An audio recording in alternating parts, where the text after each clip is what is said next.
12 years ago, the first spacecraft bestowed upon the Kent family a son of extraordinary prowess. 12 years hence, the second spacecraft introduced a scion son to the Kent lineage. What tempestuous waves shall the fraternity of Superman and Saiyan unleash upon this world? Chapter 1. The arrival of the second spaceship at Kent Farm. Amidst the vast, nebulous expanse of the cosmos, a streak of light traversed the darkness. One by one, the countless realms within the chaos either repelled, evaded, or concealed themselves from this luminous phenomenon, as if none wished to embrace its presence. Until, as the light passed through the omni-universe, a soft exclamation of surprise emerged, and an irresistible force drew the light into the folds of the omni-universe. In that moment of bewilderment, it seemed as though a golden dragon and a strikingly handsome man exchanged knowing nods. "Welcome to the DC Omni-Universe, Huang One," the handsome figure proclaimed. "Greetings from a Dragon Ball Super Omni-Universe, Dragon God Salama." The Dragon God acknowledged, his essence gradually dissipating from the light. Dragon Ball Super? An interloper, indeed. It appears to have amalgamated various abilities from different races within the Dragon Ball realm. How intriguing. Such unpredictability adds a delightful complexity. Perhaps an investment here could yield significant rewards. Huang when mused, his gaze shifting from the light to the central multiverse of the Omni-Universe. After a moment of contemplation, he declared, "Ah, a Scion spacecraft shall find its place within this universe." On a clear night in 1992, in the Kent farmstead of Smallville, Kansas, 12-year-old Clark Kent sat upon the ground, gazing at the starry sky, his eyes reflecting a blend of yearning and uncertainty. "Child, what occupies your thoughts? At your age, you should be focused on growing strong. Staying up late is not advisable." Jonathan Kent, the epitome of a farmer, settled beside Clark, his demeanor warm and hearty. "I have this feeling that the stars are trying to communicate with me, as if they wish to reveal why I was brought to this place." Young Clark Kent appeared somewhat poetic as he continued to gaze at the heavens, whispering softly, "You shall uncover the truth, Clark. It may take a lifetime, but remember my words. Do not rush, and do not showcase your abilities before others. People often fear what they do not understand, unless you are truly prepared to stand before them with pride." Jonathan Kent affectionately ruffled Clark's hair, speaking earnestly. "Today, you saved Lana and the others. You must have sensed their fear and unease. I know you could never bear to watch them perish before your eyes, for you are a kind-hearted boy. But one day, if that day comes when you have yet to fully grasp the weight of standing before the world, even if it means I stand before you, do not choose to save me, Father." A flicker of trepidation crossed Clark Kent's eyes as he gazed incredulously at Jonathan Kent, struggling to articulate his thoughts while feeling as though his throat had constricted. Time seemed to open its mouth yet remained silent, while Jonathan Kent looked upon his son, lost in reminiscence. That it was a night in 1980 when a spacecraft descended near the Kent farm. Jonathan and his wife, Martha Kent, discovered an infant within the vessel. The childless couple perceived this as a divine gift and chose to adopt the baby, bestowing upon him the surname Clark, after Martha's maiden name. Thus, Clark Kent became a cherished member of their family. The Kents initially believed that Clark Kent was merely an ordinary extraterrestrial child, indistinguishable from any human, for he bore a striking resemblance to people of Earth. However, at the age of 9, Clark suddenly awakened to his extraordinary abilities. Countless voices invaded his ears, and his gaze could penetrate human bones, an organza transformation that nearly drove him to madness. With Martha's gentle guidance, Clark began to adapt to his powers, learning to quell the fear they instilled in him. Under Jonathan's cautious counsel, he learned to conceal his peculiarities, becoming a reticent figure at school, often subjected to verbal bullying. Until that fateful day, when Clark, along with his classmates, boarded a school bus that, while traversing a bridge, suffered a sudden tire blowout. The vehicle careened out of control, and the driver, instinctively swerving to avoid an oncoming car, sent the bus crashing through the guardrail and into the water below. As the river engulfed the bus and the children gasped for the last remnants of oxygen, Clark could no longer restrain himself. He revealed his abilities, forcefully pushing the bus to shore and rescuing the submerged children. The parents, while grateful, were also gripped by fear, bewildered by the inexplicable nature of Clark's actions. This fear of the unknown overshadowed their gratitude, even with divine providence failing to assuage their concerns regarding the extraordinary being who had saved their children. In Clark's moment of confusion, Jonathan led him to the basement, pointing to the spacecraft and revealing the truth of Clark's origins, presenting him with what appeared to be the key to the vessel. Yet, despite divulging his son's heritage, Jonathan remained resolute in his desire to shield Clark from public scrutiny. He understood all too well the profound shock and terror that the existence of an unknown intention extraterrestrial living among humans could instigate. What was even more terrifying were the myriad reactions from humanity that would inevitably follow. Thus, Jonathan Kent felt that even if someone were to perish before Clark Kent, even if that individual were himself, Clark Kent should refrain from revealing his abilities to rescue the other. Dad? Dad? Dad? Just as Jonathan Kent was lost in reminiscence, the voice of Clark Kent echoed in his ears, initially hesitant, then tinged with disbelief, and finally infused with undeniable excitement. This was an exhilaration Jonathan Kent had never before sensed emanating from Clark Kent. He glanced at Clark Kent, bewildered, only to see Clark pointing towards the night sky. Instinctively, Jonathan followed the direction of Clark's finger, and in that fleeting moment, he felt as though he had been transported back 12 years. A fiery light, reminiscent of a meteor, descended near the Kent farm, followed by a faint sound of impact. Martha Kent emerged from the house, and the unfolding scene stirred within her a sense of uncanny familiarity. Dad! Mom! A spaceship! It's a spaceship! That's not a meteor, it's a spaceship. I saw it clearly. Before Jonathan and Martha Kent could fully comprehend the situation, Clark Kent was already shouting excitedly and sprinting towards the location where the spacecraft had landed. Worried for Clark's safety, Jonathan and Martha Kent hurriedly followed him, soon arriving to find Clark examining a spherical craft, seemingly at a loss for how to access it, until Jonathan and Martha reached his side. With a resounding click, the craft opened, and a piercing cry reverberated in the air, reminiscent of that fateful night 12 years ago. The same desolate surroundings, the same resonant cries, and the same mysterious extraterrestrial infant, causing Jonathan and Martha Kent's hearts to tighten with emotion. Chapter 2. The Future of Adoption and Transformation. Though Jonathan Kent cautioned Clark Kent against revealing his abilities in the face of his classmate's demise, it stemmed from a desire to protect Clark himself. Undoubtedly, Jonathan Kent epitomized kindness, as did Martha Kent. Otherwise, the tormented Clark Kent would not have retained such a benevolent heart, willingly coming to the aid of his bullied peer in distress. Almost instinctively, Jonathan and Martha Kent were reluctant to leave such a young child in the wilderness, let alone allow him to be discovered by authorities for a relentless series of experiments. Moreover, Jonathan and Martha understood something from Clark's demeanor. A shared glance between them conveyed their mutual thoughts, and before the excited Clark could utter a word, Martha stepped forward to embrace the infant. In that moment, Jonathan and Martha realized that, although the infant bore an uncanny resemblance to a human baby, he possessed a small tail reminiscent of a monkey, causing them to momentarily pause in astonishment. Just then, a loud shout broke the silence, and instinctively, Jonathan and Martha turned to see their son Clark Kent lifting a spherical spacecraft, his face aglow with excitement as he exclaimed, "I think this little spaceship should be placed next to mine. I remember there's still space available." Seeing Clark so eagerly lifting the spacecraft, the Kents exchanged a glance, their expressions shifting, yet they found themselves unable to object. The family hastily tidied the area, returning home to carefully conceal the spacecraft and the infant. Unbeknownst to the Kent family, their every action was being observed by others. A black-haired girl floating in another dimension, her form aglow with an enigmatic golden magical light. Beside her, a nude, luminescent figure radiated a blue light, its eyes shimmering with an ethereal hue, also watching intently. "Variables," the black-haired girl murmured after a moment. "Jonathan Kent should have only one child, Clark Kent. He is destined to become a god among men. But now, everything has changed. Dr. Manhattan, what is your perspective?"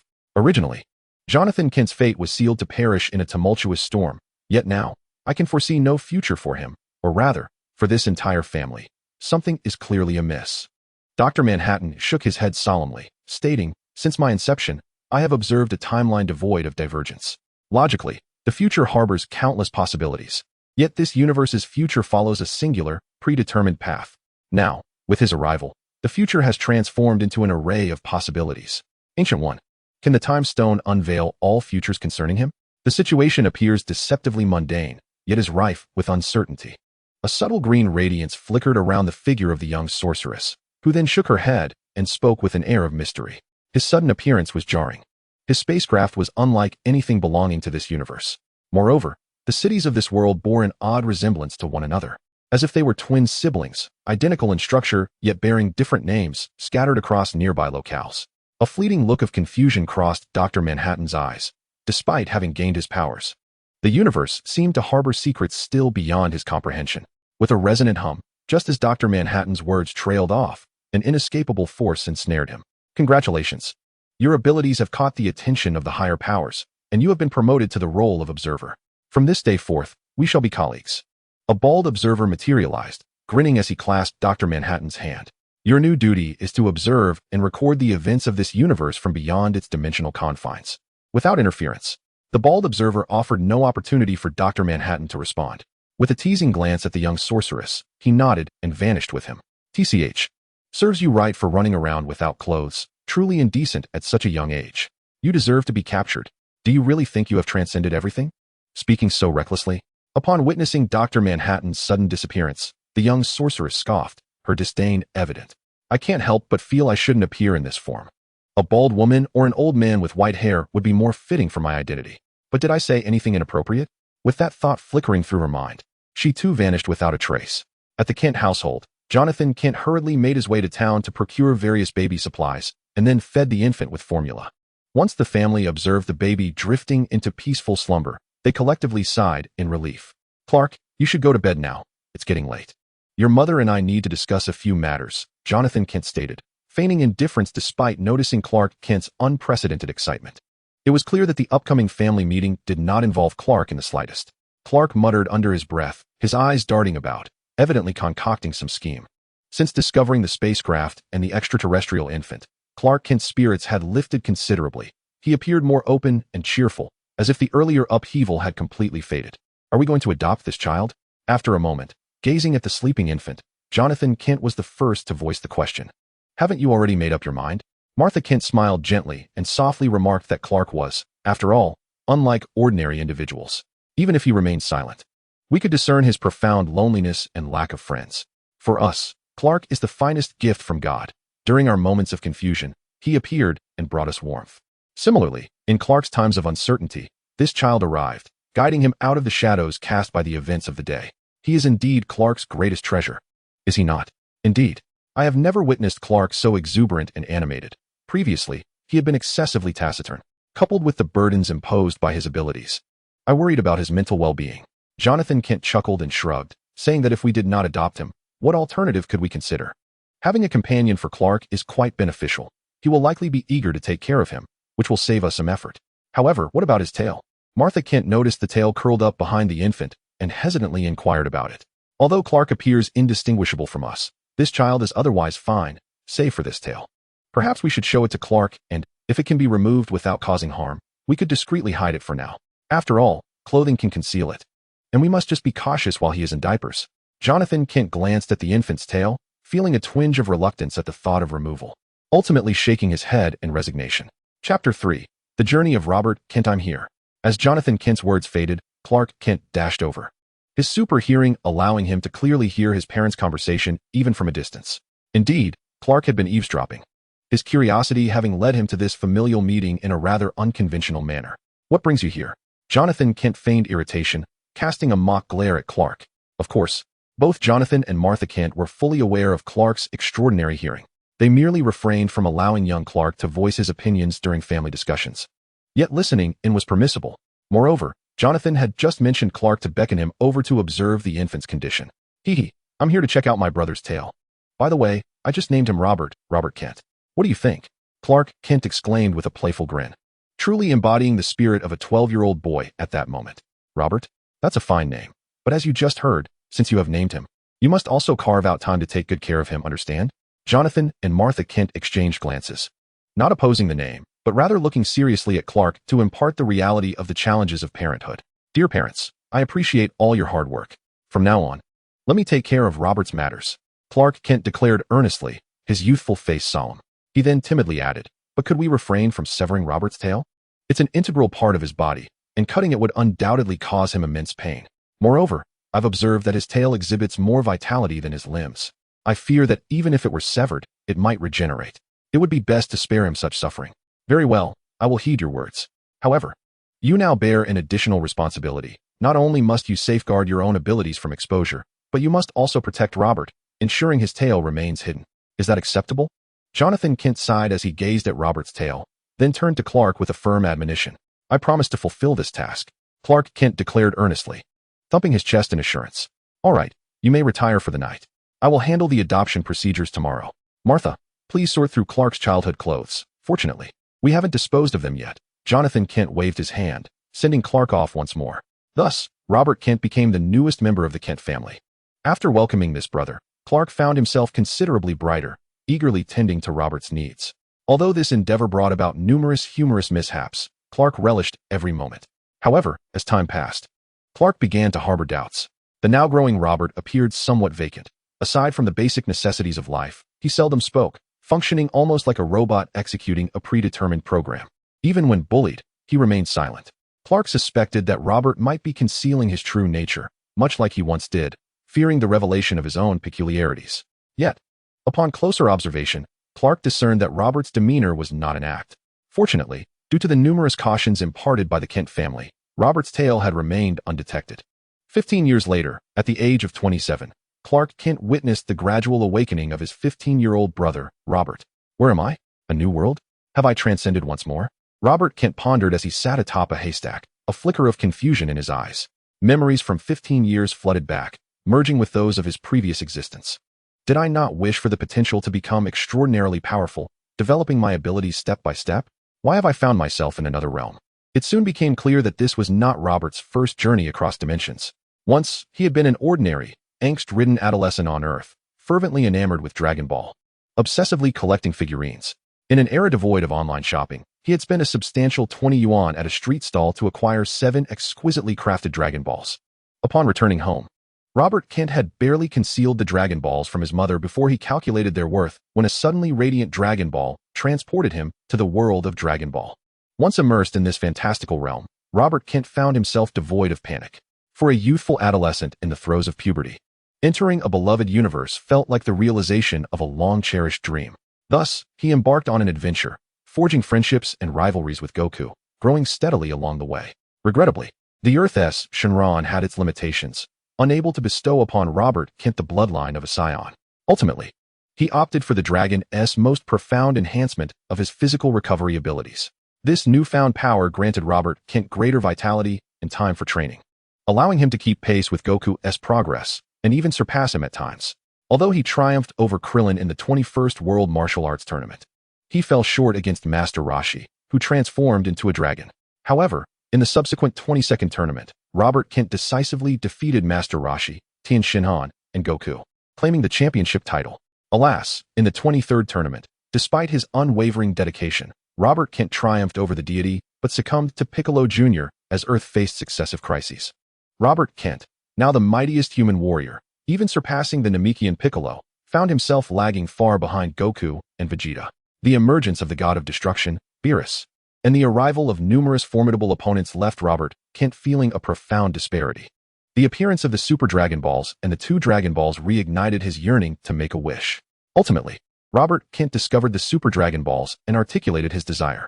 Unlike Jazz and Granola, who naively wished to become the universe's strongest warrior, Robert Kent, despite his years in the Dragon Ball world, maintained an unwavering dedication to self-improvement. To him, such a wish would be an affront to a true warrior. He chose instead to request that Shenron bestow upon him unparalleled potential, aspiring to cultivate and enhance his combat abilities step by step in order to catch up to, and eventually surpass, Goku and Vegeta. Little did Robert Kent anticipate that upon hearing Shenron declare the wish fulfilled, he would lose consciousness and awaken in a new world, where he gradually embraced the memories of a warm family life over the past 15 years, acknowledging this new family as genuine. For the Kent family's care and concern for him was untainted by ulterior motives. After all, the Kent family, who dedicatedly nurtured and cared for an almost senile alien who rarely communicated with outsiders for so many years, are truly good-hearted individuals in every sense. Thus, in Robert Kent's heart, the Kent family has become his kin in this new world. As for why Robert Kent is so certain that he has traversed into a new realm, it is because he discovered that he has arrived on Earth. Within the worldview of Dragon Ball, Earth exists only in the 6th and 7th universes, with the Earth of the 6th universe having been restored by a wish from a god of destruction. Even when considering a few mutated Earths in alternate timelines, none resemble this Earth, which is characterized by its multitude of nations. In the realm of Dragon Ball, Earth is predominantly unified, with very few exceptions of small nations. Both humans and animals are part of the Earth Kingdom. However, this world's Earth seems to share a similar geopolitical structure with the Earth that Robert Kent knew before his journey into Dragon Ball. Yet he is certain that it is not the Earth he originally hailed from. This conviction arises from the various manifestations of his brother, Clark Kent, who is evidently a formidable warrior. Although it appears that this warrior does not engage in much fighting, he is undeniably powerful. In fact, Robert Kent has a vague sense that the abilities Clark Kent inadvertently displays are reminiscent of a comic book character known as Superman, although Robert cannot be certain. His familiarity with Superman is limited. He knows of the character but lacks detailed knowledge, especially since Clark does not bear the iconic red emblem. Moreover, in Robert Kent's previous era, superhero films were not prevalent in his surroundings. The favorites among his group of somewhat eccentric youths were various popular manga, such as Dragon Ball, Slam Dunk, Bleach, Naruto, and One Piece. Following those were works like the Wulong Yuan and Lao Fuzi, which is evident from the sales of comic books and stickers around their school. Before his traversal, Robert Kent had only vaguely heard of the names Superman, Spider-Man, and Batman. He had not delved into their stories or experiences. Therefore, for Robert Kent, this world feels almost foreign. Yet he is reassured by the thought that strong individuals are likely to exist within it. The realization that his brother Clark is also an alien, having been adopted by their parents after a spaceship landed near their home, ignited a spark of excitement in Robert Kent's eyes. He contemplated this connection, thinking that Goku had a similar experience. The existence of aliens at least signifies that there are powerful beings within this cosmic civilization. Even if Earth may not host many strong individuals, with 2 spaceships at home, he could venture into the cosmos to seek out powerful beings for training and combat. Robert Kent has traversed the cosmos on numerous occasions, as long as there exists a formidable adversary. Even the most prolonged and solitary journeys through the universe will not deter him in the slightest. In his yearning for battle and his pursuit of powerful foes, Robert Kent is no less formidable than a pure-blooded Saiyan. But wait, I am now a Saiyan. Although I am uncertain as to why I have arrived here aboard a Saiyan single-pod spacecraft, it appears that the mighty Shinran has acknowledged the unparalleled potential of the Saiyans. With this thought, Robert Kent clenched his fists, his eyes shimmering with excitement and anticipation.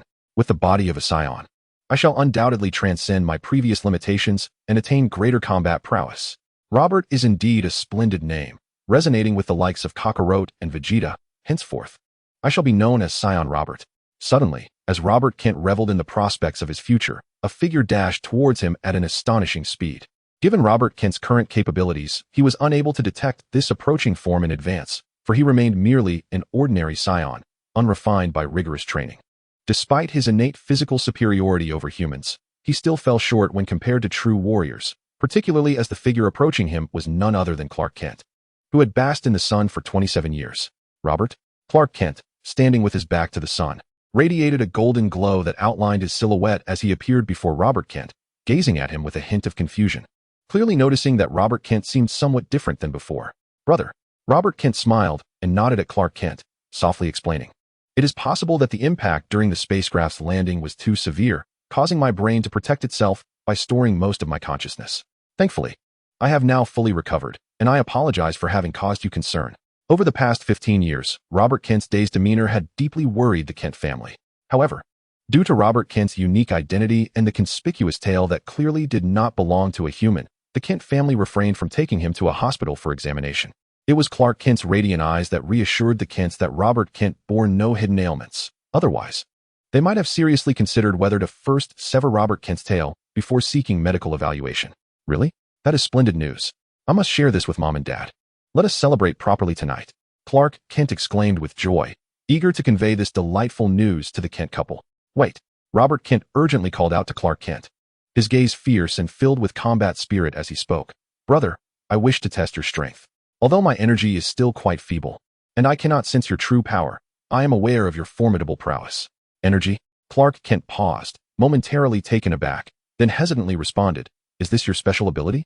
I can perceive that the strength of the organs and cells within your physique significantly surpasses that of an ordinary individual, endowing you with a physical prowess that far exceeds that of even the most regularly trained adults. Among all those I have encountered, you stand as the most formidable, second only to myself. However, in comparison to me, there remains room for your growth, as you are still young and not yet fully developed. At this moment, Clark Kent, while articulating the truth, inadvertently exudes an air of arrogance. Perhaps this is the essence of genuine Versailles. Yet, during Robert Kent's era, the term Versailles had yet to be coined. Furthermore, Clark's assertion regarding Robert's incomplete development is indeed factual, perhaps attributable to Saiyan genetics or simply his tender age of 15, which hinders complete maturation. Currently, Robert Kent stands at a mere 1.61 meters, rendering him the shortest among male students in his school, and even when including female peers. He ranks among the bottom. Although Robert Kent does not particularly concern himself with such matters, he nonetheless feels a tinge of frustration and resignation after assimilating memories and becoming accustomed to his body. Chapter 5. The Scion's initial confrontation with the Kryptonian's brother. Give it a try? I won't hurt you. Once Robert Kent regained his composure, he looked at Clark Kent with a smile and remarked, I have never witnessed you honing your abilities. Possessing such formidable strength, yet neglecting to train, is an utter waste. I wish to witness your combat prowess. I am not fond of fighting. Hence, I have indeed never trained my abilities, or rather, I simply do not relish these powers. Clark Kent sighed softly, responding, Robert, it seems that you have a great affinity for combat. Indeed, I do cherish battle, the pursuit of training, and the exhilarating sensation of becoming ever stronger. Robert Kent nodded candidly, his expression tinged with excitement and pride. It can be said that my love for combat is an innate talent, especially as I am a Scion, a warrior race, and this martial inclination is ingrained in my very blood. A warrior race, the Scions? Is that your lineage? Are you aware of your origins? Clark Kent paused, momentarily taken aback by Robert's words, and instinctively inquired with anticipation, Do you know my origins? Apologies, but I am unfamiliar with your background. My heritage is imprinted in my memory, while yours remains a mystery to me. Robert Kent replied with a hint of regret. Then continued earnestly, However, judging by your abilities, you undoubtedly belong to a powerful lineage, and those capabilities are manifestations of your racial gifts. Whether you choose to accept them or not, they will accompany you throughout your life. Embracing these powers may assist you in unraveling your origins and understanding why you were sent to Earth. Hasn't that been your quest all along? Embrace my abilities? Clark Kent gazed contemplatively at his hands, sinking into silence, as a flicker of crimson light danced in his eyes before gradually fading away. Indeed, Robert Kent nodded in agreement, stating that during times of peace, one should diligently enhance their abilities. Otherwise, when danger looms, the bitterness of inadequacy can be overwhelming. One might wonder if your planet has faced such crises. Clark Kent, coming back to himself, softly pondered whether his own planet had encountered similar predicaments. I cannot say whether your world has faced crises, but my own has endured numerous cataclysms and witnessed the annihilation of entire universes on several occasions. Robert Kent chuckled, gesturing dismissively as he critiqued the Earth of the Dragon Ball universe, then met Clark Kent's gaze with fervor. Therefore, to avert the helplessness that accompanies impending crises, we must train diligently and enhance our strength during peaceful times. Who can guarantee that this planet will remain unscathed? Come, let me witness the prowess of your warrior lineage. Clark Kent fell into silence for a moment, then took a deep breath, earnestly fixing his gaze upon Robert Kent. In an instant, as Clark Kent's words faded, a rip echoed through the air. Robert's pants had torn, revealing a tail that emerged from within. Your pants, Clark Kent exclaimed, glaring at Robert Kent. What does it matter? They are my pants. Robert Kent's form darted towards Clark, exclaiming, Do not forget, the battle has commenced. The pants you wear were originally mine. Clark Kent observed that Robert Kent no longer possessed the cherubic charm of his youth. In fact, he seemed less endearing than during his previous, slightly dazed demeanor, at least then. Robert had been obedient and less prone to mishaps with his trousers.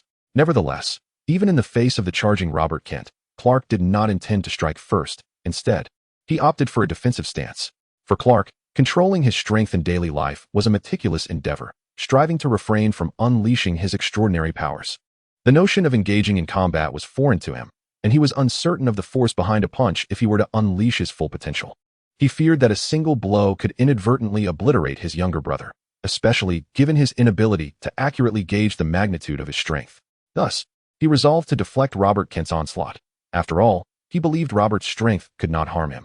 From Clark Kent's perspective, Robert's charge seemed rather sluggish, almost languid, despite the fact that Robert was faster than even the legendary Usain Bolt. Yet, who could deny that Clark Kent was inherently formidable? With a sudden sound, Clark Kent was taken aback when he saw Robert Kent throw a punch towards him. Instinctively, he raised his arm to block, yet he failed to intercept Robert's fist, which seemed to transform into an afterimage before gradually fading away. Thud! In the next moment, Clark felt a jarring impact on his jaw, but his body remained still, while a figure was sent flying. Ouch! Robert Kent cried out, nursing his fist. He was aware of Clark's formidable physique, but he had not anticipated the extent of Clark's strength without any enhancement. Robert, are you all right? Clark paused, realizing that Robert must have suddenly accelerated to evade his arm, though he remained perplexed about how Robert achieved it. It's not over yet. Robert stubbornly resisted Clark's approach, placing his hands behind his back as energy began to coalesce within him. Kamehameha. This marked the first time he unleashed the Kamehameha wave in this lifetime. And given that his Saiyan body had not undergone rigorous training, the buildup was sluggish. Clark, still bewildered, observed Robert's every organ and the energy swirling around his hands like a fiery aura, yet he did not comprehend its nature. At that moment, just as Clark remained in a state of confusion, the Kamehameha wave was finally unleashed, its immense energy scorching a line into the ground. With a whoosh, almost instinctively, Clark fired a beam of red heat vision, dispersing the Kamehameha wave, but he was taken aback by the suddenness of it. Robert, panting heavily, sat on the ground. Clearly exhausted, this Kamehameha wave had drained him of all his strength. It was evident that the first clash between the Saiyan and Kryptonian had ended in a resounding defeat. Relieved to see that Robert was unharmed, Clark let out a sigh of relief. Chapter 6. The economic crisis brought by the glutton that evening at the Kent household. The Kent couple rejoiced upon learning that Robert had regained his senses. The weight on their hearts finally lifted, alleviating their worries about Robert's future. Following Clark's suggestion, the family decided to prepare a grand feast to celebrate, and as Robert repeatedly expressed his hunger, the meal kept increasing in quantity until it was enough to feed 10 people. However, the Kent couple and Clark could not have anticipated just how much Robert could truly eat. The Kent family, unfamiliar with idioms, could have aptly described Robert Kent's dining state as ravenous and insatiable. While the Kent family remained momentarily stunned, Robert Kent had already devoured every morsel on the table, leaving no trace of sustenance behind. At that moment, Robert Kent began to comprehend why figures like Sun Wukong were renowned for their prodigious appetites. Although he had experienced hunger after battles in the Dragon Ball universe, it paled in comparison to the current situation. Even after consuming the equivalent of 7 people's meals, he still felt no sense of fullness. Furthermore, Robert Kent, who had exhausted his energy during combat, realized that in this body, he had never truly felt satiated in the past 15 years. His consciousness had not fully awakened until now, merely maintaining basic awareness for functionality, while needing to present himself as an ordinary individual. Thus, his daily food intake mirrored that of an average person. This could very well explain why. At 15 years of age, Robert Kent still stood at a mere 5 feet 3 inches. Yes, that must be the reason, he affirmed in his mind. Robert, are you sure you won't feel ill from eating so much? Martha Kent asked with concern, eyeing Robert apprehensively. Even if you're hungry, you shouldn't consume so much at once. What if you make yourself sick? Mom, there's no need to worry. Everything I've eaten has already been digested, and it seems I still haven't had my fill, Clark Kent remarked, observing Robert closely, his lips twitching slightly as he spoke with a hint of resignation. Really? Martha and Jonathan Kent exchanged glances, momentarily at a loss for words. They hadn't anticipated that their second extraterrestrial son would possess such an extraordinary appetite. I think I'll go get some more food. Martha finally broke the silence, chuckling as she noticed Robert awkwardly patting his stomach. In that instant, she felt her son truly embodied the essence of life, contrasting sharply with his previous robotic demeanor. Martha preferred this emotional, vibrant version of Robert Kent, despite the challenges his appetite presented. If this voracious appetite were indeed the norm, the time, energy, and money spent on food preparation would increase significantly. No need for that. I can find something to eat outside, Robert Kent quickly interjected, realizing that continuing to eat this way at home was not sustainable. After all, the Saiyan appetite would be a considerable burden for any household. Before marrying Sun Wukong, Chi-Chi was a modestly wealthy woman. However, after their union, she learned the virtues of frugality and household management. Faced with financial difficulties, she reluctantly encouraged her son, whom she had nurtured to be a scholar, to participate in the World Martial Arts Tournament to earn a prize. Robert Kent understood that the Kent family was not impoverished. At least, they maintained a comfortable existence on their farm, especially while Clark Kent was young and able to assist, and Jonathan Kent was free from ailments. It could be said that the family's financial situation was sufficient to raise 2 children and even to allow them to remain on the farm to marry and procreate without issue. However, this was only true for typical children. Considering Robert Kent's Saiyan appetite, if he were to eat freely, even the most economical of foods would soon lead the Kent family to bankruptcy. Thus, Robert Kent decisively dashed out of the house with spices, disappearing into the night. Robert, where are you going? Jonathan and Martha Kent were slightly alarmed as they watched him rush out. Venturing out at such a late hour was hardly safe. It's all right. I'll follow him. He will be fine. You two should finish your breakfast and rest, Clark Kent reassured the couple, understanding Robert's intentions. He stepped outside as well. Be careful. Even knowing Clark's abilities, the Kents still offered their cautious reminders before sighing and returning to the dining table, eating their meals with little enthusiasm. Robert is such a good boy. He has just recovered and is already so considerate, Martha Kent murmured after a moment. He's just too much of an eater. I worry he might consume the plates as well, Jonathan Kent replied with a resigned smile. This isn't just a phase of a growing boy. This is a rhythm leading to financial ruin. Do you think Robert's short stature means that his kind has an unusually large appetite? But he has simply never had enough to eat before. Martha Kent suddenly pondered, her voice tinged with hesitation and guilt. Jonathan Kent paused, caught off guard by the thought. He too felt a flicker of doubt, acknowledging that it was indeed a possibility. Pubescent children naturally require more nourishment for their growth, and if Robert had gone hungry for too long, it could have hindered his development. As this realization dawned on him, Jonathan felt a pang of guilt and resolutely stated, "If it comes to that, we will take out a loan to purchase another farm. With Clark's support, I hardly need to work anymore." Martha Kent hesitated at this. Mindful of Jonathan's advancing age and declining health, "Let us discuss it with Clark when he returns.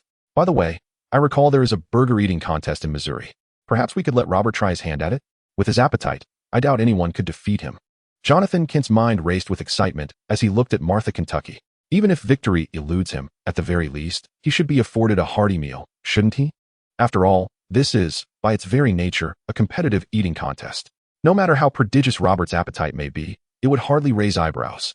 However, let us await the children's return before we deliberate further. Martha Kent, upon hearing this, felt a flicker of temptation but quickly shook her head. Casting a worried glance at the figure beside her, she mused on the uncertain whereabouts of the children in their quest for sustenance, especially as they had taken along seasonings. Chapter 7. The Scion's Triumph over the Kryptonians. Meanwhile, under the cover of night, Robert Kent traversed the landscape by the light of the moon. Relieved that it was not a full moon. For the past 15 years, he had avoided venturing out during such nights, lest he inadvertently trigger another tragic episode akin to the one where Goku transformed into a rampaging gorilla and inadvertently harmed his grandfather, Gohan. The risks associated with Scions are indeed considerable. One must exercise caution in their upbringing. Alas, my energy remains insufficiently potent, allowing me only a vague sense of my surroundings. Robert Kent ambled along, patting his belly as he sought his quarry. Were it not for Robert's past as a formidable warrior, his current energy levels would render him incapable of even vaguely sensing the presence of prey. Suddenly, with a swish, Clark Kent appeared beside Robert. His speed so astonishing that Robert barely registered his presence. This stark disparity in their abilities suggested that if Clark were to engage him in combat, Robert would likely be swiftly vanquished. The gap in their strengths was immense, and it was a lamentable shame that Clark lacked the finesse to modulate his strength, thus missing opportunities to hone his skills through sparring. "Are you in search of prey?" Clark inquired. 8,000 meters that way, there is a herd of wild boars. 11,000 meters in the other direction, you will find a group of bison. Which path do you intend to pursue? Although Clark surmised Robert's intentions, he remained puzzled by Robert's choice to bring along seasonings, as he had initially believed Robert was hunting to bring food home. "By the way, you lack a pot and fire. What use are seasonings? You would still need to return home to dine," Clark remarked. "That is because you possess a fundamental misunderstanding of energy. If you comprehended its true nature, you would not pose such questions. Energy is not solely applicable to combat. It can also be employed for culinary purposes. Meat cooked with energy not only eradicates various viruses and bacteria, but also enhances its intrinsic flavor. Naturally, if one lacks energy, it is best to avoid perilous wild meats and simply purchase them instead." Robert Kent elaborated, then paused thoughtfully before turning to Clark with a question. "I recall from my studies that dinosaurs are said to be extinct. However, given your ability to see great distances, could you ascertain whether any dinosaurs still roam this world?" "Dinosaur?" Clark replied, shaking his head. "I have never encountered one. Of course, I have not traversed every corner of the earth, nor do I possess an inclination to do so." He then regarded Robert with a hint of suspicion and asked, "But why the interest in dinosaurs? Are you contemplating a meal of one? What a pity. In my original world, dinosaurs existed." Robert Kent pouted in disappointment, for dinosaurs were a boon for carnivorous enthusiasts, particularly their tails, which were meaty, chewy, and exuded a rich aroma. As Robert Kent spoke, he could not help but swallow, lamenting the loss of the delectable flavors once present in the Dragon Ball universe. Alas, without the exquisite taste of dinosaurs, I suppose other meats will suffice. After all, the atmosphere here provides an unparalleled advantage in food preparation. After a brief moment, Robert Kent regained his focus, realizing that now was not the time for culinary indulgence. Satiating his hunger was paramount. Soon enough, Robert Kent found himself face to face with a group of wild boars. Hearing their wary calls, he initiated the attack. Bang! Crack! Thud! The wild boar herd, which ordinary individuals would avoid at all costs, and even lions and tigers would steer clear, was swiftly vanquished by Robert Kent, requiring little exertion on his part, as they were merely creatures prone to reckless charging. Clark Kent astutely noted that each of Robert Kent's strikes targeted the boar's most vulnerable points, often incapacitating them with a single blow. Clark could not comprehend how Robert Kent could so accurately and swiftly identify the boar's weaknesses, nor how he managed to consistently regulate his strength to such a precise degree. Was this also a manifestation of his innate talent? Just as Robert Kent deemed Clark Kent's physique disturbingly formidable, Clark found Robert Kent's mastery over his strength equally astonishing. Was this the essence of combat prowess? Was this the inherent gift of a warrior race?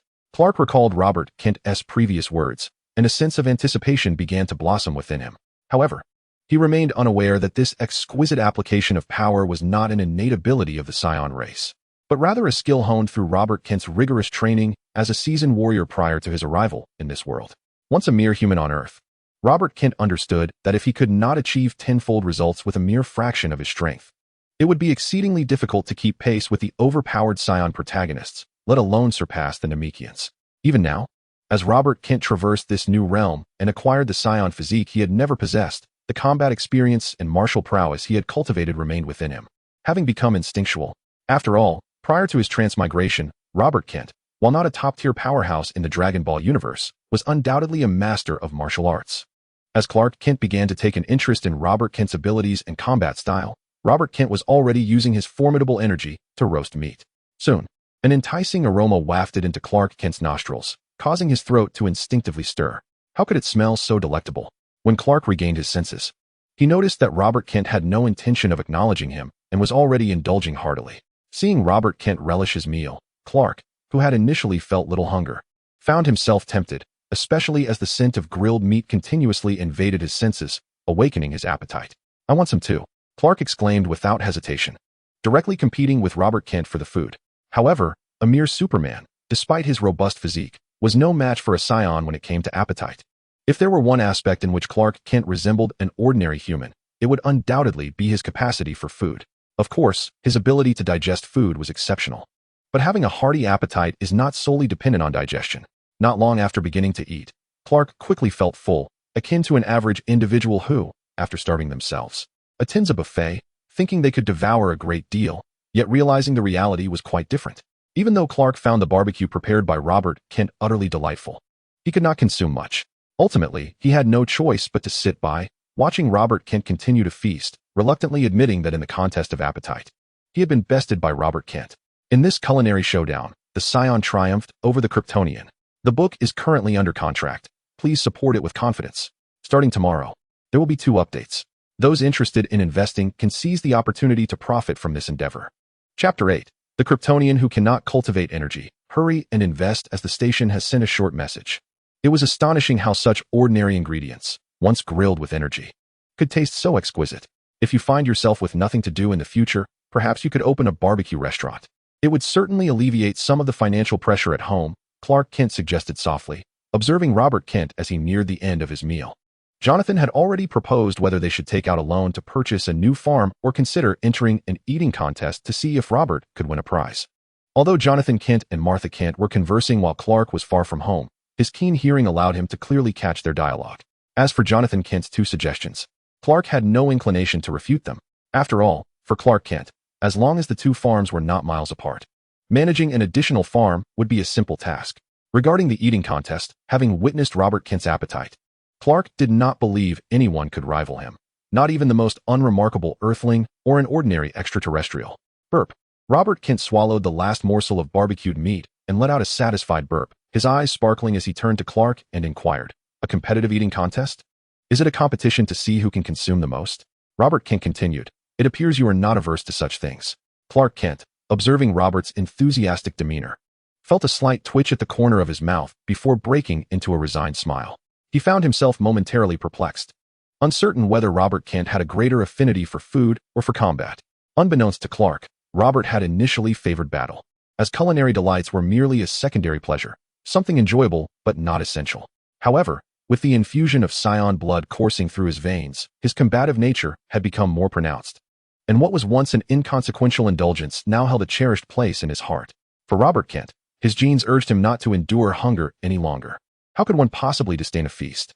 Moreover, indulging in a hearty meal not only satisfied his appetite, but also contributed to the family finances. What could be more advantageous? Wiping his mouth with a smile, Robert expressed his eagerness. To be honest, I can hardly wait to participate in that competitive eating contest. It should be this weekend. I'll confirm with Jonathan and the others when I return. Clark contemplated for a moment and then, with a hint of anticipation, queried, "What exactly is that energy of yours? Could you teach me?" "Absolutely," Robert Kent replied, mirroring Clark's enthusiasm. He mused to himself about how formidable Clark had already become without harnessing this energy. If he were to truly cultivate it, Robert could scarcely fathom the extent of his potential enhancement. Robert had witnessed the most rapid and significant transformations, exemplified by Broly, who had mastered the power of the great ape in his humanoid form, evolving from a state far inferior to that of a warrior to one capable of contending with Super Saiyan Blue Vegito, all within the span of a single battle. It was noteworthy that this was Vegito, the so-called invincible warrior, hailed as the strongest among the realms, whose clash had even shattered the dimensional fabric of reality itself.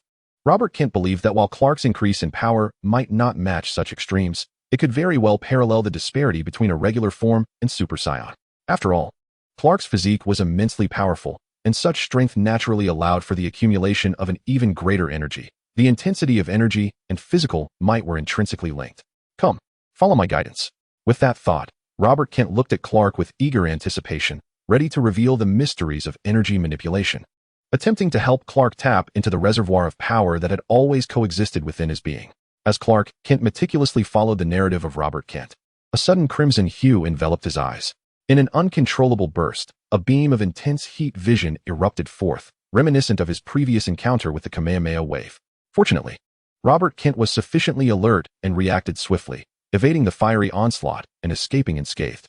Nonetheless, a lingering apprehension shadowed Robert as he observed Clark, for the potency of this heat vision surpassed that of the prior instance, leaving an unfathomable fissure in its wake.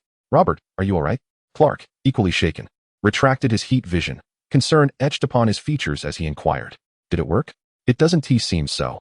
Robert Kent, disregarding the chasm on the ground, scrutinized Clark with a hint of perplexity.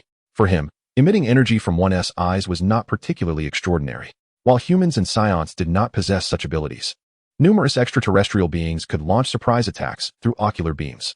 Notably, formidable adversaries such as King Piccolo, Piccolo Jr., and Tien Shinhan could unleash energy blasts from their eyes to strike foes. However, witnessing someone who could solely emit beams from their eyes was a first for Robert. After all, those with similar abilities typically utilized their mouths for such attacks. The techniques involved lacked sophistication. The anatomical structure of humans and Saiyans offered no unique advantages. Consequently, the energy emitted could not wield significant power and could easily disrupt one's combat efficacy, making it a technique predominantly employed by uniquely formed alien creatures, though it was not to imply that only those resembling monsters would resort to such methods. "I'm unsure. I followed your instructions, and I felt a surge of power emanating from my eyes. It doesn't seem much different from releasing a laser," Clark hesitantly replied, having overheard Robert's musings. "Indeed, you possess a unique energy within you, one that you have yet to fully master. Its existence, however, impedes your ability to cultivate ki," Robert Kent concluded after careful observation, nodding in understanding as he began to analyze further. Simultaneously, this energy exhibited a distinct manifestation from ki. It lacked the versatility of ki but appeared to substitute its function and significance. It was a special form of energy capable of augmenting your physical prowess, and intriguingly, it could be unleashed through your eyes. Thus, the next step would be to ascertain the origins of this energy and whether it could be enhanced through your training. If so, this energy might not differ greatly from ki after all. Chapter 9. The Pact of Early Morning Training. Where does this energy come from? To speak candidly, I am also uncertain. Ever since I awakened my abilities at the tender age of 9, I have sensed my strength continually augmenting, and I find myself unable to halt its growth. A flicker of confusion crossed Clark Kent's eyes as he murmured, "Ah, the prospect of an ever-increasing power. Seemingly without limit. How many would yearn to possess such might?" Robert Kent observed Clark with a tinge of envy and remarked, however, he soon shook his head. For Robert understood that with his own potential, he too would inevitably grow. Why envy others when one is endowed with talent? Well, let us delve into our studies. Tomorrow morning, we shall train together. Of course, the difficulty of our training will not be on the same level. You must hold yourself accountable and elevate the challenge based on my foundation. Do not be complacent. Moreover, even if you cannot cultivate your energy or enhance your internal power through exercise, do not despair. You can learn to master your abilities through training, enabling you to wield your energy more effectively and avoid the uncontrolled chaos of earlier. Since when did it become your role to instruct me? Clark Kent suddenly realized something, casting an annoyed glare at Robert Kent as he playfully questioned him. As the adage goes, the accomplished become the teachers, though your strength surpasses mine. When it comes to the utilization and training of power, you are clearly my inferior, thus it is only natural for me to educate you. Robert Kent retorted with a shrug and a smile. Furthermore, the method by which you emit beams from your eyes is quite limiting. If you could channel your energy elsewhere, you might truly master your craft. Channel my energy elsewhere? A flicker of hesitation crossed Clark Kent's eyes as he recalled Robert Kent's technique of condensing energy in his hands, and once again, his eyes glimmered with a red light. Wait. Upon witnessing this, Robert Kent hastily intervened. He did not wish for Clark to unleash wild heat vision once more. Let us proceed with caution. I believe it is prudent for you to first master the strength of your own body. After all, you have navigated life carefully for so many years, and you possess considerable experience. The laser vision can wait for another time. Very well. Let us return, Clark Kent nodded, lacking any sense of urgency. Over the years, he had grown accustomed to this pace. If not for Robert Kent's influence, he would not have entertained the notion of honing his abilities. Suddenly, a thought struck Clark, and he shifted the topic. Upon our return, you should mend your pants. After all, today at the farm was an exception. It was dark, and if anyone were to see your tail swaying about, what a sight that would be. Wouldn't you frighten them? Not to worry, I can wrap it around my waist.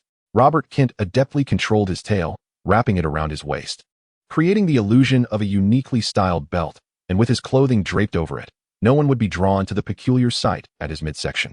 Then it seems your pants require mending as well. Upon encountering Robert Kent's cunning demeanor, Clark Kent, unable to expose any flaws in his brother's effade, resorted to asserting his elder brother's dignity and glared at Robert Kent with exasperation. It is indeed a dire situation for a proud scion like me to be forced to patch things up. One wonders when I shall don a proper battle suit. Robert Kent feigned a sense of helplessness, shrugging his shoulders while murmuring, without a scion battle suit, a martial arts uniform will suffice. Clark Kent, though hearing Robert's murmurs, chose to remain silent on the surface, and soon the two returned home. You're back. Where did you go to find food? Why did you bring seasoning? It was evident that the Kent couple had not retired for the night, especially since their two children were still outside. How could they possibly rest easy? Moreover, Robert Kent had only just emerged from a state of stupor. Oh, we hunted some game to roast, Robert Kent instinctively replied, only to notice a slight change in the expressions of Jonathan Kent and Martha Kentucky. Hunting? Were you injured? You can't just eat what you hunt. Martha Kent was the first to regain her composure, her concern evident as she looked at her sons. Hey, don't worry, Mom. We're not ordinary people. Robert Kent waved his hand dismissively, eager to explain. Besides, I have a special method for preparing the ingredients, so there won't be any issues. Indeed, Mom. I inspected it thoroughly and found no pathogens. Plus, the food Robert prepares is truly delectable. You'll see when he showcases his skills. Clark Kent chimed in, supporting his brother's claims. If circumstances permit in the future, perhaps Robert could even open a barbecue restaurant, as his culinary talents would surely attract a thriving clientele. Is that so? Martha Kent regarded her sons with a hint of skepticism. Although they had never lied throughout their upbringing, she felt it prudent to seek clarity on such matters. Martha. At that moment, Jonathan Kent shook his head and exchanged a glance with Martha, signaling that further inquiry was unnecessary. Initially, like Martha, Jonathan had shared concerns upon hearing of Robert's hunting exploits, understanding the risks associated with wild game compared to properly inspected meats. However, he soon remembered that his sons were not of this earth. They had never been ill, having faced only psychological challenges, while their physical prowess far surpassed that of humans. What posed a risk to humans was trivial for these formidable extraterrestrial youths. Hey Dad, I heard there's some grand tournament happening in the neighboring state. Could you take me to participate? With Martha no longer pressing the issue, Robert Kent looked at Jonathan Kent with eager anticipation. Upon hearing this, Jonathan Kent was momentarily taken aback, then cast a sidelong glance at the composed Clark Kent. With a hint of pride, he smiled at Robert Kent and said, All right, the competition is scheduled for the day after tomorrow, precisely at noon on Sunday. We shall depart tomorrow afternoon and should arrive by evening. The performance will rest upon you, Robert. With unwavering confidence, Robert Kent patted his chest and assured, Leave it to me. Then, turning to Clark, he added, Brother, I'm off to bed now. Make sure to wake up in the morning. Don't forget to mend your pants. A slight smile graced Clark Kent's lips as he watched Robert Kent call out loudly. Chapter 10. The astonishing words of Superman that night. The Kent family slept soundly. The intelligence issues that had once plagued them were now resolved. Although Robert Kent's voracious appetite presented a new challenge, nevertheless, the thoughtful Robert Kent brought solace to his parents, indicating not only a restoration of his faculties, but also a maturation into a considerate child. unbeknownst to Robert. His parents' relief stemmed from their gratitude for the nurturing he had received over the past 15 years, which he cherished as deeply as his martial pursuits. At 5 o'clock the following morning, Robert Kent arose, marking his first exercise since arriving in this world 15 years ago. He felt no particular excitement as he quickly organized his belongings, placing the mended pants aside. After calling for Clark, he commenced a new training regimen. The training itself was rather unremarkable, consisting primarily of carrying heavy weights while traversing rugged terrain, engaging in long-distance sprints, and performing various weighted push-ups and frog jumps, all while also cultivating the land around their home. For Robert, the intensity of the training was somewhat daunting. His physical strength was not yet superior to that of a fledgling Goku, who had spent considerable time growing in mountainous regions. In contrast, Robert had scarcely ventured far during the past 15 years. Thus, he was resolute in his determination to recover the lost time. However, while Robert relished the increased training load, Clark found it less challenging. Despite engaging in the same training, the burdens posed no significant challenge for him. Faced with this predicament, Robert could only devise alternative training plans for Clark, such as endless punching and kicking drills, while ensuring consistency in power and striking points with each movement. In the absence of a gravity chamber, even with Robert's extensive experience, these were the only methods he could conceive to help Clark gradually harness his physical strength. Before long, the morning had slipped away, and Robert Kent and Clark Kent felt no weariness. Clark Kent attributed this to the insufficient intensity of their training, while Robert Kent found himself questioning whether his previous wish for enhanced restorative abilities was still effective. If indeed it were effective, the Saiyan, coupled with extraordinary recuperative powers, could potentially explore a unique method of enhancement. It is well known that Saiyans, particularly those from the 7th universe, possess a remarkable trait. Upon revival from the brink of death, their combat prowess significantly escalates. However, this near-death revival is not perpetually beneficial. Rather, it serves to manifest the latent potential of the body through the transition from death to life. Should one hone their strength to its limits, even the experience of near-death revival would not result in an increase in combat power. Yet, it was evident that Robert Kent had not reached such a limit. Admittedly, Robert Kent preferred to elevate himself through rigorous training, but if his extraordinary recovery talent was indeed still intact, he could engage in battle with greater abandon, even executing unique combat techniques that embodied his martial prowess. "Brother, why not try to beat me to the brink of death?" pondered Robert Kent, casting a contemplative glance at Clark Kent while preparing food in the desolate area. This was not an unfair enhancement of strength. Rather, it was a rational utilization and understanding of his own gifts. "I, Robert Kent, am not." Clark Kent, however, was taken aback by Robert Kent's words. He had never encountered such a sentiment before, and now he felt an urge to crack open Robert Kent's head to ascertain whether his mind had faltered. Clark Kent questioned the veracity of Robert Kent's claim that his consciousness had fully recovered. Surely, Robert Kent's awareness could not have returned completely? Was this something a person with a normal intellect would utter? Even an alien should not express such thoughts. "Brother, why are you silent? Is it too difficult?" Robert Kent, noticing Clark Kent's bewildered gaze, looked back with confusion and clarified, "Well, it's not so much about being beaten to the brink of death. I merely require you to strike me until I am left with a single breath, completely immobilized and on the verge of passing. I understand this may be challenging for you, but just follow my instructions. Avoid striking my brain and heart." And then, Clark Kent remained in shock. Throughout his life, he had never heard such a request from Robert Kent, asking to be brought to the edge of breath. And what astonished him most was the detailed manner in which Robert Kent articulated it. "Brother, why the silence? Is it too much to ask? Perhaps we could attempt this after you have trained for a while." After a while, noticing that Clark Kent still had not responded, Robert Kent speculated that perhaps Clark lacked confidence in his own abilities, which was why he had not agreed. Therefore, he suggested that they discuss it further at a later time. "Robert," he said, "I have heard that there is a renowned asylum called Arkham on the outskirts of Gotham City. Now that you can conceal your tail, perhaps you might consider visiting." Gradually recovering from his shock, Clark took a deep breath and gazed earnestly at Robert Kent. Robert Kent, at that moment, was the epitome of confusion, his mind filled with a multitude of questions. Even he, despite his usual dullness, understood that suggesting a visit to an asylum implied that there was something amiss with his mental faculties. Yet, he could not fathom why Clark would think he had a problem. After all, if he dared to push Clark to the brink of death, he certainly had confidence in his ability to recover. Was this not a conclusion that could be easily drawn? It seemed that Clark's reasoning was flawed. Perhaps it was Clark who had issues with his own thought processes. Moreover, if Clark was perplexed, why not simply ask? Did he truly believe Robert was unwell for requesting someone to bring him to the brink of death without assurance of recovery? Contemplating this, Robert regarded Clark with a mix of disdain and sympathy, their gazes locking momentarily. Chapter 11. Clark's caution before long. The matter of Arkham Asylum faded into the background, and the incident of Robert being pushed to the brink of death was momentarily forgotten. As for whose mind was truly disturbed, both Robert and Clark harbored their own conclusions. Each brother steadfastly believed that there was nothing wrong with themselves. After a hearty meal, Clark and Robert returned home, setting off in the family's old pickup truck towards the site of the Great Burger Challenge in Missouri. Throughout the journey, Robert did not squander time. Instead of sitting in the back seat, he positioned himself in the open cargo area of the truck, engaging in meditation to cultivate his inner strength through sheer willpower. Meanwhile, Clark reclined beside him, basking in the sun, feeling an immense sense of comfort and pleasure, while also sensing that his physique was beginning to strengthen once more. Robert's training methods were evidently effective. Unaware of the reasons behind his improvement, Clark developed a delightful misconception and resolved to continue training with Robert. The Kent family's old pickup truck did not travel particularly fast, certainly not as swiftly as Robert or Clark could run, but the distance from Smallville to Missouri was not overly great. After all, the famous Kansas City, their destination, is situated at the junction of Kansas and Missouri and administratively belongs to Missouri. That evening, the Kent family settled into a hotel in Kansas City.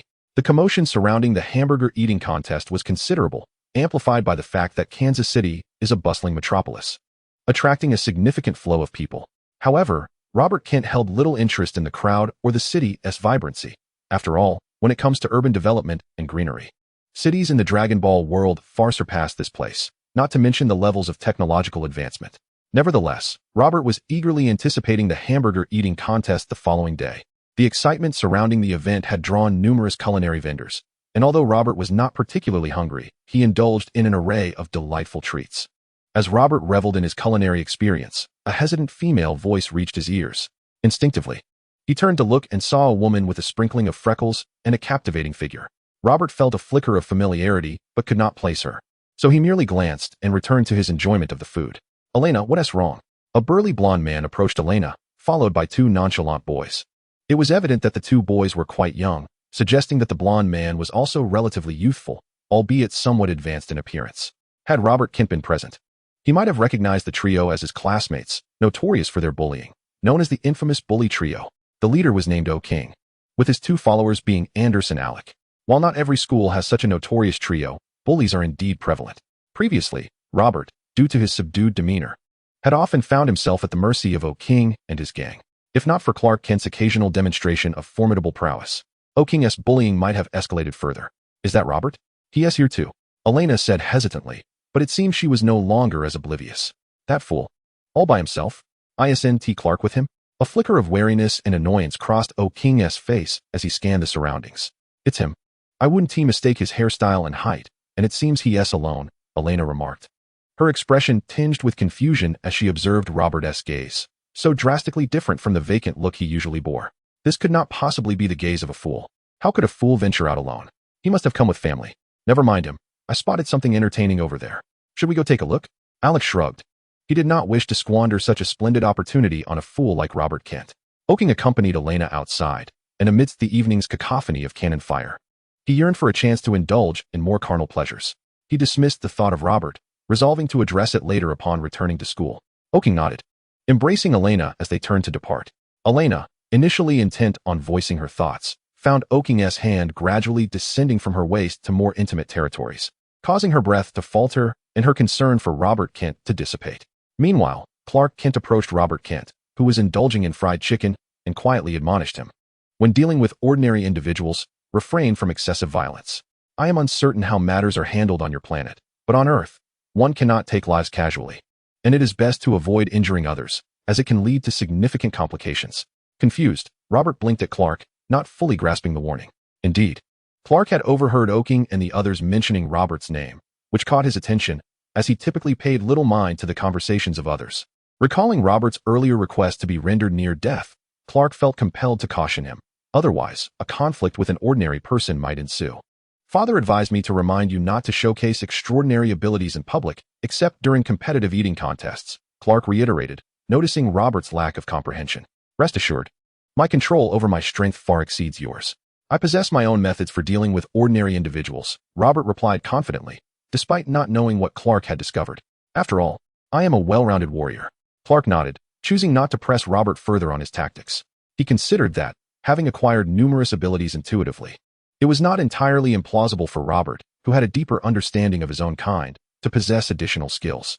Observing Robert's various demonstrations, Clark began to question whether he had lost a portion of his memory upon arriving on Earth. Otherwise, why did he not comprehend his own racial abilities as Robert did? Chapter 12. The Gluttonous Robert. Before long, Sunday arrived, and the preliminary activities commenced early in the morning. The registration period had closed the previous night, and Robert Kent had nearly missed the opportunity.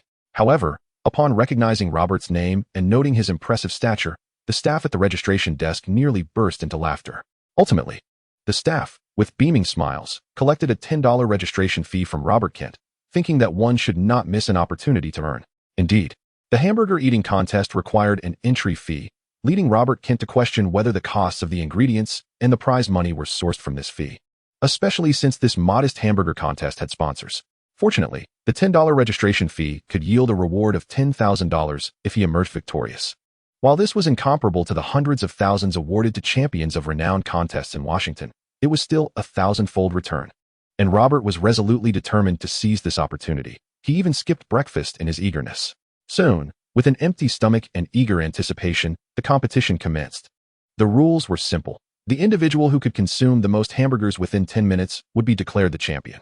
Each round featured 50 participants, totaling 20 rounds of competition, with a timer and an overseer before each contestant, surrounded by countless spectators and photographers to ensure fairness and transparency. The organizers of this contest were certainly not at a loss. The registration fees alone sufficed to cover the prize money, not to mention the sponsorship funds and the economic boost to local tourism. Jonathan Kent mused as he observed the competitors. Indeed, each hamburger wrapper bore the name of a sponsor, including those specializing in hamburgers, indicating that the cost of the food was likely not exorbitant. Clark Kent, with his keen eyesight, discerned the small print on the hamburger wrappers, confirming that advertisements filled every visible corner. In the first round, the third contestant consumed a remarkable 27 hamburgers. In the second round, the sixth contestant managed to eat 23 hamburgers. Soon enough, the results from each round were announced, with only the individual who consumed the most hamburgers allowed to continue, and those remaining quickly learned whether they would advance, maintaining their hopes of becoming champions. When it was Robert Kent's turn to compete, the record had already been set at 33 hamburgers. It must be acknowledged that these contestants were indeed formidable. But Robert's entry signified that their reign would soon be over. With a triumphant display, Robert Kent deftly alternated between both hands, tossing hamburgers into his mouth at an astonishing speed that left his fellow competitors astounded, causing their pace to falter significantly. Initially, the audience was taken aback, but they quickly began to cheer, raising their thumbs in appreciation, and soon they were chanting in unison, "The Great Eater! The Great Eater! The Great Eater!" It is evident that the exuberant audience was utterly captivated by Robert Kent's remarkable ability to consume an astonishing quantity of food despite his diminutive stature. The subsequent competition seemed almost unnecessary, as the championship appeared to be predetermined in his favor. Robert Kent did not disappoint the spectators. Within a mere 10 minutes, he devoured an incredible 123 hamburgers and still showed signs of hunger. It is conservatively estimated that a Scion's appetite is approximately 30 times that of an average person. Here, the hamburgers were not particularly large. An ordinary individual could manage 4 or 5, and with effort, possibly 6 or 7. However, this pales in comparison to the vast chasm that exists between the average eater and someone like Robert Kent. The audience was perplexed, unable to comprehend how such a slight and slender figure could consume 123 hamburgers, yet their excitement remained undiminished. And the atmosphere of the event reached a fever pitch at that moment. Nevertheless, the organizers did not immediately award the championship to Robert Kent as the competition continued.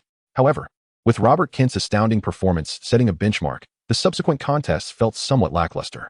Even though other competitive eaters might manage to consume 20 or 30 hamburgers, the audience's appetite had already been whetted to an insatiable level. It was clear that the audience themselves were the true champions of voracity, perpetually seeking more. Some impatient spectators even began to express their discontent, the sound of boos reverberating through the venue, which negatively impacted the performance of the following competitors. Yet, no one dared to claim they could out-eat Robert Kent, as the competition concluded with an unequivocal victory for him. Staff members rushed onto the stage to drape a jacket emblazoned with the names of sponsors around Robert Kent's shoulders, while trophies and a giant novelty check were presented to him, commemorating his record of 123 hamburgers and a prize of $10,000. A swarm of reporters rushed forward to capture photographs and pose nonsensical questions, to which Robert Kent merely smiled in response, unfazed. After all, Robert Kent had faced grander spectacles before, having won martial arts tournaments, albeit without the sponsorship attire. Notably, during an interview, Robert Kent caught sight of the staff member responsible for registrations, whose expression appeared somewhat unnatural. Is that Robert? Wasn't he supposed to be a simpleton? How can he consume so much and win such substantial prizes? Meanwhile, in the audience, a visibly fatigued and pale-faced Andal gazed incredulously at Robert Kent on the podium, questioning. I told you I saw him, didn't I? And he seems different now. He doesn't look as clueless as before. Elena let out a disgruntled huff. Previously, when she mentioned Robert Kent, no one paid him any mind. Now, that inconspicuous fool had become the center of attention as a renowned glutton, which genuinely stirred her envy.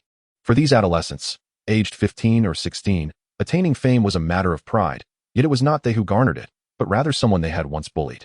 This left them quite unsettled, especially since Robert Kent had also received a substantial reward. How infuriating. He must have been feigning ignorance all along. Alex's eyes darted around before he turned to his companion, Okinga, and indignantly stated, Humph. No need to rush. That brat will eventually return to school. When he does, whether he is truly foolish or merely pretending, he will have to surrender that prize money for us to spend, unless he no longer wishes to fit in at school. A glimmer of greed and jealousy flickered in Okinga's eyes as he spoke in a low voice. Chapter 13. The reluctant superhero. Just as Okinga finished his sentence, Clark, standing beside Robert, glanced over at Okinga and met the gaze of him and his companions, causing their hearts to skip a beat. Boss, that Clark is no ordinary person. The last time the three of us joined forces, we not only failed to inflict any harm upon him, but ended up nursing sore hands for several days. Anders cautioned in a hushed tone as he observed Clark's demeanor. What if he discovers that I have taken Robert's prize money? Humph, what is there to fear? He managed to withstand our punches last time. Next time, we won't come unarmed. Besides, he cannot possibly protect Robert at all times. A flicker of trepidation crossed Okinga's eyes, but it was quickly replaced by avarice. Come, let us return and prepare. This dreary place holds no allure for us. Just yesterday, they had reveled in merriment until their bodies felt drained, but upon witnessing Robert receiving his reward, they now found the atmosphere unbearably dull. Unbeknownst to them, after their departure, Clark shook his head in resignation. Clark chose not to further discuss the matter with Robert, for he had already advised him. Since Robert claimed to have a solution, there was no need for worry. As for preventing Okinga from taking action against Robert, Clark was at a loss for how to intervene without revealing his abilities. After all, Robert would inevitably return to school, and Clark could not simply eliminate Okinga and his cohorts for overhearing their conversation. That would not align with his character, or else he would not have stood there to showcase his defensive capabilities. After the awards ceremony concluded, the organizers sought to discuss further matters with Robert, but Jonathan refused, preferring to keep Robert from deeper interactions with these individuals to avoid raising any suspicions. Jonathan believed that Robert had gained sufficient fame from this competition. Although his voracious appetite was somewhat excessive, it had established him as a competitive eater. In the future, even if Robert displayed astonishing eating capacity, no one would question it. Furthermore, there was potential for Robert to participate in other eating contests, as there were indeed individuals in America who pursued competitive eating as a profession to support their families. At this juncture, Jonathan, unaware of Robert's combat prowess, optimistically thought that as long as Robert did not reveal his true nature, he would face no significant issues ahead. Soon, the Kent family joyfully exchanged their winnings and set off on their journey home in an old pickup truck. Robert, however, did not exhibit any excitement. In fact, he contemplated adding another meal upon returning home. After all, the hamburgers used in the competition, while not entirely unpalatable, were far from delicious, merely adequate at best. Coupled with the 10-minute time constraint, it had proven insufficient for Robert's appetite. During the contest, the number of hamburgers prepared at his table had already fallen short. He had to resort to taking hamburgers from the neighboring competitor's table to barely reach the count of 123. What? You inquire if the neighboring competitor had any objections? He had long since opted to forfeit the competition. These hamburgers were not his responsibility. They belonged to the organizers. What could he possibly say? On the way home, Robert engaged in his customary meditation. For him, aside from eating and sleeping, the rest of his time was best devoted to cultivation and contemplation. Had he not known that Mr. and Mrs. Kent, along with Clark, would disapprove of his decision to forego school, he would have long ago proposed to dedicate himself entirely to his training. As for skipping class for the purpose of training, Robert had indeed contemplated it. However, he was hindered by the presence of his overbearing brother, who possessed extraordinary abilities. Robert surmised that his attempts to skip school would ultimately be futile, at most. He would only make it halfway before being apprehended by Clark, resulting in an embarrassing return. Fortunately, aside from school hours, Robert enjoyed considerable freedom, especially after regaining his senses. Mr. and Mrs. Kent no longer hindered his wanderings. Although Clark remained vigilant, this did not impede Robert's training endeavors. After all, he was eager to discover the limits of his new physique and whether his once formidable regenerative abilities still persisted. Thus, on the evening the Kent family arrived home, Robert vanished without a trace. Mr. and Mrs. Kent, assuming he had gone hunting, paid him no mind. However, Clark admired Robert's fervor, recognizing that he himself had never possessed such passion and perseverance at a young age. Clark, how have your conversations with Lana been? You are not getting any younger. At 27, it's time you considered finding a partner. Yet, to Clark's surprise, as he turned his attention away from Robert, he was met with the most terrifying of circumstances, his mother, Martha, pressuring him about marriage. Mother, I am as formidable as Superman, yet when confronted with this dilemma, I find myself somewhat at a loss, rendered speechless and unsure of what to articulate. I recognize your uniqueness, but you must also endeavor to integrate into human life, mustn't you? After all, aside from your remarkable strength, you bear no other discernible differences from ordinary humans, do you? Martha gazed at Clark, shaking her head gently as she spoke. Previously, when Robert had not regained his senses, it required your energy to care for him. However, now that he has returned to himself, aside from an increased appetite, you need not worry excessively. You should also contemplate your own affairs. That girl Lana is quite admirable. Or rather, all those children you once rescued have proven to be decent individuals. At the very least, they have never spoken ill of you, and even as they matured, they continued to harbor gratitude towards you, no longer fearing you as they did in their youth. Your relationship with Lana represents a charming beginning akin to a prince rescuing a princess. Thus you must seize this opportunity and not let such a splendid princess slip away. Indeed, the Lana Martha mentioned is one of Clark's classmates from the school bus he saved 15 years ago. Furthermore, Lana is particularly special. She was the only one who stood up for Clark during his childhood when he was shy and bullied. Lana has intervened on Clark's behalf more than once, unaware of the extent of his abilities at that time. Hence, in Clark's heart, Lana is not merely a princess, but rather resembles a heroic knight, a valiant champion for the weak. Let us speak of this later. Once I can better control my abilities and comprehend my body, I will give it some thought. Clark finally replied with a sigh after a moment of contemplation. Alas, hearing Clark's words, Martha too let out a wistful sigh. Truth be told, she had always hoped to cradle a grandchild in her lifetime, but it now seemed that such hopes were rather dim. Chapter 14. No one wishes to trust a fool. As for the notion of relying on Robert to provide her with a grandchild, Martha had never entertained such thoughts. Not to mention that Robert is merely 15 years old. Even when he grows older, Martha believes the endeavor to be exceedingly challenging. After all, Robert possesses a rather sizable secret. Should the time come for procreation, revealing it would undoubtedly frighten any potential partner. In such a scenario, not only would she fail to embrace a grandchild, but Robert's peculiarities would also be laid bare, presenting an insurmountable risk. At this moment, Robert remained blissfully unaware that he had missed out on a grand spectacle, one that had nearly entangled him. Upon returning home in the dead of night and having indulged in 6 hours of slumber, Robert once again summoned Clark to train together. In response to Robert's abundant energy, Clark exhibited little reaction, for he too was brimming with vitality, especially when the nascent sun cast its rays upon him, making him feel slightly stronger, thereby enhancing his motivation to train alongside Robert. Remember what you said. You have ways to deal with ordinary people, he reminded Robert. Unable to resist one last admonition before Robert headed to school, knowing full well that Ojinka was bound to receive a lesson from Robert, Clark would not intervene, as he believed Ojinka deserved this reprimand. Yet he hoped the situation would not escalate, drawing unwanted attention to Robert's peculiarities. Rest assured, ordinary people are quite manageable. Robert chuckled, waving his hand as he stepped out the door. What a jest! A formidable warrior such as he, unable to handle a few ordinary individuals? After Robert's departure, Clark initially intended to focus on him, but a saying rang true: what is constantly on one's mind will surely resonate. It was not so much that Clark was fixated. Rather, Martha had been persistently dwelling on it since the previous night. Then, Lana made her entrance, seeking to invite Clark out, claiming a desire to shop in Kansas City. Unfamiliar with the area and having heard that Clark had just returned, she hoped he would accompany her. Had she called, he might have politely declined. But with Lana standing at his doorstep, refusing was rather awkward, especially with Martha watching attentively nearby. Indeed, Lana's decision to visit Clark at the Kent farm was a well-honed strategy she had developed over the years. Over the past 15 years, she had visited the Kent farm countless times, particularly increasing her visits after reaching adulthood. She understood that a phone call might have prompted Clark to decline her invitation. It was also true that Lana harbored feelings for Clark, Otherwise, Martha would not have so insistently selected her as a candidate for her son's future partner. Despite Clark's numerous heroic deeds, under Martha's watchful gaze, Clark ultimately set out with Lana, who animatedly recounted her experiences along the way, with their dynamic predominantly featuring Lana in the lead role. Meanwhile, Robert navigated the route to school from memory, hastening in secluded areas, arriving earlier than usual. The trio of bullies, led by Ojinka, were absent. Yet Elena had already reached the classroom and could not restrain herself from recounting Robert's championship in the eating contest the previous day. 123 hamburgers? How is that possible? He must have cheated. Just look at his diminutive stature.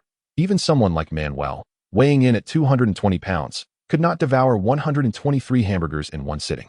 However, as soon as Elena finished her statement, a classmate quickly rose to counter her claim, asserting that she was exaggerating the facts.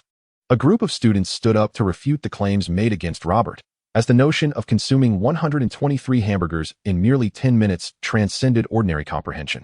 Particularly in light of Robert's previous portrayal as a fool, people were reluctant to believe that a fool could devour such a staggering number of hamburgers in such a short span. They found it improbable that a simpleton could emerge victorious in a competitive eating contest and claim a $10,000 prize. Rather, they preferred the narrative of a fool utterly bewildered by the rules, mocked on stage for his failure to even unwrap a hamburger, and reduced to tears amidst the laughter of his peers, thereby enhancing the jocular atmosphere. However, Robert himself bore no grievance. It was Elena who felt a deep sense of injustice, as she was merely recounting the truth, yet found no one willing to accept her words. Furthermore, she harbored jealousy over Robert's victory and the monetary reward, which now made her a target of ridicule among her classmates. As Elena pondered how to articulate her explanation, Robert entered the classroom, and her eyes lit up with determination. She hurried to confront him, hands on her hips, and firmly declared, "You must tell them that we did not lie. You truly won the eating contest and consumed 123 hamburgers." Elena was aware that Robert's performance the previous day had proven he was no fool, yet she remained unperturbed by his presence. What did it matter if he could eat? Despite his prowess, Robert stood at a mere 5 feet 3 inches tall. Even without his earlier foolish demeanor, he would still be vulnerable to bullying. Moreover, Elena was aware that Okinga and his associates were scheming to extort Robert's prize money. She believed that, due to the existence of this contest prize, Robert's future would be even more dismal, as Okinga and his cronies would not rest until they had drained Robert's winnings completely, if they ever chose to spare him at all. To Elena's surprise, Robert paid her no mind and simply turned to walk towards his seat. "How dare you?" she fumed, incensed by his dismissal. Just as she prepared to confront him, she caught his gaze, which sent a jolt of shock through her. Suddenly, she felt a sense of disorientation, as though she had forgotten something important, and she dazedly returned to her own seat. She had been intimidated by a fool. It was embarrassing to consider how Okinga had chosen her as his girlfriend. Witnessing Elena retreat in response to Robert's glance, a female classmate seized the opportunity to mock her with a sarcastic tone. Laughter erupted among the other students, filling the classroom with a lively atmosphere as the topic shifted away from Robert's victory in the eating contest, which seemed to have been conveniently forgotten. Moreover, Elena, who was subjected to the mocking remarks of her classmates, displayed little reaction, merely resting her head on the desk in a somber silence, as if recalling some sorrowful memory, seemingly having forgotten the earlier conflict with Robert. Chapter 15. Hypnosis. Though my power may not yet be formidable, my martial aspirations remain steadfast, and my spirit is sufficiently robust. The hypnosis technique I learned from Master Wu Tian proves ineffective against formidable adversaries, yet it serves well against ordinary individuals, particularly the simple hypnotic suggestions. This, of course, was orchestrated by Robert, and it is not an extraordinary tactic, merely a form of hypnotic suggestion. It was with considerable effort that Robert acquired this skill from Master Wu Tian, exchanging dozens of cherished editions of Lu Xuanda for the privilege of learning this exquisite technique. Despite Master Wu Tian's rather lecherous demeanor during the instruction, Robert has never employed hypnosis for malevolent purposes.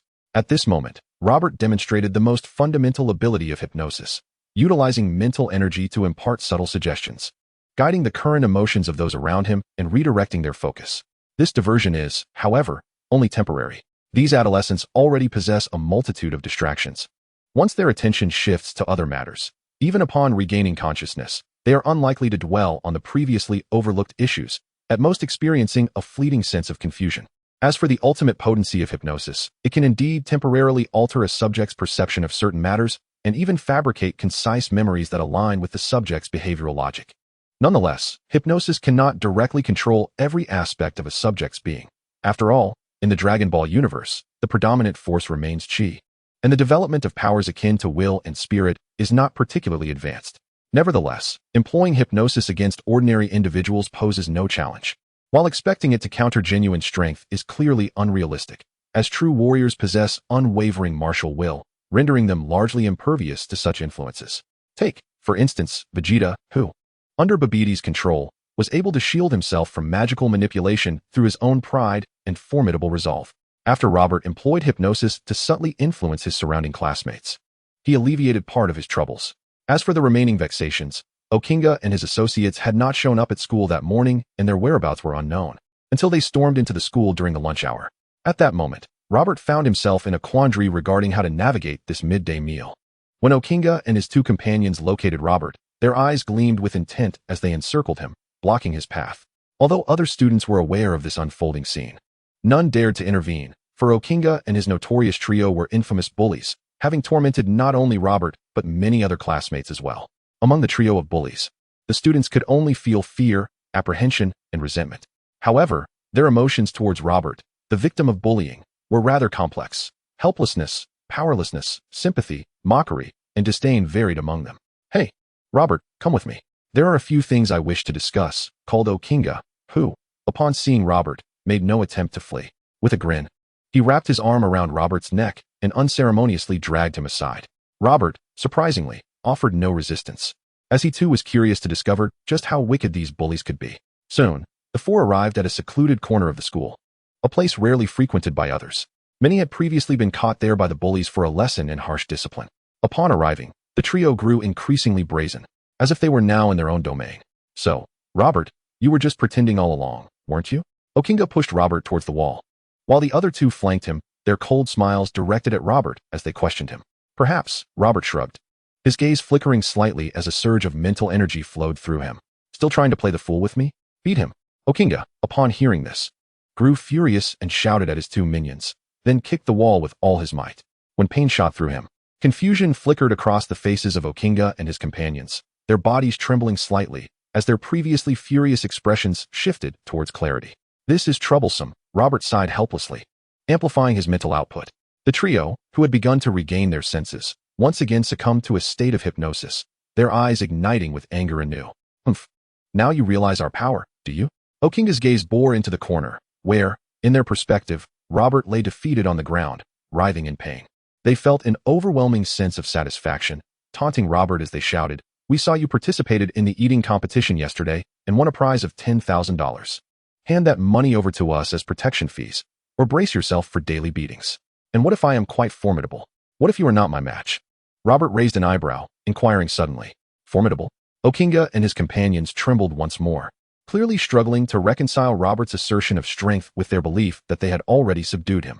This conflict further undermined the effectiveness of their hypnosis. "Formidable? You little runt. I'm eager to see just how formidable you are." However, before the hypnosis could completely dissipate, Okinga suddenly bellowed, drawing a handgun from his waist and aiming it at the wall with a sneer. "This gun was originally meant for your brother, Clark. The last time he withstood our punches without a scratch, but I don't believe he can remain unscathed in the face of a bullet." As the words of Okinga fell, both Andal and Alec behind him drew a pistol each. The three firearms, differing in style and somewhat worn, appeared to be stolen from their homes, which explained their absence earlier that morning. "You truly underestimated the situation. The bullets cannot harm him, and even switching ammunition would not suffice," Robert scoffed, his disdain evident as he regarded the three pistols. A mere handgun bullet could not even graze him, let alone Clark. Nevertheless, the fact that Okinga and his companions possessed firearms to confront Clark took Robert by surprise. If Robert and Clark were merely ordinary individuals, those three handguns would pose a lethal threat to them. This further implied that Okinga and his cohorts not only harbored intentions of extortion, but also contemplated harm. Even though they had yet to take that drastic step, the pistols primarily served as a means of intimidation. But who could guarantee that, should the situation escalate, the impulsive Okinga and his companions would not indeed pull the trigger? "Ah, you have brought me here to extort my wealth, and upon my refusal, you brandish your weapons to threaten me. Reluctantly, I find myself agreeing to hand over the prize," Robert mused, beginning to weave a hypnotic tale. However, a conflict arose among the three over the distribution of spoils. Okinga, as the leader, felt entitled to the lioness share, while Andal and Alec, armed themselves, questioned why they should receive less money. Thus, They began to draw their weapons and fire upon one another. Chapter 16. The impact of the shooting incident. Stop. Just as Robert had finished crafting his hypnotic narrative, Clark, in a mall in Kansas City, suddenly exclaimed, startling Lana, who was holding a garment, leaving her bewildered and momentarily frozen. Never mind. It's too late, Clark sighed after regaining his composure, forcing a smile as he looked at Lana. The dress you picked is lovely, but I have an urgent matter to attend to. It's fine, go ahead. Lana's expression dimmed slightly, her smile somewhat strained. Yet she looked at Clark with a completely different demeanor, softly saying, please wrap this dress. Consider it a gift from me, if you accept it. All right, I will prepare a return gift. Clark, observing Lana's expression, sighed inwardly. He ultimately did not refuse and earnestly replied, really? That is wonderful. I am quite eager to see what you will gift me. Lana's eyes sparkled with excitement, the previous melancholy vanishing in an instant, showcasing her adeptness and changing her demeanor. Simultaneously, she reflected on a newfound insight. When with Clark, being overly assertive and strong was not advantageous. It was beneficial to exhibit a touch of vulnerability to soften his heart. Softness prevails over hardness with Clark. Bang, bang, bang. On the other side, after Robert concluded the hypnosis, the trio of Okinga indeed turned against each other, engaging in a fierce exchange of gunfire. Bullets pierced through their bodies, and the excruciating pain jolted them awake from their hypnotic state. However, the narrative woven by Robert had already altered their memories. The physical assault on Robert never transpired. Instead, while brandishing their firearms in a threatening manner, they fell into a dispute over the spoils, leading to their mutual shooting. Now, lying on the ground, riddled with bullets, they were engulfed by panic and regret, realizing how foolish it was to fight before securing their ill-gotten gains. Ah, it seems fate has spared you. Though I cannot discern whether your marksmanship is commendable or abysmal, nonetheless, you are destined to bear the consequences for life. Consider this a lesson learned. Robert mused as he glanced at the fallen bullies. Taking a deep breath, he shouted, help. There has been a murder. Shots fired. Help. After his outburst, Robert retreated to a corner, feigning terror with an impressive display of acting.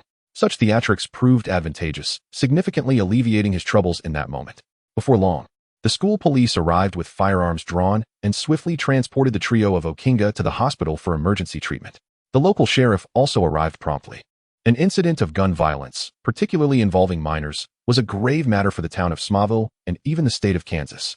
If the sheriff mishandled the situation, those who had elected him would not be pleased. As a witness and a participant in the event, Robert naturally underwent thorough questioning. However, he had not engaged in physical conflict with Okinga and his companions, and there were no fingerprints of his on the handgun. With a subtle application of mental suggestion, Robert was soon released, for all evidence indicated his innocence. He was indeed the victim of bullying, while the trio was notorious for their oppressive behavior, a fact corroborated by numerous students and teachers within the school. Subsequently, the police gathered evidence from the fallen bullies, and after a series of inquiries, they obtained testimonies consistent with Robert's account. In theory, the matter should have concluded there. Robert could resume his studies without concern for the three bullies, now destined for a lifetime of rehabilitation. In Robert's view, the fate of the bullies was not entirely unfavorable. They had received a lesson they would never forget, with the accompanying pain likely to deter them from further acts of bullying, preventing them from committing even greater offenses. This could be seen as Robert assisting the bullies in their transformation towards redemption. Indeed, I am a good person, Robert thought to himself. Yet, little did he expect that this incident was far from over. Good boy, were you frightened? It is well that all is well. When the Jonathan family picked up Robert, Martha tenderly embraced the young boy seated in the back, offering him solace. It is utterly outrageous. Such a young child daring to steal a firearm from his home. Fortunately, their greed led to infighting. Otherwise, this matter would not have concluded so easily. Jonathan expressed his indignation, his emotions unusually agitated. After all, in the eyes of Jonathan and Martha, their little son, aside from having an insatiable appetite and an unusual appendage, was no different from any ordinary child. They could not bear the thought of Robert being harmed by a bullet or, worse yet, losing his life. Rest assured, Mom and Dad, I am fine, Robert said with a warm smile upon witnessing the concerned expressions of Jonathan and Martha. Although I may not be as formidable as my brother, I can still handle typical situations. Typical situations? How can this be deemed typical? A gun was drawn. You should have seen the fate of your three classmates. Their lives will be irrevocably altered.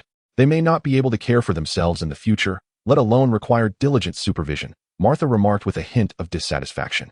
Although the plight of the trio was indeed dire, she felt no sympathy, for their grim fate had almost befallen her own son. Robert, you are unaware that the parents of those boys sought to shift the blame onto you. Had it not been for Jonathan's assertiveness, Compounded by the panic exhibited by Oaking and the others leading to their slip-ups, the matter would not have been resolved so easily. The matter is far from resolved. Clark interjected, exhaling a resigned sigh, his voice low. Huh. The trio of Jonathan, Martha, and Robert paused, turning their attention to Clark. Did you hear something, Clark? Martha inquired hesitantly, well aware of his capabilities. Indeed, the ramifications of the school shooting have been so severe that the parents of the students have arrived at the school, demanding the expulsion of Oaking and his associates, Clark said, casting a sidelong glance at Robert. This is a positive development. However, even if they do not face expulsion, they will likely find it difficult to return to school. After all, their social standing appears quite poor, having offended many. It is likely that upon their return, their disabilities may render them targets of bullying, Robert remarked with a nonchalant shrug and a faint smile. Of course, if that is indeed the case, it could be seen as poetic justice. Chapter 17. The expulsion controversy. While the Kent couple did not verbally express their agreement with Robert's sentiments, they also refrained from contradicting him, as they shared similar views.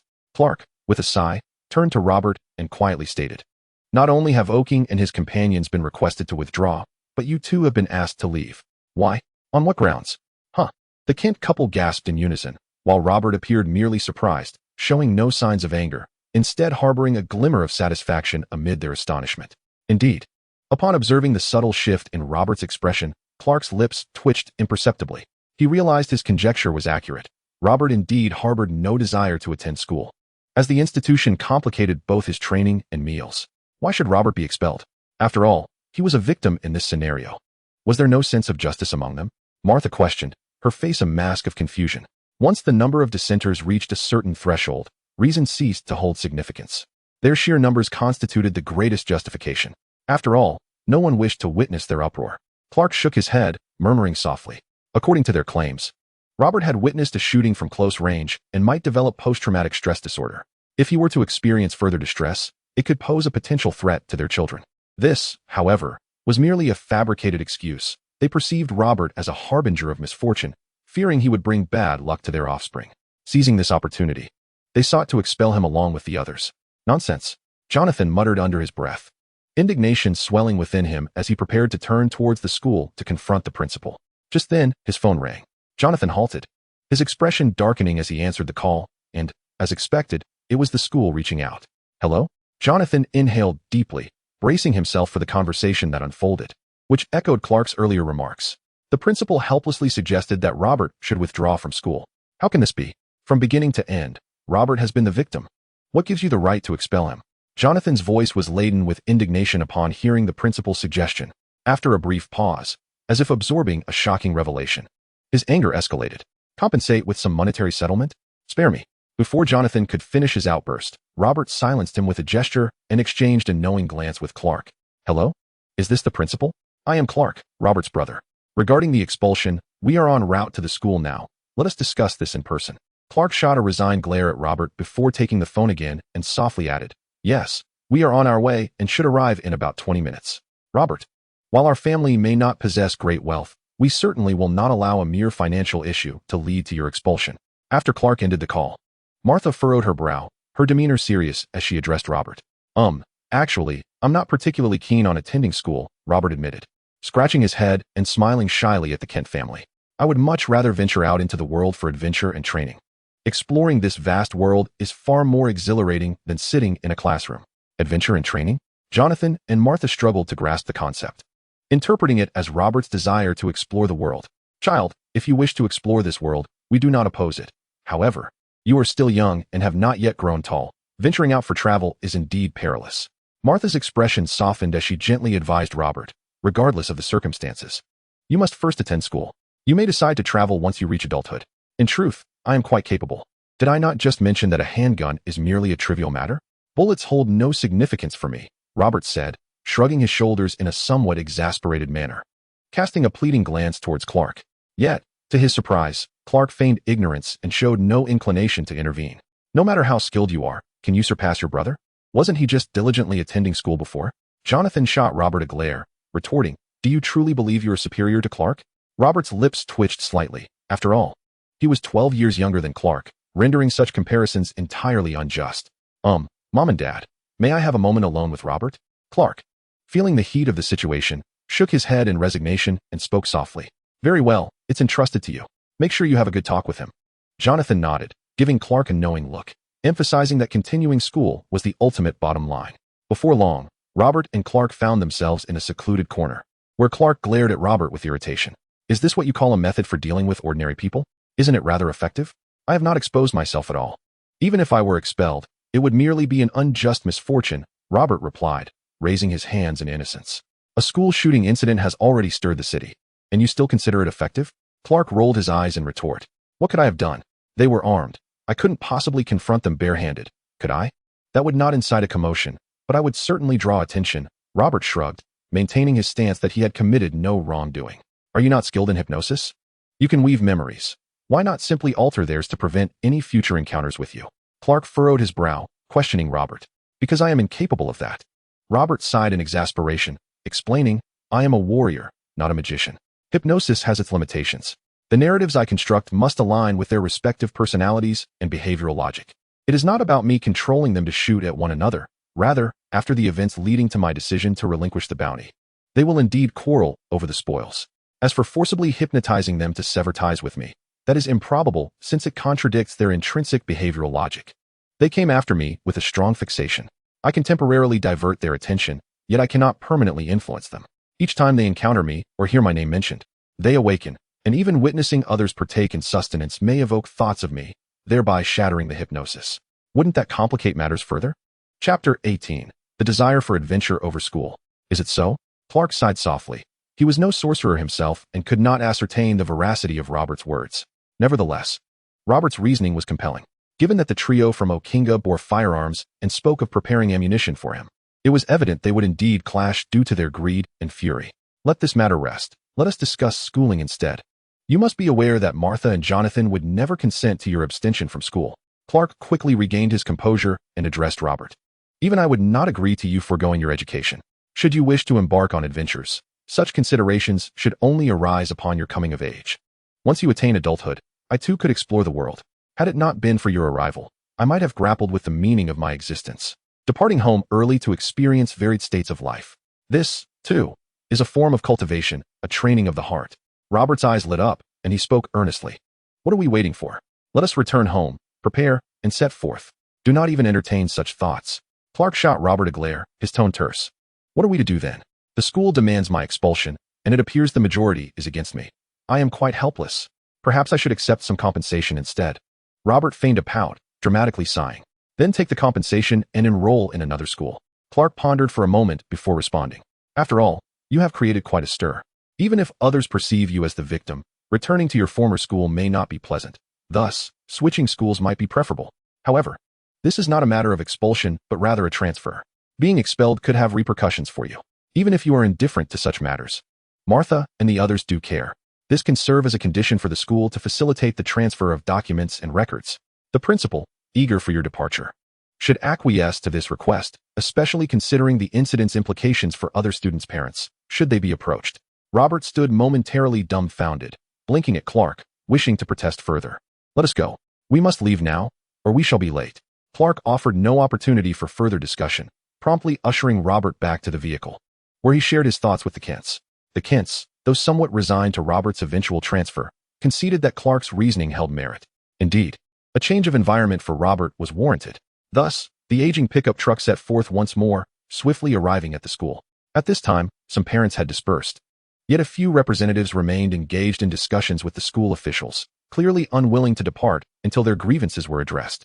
Clark overheard the parents' representatives attempting to leverage this wave of public sentiment to impose additional demands, seeking greater benefits, such as enhancing campus security measures, increasing the number of surveillance cameras, and providing superior educational resources for the children, all matters unrelated to Robert, and thus Clark deemed them unworthy of his attention. Before long, the Kent family reached the principal's office, where they found Principal Bob looking quite flustered. "Ah, you have arrived," Bob sighed in relief upon seeing the Kents, though his expression quickly turned awkward. While he had been somewhat at ease during their phone conversation, facing Jonathan's stern demeanor left him momentarily at a loss for words. However, considering the still present parents and their mounting demands, Bob felt a tremendous weight upon his shoulders. Ultimately, he could only exhale deeply and quietly address the Kents. "The situation is as I described over the phone. It is not my desire to expel Robert. After all, he is a victim in this incident. Nevertheless, we find ourselves in a difficult position. As you can see, the parents have not yet departed, and their demands are insistent. I understand their request for the expulsion of the Okinga trio is reasonable, but asking for Robert's dismissal is utterly unfounded. The school acknowledges its shortcomings and is willing to offer you some financial compensation, hoping you can appreciate our predicament. We certainly do not wish for such circumstances to unfold. It is impossible for Robert to be expelled, Clark asserted on behalf of the Kent family, his expression grave as he regarded Bob. You are undoubtedly aware of the repercussions that expulsion would have on Robert. When I was in school, there were instances where students were injured and hospitalized. Yet none were expelled, let alone now when Robert is an innocent victim. Should such an expulsion occur, I am certain the media would be eager to report on the unfolding events. Upon hearing Clark's words, Bob felt a tightening in his chest. He could not comprehend how such an incident could occur at his school. If he did not promptly resolve the matter of Robert's expulsion to satisfy the parents and mitigate the impact of public opinion, his tenure as principal would be jeopardized, especially with the pressure mounting from the school board. The expulsion of the Okinga trio was manageable, given that they were already seeking to take a leave of absence due to their injuries and had erred in their actions. However, Robert's situation was different. He was merely a victim. If handled poorly, it might provoke further uproar from the Kent family, leading to new complications. Yet, just as Bob's thoughts swirled with uncertainty, Clark suddenly shifted his tone, stating, "However, leaving this school is not entirely out of the question, but we have conditions. State your terms. We are open to negotiation. I have heard that Robert has won the championship in the eating contest, with a prize of $10,000. In light of this, our school will provide $50,000, covering the taxes on that amount, as compensation for Robert. It is worth noting that the average scholarship offered by many prestigious universities does not even reach this figure." Bob, upon hearing this, let out a sigh of relief and quickly smiled, stating that money was not the primary concern. Rather, it was Robert's educational situation. Robert was not dropping out, but transferring, and the school would assist in handling his transfer process. When Robert goes to another institution, it would be a win-win situation for both parties, wouldn't it? Clark waved his hand and, with a serious expression, looked at Bob and said, "Robert, no," in a booming voice.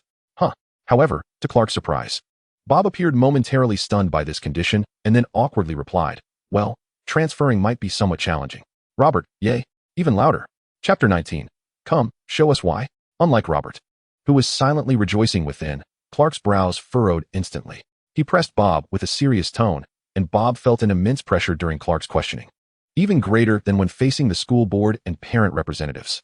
"You know, this shooting incident has caused quite an uproar, affecting not only our school but also others in the vicinity." Bob organized his thoughts and spoke somewhat helplessly. "Thus, it is unlikely that Robert will be able to attend nearby high schools, as they wish to avoid being entangled in this matter. Well, perhaps it is best to let it go. It seems I am destined not to continue my education," Robert thought to himself with delight, already planning his daily training regimen. Though he feigned regret on the surface. "Robert, is there really no other way?" Clark shot Robert an annoyed glare. Suddenly recalling something, he turned to Bob and said, "Actually, attending a school farther away is also acceptable. If Robert truly cannot continue his studies, I believe we need to discuss this matter further." "Farther away is acceptable?"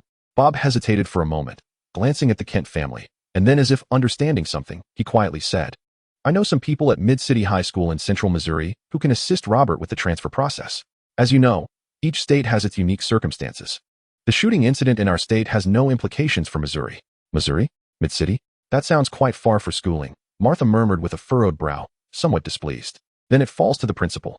I have heard of Mid-City High School, and it is a commendable institution. If the principal can indeed facilitate Robert's transfer there, then this matter can be settled amicably, which would be beneficial for both parties, right?" However, Clark quickly agreed, extending his hand towards Bob with a smile. "Thank you for your willingness to meet. I will arrange it as soon as possible." A weight lifted from Bob's heart as he extended his hand, smiling broadly as he clasped Clark's hand. "Rest assured, all of Robert's records will reflect this as a perfectly ordinary transfer. There will be no anomalies whatsoever. Regarding the $50,000 in compensation, I will ensure that it is processed and transferred to your account shortly. Just notify us by phone when it is completed. After all, it seems that our frequent presence at the school is not advisable," he continued, as Clark nodded in satisfaction, implying his gratitude. "Thank you for your understanding. We can finally turn the page on this incident." Bob, who was always considerate and empathetic, expressed great pleasure and courtesy as he personally saw the Kent family off. At this point, Robert's transfer to Midtown Academy seemed confirmed. However, apart from the joy shared by Clark and Bob, others did not share their enthusiasm. Robert himself was not pleased. He had hoped the situation was dire enough to exempt him from school altogether, but with greater hope came greater disappointment. The Kents were also somewhat bewildered, struggling to comprehend why Clark had agreed to allow Robert to attend school in Center City, Missouri. While their home was not excessively distant from Center City, comparable to their previous trip to Kansas City, the daily commute to such a far-off school would be quite time-consuming. As for letting Robert board at the school, the Kents were far from reassured, particularly considering Robert's extraordinary appetite and the inconvenient presence of his concealed tail. It would be challenging to keep such a secret from his roommates. Clark contemplated whether the matter of Robert attending school in Center City required further discussion. After all, their old pickup truck hardly traveled fast. Their last journey to Kansas City had consumed an entire afternoon. The distance to Center City was similar, and if they were to drive there daily, it would be quite a burden. After a moment, Martha, somewhat perplexed, turned to Clark and said, "It's time you both learned a few things, Mom and Dad. Let us head to a secluded spot." Clark sighed softly, casting a glance at the glum Robert. "Drive towards the outskirts of the city and roll down the windows." Before long, the old pickup arrived in a desolate wilderness, where even the road had vanished, and came to a halt. The atmosphere inside the vehicle was rather subdued. "This should suffice. There's no one around. Robert, stop pretending to be lifeless and show your parents your abilities, while also proving that you can manage attending school in Missouri," Clark remarked, glancing back at Robert, who remained slumped in his seat. "Why should I prove something like that?" Robert retorted, somewhat exasperated, yet he obediently climbed out of the truck. "Weren't you clamoring for adventure and training? Such a long journey could surely sustain your resolve, couldn't it?" Clark countered with Robert's own words. "Ah, indeed," Robert conceded. "Regardless, I must rise early each day for my practice. The lengthy journey bears little distinction from training in the wilderness. I could even engage in weighted exercises along the way." Upon hearing this, Robert's eyes lit up with enthusiasm, and he nodded in agreement, instantly invigorated. "Embarking on a journey to Missouri for my studies. The distance allows for training en route, while I can quietly meditate at school. After classes, I can practice once more. And breakfast and dinner can conveniently be resolved during the trip. It seems rather promising. At least, within the realm of educational options, it is quite acceptable. Now, allow me to demonstrate my speed." With a buoyant spirit, Robert stretched his limbs, pushed off the ground, and took off like a rocket, emitting unintelligible sounds. Despite the peculiar noises escaping Robert as he ran, the Kent couple had to concede that his velocity had surpassed the limits of their old pickup truck. Jonathan even mused that the maximum speed of a cheetah he had witnessed in his youth paled in comparison to Robert's, especially considering Robert appeared capable of sustaining this pace indefinitely. "All right, you've run splendidly, but cease your sprinting and refrain from shouting. Aren't you concerned about attracting attention?" Clark called out to Robert, noticing the expressions on the Kent couple's faces. For reasons unknown, Clark felt somewhat embarrassed by Robert's exuberance, yet Robert showed no signs of self-consciousness. Perhaps this is the essence of being unembarrassed while others feel the awkwardness. Chapter 20, a cautionary example indeed. "Robert, why do you shout while you run?" The Kent couple, accustomed to extraordinary abilities thanks to Clark, found themselves perplexed by Robert's antics. "Oh, I was simply in high spirits. Reminded of a legendary warrior from my Saiyan heritage who often made such sounds in his youth," Robert explained with a smile and a shrug. However, as he matured into a legendary warrior and ultimately the strongest among the Saiyans, he ceased to make such noises. Instead, people began to reminisce about the pure joy and innocence of his childhood. "Saiyan, is that your race? Are you aware of your origins?" "We have yet to show you the spacecraft," the Kent couple exclaimed in surprise, having not anticipated that Robert was already aware of his lineage. Unlike me, Robert possesses inherent memories of his race. Previously, his mind was somewhat shielded, rendering him seemingly dull. Now that he has regained clarity, his abilities surpass my own. Clark elaborated on Robert's unique circumstances. "It is precisely due to the uniqueness of his race that Robert harbors a peculiar obsession with adventure and training. For the past few days, he has been the one taking me out for exercise." The Kent couple nodded in understanding. They had come to grasp how Robert had hunted before. With such remarkable speed, it was indeed challenging for prey to escape. After exchanging a silent glance, they turned to Robert with earnest expressions, advising him, "Given your extraordinary abilities and the demands that accompany them, we cannot hinder you. However, we have one stipulation. Akin to what we imposed on Clark, you must never display your exceptional talents in the presence of ordinary people. When you travel to school, choose secluded routes. And once you approach the town, reduce your speed to avoid detection. Rest assured, Mom and Dad, I will exercise caution. Look, when I faced the Okinga with their firearms, I managed to maintain my composure without revealing anything," Robert replied, his face brimming with confidence. Upon hearing Robert's words, the Kent couple did not argue. Instead, they nodded in agreement, feeling reassured. After all, in the context of the recent school shooting, Robert, despite possessing special abilities, had not exhibited any anomalies, demonstrating remarkable control. They reflected that, at Robert's age, Clark would not have been able to conceal his powers as effectively. This thought prompted them to glance at Clark, remembering instances from his childhood when he had inadvertently revealed his abilities. In that moment, the difference was starkly evident.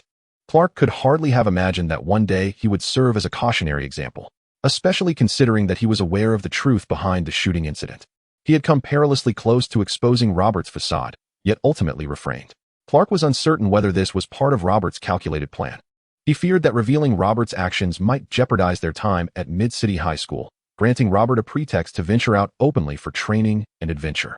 With this in mind, Clark shot Robert an irritated glance, deciding it was imperative to counsel him, particularly since he noticed that Robert seemed to disregard the Kent couple's warnings. Soon, the Kent family embarked on their journey home. Having witnessed Robert's speed, they increasingly felt that their old pickup truck was painfully slow. Upon their return, Clark approached Robert once more for a conversation. "I understand that your abilities are numerous, but you must heed our parents' words. We are not like ordinary humans. Revealing our powers could have detrimental consequences for us," Clark cautioned, his expression serious as he looked at Robert. "Thus, as you travel to school, you must remain vigilant in concealing your abilities to avoid detection. Tomorrow, we should scout the area to determine the most suitable routes. Brother, while concealing yourself is not overly problematic, you need not exert yourself so painstakingly to suppress your abilities." Robert shrugged and smiled, offering a light-hearted explanation. "I do not disregard my parents' words. However, in this world, we are not the only two anomalies. I firmly believe that other formidable individuals indeed conceal their true selves. Yet they would never exercise such caution to an excessive degree. Have you discovered other beings that differ from the ordinary?" Clark's eyes sparkled with anticipation as he gazed at Robert. Indeed, Clark possesses abilities akin to the mythological far-sighted and keen-eared. Yet he does not listen to voices unrelated to him, nor does he pry into the privacy of others. Moreover, it is paramount to note that Clark cannot perceive those strong individuals on the energy spectrum. He can merely observe that some possess physical strength beyond the ordinary. But he cannot truly discern those who are more deeply concealed. Robert, on the other hand, possesses the unique capability to sense the presence of strong beings through their chi. Even if these individuals have not cultivated chi, the vast majority of living entities, and indeed objects, possess this essence. Robert can make preliminary judgments about their strength based on this chi. For instance, even though Clark's chi has been replaced by a peculiar energy, Robert can still distinguish Clark from others through this essence. Naturally, the chi Robert perceives from Clark is far less potent than the energy Clark inherently possesses, which also raises a degree of caution in Robert, for the intensity of chi does not necessarily correlate with the strength of one's abilities. My own chi remains weak, yet I can vaguely sense some whose essence is far more potent than that of ordinary individuals. The existence of such chi indicates that there are indeed beings in this world who surpass the common man. Perhaps some, like myself, are not even of this earth," Robert explained with a smile. "The notion that there are indeed others, different from the ordinary, is something I had not anticipated." Clark's gaze flickered slightly, seemingly relieved, yet somewhat elated. Upon returning home, Clark did not exhibit any peculiar behavior. However, his appetite was noticeably greater than before. As for Robert, he naturally sought to indulge in a more substantial meal. Just at this moment, Robert found himself free from school obligations for a while. Thus he decided to extend his training hours. After all, each training session allows him to sense his growth, which is far superior to the strength he possessed in the Dragon Ball world. Robert could not help but admire the Scions. Their potential for training indeed far exceeds that of Earthlings, not to mention their combat prowess. Chapter 21. The Teacher Who Made Superman Flee in Disarray. Robert's blissful days of training did not last long. In an effort to expedite the resolution of the recent incident, Principal Bob promptly facilitated the compensation and swiftly coordinated with Mid-City High School, successfully assisting Robert in completing his transfer process and transition. It can be said that Principal Bob has certainly paid a considerable price, yet, when compared to the raucous parents, it is but a mere trifle. These parents occupy a position of power, driven by an insatiable greed. However, all of this has become irrelevant to the Kent family. Principal Bob did not visit the Kents, as he believed that their decision to send Robert to such a distant school indicated they might be preparing to relocate. In recent days, Robert's progress has not been particularly remarkable, yet he has sensed that there are latent abilities within him yet to be unveiled. Due to his still limited familiarity with his physique, he has no effective means at his disposal and can only continue to acclimate himself to the Scion form, gradually enhancing his strength. Eventually, Those hidden talents will naturally manifest when he is sufficiently powerful. One morning, Robert and Clark set out early, prompting the Kent couple to rise at dawn to see them off, watching as they vanished from view in the blink of an eye. Do you think they can truly continue to conceal themselves? Martha mused, her expression tinged with fatigue. Although Clark has been hidden for many years, he inadvertently reveals his abilities, especially in critical moments, making it impossible for him to remain a passive observer. After a moment's contemplation, Jonathan provided a standard yet erroneous response. Robert, however, exhibited a slight edge over Clark. Aside from knowing Robert's hearty appetite, they were unaware of his other capabilities, indicating that he has concealed himself quite effectively.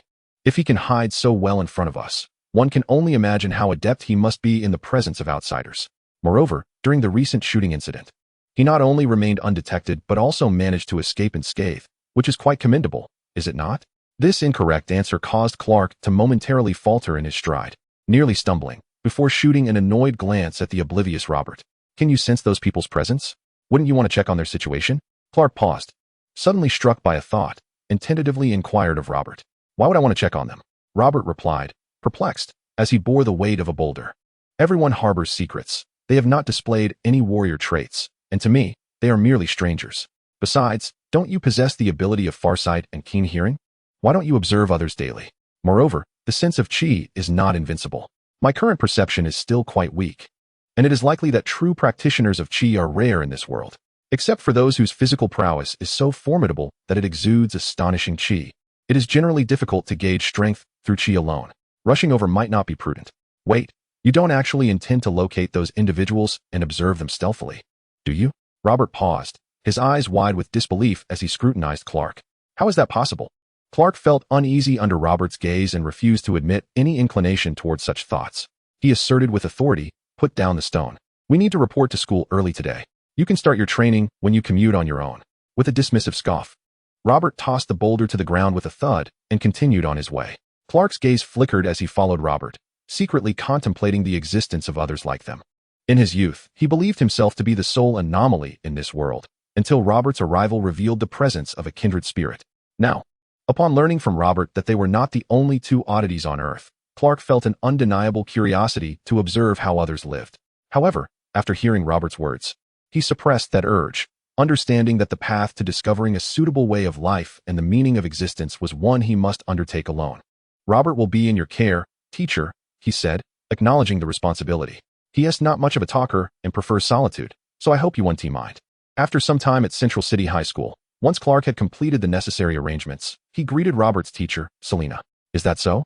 Selena's eyes sparkled as she assessed Clark, then flashed a charming smile.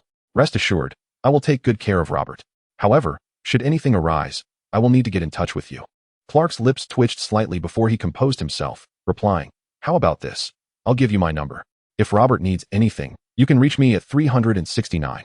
Robert, observing this exchange, stifled a laugh, maintaining a neutral expression, unlike Clark, whose lips quivered at the implication that his teacher seemed interested in his brother. Robert, remember to listen to your teacher. Clark advised hastily after providing his number, leaving in a manner that suggested he was eager to escape. It must be said, Selena was impressive. A single remark had caused the future icon, Superman, to retreat in haste. Does your brother have a girlfriend? Selena asked playfully, turning to Robert with a twinkle in her eye once Clark had departed. Robert paused, choosing not to mention Lana Lang, whom he had yet to win over, and simply shook his head, replying softly, No? Then I can relax. Selena showed no hesitation in revealing her intentions, swiftly guiding Robert into the classroom and, as per Clark's suggestion, finding him a spot in the corner. As there were no classes taking place, Selena briefly informed the early arriving students about Robert's status as a transfer student before departing. A few students were intrigued by Robert's sudden arrival, but after he dismissed their inquiries with succinct indifference, they no longer sought to engage him. Relishing the tranquility, Robert resumed his meditation. He lost track of time until he abruptly opened his eyes and turned his gaze toward the doorway, where a striking blonde girl entered. Chapter 22. Kara Danvers. Upon locking eyes with the blonde girl, both Robert and she raised their eyebrows in unison. Robert sensed an extraordinary aura emanating from her, far more potent than that of an ordinary person. He was taken aback to encounter such a formidable being here, especially a woman whose strength rivaled that of Chi-Chi from the Dragon Ball universe. However, unbeknownst to Robert, the blonde girl had also sensed his uniqueness and instinctively activated her X-ray vision, which pierced through his clothing, ultimately revealing the tail wrapped around his waist. This was the reason for their mutual expression of surprise. She had never before encountered a human with a tail. Indeed, this blonde girl possessed powers akin to those of Clark, as she was a relative of his, closer in bloodline than the Kent family. Her name was Kara Danvers, known on Krypton as Kara Zor-El, and she was Clark's cousin, theoretically older than him. However, an incident occurred during Kara's journey through space aboard her spacecraft shortly after departing Krypton. A stray asteroid collided with her vessel, causing it to veer off course and delaying her arrival on Earth by several years, during which time she entered a prolonged state of hibernation. Clark's spacecraft reached Earth in 1980, while Kara's landed in 1992, serendipitously discovered and adopted by the Danvers couple. Indeed, Kara and Robert's spacecrafts arrived on Earth in the same year. It can only be said that during this era, Earth had no means to monitor or track the arrival of high-tech alien ships, resembling a sieve with nothing to impede them. Kara's arrival on Earth was intended for her to care for her cousin Clark, who was left alone on this planet. Yet, her parents could not have anticipated the mishap during their cosmic voyage. Most importantly, after arriving on Earth, Kara had no recollection of her intended duty to care for her cousin, nor was she aware that he had now transformed into an older brother figure. When they eventually recognized one another, it would indeed be uncertain who would care for whom. Due to the impact of a meteorite and prolonged dormancy, Kara's memory has become fragmented. She recalls only that she is an extraterrestrial being and that she may have a relative on Earth. Yet the specifics of this relative, who they are or where they reside, elude her. Indeed, Kara is the very alien child who lost her memory during the voyage of her spacecraft. While Robert merely uses this as a pretext, drawing inspiration from the legendary tale of the benevolent Monkey King, who transformed after suffering head trauma in his youth. Hello, I am Kara Redanfus. Are you the new transfer student? What is your name? In the classroom, Kara's curiosity about Robert's tale piqued her interest as she discreetly observed it through her perceptive gaze. She also noticed other items in the vicinity, her cheeks flushing slightly. Yet she maintained her composure while approaching Robert to engage him in conversation. Robert Kent. Robert furrowed his brow, sensing a familiar aura emanating from Kara, one that bore a resemblance to Clark's essence, sparking a flicker of intrigue within him. Robert, it's not the beginning of the new term. Why would you transfer now? Kara, undeterred, sat beside Robert, her gaze lingering on his tail as she initiated conversation. Under her scrutiny, she noted that the tail coiled around his waist bore a resemblance to that of a child's, yet it was cuter than a monkey's tail, reminiscent of an adorable creature leaping from the pages of an animated tale. This made Kara unable to resist the urge to touch it, pondering the enigma of how a human could possess such a tail. What are you trying to do? Robert questioned sharply, his expression on high alert as he watched Kara draw nearer. Oh, my apologies. I find you rather charming and couldn't help myself. Kara, jolted back to reality by Robert's voice, realized her intrusion and offered a shy smile, her words imbued with slight embarrassment as she nearly uttered the word tail. Catching herself just in time, as Kara finished speaking, the classmates turned their attention towards them, for she was indeed the belle of the class, admired by nearly every boy for her striking features. Consequently, most male students cast Robert displeased glances, while alone, Slender Boy gazed at Robert with envy before shaking his head and returning to his studies. Class is about to commence. You should return to your seat.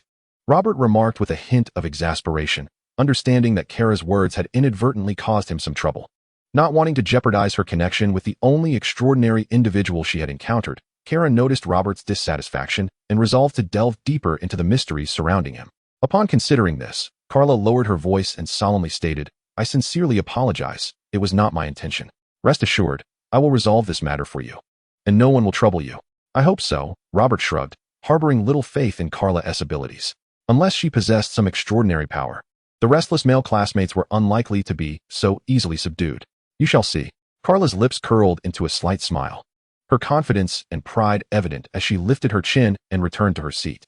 Robert chose to disregard the matter, resuming his meditation. While Robert meditated, Carla continued to cast furtive glances at him, her eyes sparkling with curiosity. She was not only intrigued by the fact that Robert had grown a tail, but also by what he was doing at that moment. As she sensed the increasing strength of his cells, time at school passed swiftly, and before long, it was time to leave. To Robert's surprise, no one had sought to trouble him thus far, not even during lunch. This left him curious about how Carla had managed such a feat. How about that? I told you no one would come after you, Carla declared proudly as she approached Robert after school. Where do you live? Let us walk together. No. It's out of my way, Robert shrugged, bemused. After all, he was returning to Kansas, and he needed to forage for food on the way, especially since he hadn't eaten enough at lunch. How could he possibly walk with Carla? Chapter 23. Leolon's kind reminder, I never mentioned which route I would take. How can you say it's out of the way? Carla Danvers shouted in frustration as she watched Robert leave the classroom without looking back. Since starting school, Carla had concealed a significant portion of her power, and never had anyone dared to ignore her as Robert had. Whichever route you take, it's not on my way, Robert muttered with a slight smirk after leaving the classroom. To be candid, the extraordinary individual's performance had surpassed his expectations. Not only had he successfully blended into the lives of ordinary people, but he seemed to be excelling even more than Clark. I shall see which path you take. Tomorrow, I will feign a chance encounter and see how you evade me. Robert had not anticipated that his softly spoken words would reach Carla's ears. Her lips curled upwards, self-satisfied as she gazed in Robert's direction, only for her expression to darken suddenly as she spoke with discontent. Haven T, I already warned them not to trouble Robert. Do they think I won't see them once we leave school? Theoretically, I shouldn't see them, but I promised that fellow I would handle these troubles, and they will get a taste of their own medicine. Carla instinctively rushed out, but halted after a few steps upon noticing Robert glance in a particular direction. She subtly inferred that he had discovered the classmates hiding there, which left her in a quandary. Perhaps I could intervene once, but I cannot always stand in his way. His physical strength far surpasses that of an ordinary person, so allowing him to handle it himself may not be unwise. It would also afford me the opportunity to observe any unique traits he might possess. After a moment of contemplation, Carla resolved to watch the unfolding scene, curious about the surprises Robert might unveil. Even if an unfortunate event were to occur, she was confident in her ability to intervene swiftly. I said it wouldn't be so easily resolved. Robert sensed that someone was trailing him. Rather than feeling anger, he felt a sense of relief. At least it confirmed that Carla had not relied on any unknown special abilities to handle the situation. Simultaneously, Robert pondered how he might address the matter at hand. Hypnosis, for instance, might not be suitable, as it is challenging to maintain influence without weaving a story, which could easily be disrupted by external forces. Crafting a narrative, however, seemed unnecessarily complicated for classmates unworthy of such elaborate measures. A good thrashing would suffice, after all. There are no rules against me taking on 5 opponents, as long as I refrain from exhibiting superhuman strength or speed. Soon, Robert resolved his course of action. At that moment, he raised an eyebrow, noticing a classmate stealthily approaching him. He recognized him as Barry Allen, the most academically gifted student in the class, who had looked at him with envy when Carla had remarked on his cuteness, never displaying any jealousy or displeasure. Robert remembered his name primarily due to Barry's popularity among the teachers, who frequently called upon him in class. Robert, you should leave quickly, Barry advised quietly, feigning indifference as he passed by without pausing. While MIT and the others 1T dare to bother you at school out of respect for Carla, that may not hold true after classes. It was evident that Barry wished to avoid trouble, yet he also did not want to witness the new student being bullied. Ideally, Robert would heed his words and flee. Intriguingly, Robert smiled to himself as he watched Barry walk away, appreciating his character. He found Barry's disposition endearing. After all, he was far kinder than those who merely stood by and observed, especially since Barry managed to alert Robert while simultaneously safeguarding his own well-being. However, a certain fondness for Barry does not imply that Robert must hastily depart, as Barry suggested. After all, such troubles, even if evaded the first time, cannot be avoided indefinitely. It is far more prudent to resolve them in one fell swoop. Contemplating this, Robert made his way toward a secluded alley, having no intention of confronting Demetrius and his cohort in the bustling streets. Likewise, Demetrius and his companions shared this sentiment, as escalating matters would benefit no one. That kid has found himself a rather advantageous position over there, Demetrius remarked with a knowing glance exchanged among his companions. Let us go teach that boy a lesson and ensure he keeps his distance from my Kara. What do you mean your Kara? She is mine. Kane, Jeffrey, Felipe, and Jimmy retorted in unison, casting scornful glares at Demetrius. The atmosphere quickly escalated into a rivalry, each asserting their claim with disdainful confidence. Kara is mine. You pathetic losers don't even stand a chance of being her boyfriend. She wouldn't give you the time of day. Unlike the previous trio of bullies Robert had encountered at school, these individuals were merely admirers of Kara, intent on dishing out a lesson to Robert to keep him away from her. They conveniently disregarded the fact that it was Kara who gravitated toward Robert and expressed her interest in him. Enough of this infighting. We shall pursue Kara based on our own merits. However, Robert poses the greatest threat and must be kept at bay, Demetrius declared earnestly after a moment's contemplation. All right, let us move quickly. We cannot let him escape. The other 4 exchanged determined glances and hastened in the direction Robert had gone. Uft, you think you can chase me? Each of you is as feeble as an ant. I fear getting too close lest I inadvertently squash you. Kara, eavesdropping on Demetrius and his crew, muttered disdainfully. Robert, on the other hand, intrigued her in a way that none of the others could. What if he is not even human, but an extraterrestrial? Or perhaps he has undergone a genetic mutation, resulting in his uniqueness? As she pondered this, her eyes sparkled with anticipation, eagerly awaiting how Robert would handle the impending confrontation with Demetrius and his band. Should Demetrius and his companions have heard Kara's musings, they would likely dismiss them entirely, remaining blissfully ensconced in their own delusions. Chapter 24. A 1 against 5. They are taking their sweet time. Couldn't they be any faster? I'm famished. Robert grumbled as he awaited the arrival of Demetrius and his entourage in the deserted alley, his impatience palpable. This fellow is actually waiting for us. Does he know we're here to trouble him? Is he attempting to show weakness? As Dimitri and his 4 companions caught sight of Robert waiting for them in the alley, they were momentarily taken aback, their earlier bravado diminished. After all, resolving matters without resorting to violence was indeed a preferable outcome. Kid, you show some sense. Since you're so understanding, we want to make things difficult for you. As long as you keep your distance from Carla in the future, we want to trouble you, Dimitri remarked, nodding in satisfaction as they regained their composure. Robert, feigning helplessness, shrugged and softly replied, "Shouldn't you be discussing this with Carla?" He added, "You all know I've just arrived at this school and have no intention of socializing. She approached me first." Silence. Robert's words were abruptly interrupted by 5 simultaneous shouts. Dimitri and his companions glared at him, their previously deflated bravado surging once more. What nonsense is this? Who is Carla? She is a goddess. How could she possibly take the initiative? It's all a fabrication, a mere figment of Robert's imagination. The thought that Carla had warned them on Robert's behalf only deepened their resentment, as it seemed to imply something significant, yet they remained unwilling to accept it. It seems we have reached an impasse, Robert mused, genuinely perplexed by the thoughts swirling in Dimitri's mind. Observing the furious 5, he shrugged and smiled. So, you have 2 options. Either go find Carla and ask her to keep her distance from me, thus avoiding any trouble, while you also refrain from bothering me. As I have no interest in that Carla. Humph, you scoundrel.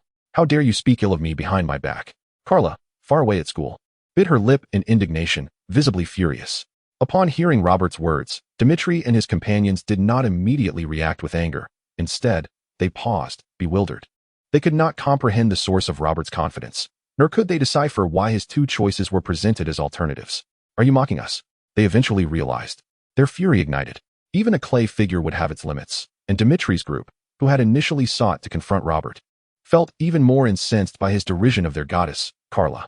As Dimitri's voice faded, they furiously swung their fists towards Robert, determined to teach the little upstart a lesson. However, while they perceived their strikes as powerful and earnest, Robert found their attempts riddled with flaws. He suddenly thought that underestimating them by not using extraordinary strength was a grave miscalculation. Surely, dealing with them required no more than basic physicality. With a swift step back, Robert evaded Dimitri's punch and delivered a kick to the back of Dimitri's knee, causing him to collapse to the ground. Immediately following was Cain, struck on the chin, Jeffrey, hit in the chest, Felipe, toppled by a kick to the ankle, and Jimmy, who was thrown over the shoulder. Robert's speed was not particularly swift. At least Dimitri and the others could see it clearly. However, clarity did not equate to the ability to withstand. The eyes perceived the attack. The brain asserted it could devise a counter, yet the body protested. If you possess the skill, come and face me yourself. Thus, in less than a minute, all 5 of Dimitri lay on the ground. Although the places they were struck did not ache, they felt an overwhelming weakness in their limbs, causing them to glance at Robert with a hint of panic, fearing he might strike again. Rest assured, I shall not continue my assault. However, can we consider this matter settled? Or do you still wish to seek retribution in the future? Robert asked with a smile, squatting down to address the terrified Dimitri, who was clutching his head. Dare not, dare not. Dimitri and the others fervently shook their heads, indicating their surrender, professing they would no longer trouble him. No matter how closely Robert associated with Carla, they vowed to refrain from further confrontation. As they spoke, their expressions grew increasingly despondent, although they had conceded. The thought of Robert drawing closer to Carla stirred a bitter pang within them. Why would I pursue her? I have no interest in her.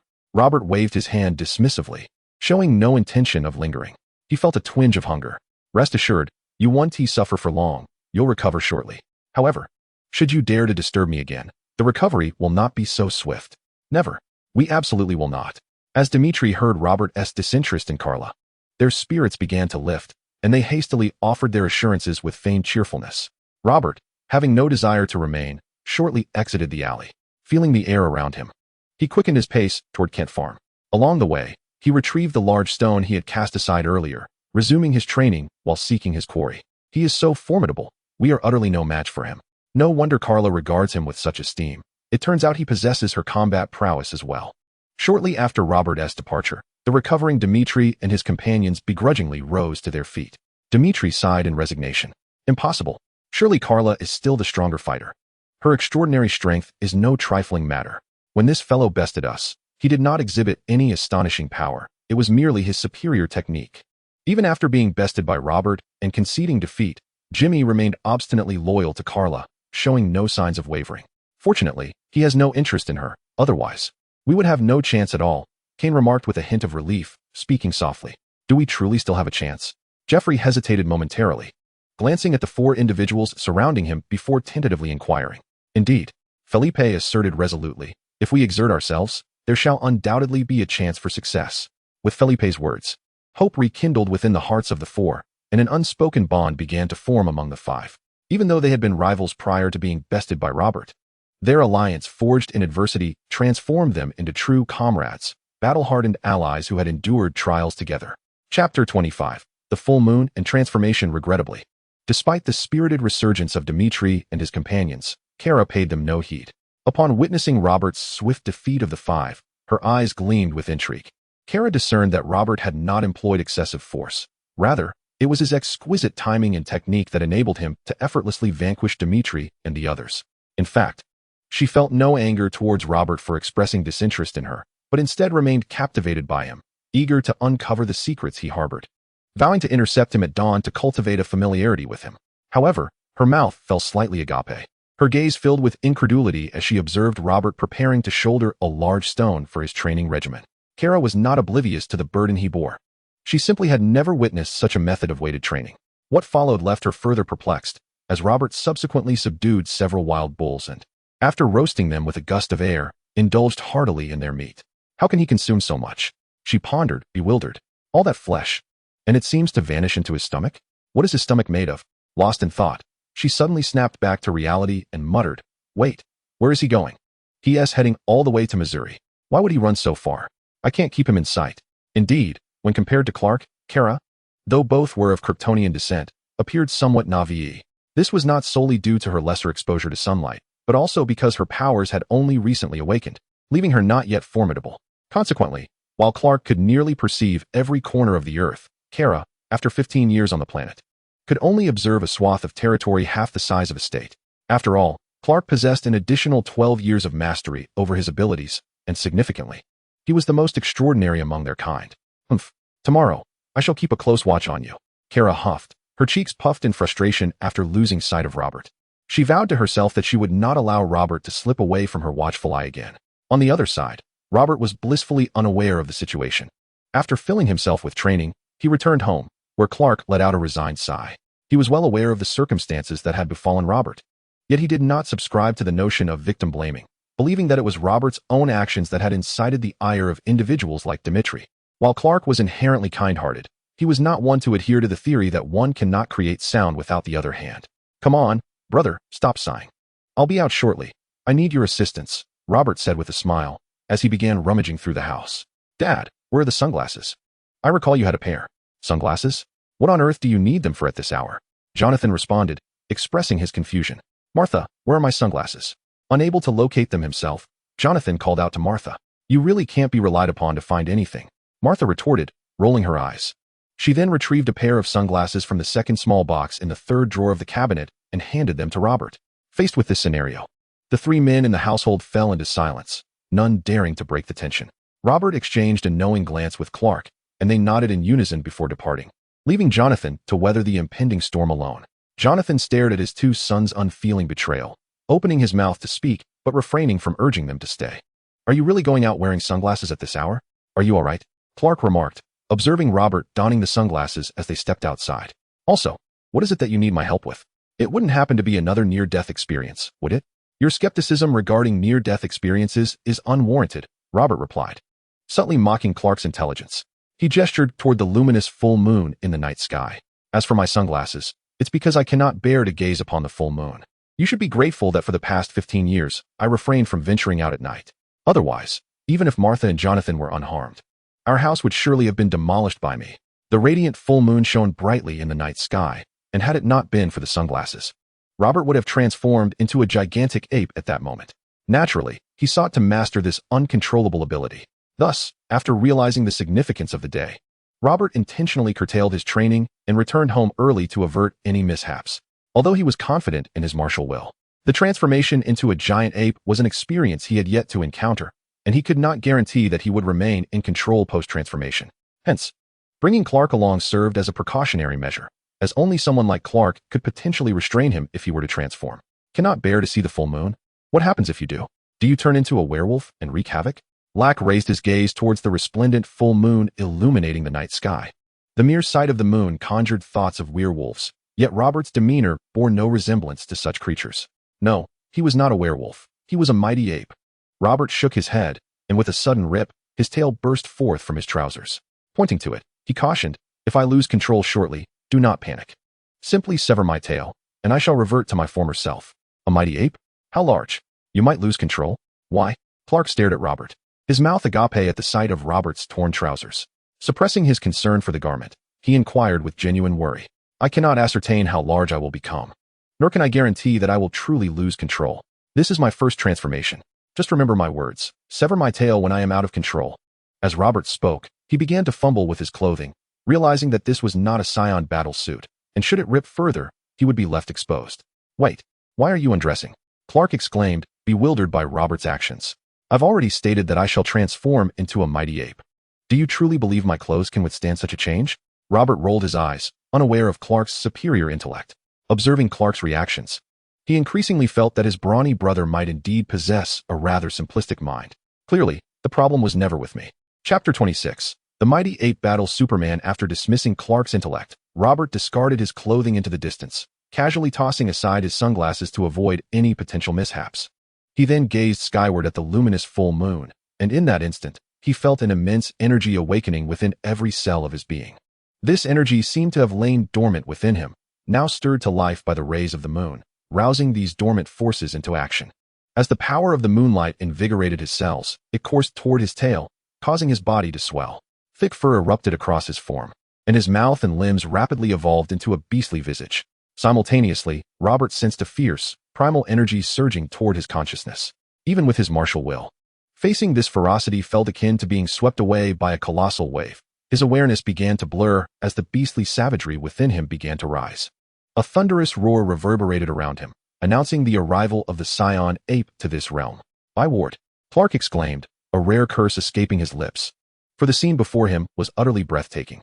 A 17-meter-tall ape loomed, roaring with ferocity, and Clark found himself dwarfed, unable to even glimpse the top of its head. Was this truly an ape? Or was it a monster? The powerful visual impact rendered Clark's expression somewhat rigid. The colossal ape he had envisioned was merely a creature slightly taller than a gorilla, akin to the ancient giant apes inferred from remnants of fossils, standing just over 3 meters. However, the behemoth before him, towering at 17 meters, could only be deemed a monster in Clark's eyes. Robert? Yet, Clark quickly regained his composure. Recalling Robert's previous words, he attempted to call out to Robert, assessing whether he had lost control. With a resounding roar echoing in response to Clark's call, the giant ape, Robert, noticed the small ant at his feet and lifted his foot to stomp down on Clark's form. Had he lost control? Clark's gaze sharpened, and he swiftly evaded the impending strike. The ground trembled with a dull thud, leaving a massive footprint imprinted on the earth, while Clark furrowed his brow, casting his eyes toward Robert's tail, which shimmered with a red glow. Wait! Just as Clark was about to unleash his thermal vision, a coarse voice resonated, and after careful discernment, he recognized it as Robert's. He hastily retracted his thermal vision. During this time, Clark had been training alongside Robert. Although he did not grow stronger through training, he had improved his mastery over his abilities. Otherwise, he might not have been able to retract his thermal vision at such a crucial moment. "Robert, you haven't lost control?" Clark hesitantly lifted his head, gazing at the menacing visage of the giant ape. With a deep exhalation that transformed into a gust of wind, Robert gradually regained his senses. Reflecting inwardly, no wonder so many Saiyans in the 7th universe lose their rationality upon transforming into giant apes. The ferocity during the transformation is overwhelmingly potent. This might explain the volatile temperaments of most Saiyans. After all, the majority of Saiyans do not possess the capacity to harness the power within their cells. When that power erupts, the ensuing ferocity can lead to a loss of reason. Even in their normal states, they remain susceptible to this fierce energy. However, As Goku and his companions grew increasingly powerful, their personalities, though still combative and eager for strength, exhibited a notable decrease in volatility. It was not that life had dulled their edges, but rather that their strength had amplified, and their resolve had solidified. This is the direction I must strive towards, enhancing my strength, bolstering my willpower, and mastering every ounce of power within my being. Robert, are you all right? Seeing the giant ape Robert exhale, transforming the air into a whirlwind, Clark stood perplexed. He gazed at Robert with concern, his eyes fixated on the tail, as if poised to sever it should Robert remain silent. Rest assured, I am fine. I am better than ever. The colossal ape Robert came to his senses, lowering his gaze towards Clark, his eyes shimmering with a battle fervor. Clark, he proclaimed with grandeur, my previous aura was insufficient, restricting my ability to unleash many techniques. However, now my power has been amplified tenfold. Let us engage in a spar once more. Clark, taken aback, raised an eyebrow in disbelief. A spar? In your current state? He slowly formed a questioning expression, then lifted his head to meet Robert's gaze. Did you transform into a giant ape merely for combat? Can you truly control your strength in this form? Rest assured, I still possess the ability to wield my power with grace. I am no longer in that uncontrollable state. Robert assured, thumping his chest with a resounding thud. Very well. Upon hearing Robert's challenge, a glimmer of excitement flickered in Clark's eyes. Though he had not yet fully mastered the formidable energy within him during this brief period of training, he was confident in managing a portion of his physical prowess. Influenced by Robert's fervor, Clark, who had previously shown little interest in his own abilities in combat, was evidently undergoing a transformation. Be cautious. Despite knowing Clark's strength, Robert felt compelled to give a warning, for his transformation into a giant ape was markedly distinct from that of ordinary Saiyans. With a resounding crash, Robert executed a remarkably agile kick, a feat surprising for his massive form. Clark narrowly evaded it, but the impact left a deep imprint upon the earth. Although Clark's reflexes were swift, the sheer size of Robert's body necessitated a greater distance for evasion, leaving the inexperienced Clark feeling somewhat disoriented. His intended offensive maneuvers were thwarted by the need for greater distance. At that moment, a powerful energy coalesced in Robert's mouth, transforming into an energy wave directed towards Clark's position post-evade. Super Magic Beam. This energy wave, unleashed in his giant ape form, was a powerful attack. What? Robert had previously asserted that only those who resembled monsters could emit energy through their eyes and mouths. Yet, what did that have to do with him? The giant ape Robert? The Super Magic Beam was indeed a last resort for Robert, despite his remarkable control and ability to wield his power effortlessly in this form.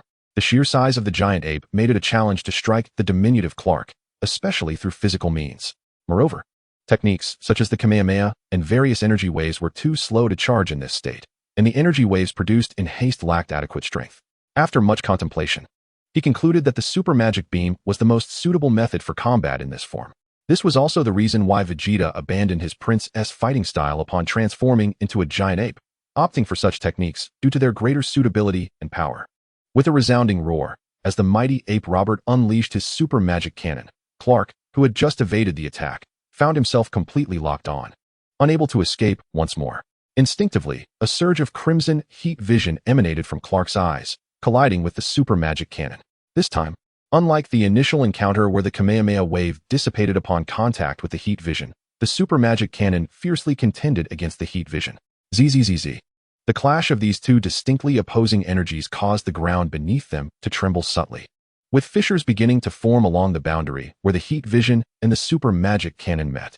Two small craters appeared beneath Clark's feet, a testament to the recoil from the ground, while the situation was even more severe for the giant ape Robert, whose massive form had left several deep impressions in the earth. This brief exchange vividly illustrated that, despite Robert's transformation into a colossal ape and the tenfold enhancement it granted him, he still fell short against Clark, who had basked in the sun for 27 years. Roaring in frustration, Robert finally felt overwhelmed by the energy of the heat vision and hastily averted his head to avoid the backlash from the super magic cannon. The heat vision and super magic cannon soared into the air, gradually dissipating. Taking a deep breath, Robert bellowed at Clark, "Come, one last punch." Fueled by a surge of battle spirit, Clark fixed his gaze upon Robert's enormous fist barreling toward him, and he too unleashed a punch in response. A resounding thud echoed through the air. This collision was far more intense than the previous encounter between the heat vision and the super magic cannon. Robert's colossal frame was sent flying backward, crashing heavily into the ground, while Clark, for the first time, was knocked back, landing somewhat disheveled but unscathed. though his clothing lay in tatters. "Ha! What a thrill!" Robert exclaimed, reveling in the exhilaration. Meanwhile, Clark lay on the ground, a slight smile gracing his lips, as he found himself anticipating Robert's growth. He yearned to witness whether, once Robert matured, he could freely unleash his own powers without the restraint he had endured over the years. What a predicament! After a while, Clark stood up, brushing off the dust from his attire. As he surveyed his irreparably torn garments, it dawned upon him that he had been outsmarted. Robert had shed his clothing beforehand, thus avoiding any risk of rips, while Clark now faced the embarrassment of returning home with the risk of exposure. Fortunately, with the night deep and quiet, there was no one around to witness his disheveled state. As the energy within the cells diminished to a certain extent, the giant ape gradually began to recover from its transformed state, choosing not to continue gazing at the moon. Meanwhile, the other giant ape, Robert, lay in a pit, acutely aware of the fluctuations within his own power, silently contemplating. Indeed, I too can devise a method to exert my will over my body, forcibly suppressing the influence of the bull's light on my cells, thereby reverting from my giant ape form back to my ordinary appearance. As Robert's thoughts flickered, his physique began to shrink gradually until he returned to his previous form, though his right arm hung limply, evidently injured from the recent clash with Clark. Clark, noticing Robert's injury from afar, felt a twinge of guilt flash across his face. He realized he had become overly enthusiastic and inadvertently harmed Robert. "Had I known, I wouldn't have exerted such force. Are you all right?" "Rest assured, I am fine. This merely serves to validate my extraordinary regenerative capability. This minor bone injury will heal with a couple of days' rest," Robert replied, smiling and waving his hand dismissively. "Now that you have witnessed my recovery prowess, you can feel reassured fighting alongside me, can't you? How was it? Though the battle was brief, did you find it satisfying?" "Indeed, to be honest, in over 20 years, I have never dared to indulge so freely," Clark remarked, exhaling in relief after observing the speed of Robert's arm's recovery, feeling a sense of nostalgia. Previously, Robert had mentioned how many envied Clark's talent for ceaselessly growing stronger each day. Yet, Clark had never relished such an ability, as the rapid pace of his enhancement incessantly reminded him of the frailty of this world and humanity. At times, Clark refrained from taking deep breaths, fearing that he might unleash a powerful gale or icy winds that could freeze everything. Living had become somewhat exhausting for Clark, but the bonds of family and the emergence of Robert had propelled him to persevere until now. Today's fleeting skirmish also marked Clark's first modest release of restraint. The sensation was akin to that of a person long confined finally ascending a mountain and releasing a triumphant roar towards the distant sky. However, while Clark was lost in contemplation, he noticed that Robert seemed oblivious to his sentiments. Instead, picking up his garments and sunglasses from a distance and donning them with a grin, teasingly remarking, "It appears that in this battle, I still hold the advantage. Although my arm is slightly injured, I have managed to preserve my attire." Robert placed his hands on his hips. Clark, hearing Robert's words, couldn't help but burst into laughter, rolling his eyes at him. Taking a deep breath, he gently exhaled. In an instant, that breath transformed into a fierce wind, sweeping toward Robert and shredding his clothing into tatters, leaving him in a more disheveled state than Clark himself. "Hey, I'm going to report you to Martha for ruining my clothes." With great effort, Robert, having protected his sunglasses, shouted angrily at Clark, "A sumptuous meal. I shall treat you." Clark cast a nonchalant glance at Robert and replied, "A sumptuous meal?" Robert's eyes brightened, and without a shred of dignity, he quickly nodded in agreement, fearing Clark might retract his offer. It's settled then. Chapter 28. Revealing abilities now. What about the surrounding environment? It is pockmarked and scorched, with deep footprints left by your giant ape form. If others were to see this. After dismissing Robert with a meal, Clark hesitantly surveyed the area and spoke. "That is simple enough. You still have strength. Naturally, it falls to you to clear the area. Use your laser vision to strip away a layer of the earth. Then create a gust of wind to sweep away the dust and cover the ground, right?" Robert said, smiling broadly as he encouraged Clark. "I know this will test your control over your laser vision and breath, but isn't it also a form of training? Is that true?" Clark squinted at Robert, feeling a nagging suspicion that Robert was trying to fool him, yet he had no evidence to substantiate his doubts. "Absolutely. Have you not felt a stronger mastery of your own power with my assistance over this time?" Robert nodded earnestly, locking eyes with Clark without a hint of evasion. "Moreover, my hand is injured. Although it heals quickly, I am unable to assist. Do you have the heart to see me struggle with an injury?" "I certainly do." Clark shot Robert a glare, convinced that Robert was indeed trying to mislead him. However, seeing that Robert's arm had yet to fully recuperate, Clark could only shake his head in resignation. He then unleashed his heat vision to smooth out the uneven ground, physically repairing the surface. Yet, Robert was not entirely misleading Clark. Clark had seldom utilized his heat vision and lacked opportunities to develop its application. This moment presented a rare chance for him, particularly given the extensive task at hand. Once Clark had leveled the terrain and sent a cloud of dust to conceal all traces, the two brothers quietly returned home. Clark took care to confirm that the Kent couple had already left before entering. Otherwise, if the Kents were to witness their two sons returning in a state resembling that of a mud-drenched mess, they could only imagine the reaction that would ensue. Those aware would know of the battle between Kryptonian Superman and the Saiyan giant ape, while others might mistakenly think that the Kryptonian Superman and the Saiyan were begging in tattered clothing on the street. The following day, Robert rose early to continue his training, heading towards Central City School. Even though his arm had not yet fully healed, as long as he avoided collisions in combat, he would be fine. Unbeknownst to Robert, Carla had risen early that day as well, her gaze eagerly scanning the horizon towards Kansas, resolutely determined to locate Robert, orchestrating a chance encounter to bridge the distance between them, to unravel the mysteries surrounding him, and perhaps even to catch a glimpse of his secrets. How could he consume so much at such an early hour? He never displayed such an appetite at school. If he had, it would have surely startled everyone. Soon, Carla spotted Robert indulging in a hearty meal, and her mind swiftly began calculating the path he would take to school, preparing an ambush in advance. After a while, Robert entered the downtown area, slowing his pace as he made his way toward the school. Suddenly, he sensed a formidable presence in his path. The aura unmistakably belonging to Carla. Could it be that Carla? Was it mere coincidence? Robert's gaze flickered slightly, yet he did not halt. Instead, he subtly altered his route, curious to see if Carla would mirror his movements. If it were coincidence, then so be it. But if not, have I been detected? Carla watched as Robert unknowingly veered onto another path, a glimmer of confusion crossing her features as she murmured to herself. Could he see me too? Does he possess the same insight? If so, then could he also perceive my intentions? Carla wondered, is there no movement? Am I overthinking this? After Robert changed his route, he noticed that Carla's presence showed no signs of following him, which eased his mind, prompting him to continue towards school. However, at that moment, Carla's energy surged forward, appearing around the corner directly in front of Robert. A slight twitch of Robert's lips betrayed his realization that he had not been mistaken. Carla was indeed approaching him, and her speed exceeded his expectations.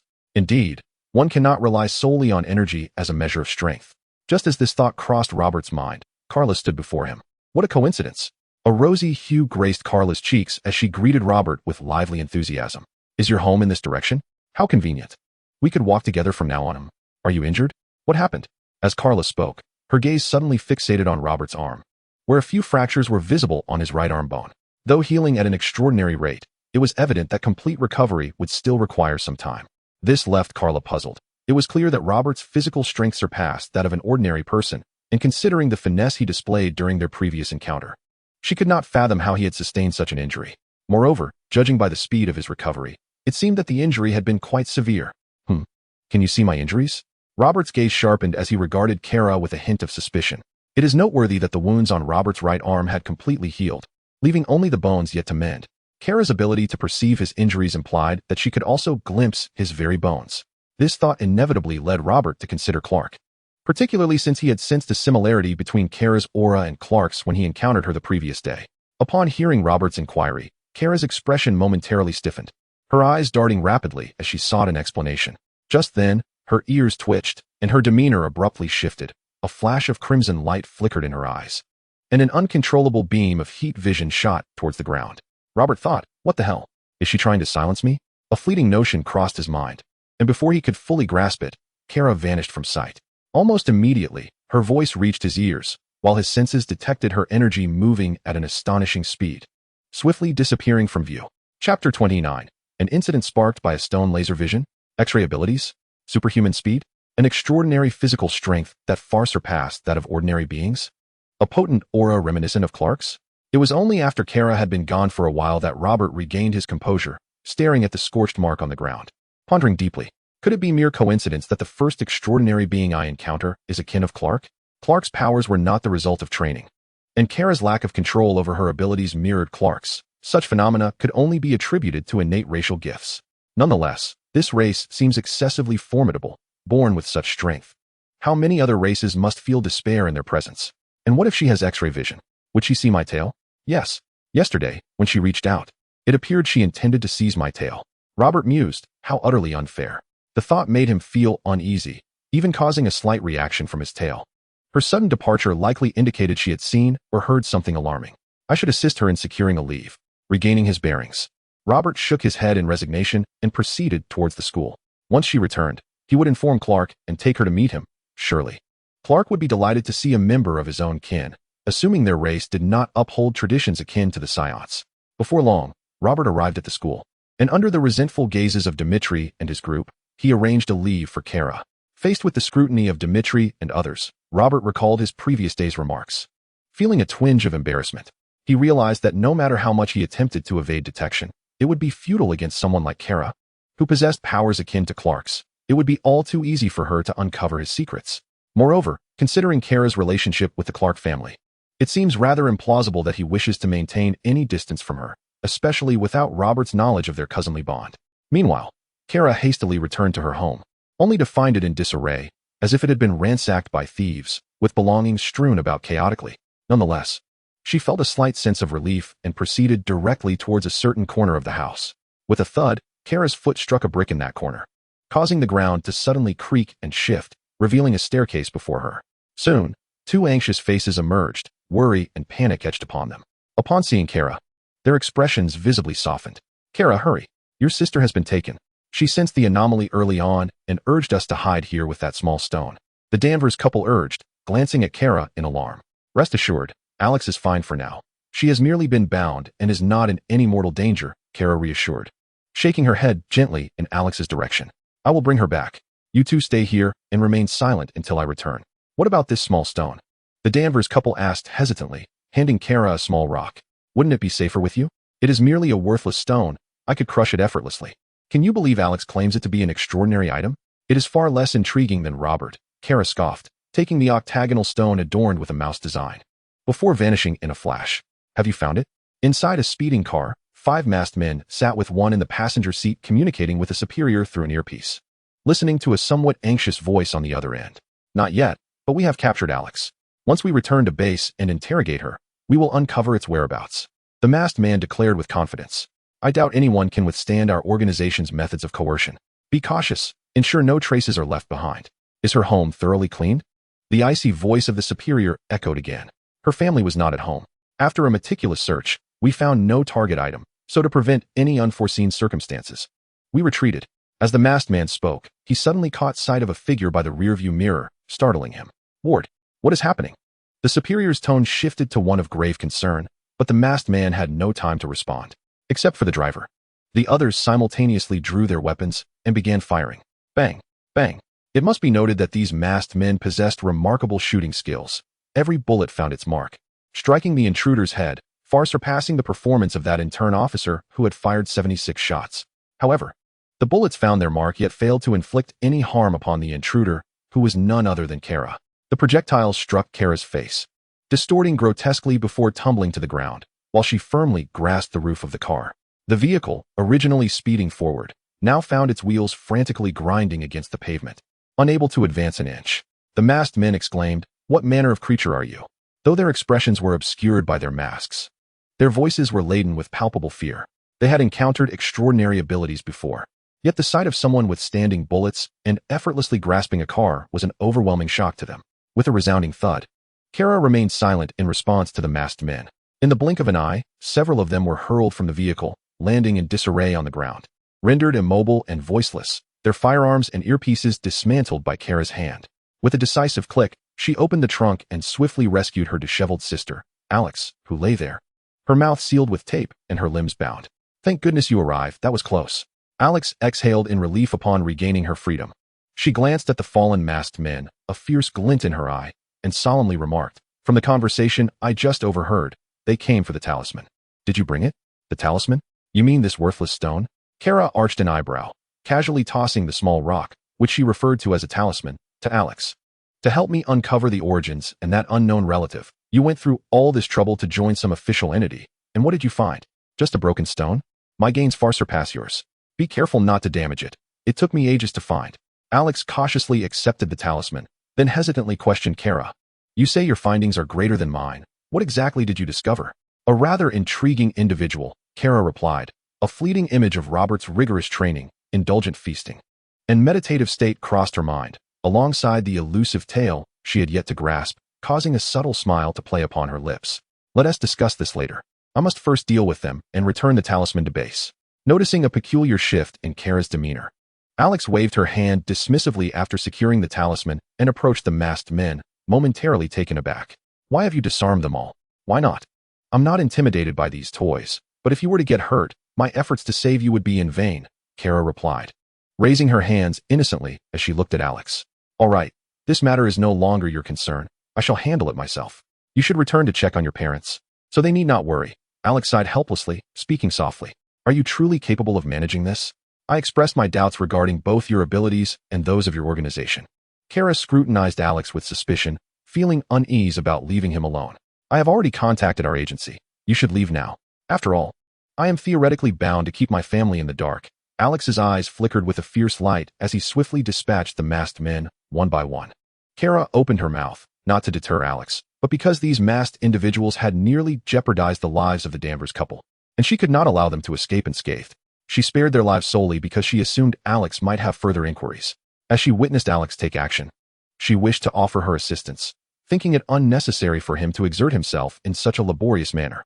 Although I am affiliated with an official organization, it would be prudent for them to remain unaware of your existence, as I do not know them well, Alex explained softly, urging, you should leave quickly. Then why not simply erase all evidence? Kara shrugged and, after stepping aside for Alex, unleashed a crimson beam from her eyes, obliterating the car along with the corpses and traces of the masked men in the ensuing explosion.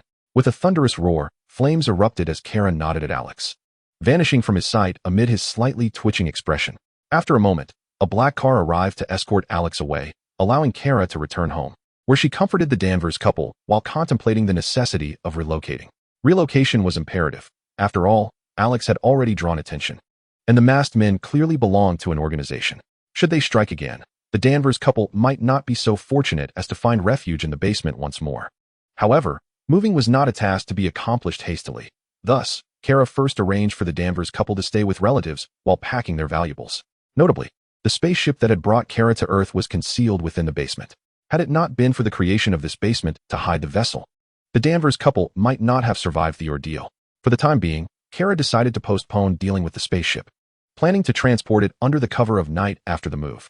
As the school day drew to a close, under the puzzled gaze of the Danvers couple, Kara made her way to the school. Meanwhile, Robert, deep in meditation, sensed Kara's presence and opened his eyes, directing his gaze toward the entrance of the school. Indeed, Kara did not enter the school, for she had already taken leave. Why would she return to the classroom so close to dismissal? After all, Robert could not possibly slip away from her watchful gaze. The reason Kara was so determined to rush back to see Robert was that she felt, having already revealed her abilities before him, there was no need to weave any more fabrications to deceive him. Instead, she opted for transparency, believing that an open discussion might indeed bridge the gap between them, perhaps even elucidate the mysteries surrounding Robert. As she awaited him, Robert sensed Kara's presence lingering at the school entrance, a flicker of understanding crossing his eyes as he subtly grasped her intentions. After classes, Robert strode directly towards the spot where Kara was waiting. Upon seeing Robert approach without evasion, Kara's spirits soared, and she exuberantly bounded into his presence. To her, this marked the first step towards unraveling Robert's secrets. After all, part of her own secret had already been uncovered by Robert. If she could not discern his mysteries, it would feel like a significant loss. However, should she succeed in unveiling them, it would indeed be a splendid day. Thank you for helping me with my leave, Kara exclaimed with vibrant energy, beaming at Robert in gratitude. Let us go and have a talk, Robert replied with a nod, leading Kara away from the school. The Demeter Quintet observed this exchange, knowing full well that no one could resist Kara's allure. I knew it. He claimed to have no interest in her, yet he was merely deceiving us. Jimmy lamented sorrowfully as he watched Robert and Kara depart. I never expected we would suffer such a heartbreak. The disparity in our strengths is insurmountable, leaving us no chance of a comeback. Kane murmured, equally despondent. In that moment, the quintet's sorrow resonated with one another, enveloping them in a melancholic atmosphere that caused their fellow classmates to steer clear of the 5 defeated souls.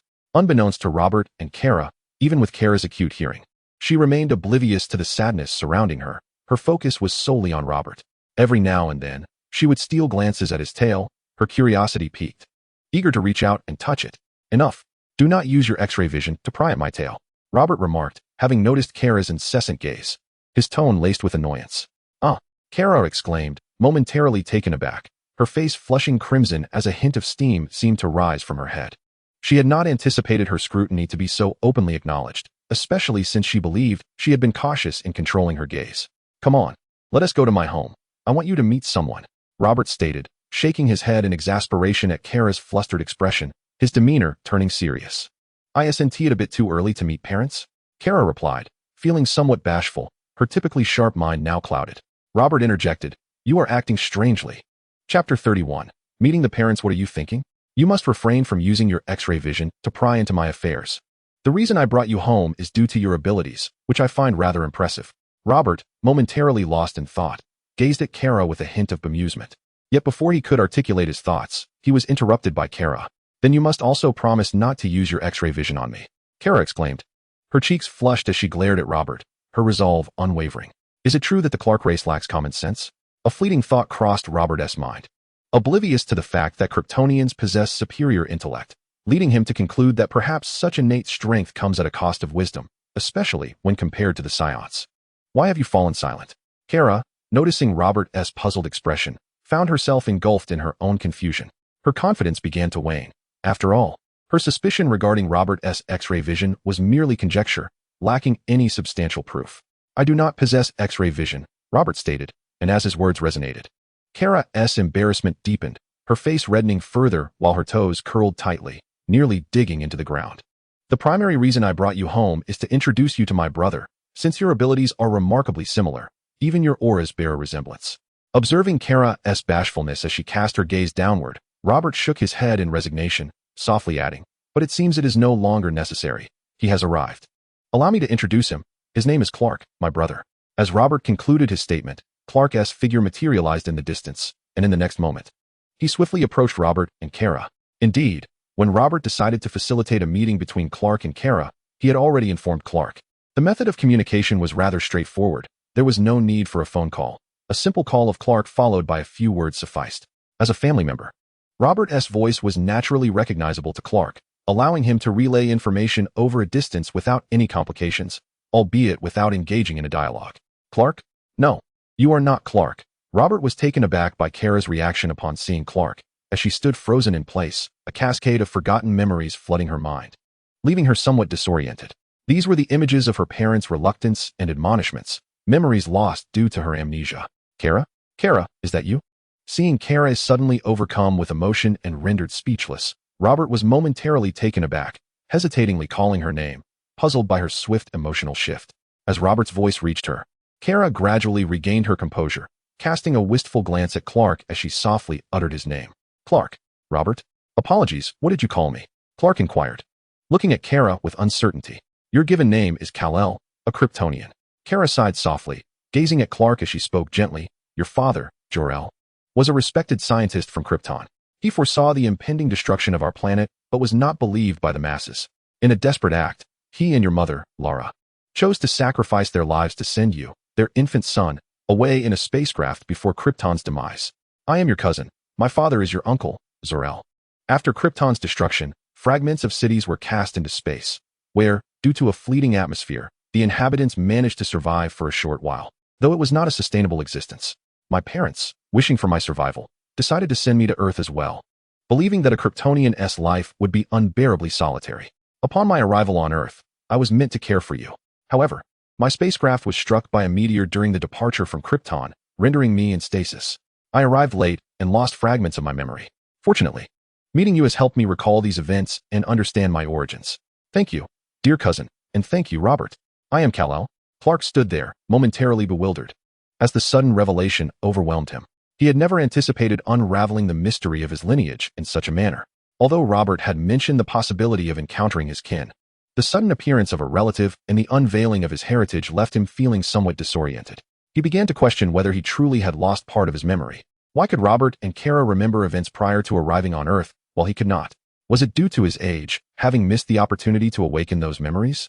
No. If my father was a scientist and Krypton possessed advanced technology capable of interstellar travel, why did they not accompany me to Earth? Clark pondered, suddenly realizing a critical oversight. He looked at Kara, confusion etched on his face, and asked, "Furthermore, if your parents could send you to Earth, why did they not come with you? Were the spacecraft so scarce?" Evidently, Clark demonstrated a sharper intellect than Wukong, who had not identified this incongruity. Upon hearing Clark's words, a thought flickered in Robert's mind, drawing an intriguing parallel between Clark's experiences and those of son Wukong, perhaps reflecting the notion of a parallel existence. In the chaos that engulfed Krypton, General Zod instigated a rebellion, plunging the planet into turmoil. Your parents decided to send you away first, but as you departed, General Zod confronted them, resulting in your father's tragic demise, Kara explained, her expression tinged with sorrow. My parents, unable to part with Krypton, believed that returning to dust alongside their home planet was their destined fate. Yet, they aspired for me to lead a better life, one filled with more vibrancy and promise. By now, they must have vanished with Krypton. My father was slain, murdered, and my mother. Clark's heart surged with profound sorrow as he found himself rendered speechless for an extended moment. He had never before experienced such emotions. He had long sought to uncover the truth of his origins. However, upon learning of his parents' sacrifice, Clark found it difficult to accept, wishing instead that he had remained ignorant of these revelations. Clark, you still have us, Jonathan and Martha. You will never be alone.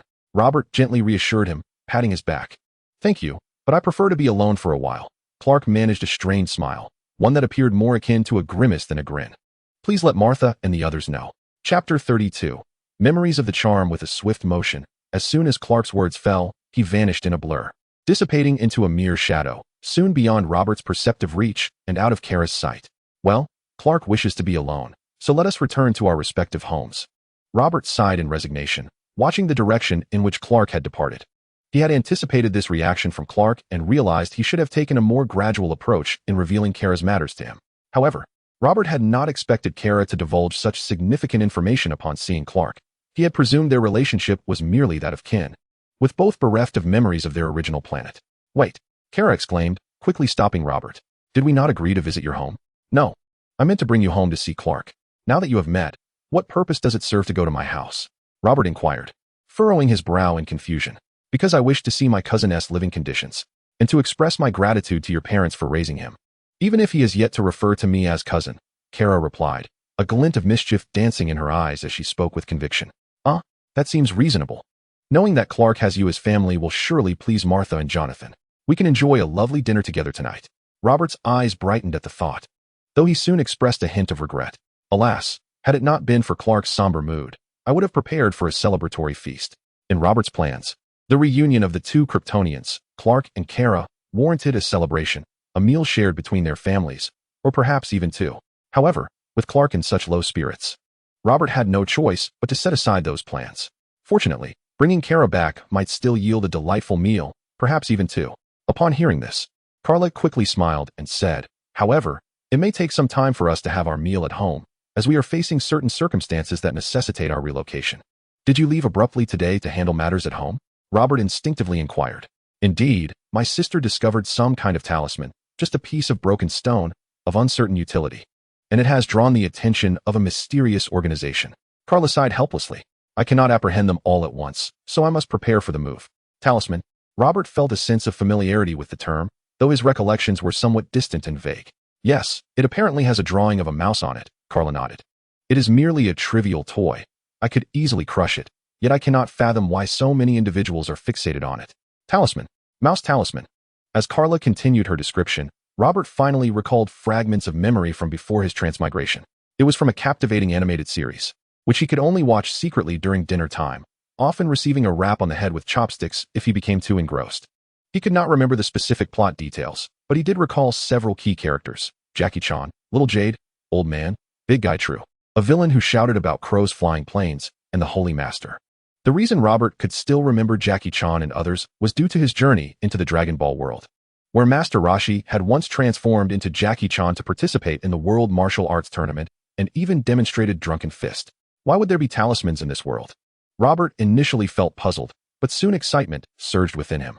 Regardless, the existence of talismans indicates the presence of the Holy Master, who seems to have a cadre of demon brethren. It appears I will have suitable adversaries in the future. Hey, what are you thinking about? You seem rather excited. Do you know anything about that talisman? Noticing Robert's silence followed by growing enthusiasm, Carla asked with a hint of suspicion. Well, I know a little. Robert nodded with a smile, not intending to be modest. What can the talisman do? Carla's eyes brightened as she eagerly inquired on behalf of her sister, Alexis. Robert found himself momentarily at a loss for words, meticulously recalling the animated content he had once watched. After a pause, he dryly stated, "The talisman can allow one to fly, enhance strength, and even enable one's eyes to emit lasers. Just like your laser eyes in Clark's. Are you sure you're not making this up? There are more than one talisman?" Carla scrutinized Robert skeptically, not fully convinced of his claims, as his demeanor seemed rather unreliable. "I am certainly not fabricating it. This is all I can remember," Robert retorted, rolling his eyes at the skepticism. "There are a total of 12 talismans, each corresponding to 12 animals. Are you familiar with the 12 zodiac signs of Chinese civilization? The patterns on the talisman depict the 12 zodiac signs. Which zodiac sign possesses the ability to emit laser beams from its eyes?" Kara's eyes sparkled with anticipation as she turned to Robert for an answer. "The pig." Robert recalled this clearly, as he belonged to that sign before his journey across dimensions. "You're the pig," she retorted with a huff. Just as Robert finished speaking, Kara shot him an annoyed glance and stormed off in the direction from which Clark had approached earlier. Robert thought to himself, the Kryptonians certainly have peculiar minds. "Aren't you supposed to lead the way? I have no idea where you reside." While Robert was momentarily taken aback, Kara's voice rang out once more. With a resigned shake of his head, he followed her towards Kent Farm. Robert and Kara moved swiftly. He noticed that her displayed speed seemed significantly more formidable than her demeanor suggested. However, when compared to Clark, there remained a considerable gap. Suddenly, Robert realized that at 27, Clark was too powerful to serve as his sparring partner, but perhaps Kara, who had only been on Earth for 15 years, would be an ideal training companion. Although Robert was not yet on par with Kara, he was confident that it would not be long before he could match her level of energy. By teaching Kara the nuances of strength control during their sparring, he believed he could continuously improve through combat. With this thought in mind, Robert gazed at Kara with newfound enthusiasm, determined to discuss this matter with her after they had eaten. Kara, sensing the intensity of Robert's gaze, couldn't help but smirk slightly. Feeling a sense of pride, yet she feigned dissatisfaction with a disdainful huff. Chapter 33. Divergent understandings of a beautiful life. Having grown accustomed to Kara's emotional fluctuations, Robert chose to ignore them, as long as she would be his training partner. He resolved not to harbor any further grievances in his heart. He would uphold this promise. Before long, Robert arrived at Kent Farm with Kara. The sudden appearance of Kara left the Kent couple momentarily bewildered. They instinctively assumed that Robert had returned with a girlfriend. However, could Robert's tale truly remain concealed? Almost simultaneously, a thought crossed their minds, followed by a wave of concern. "Mom, Dad, this is Robert's cousin," he began, unaware of the depth of the Kent's imagination. He simply noticed their stunned expressions and introduced Kara's identity. "Hello, Uncle and Auntie, my name is Kara. I am Robert's classmate and also Clark's cousin." Kara displayed a different demeanor, presenting herself as sweetly as possible in front of the Kents. "Cousin?" The Kent couple exchanged knowing nods, only to suddenly sense something amiss as they scrutinized Kara's age, their eyes reflecting an indescribable bewilderment. Mrs. Kent suggested, "Let us discuss this inside." Robert, shaking his head in resignation, gently reminded, "Martha, I shall assist you with the meal. Clark won't be home for dinner." Soon after, as Robert helped Martha prepare the food, he recounted Kara's origins and Clark's current predicament. Kara sat quietly beside them, her curiosity piqued by Robert's demeanor. Yet she refrained from asking questions. Upon hearing Robert's narrative, although the Kent couple harbored concerns for Clark, they understood that matters like these were best resolved by Clark himself. If he truly struggled to comprehend, only then would they consider guiding him to overcome the barriers within his heart. After Martha and Robert toiled for a while, a sumptuous dinner was ready. Kara dined with the Kent family, and there was an absence of discord, which pleased the Kents regarding their cousin Clark. Although she appeared youthful, the hour grew late, and Kara announced, "I must take my leave now. Martha, Jonathan, I shall visit you often." "Leaving already?" "Robert, do escort Kara. It's quite dark." "And the outside isn't safe," Martha said, casting a meaningful glance at Robert. "Unsafe?" Robert blinked, for in his understanding, no one could pose a threat to Clark or Kara, both Kryptonians, be it with firearms or the spells he had just heard about. Nevertheless, he rose to his feet, intending to discuss training with Kara. Under the night sky, Robert and Kara walked outside. Kara stretched, her graceful figure on full display, yet Robert paid little attention, preoccupied with how to persuade her to be his training partner. After all, he knew that convincing a woman to be as combative as he was nearly an impossible task. Even in the Dragon Ball universe, the number of female warriors was scant, particularly in the 7th universe. Whether it was the early days of launch, Chi-Chi, or later, Android 18, they gradually relinquished their fighting prowess, settling into ordinary lives. Even 18, whose strength had not waned, was replaced by Robert in the tournament of power. Thus, Robert pondered how best to entice Kara. Kara, feeling a twinge of dissatisfaction at Robert's preoccupation with his thoughts rather than acknowledging her during her stretch, began to suspect that he might still be contemplating food. I find the environment here quite pleasant. I intend to relocate nearby, she said, taking a deep breath to compose herself as she looked at Robert and spoke softly. Upon hearing Robert's words, he was momentarily taken aback. But soon his face lit up with joy as he exclaimed, "What splendid news. It would be wonderful for you to move in, with your speed. We could attend school together every day. Are you as eager for my relocation as I am?" Kara's cheeks flushed crimson, and she shyly gazed at Robert as she inquired. "Once you arrive, you can train alongside me. We could engage in battles and sparring to enhance our abilities. What do you think?" Robert began to envision the delightful life that would unfold once Kara moved in. Initially, he would train with her, honing their skills through combat, and once they grew stronger, he would shift his sparring partner to Clark. With 2 Kryptonians as companions, Robert was convinced his prowess would soar to unprecedented heights. However, this idyllic vision belonged solely to Robert. Kara may not share the same sentiment. Suddenly, as Robert reveled in his dreams, an overwhelming sense of danger surged within him. Acting purely on instinct, he raised his arms to shield his chest just as a punch landed against his arm. With a resounding thud, Robert was propelled backward, crashing into the earth in a rather undignified manner, though he remained unharmed. "What do you mean, battle?" came Kara's irate voice. Before Robert could fully comprehend the situation, Kara had vanished from sight. "Kara, Robert, what has made her angry again? Have you agreed or not? Please provide an answer." Robert gazed perplexedly in the direction Kara had departed, feeling concerned about his training. Although Kara had clearly heard his voice, she offered no response. Why was she upset once more? Perhaps the thought process of Kryptonians was simply different. After all, Clark's reasoning was not particularly sound either. Robert mused as he brushed off the dirt and rose from the ground. What? Did Robert not promise that he would refrain from harboring negative thoughts about Kara's emotional fluctuations? That was contingent upon her agreeing to be his training partner, but it was evident even to a fool that Kara was upset, which meant she had not consented to the arrangement. Thus, Robert could not be deemed untrustworthy. Reluctantly, Robert chose not to head straight home. Instead, he resumed his training. After all, he had already wasted some time on the way back from school, and with Kara's participation in training now uncertain, coupled with the emergence of talismans and the ominous presence of a potential antagonist, Robert felt a sense of urgency. Although he had no idea where to seek out the antagonist or the talismans, Robert remained steadfast in his belief that as long as he continued to enhance his abilities, he would eventually be able to sense their presence. For those formidable beings of unknown origin and moral standing, Robert would not recklessly confront them to avoid misunderstandings. However, with an evident villain like the antagonist, Robert would not hold back. Given the chance, he would ensure a thorough confrontation. Chapter 34. A shift in offense and defense? According to Kara, there are those who collect charms. Might I also gather charms or related clues? The thought of charms and the Lord S. Robert suddenly ignited a spark in his eyes. Just as one embarks on adventures in the Dragon Ball world to collect the Dragon Balls, so too could one experience thrilling escapades while gathering charms. Soon, Robert resolved to immerse himself in the events surrounding the charms, eager to witness their power and encounter formidable individuals, a sense of anticipation and excitement swelling within him. Meanwhile, Kara returned home in a huff, gradually suppressing her emotions. In the midst of the Danvers couple's astonished expressions, she revealed her plans to relocate and her newfound recognition of Clark. The Danvers were taken aback by how swiftly Kara had found her relatives, marking the fulfillment of a long-held wish they had shared with her. They did not oppose the idea of moving, despite Kent Farm being a bit distant from Central City.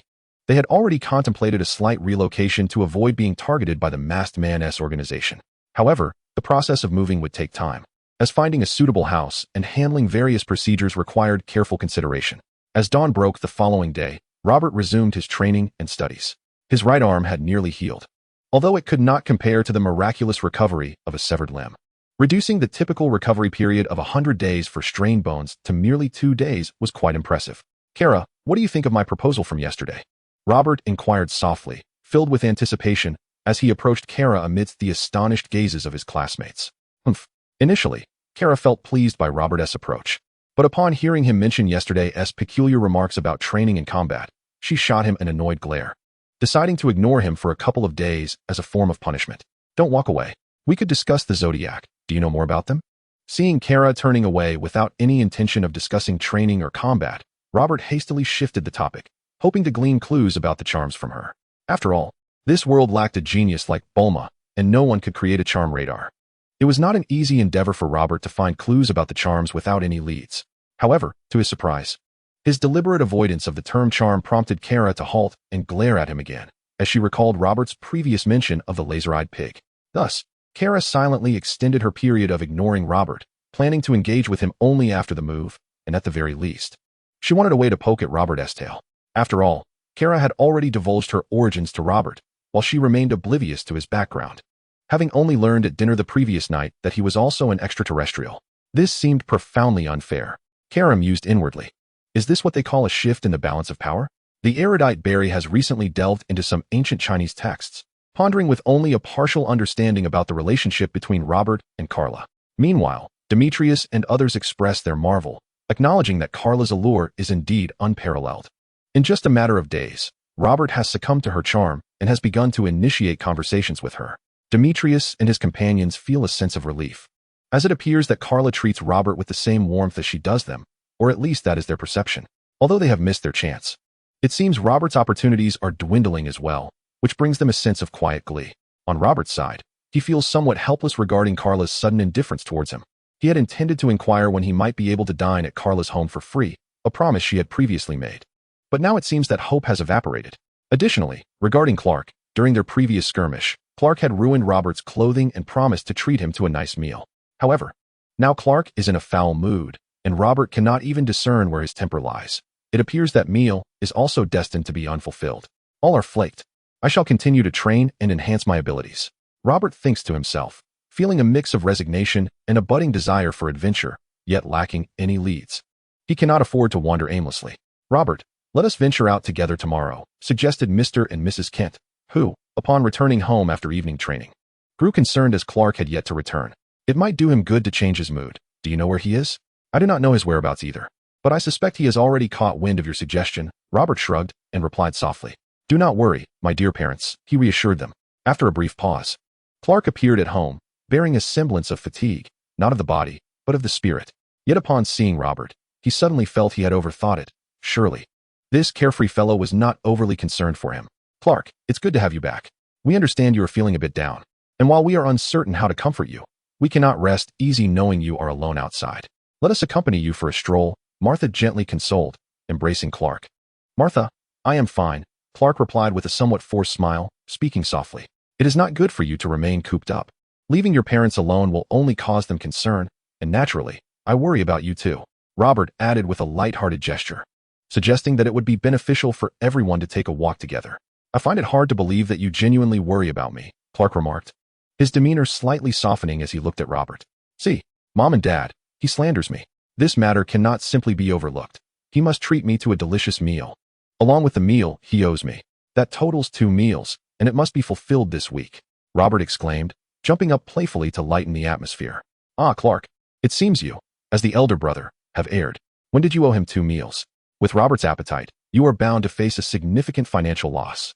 Jonathan, fully understanding the situation, chimed in with a smile. When we head out, we can simply find a buffet, right? He is not picky, as long as there is meat. He will be satisfied. Hearing Jonathan and Robert's banter warmed Clark's heart, and he suggested, let us journey west to Colorado.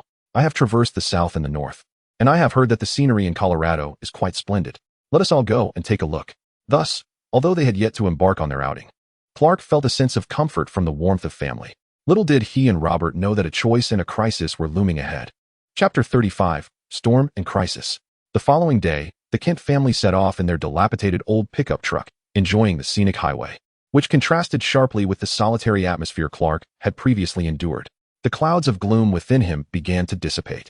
During the midday hours at a buffet in the city, Beth emerged contentedly from the restaurant, while the manager, wearing a wry smile, prepared to handle the complaints of unsatisfied patrons after Robert's family had feasted.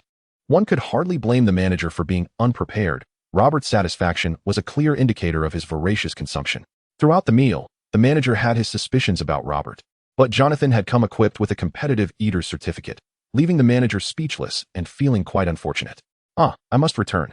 I must say, your dishes truly suit my palate, Robert exclaimed, his eyes lighting up at the manager's words. However, the portion of steak was a tad small. I suggest adding pasta to each serving, and perhaps you could prepare more of those delightful breads. The manager's lips twitched slightly, and glancing around, he leaned closer to Robert and whispered, Young man, how about this? I will give you some money. You can head to the Franca buffet down the street. Their prices are $5 higher than ours, but the quantity of bread is greater, and the chef prepares steaks more swiftly. Is that so? That sounds fantastic. Robert replied with a grin, not expecting such a delightful surprise from a meal. It appeared that participating in eating competitions was not the only way to earn rewards. Soon, after receiving the money discreetly offered by the manager, Robert assured him that he would not return, allowing the manager to breathe a sigh of relief as he turned to address other customers. Robert chose not to proceed to the next buffet restaurant, intending instead to wait until the return journey to sample it, as Clark still owed him a second meal. Thus, the Kent family set off once more. After an indeterminate duration, Clark, who had been listening to Martha's jokes, suddenly adopted a serious demeanor, his gaze fixed ahead, where a tempest coalesced into a tornado, wreaking havoc and devouring everything in its path. Wait, Dad, stop. Simultaneously, Robert, lost in contemplation, sensed something amiss. He opened his eyes, directed his attention toward the tornado, and shouted urgently. In that moment, Jonathan, who was driving, also caught sight of the distant tornado along with the fleeing cars and panicked crowd. Instinctively, Jonathan halted the vehicle and stepped out to observe. As he witnessed the throngs of people rushing towards him in disarray, he snapped back to reality and shouted to Robert and the others, "Quick, take cover under that bridge." As Jonathan's words echoed, he began guiding the frightened individuals, while Clark instinctively obeyed Jonathan's command, following Martha towards the shelter of the bridge. What nonsense! We are young and strong. Why should we hide while you disperse the crowd? Robert refused to blindly follow Jonathan's instructions, instead opting to assist him in evacuating the people. At that moment, Clark regained his composure and anxiously urged Martha, "Mom, you head to the bridge first, and I'll help out. Be careful." Martha, her expression tinged with concern, nodded in agreement, showing no signs of hesitance as she hurried towards the bridge, her fingers nervously intertwining as she glanced back at her family. Martha understood that both Clark and Robert were exceptional, yet in the face of such a terrifying natural disaster, she felt utterly uncertain. Moreover, should Clark and Robert reveal their extraordinary abilities, it could lead to further complications. Assisting is fine, but remember what I once said. On the other side, Jonathan held similar thoughts. He believed it was acceptable for his sons to help, yet he wished to shield them from exposing their powers. All right, we will be cautious. Clark quickly nodded in affirmation as he and Robert joined in the effort to evacuate those around them. Initially, the trio managed the evacuation with relative ease, but as the tornado drew nearer, the wind pressure intensified, causing the crowd to sway perilously. While Robert and Clark fared reasonably well, Jonathan found it increasingly arduous to maintain his footing. "Dad, you should go with them under the bridge. Clark and I can manage here." Observing the situation, Robert furrowed his brow and called out to Jonathan. "No way," Jonathan replied stubbornly. He had previously expressed the hope that Clark would refrain from intervening when others faced peril. Yet witnessing the impending disaster, he still chose to contribute to the rescue efforts. This seemingly contradicted his teachings, yet it was entirely rational. Jonathan was inherently a kind-hearted individual, willing to risk his own safety to rescue others. However, he was also reluctant to expose his son's extraordinary abilities to the world, fearing the attention it would attract. These two sentiments were not mutually exclusive. "Help! Help us, please! Save my children!" At that moment, a woman's terrified cries echoed nearby. Without hesitation, Jonathan struggled and rushed towards the source of the distress. Robert, with a resigned sigh, hurried to follow. Upon reaching the scene, Robert discovered that a car had overturned, its door pinned by another vehicle, trapping a woman and two children inside. With a forceful push, Jonathan attempted to move the car, but to no avail. Meanwhile, Robert, unceremoniously, elbowed through the front windshield, crouched down, and first rescued the two children before pulling the woman to safety. Jonathan opened his mouth to speak, but ultimately remained silent. "Clark, lend a hand. Take one child each. We must leave swiftly," Robert urged, feeling the intensifying winds around them. He hurriedly lifted one child and called out to Clark. "All right." Clark, understanding the urgency, also scooped up another child and made for the bridge. The woman hurriedly followed behind Robert and Clark, while Jonathan, instead of retreating, scanned the area, seemingly searching for any others who might be trapped. Soon, Jonathan's gaze sharpened. He spotted a bloodied corner of fabric. Instinctively, he trudged over, discovering a lifeless body that had been struck down.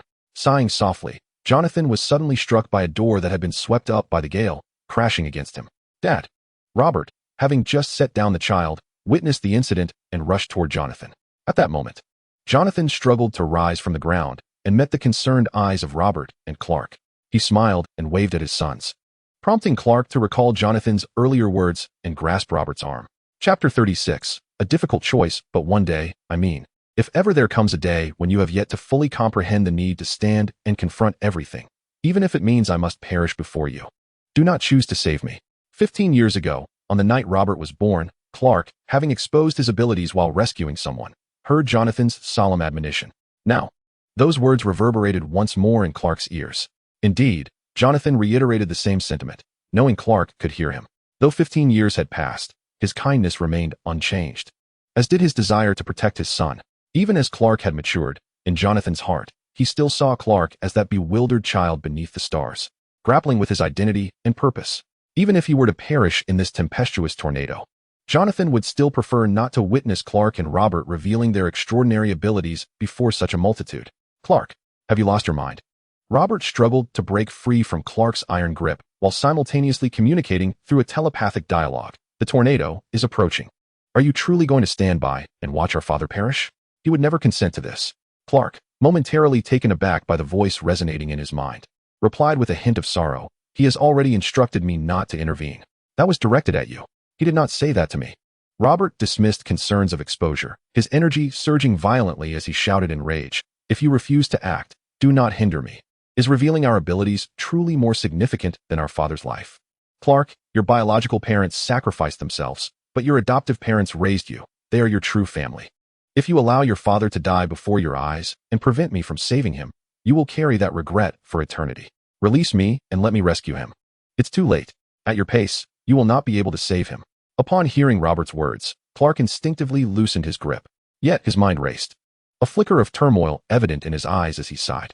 Concluding that Robert could not reach Jonathan in time, Clark still yearned to save him.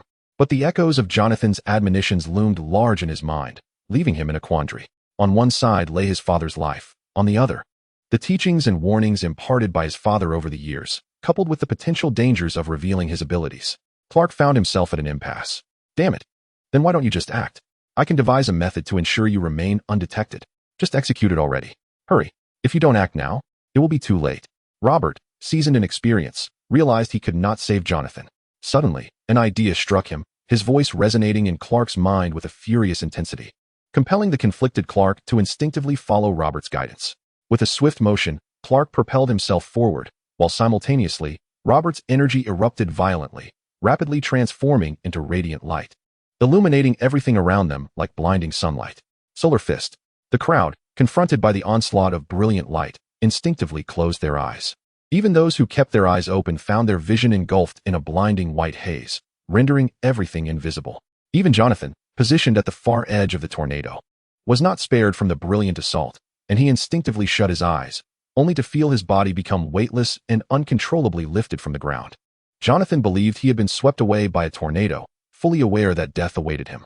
Yet, as death approached, a profound sense of reluctance filled his heart, a yearning for Clark, Robert, and Martha. Farewell, Clark, Robert, Martha, I shall watch over you from above. With this thought, Jonathan let out a sorrowful sigh, whispering softly, Father, what farewell is this? Are we not right here? At that moment, Robert's voice echoed in Jonathan's mind. Shh, do not speak so recklessly. You evacuated with us. You were not left behind in the tornado. Jonathan, upon hearing Robert's voice, instinctively opened his eyes, only to realize he was seated beside Clark, surrounded by survivors gazing at the tornado receding in the distance. We're alive. How terrifying. What was that blinding light? It seemed like a flashbang. I could see nothing. It is the sun. I can feel its warmth. Someone exclaimed. Look, the sun has indeed emerged. It must have been the darkness of the tornado that blinded us to the sudden appearance of sunlight. Our eyes simply needed time to adjust. It appears the sun is celebrating our survival. Indeed, we have narrowly escaped disaster. God bless. Amen. The crowd erupted into animated chatter, rejoicing in their harrowing escape. Yet, fatigue flickered in Robert's eyes. He had transformed all his inner energy into light to create a sufficient shield, and directing the attention of so many had taken a toll on his spirit, rendering him weary. Indeed, the reason the crowd shifted their focus to the sun was due to Robert's hypnotic suggestion. Without such an explanation, the sudden and brilliant light would have certainly aroused suspicion. Robert was not overly concerned about being directly suspected. Rather, he feared that people might misconstrue the radiant light as a miracle, leading to unwarranted attention. I'm sorry, Robert. You were right, Clark said, his face a mask of regret and fear as he looked at Robert. I am now truly terrified. If I had not saved my father and had to watch him be consumed by the tornado, I would regret it for the rest of my life. Were we truly not discovered? Jonathan asked quietly, though relieved to be alive. He gazed at Clark and Robert with concern. If we had been discovered, would they still be so composed? Robert chuckled lightly, raising his hands in a gesture of resignation. Did they not say that the sudden sunlight blinded them to everything? You were so close to leaving us forever. At this moment, Martha emerged from her panic and, with a hint of trepidation, threw herself into Jonathan's embrace, saying, I cannot fathom how I would manage if you truly left. Observing this, Jonathan ceased his inquiries about their two sons, instead rubbing his aching arm and gently soothing Martha's distressed emotions. Thank you, Clark solemnly remarked to Robert as he witnessed this scene. Thank you for what? They are not my parents. Robert feigned annoyance, rolling his eyes and asking. Chapter 37. The Art of Mind Reading. It is not only I who should express gratitude. Clark replied with a serious demeanor, his gaze flickering slightly. When I intervened to rescue my father, I perceived figures that bore a resemblance to my own powers, albeit distinct. They urged me to thank you. Of course, this might merely be a figment of my imagination. However, your presence was fortuitous. Without you, I would not have embraced the strength I possess. I would have been lost in confusion, and no one would have been there to guide my choices in that critical moment. You are simply too tense. You've conjured hallucinations. Robert chuckled, shrugging nonchalantly. So, to celebrate our survival, let us indulge in a grand feast. I am famished. Shall we dine together? To express our gratitude for saving our family, a lady, who had previously approached the Kent family with her two children to offer thanks, seized upon Robert's suggestion and extended an invitation. Moreover, it was not solely this lady.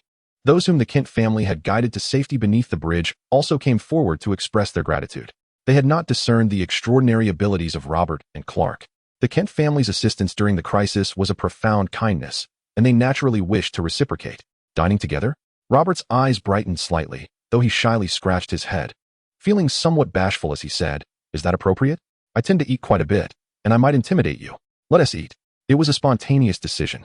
We felt compelled to step forward, Jonathan replied, relieved that those around them had not noticed his son's peculiarities. He surveyed the grateful crowd and boisterously declared, Indeed, my younger son possesses a hearty appetite and considerable strength. He is certified as a voracious eater in Kansas City. Despite his appetite, we can certainly afford one meal. And we are fortunate that he is both strong and decisive. If he had not opened that escape window, our family might have perished in the vehicle, Mrs. Grace remarked, smiling as she observed Robert.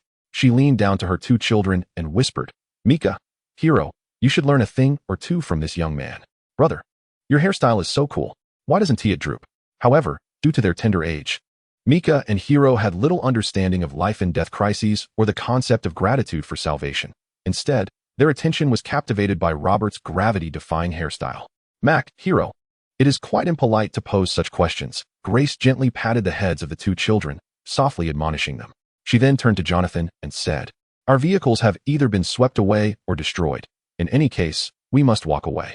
Why not find a suitable place to rest together? Indeed, you have rescued us, and we have shown no token of our gratitude. God will surely punish us. It's nothing extravagant, merely a meal. Consider it a small gesture of our appreciation. As Grace's words resonated, the others around them nodded in agreement. Jonathan, with a resigned smile, ultimately accepted their goodwill, knowing it would bring them some comfort. Before long, the group, somewhat disheveled, made their way on foot to the nearest city. In the wake of calamity, they found beauty in life and engaged in warm conversations. Among them, Jonathan was the most beloved, as his affable nature contrasted with the taciturn Clark and the shy Robert, making communication effortless. How did you accomplish that earlier? Clark quietly inquired. Sidling up to Robert. Are you referring to the solar fist? Robert raised an eyebrow and replied with a smile. It is a method of transforming internal energy into light. The explosive energy captures attention, while the pure light dazzles the eyes, obscuring their vision. The solar fist? Clark's eyes sparkled with anticipation as he looked at Robert. I wish to learn that. Huh. Robert paused, studying Clark with a skeptical expression. That technique isn't particularly powerful. Why would you want to learn it? When you used the solar fist, I could still perceive things through the brilliance, and from the light you emitted, I sensed warmth and closeness. Clark hesitated, his voice imbued with uncertainty. Warmth and closeness? The solar fist has such an effect? Robert scratched his head. While the solar fist was one of the most commonly used techniques in the Dragon Ball universe, its complexity was minimal. However, he was unsure whether Clark could master it. Given the differences in their internal energies, I don't know if you can learn it, but I'll teach you when we return. Robert mused quietly after a moment of thought. And what about that method of direct communication within the mind? Clark rubbed his hands together, looking at Robert with renewed eagerness. It was evident that despite having undergone a crisis and inner turmoil, this experience was, in fact, beneficial for Clark. At the very least, He was no longer mired in the sorrow and confusion surrounding the death of his biological parents. In this moment, Clark learned to cherish the present. With his biological parents sacrificed, the Kents, his adoptive parents, still lived. He could not allow them to worry, nor should he burden them further. He must protect them with all his strength. This is a form of telepathy, a means of communication through mental strength. Robert shrugged, expressing uncertainty about whether one could master it. However, since he had already decided to teach the Solar Fist, imparting the art of telepathy seemed inconsequential. This telepathy was also a skill Robert had learned from Master Roshi, who truly deserved the title of a martial arts grandmaster, possessing abilities far exceeding those of an ordinary martial artist on Earth. Nonetheless, telepathy is not as mystical as it might seem. It is merely a manifestation of mental power. Besides establishing a mental dialogue, genuinely accessing another's memories is not an easy feat at best. One can retrieve significant recent memories, but hearing every thought within another's mind is impossible. Thus, the primary application of telepathy lies in facilitating mental conversations during combat, preventing enemies from overhearing one's strategies. In this regard, characters like Dumpling, Jean Fan, and Piccolo frequently employed it, while the original practitioners, Master Roshi and Crane Hermit, had only utilized it during quarrels. Unlike the Solar Fist, which requires energy, telepathy extends from mental prowess. Hence, Robert succinctly elucidated some of its principles to Clark. However, to Robert's surprise, as soon as he finished explaining the principles of telepathy, he suddenly heard Clark's voice resonating in his mind, prompting him to marvel at Clark's remarkable talent. Chapter 38. If he does not perish, he is destined to become divine. This truly makes things much more convenient. Clark, having just acquired this new skill, appeared quite exhilarated, incessantly engaging in telepathic communication with Robert. For Clark, this was his first experience of obtaining an extraordinary skill through learning, which held a different significance compared to his innate abilities. However, what Clark did not realize was that his swift mastery of telepathy stemmed from his inherently powerful psyche, which was yet another facet of his innate talent. Moreover, there was no guarantee that, without Robert's guidance, Clark could have acquired a similar ability. Alright, let us keep this brief. I'm currently mentally exhausted and lack the energy for a mental dialogue. I just want to eat. Robert, having been pestered by Clark for quite some time, finally interrupted the eager boy, who had found a new toy. I apologize. I merely wish to familiarize myself with this ability. As for the Solar Fist we discussed, let us revisit it after you've had your fill and we're back home. At that moment, Clark discerned Robert's physical and mental fatigue. He surveyed the surrounding crowd and suddenly realized something, feeling a pang of guilt wash over him. As the older brother, why was it that he always needed Robert's assistance with both the Solar Fist and hypnotism? With this thought, Clark's expression grew serious. He resolved to diligently develop and master his own abilities, ensuring that incidents like today would not occur again. Robert and the resolute Clark followed the crowd into the city, where they found a lively spot to celebrate their survival from the recent calamity, while also expressing gratitude to the Kent family. Robert, however, spoke little, his thoughts entirely consumed by the feast before him, prompting admiration from those around him. Indeed, the renowned glutton of Kansas City lived up to his reputation. Unbeknownst to Robert and Clark, as Clark heroically rescued Jonathan from the clutches of the tornado, deep within a textile factory, a loom suddenly sprang to life with frenzied activity. This loom, known as the Loom of Fate, was the most cherished possession of a nefarious organization called the Brotherhood, which served as the very foundation of its existence. Since time immemorial, the Brotherhood had adhered to a doctrine of seeking violent order amid chaos, committing countless acts of assassination. The Loom of Fate wove the names of those destined for elimination, guiding the Brotherhood's members in their lethal pursuits. They did not perceive their actions as cruel. Rather, they believed they were following a divine mandate, justifying the killing of one to save thousands, viewing themselves as the executioners of God on earth. However, these were matters of the past. Recently, the Brotherhood's leader, Sloan, had gradually strayed from this principle, unable to endure the indulgent lifestyles of rival assassin organizations. Reveling in excess while he, as a leader of the Brotherhood, was bound to archaic rules dictated by a mere loom. After a lifetime of suffering, should I not enjoy some pleasures? Thus, Sloan altered the messages conveyed by the Loom of Fate, which was meant to guide direction, while the leaders interpreted and transmitted its edicts, granting Sloan a modicum of operational latitude. Yet, since the first time he had tampered with the loom's messages, his own name had begun to appear upon it, instilling in him a sense of dread, fearful of discovery by his own subordinates. Particularly alarming was the loom's apparent ire, as it repeatedly inscribed Sloan's name, as if intent on his demise. Again? Damn it! Accursed machine. Sloan muttered under his breath as he approached the Loom of Fate, only to keenly discern something amiss. The coded threads woven by the loom bore no resemblance to his name, and this new code was significantly longer than before. What is this? A new name? Has the loom of fate pardoned me? Bah! I am merely intimidated by a wretched machine. Why should I seek its forgiveness? Sloane instinctively exhaled in relief, then, somewhat begrudgingly, began to curse softly as he retrieved an ancient cipher, intent on deciphering the loom's new message. He too wished to uncover what presence had prompted the loom of fate to abandon its fixation on his name. Clark Kent, destined for divinity if he were to survive. Soon, Sloane translated the information from the loom of fate, but upon completion, he found himself in a state of astonishment. This was the first time that information beyond mere names had emerged from the loom. Why was this the case? Had my prior tampering with the loom's information caused this anomaly? Yet, what does it mean to be destined to become a deity?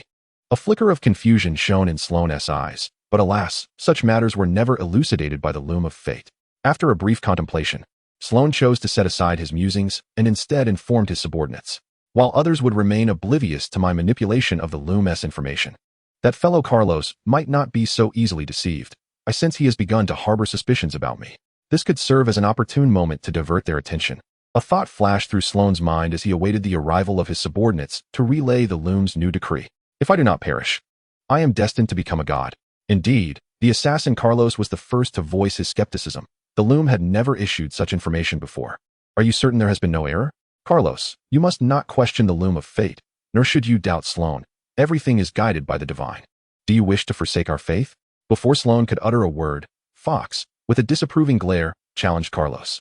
Despite Carlos being the Brotherhood's foremost assassin, Fox, as the leading female assassin, believed herself to be equally formidable. Should Carlos dare to betray their faith, she would ensure he regretted it for a lifetime. Huh. I have not forsaken our faith, Carlos scoffed, showing no inclination to argue with Fox. He sensed Sloane's unease, yet he lacked sufficient evidence. Now was not the time to overturn the table. This was a unique message from the loom of fate, undoubtedly a moment of great significance. Though I do not comprehend what it means to be destined to become a deity, there is but one true God, and all others must be false deities. Perhaps this is why the loom has disseminated such information. Sloane cast a serious glance at Carlos and spoke gravely. A suspected false deity poses a significant danger. Thus, for this operation, I have decided to dispatch both Fox and Carlos to confront and eliminate this false god. To kill one is to save 1,000. Fox solemnly vowed. To kill one, to save 1,000. Carlos gazed deeply at Sloane, as if making a decisive resolution. Chapter 39. The sniper bullets with 2 locks returning to the Kent family. After a gathering, the guests gradually dispersed. Many left their contact numbers with Jonathan, expressing a desire for him to visit them. They promised to host the Kent family splendidly. Regarding these warm-hearted individuals, Jonathan accepted their numbers but had no intention of genuinely reaching out. Instead, he embarked on the journey home with his family. On this occasion, although they encountered danger and their battered pickup was ravaged by a tornado, the Kent family ultimately fulfilled their purpose for venturing out.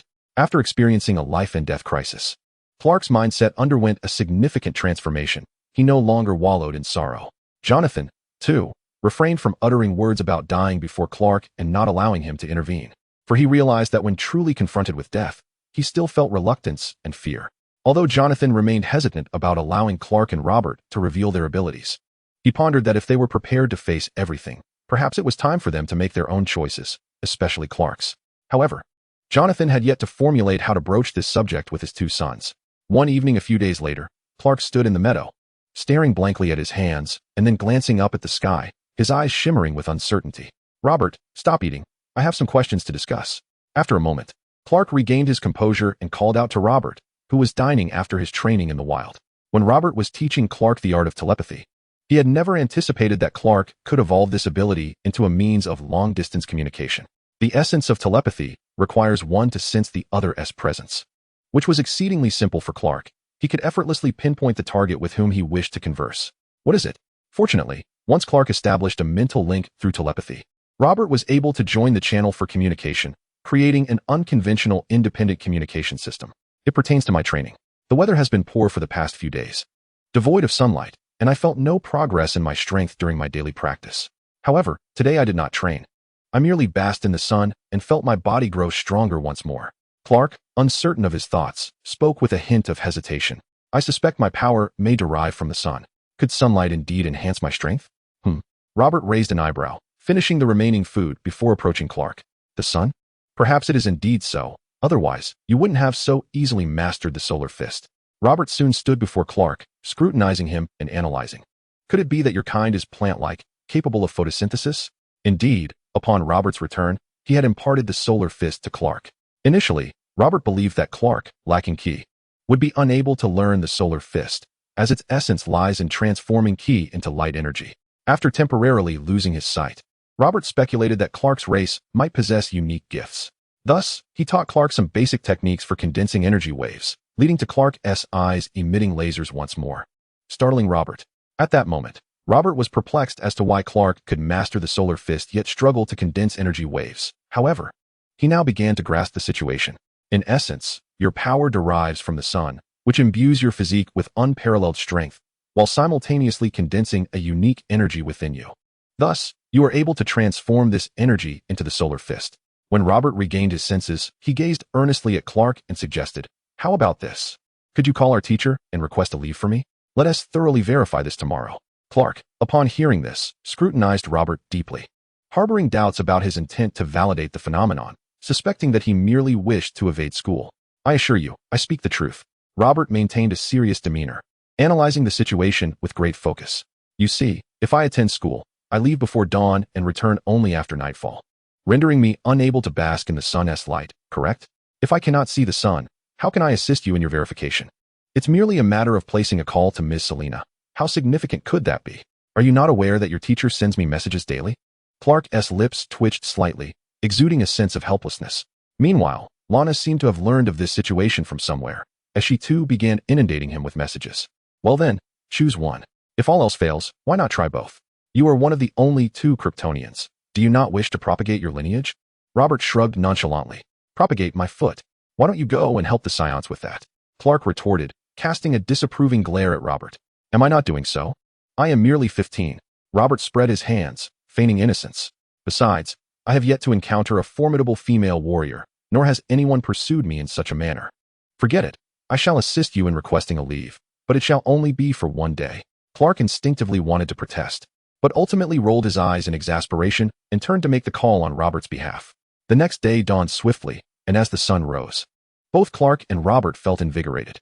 Clark attentively sensed the changes in his body brought about by the sunlight, while Robert observed Clark's aura. "Your energy exhibits a slight increase before settling back into tranquility. This must signify that the sun's power has been transformed into a unique energy that belongs solely to you." Robert promptly shared his observations. "Every cell within me absorbs the sun's power, fortifying my being and enabling my continued enhancement," Clark mused, wholly engrossed in his introspection. Suddenly, he became acutely aware of something, instinctively lifting his gaze. Robert felt a surge of adrenaline, his body tensing as his instincts kicked in. With a sudden crack, a sniper bullet struck Clark's forehead but failed to penetrate. His head remained unmoved, while the bullet, having deformed violently, fell to the ground. Meanwhile, another sniper bullet struck Robert on the forehead, causing his head to tilt back as the bullet ricocheted away. A red mark appeared on Robert's forehead, with a vivid crimson spot at its center, yet no blood was shed. Although an extra person had wasted a bullet, it ultimately resolved the situation concerning the hillside 2,500 meters away. Carlos had yet to finish speaking to Fox when his expression abruptly changed, and Ward exclaimed in alarm. Chapter 40. Ruthless tactics. The expressions of Carlos and Fox shifted with such swiftness that the joy of success was swiftly replaced by terror. After all, the time from when the sniper bullets were fired to when they struck Clark and Robert was less than 6 seconds. Yes, the Brotherhood's intelligence had meticulously tracked down Clark's location, and after several days of preparation, both Carlos and Fox believed they could successfully complete the mission, especially since Clark and the nearby Robert appeared to be just like ordinary individuals. However, when the sniper bullets failed to shatter the heads of Clark and Robert, a chill swept over Carlos and Fox. Without a moment's hesitation, they dropped their sniper rifles and fled. "Are they trying to kill us?" "Why?" Clark, still in a state of shock, fixated his gaze on Carlos and Fox, his eyes reflecting confusion. "What does it matter why? Those who dare to threaten us must face the consequences." Robert, dismissing such thoughts, leapt into action, soaring towards Carlos and Fox. "Robert, can I really endure this humiliation? Just when I mastered the art of flight." Clark, taken aback by Robert's sudden aerial display, had not anticipated this new ability. "Clark, you always manage to surprise me with something novel." Robert's speed of flight was astonishing, far surpassing that of Fox and Carlos, even if they rushed to their vehicle. Moreover, during his ascent, the red mark on his forehead had vanished completely. Humph. Robert observed as Fox and Carlos sought refuge in the car. And a shockwave struck the trunk. With a resounding crash, the vehicle was propelled into the air, flipping over and spinning wildly on its wheels. Yet within the cabin, there was an eerie silence, as if Fox and Carlos had perished in the wreck. Robert swiftly landed in front of the car and yanked the door open. At that moment, two dark barrels aimed at Robert and fired simultaneously. Bang! Bang! Did you really think playing dead would be effective against me? Robert scoffed, effortlessly evading the two bullets before seizing Fox and Carlos, pulling them out of the vehicle with ease. However, what Robert did not anticipate was that the two bullets he had narrowly evaded suddenly made a sharp turn, once again aiming for his head. Bang! Bang! Unfortunately, the bullets were once more dodged by Robert as he turned his head, striking the car instead, unable to redirect towards him again. Special abilities? Robert gazed at the two unfamiliar assassins before him with a hint of surprise, preparing to inquire further when he noticed Fox producing a dagger from his waist, lunging towards Robert's chest. Simultaneously, Carlos struck, one hand aimed at Robert's eyes, the other targeting his throat. In response to the counterattack from Fox and Carlos, Robert's method of neutralization was quite straightforward. He lifted his arms and forcefully slammed both Fox and Carlos to the ground. Not only were their attacks thwarted, but the tremendous impact also contorted their bodies, causing them to tremble in pain. Fox and Carlos clenched their teeth, yet they could not suppress the faint groans of agony that escaped their lips. Just then, Clark, who had approached, slightly agape at Robert's brutal tactics, was about to speak when he suddenly noticed Fox and Carlos's peculiar behavior and instinctively warned, "Be careful. Their adrenaline levels are surging, and they still possess the ability to retaliate." Indeed, as Clark had predicted, Fox and Carlos seemed to temporarily disregard the pain coursing through their bodies, forcibly unleashing a tremendous strength from their injured forms as they struck at Robert. Crack! However, Robert afforded them no opportunity. He swiftly twisted their arms, subsequently breaking their limbs, rendering them incapable of further resistance. The excruciating pain of shattered limbs was unbearable even for formidable assassins. Fox and Carlos could no longer endure the torment, and cries of anguish erupted from them. "Speak. Why do you wish to kill us?" Robert, devoid of any sympathy or softness, inquired as he regarded Fox and Carlos. Even if you kill us, you will still face relentless pursuit, destined to become a god, merely a false deity. The true God has already taken notice of you. All that awaits is death." Fox, gritting his teeth against the pain, shouted at Clark, then closed his eyes, murmuring, "To kill one is to save 1,000. We toil in darkness, yet serve the light." Clark interjected, "Is she speaking to me? What nonsense is this?" Robert scrutinized Fox with suspicion, doubting the assassin's sanity, and shifted his gaze to Carlos. Yet Carlos remained silent, enduring the agony with a tense body, defiantly glaring at Robert, showing no inclination to speak. "Very well. I shall take matters into my own hands." Robert sighed softly, shaking his head with resignation, and reached out to press down on Fox's head.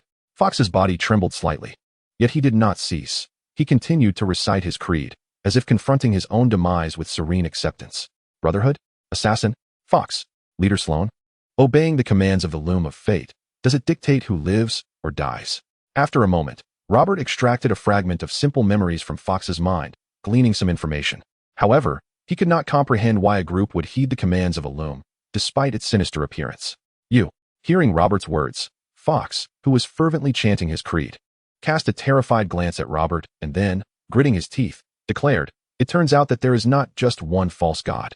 You, false god, shall surely descend into hell." In an instant, before Fox could finish his sentence, Robert unleashed a shockwave from the palm of his hand, obliterating Fox from head to toe without even a splatter of blood. Witnessing Fox's abrupt demise, a flicker of compassion crossed Clark's eyes, prompting an instinctive cry. Meanwhile, Carlos, observing the manner of Fox's death, displayed a glimmer of astonishment. "You wouldn't want me to let them go, would you?" Robert raised an eyebrow, looking at Clark with a hint of surprise. "They are coming for us, and they have already discerned our location. Do you truly believe that allowing them to depart would be beneficial for our parents? We may withstand their bullets, but can our parents? Or do you think you can eternally shield them? If something were to happen to our parents, you would regret it far too late." Chapter 41, The Moment of the Hunt Eye. "I just find it difficult to adjust," Clark stammered, rendered speechless by Robert's relentless inquiries. He reluctantly acknowledged that Robert had a point, yet the brutality of Robert's actions was overwhelming. He bore no resemblance to an ordinary 15-year-old. First, he had shattered Fox and Carlos's limbs, and then he had executed Fox from head to toe. Kind-hearted Clark struggled to accept such measures, even though he understood that Robert's actions against their enemies were justified. In response to Clark's hesitation, Robert did not immediately reply. Instead, He reached for Carlos's head. A flicker of despair crossed Carlos's eyes, yet he was powerless to thwart Robert's advance. In no time at all, Robert acquired another set of similar yet distinct visions. Targeting Clark Kent. If he were to survive, he was destined to become a god? This information diverged from what the loom of fate had previously conveyed, which had initially appeared to be fabricated by Sloane. However, after witnessing our performance, the suspicion dissipated.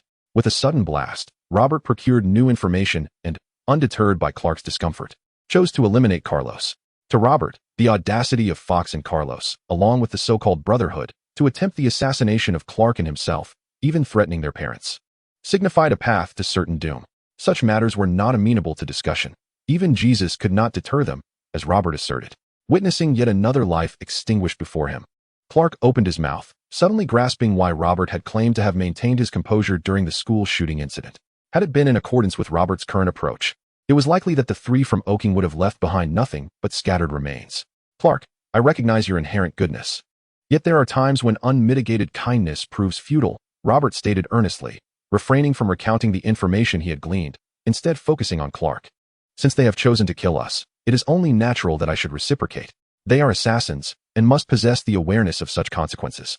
You may deem my methods cruel, but have you considered that their indiscriminate attempt on my life is not cruel? He continued, I previously mentioned that had we feared bullets, we would already be dead, not to mention the potential threats to our parents' lives. Fortunately, you are not so virtuous as to impede my actions against them. I understand. It is merely that I am unaccustomed to this side of you. You are only 15, Clark sighed after a moment of silence, a hint of melancholy in his voice. Moreover, I cannot bring myself to extinguish other lives as you do with such ease. Fear not, for I am not a bloodthirsty individual. My approach is quite straightforward. I save those whom I deem worthy, assist those who seek my help, confront our adversaries, and eliminate those who threaten our existence. It is as simple as that, Robert declared with a smile, shrugging nonchalantly. When it is time to save, I will not dawdle. When it is time to kill, I will not hesitate. And when it is time to fight, I will give my all, ensuring vigilance until the battle concludes. After all, some of my kin often find themselves in dire straits due to their recklessness in combat. I am aware of your kindness, so henceforth, let me handle such matters of ending enemies' lives. I am a born warrior, unburdened by guilt as you are. Now, we must discuss how to address the subsequent matters. He continued, the subsequent matters? Are they not already dead? Clark inquired hesitantly, gazing at Robert. Do you intend to eradicate them completely? What other option exists? Shall we await their return? Will we wait until they realize we are not to be trifled with and turn their attention to our parents? Robert countered, recalling Clark's earlier gratitude for his decisive intervention in a critical moment. Now, I have resolved to eliminate any future threats. Robert cast a resigned glance at Clark as he recounted the brief memories he had extracted from the minds of Fox and Carlos. I do not die and become a god. Why? Clark asked, bewildered, staring at Robert. Is it truly because such information appeared on a loom that they seek to kill me? To be precise, it is a matter of killing us. Yet it is evident that I am ensnared by your involvement. Robert shook his head, his countenance grave as he declared, from here on, it is up to you to ascertain the whereabouts of their organization. The loom, a certain individual named Sloane, an African American. I shall share these vivid memories with you. When the time comes, we can inquire further, and the answers shall reveal themselves, shall they not? Very well. A flicker of hesitation crossed Clark's eyes, but he soon recalled the comforting words of the Kents, eventually nodding in agreement. After sharing the memory, he commenced the search for Sloane, the Brotherhood, and the loom's location. Clark Kent pondered the progress of their mission, yet no news had returned to him. Meanwhile, deep within the confines of the textile mill, Sloane's eyes flickered with uncertainty as he muttered in ignorance. The loom professed that it could elevate him to divinity, yet he appeared to be nothing more than an ordinary young farmer from a humble town. Nothing seemed amiss. Had he erred in his assumptions? I found it. Perhaps Sloane had not anticipated that as he uttered Clark's name, he was simultaneously being pinpointed by Clark. What are we waiting for? Let us depart at once. Robert's eyes gleamed with excitement as he spoke, but he abruptly halted, a frown creasing his brow as he turned to Clark. No, you cannot accompany me. Why not? Clark asked, momentarily taken aback, gazing at Robert in confusion. Can you guarantee that no other assassins will come our way? If we both leave and an assassin arrives, what of our parents? Robert explained earnestly, his expression serious. Thus, you shall remain at home to guide me. You can use your telepathy to communicate with me mentally. Should any questions arise, I can pose them for you. Furthermore, if the situation becomes too bloody, I fear you may struggle to cope. Clark instinctively surveyed his surroundings, finding no suspicious figures. Yet, Robert's reasoning held merit. He dared not gamble on the assumption that Sloane had not dispatched others to confront them. Should they depart and assassins indeed target Martha and Jonathan, Clark would be filled with regret beyond measure. Very well, let us divide our tasks. I shall stay home to guide you, while you deal with those individuals and uncover why I am being targeted. Clark's eyes glinted with determination as he spoke. However, exercise caution. If the situation turns dire, I shall command your retreat, and you must leave without hesitation. Rest assured, there shall be no issue. Robert replied with a smile, waving his hand nonchalantly. His form ascended into the air, his eyes gleaming with intensity as he declared, "You may focus on guiding me." In no time, Robert vanished into the ether, following Clark's directions towards the textile mill. The hour of reckoning was upon them. Chapter 42. Peril and Escape. Daring to lay hands upon me and Clark. I am compelled to witness what manner of contraption that decrepit loom possesses and how it has set its sights upon us. As Robert soared through the air, an aura of lethal intent began to emanate from him, his velocity ascending with fervor. Upon entering this world, Robert had not truly experienced combat in its genuine sense, nor had he harbored any murderous intent, until now, when the Brotherhood had finally provoked him. They had threatened the sanctity of his family.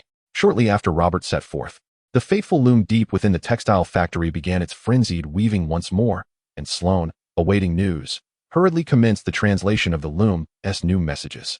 Robert Kent. In no time at all, Sloane received a brand new name, a flicker of confusion illuminating his eyes. He recognized Robert's name, having encountered it during his investigation of Clark's identity. Yet, Sloane was perplexed as to why the loom had resurfaced Robert's name. Had Fox and Carlos indeed misidentified their target, prompting the loom to once again pinpoint Robert as the key to Clark's identity? Just as Sloane pondered this and prepared to contact Fox and Carlos, the loom erupted into a furious weaving, its pace surpassing that of the previous two instances. What was happening? Sloane dared not delay, swiftly translating the loom's messages, only to find himself frozen in place. Imminent destruction. Flee at once. Instinctively, his pupils constricted. Without a moment's hesitation, he turned and activated his secret passage, swiftly disappearing within. The entire loom trembled, weaving strands of messages at an alarming rate. Had Sloane remained, he might have deciphered that the loom was seeking assistance, urging him to take it along. Meanwhile, Robert, who had arrived at the factory's entrance, overheard Clark's mental dialogue. However, I shall keep a watchful eye on him. You should ascertain why that loom has fixated on me. Understood. I have locked onto the essence of everyone here. None shall escape. A glint of murderous intent flickered in Robert's eyes, prompting a resigned sigh from Clark at Kent Farm. He pondered whether allowing Robert to indulge in slaughter was indeed wise. But the Brotherhood undeniably posed a threat to Martha and Jonathan. With a thunderous crash, Robert kicked open the factory's door. The assassins within, sensing the commotion, instinctively drew their weapons, aiming at Robert without a hint of inquiry before firing, showcasing their professionalism. Bang, bang, bang. The bullets pierced Robert's form, yet no blood was shed. It was merely an afterimage. The Phantom Fist, a technique from the early stages of Dragon Ball. This maneuver bore no distinction from a mere clone technique in the eyes of ordinary individuals. As the bullets struck the afterimage, Robert had already closed the distance to the assassins, shattering their bodies one after another. Robert exhibited no intention of holding back or showing mercy. They were merely a group of assassins who had targeted both him and Clark. If they chose the path of killers, they must accept the fate of being killed. Among ordinary individuals, these assassins were already considered formidable, particularly the elite members such as the butcher and the mechanic. However, regrettably, they were indistinguishable in Robert's eyes, as he was unfamiliar with their identities. Even with the adrenaline coursing through their veins, allowing them quicker reactions than the average assassin, they could merely react to Robert's attacks. Resistance or evasion was utterly impossible. Soon, the entire textile factory descended into silence. Apart from Robert, no other life remained, though it remained uncertain whether the fate weaving machine could be classified as a living entity. Clark, witnessing so many lives extinguished by Robert's hand, sighed once more, drawing the attention of the Kent couple. What is it, Clark? What has happened? Martha inquired, gazing at him with confusion. Clark turned to Martha, as if he understood why Robert had been so resolute in eliminating his foes, because Robert was safeguarding the most important person to him. It's nothing. Just been a bit busy lately, Clark replied with a smile, his voice soft. If you truly feel overwhelmed, then perhaps agree to one and refuse another. I still believe Lana is far superior to Robert's mentor, Martha suggested, shaking her head softly. I will consider it. Let us wait for now, Clark said, his expression momentarily stiffening. He had not anticipated Martha mentioning that matter, yet he could not dwell on it, for Robert had now approached the fate-weaving machine, and Clark yearned to understand why it had focused its attention on him. The fate-weaving machine? Is this the device? It truly can weave automatically? Robert mused, studying the machine before him, which was frantically weaving as if attempting to convey some message. Alas, without a translator, Robert could not comprehend its meaning. Clark, can you understand it? Should we seek out that Sloane to inquire? Robert communicated telepathically with Clark, observing the machine's incessant activity. Sloane possessed a specialized cipher book that could reveal what the machine was articulating. However, it had been taken away. Just then, Clark furrowed his brow, urgency creeping into his voice. Perhaps you should leave quickly. The gunfire has been heard nearby, and someone has called the police. They will arrive shortly. Doesn't this assassin organization have soundproofing? Robert asked, glancing around in surprise. They do, but you shattered the front door, Clark replied, falling silent for a moment. A hint of resignation in his tone. Robert scratched his head in perplexity, uncertain of how to respond. Ultimately, he directed his gaze toward the loom of fate and inquired, "Pray, enlighten me. Why did you orchestrate the assassination of Clark?" The loom momentarily paused, its operations slightly halting before it swiftly resumed, weaving intricate messages that Robert could not comprehend. "Make a note of its words. Once I locate the cipher, we shall decipher it together," Robert conveyed to Clark without paying heed to the loom's cryptic messages.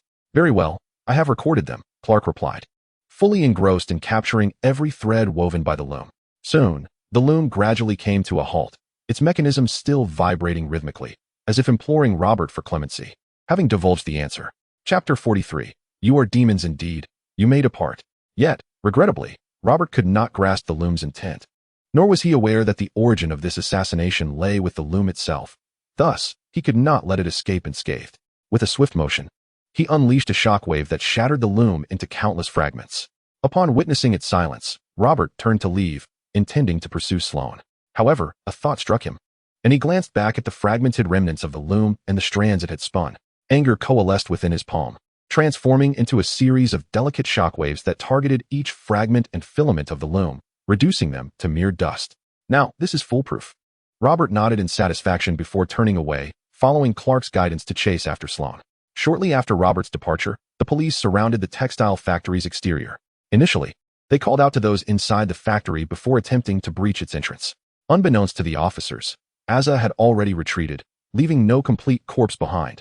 Indeed, the bodies of all the assassins could not even be pieced together into a single one. Meanwhile, Sloane had taken his secret passage to escape, driving away in a pre-prepared vehicle, though he was oblivious to the unfolding events. The loom's forewarning instinctively prompted him to flee. As for the reason he did not take the loom with him, it was quite simple. Such a large apparatus could not be easily transported in haste, and with the loom urging him to escape, Sloane had little time to dwell on such matters.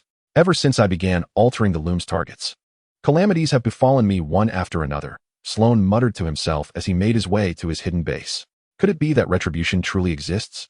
Sloane was murmuring to himself when he suddenly noticed a young boy hovering in midair before his vehicle. For a moment, Sloane was taken aback. But as realization dawned upon him, he swiftly drew a customized handgun and aimed it at the boy in the air, recognizing him as Robert, Clark's brother. From the intelligence reports, bang, bang, bang. It must be noted that Sloane, as the leader of the Brotherhood, possessed remarkable marksmanship. He not only shared the ability to curve bullets, but also unleashed the entirety of his handgun's magazine in an instant. However, even bullets capable of bending could not alter their fate without a target. At the very moment the gunfire erupted, Sloane felt the vehicle being propelled into the air, and before he could react, Robert yanked him out of the car. Drawing from his previous encounters with Fox and Carlos, Robert crushed Sloane's customized handgun and hand as he pulled him out, simultaneously breaking Sloane's remaining limbs. He did not bother to inquire about Sloane's condition, instead pressing his hand against Sloane's forehead, who was now incapable of resistance. Sloane let out a wretched scream. The agony of having his limbs severed was not something even a leader of assassins could easily endure.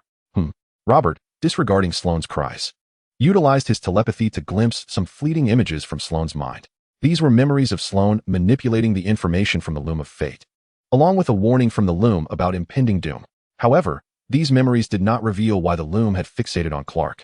This exemplified the limitations of telepathy, which could only access recent significant memories. For Sloane, these two incidents were indeed paramount.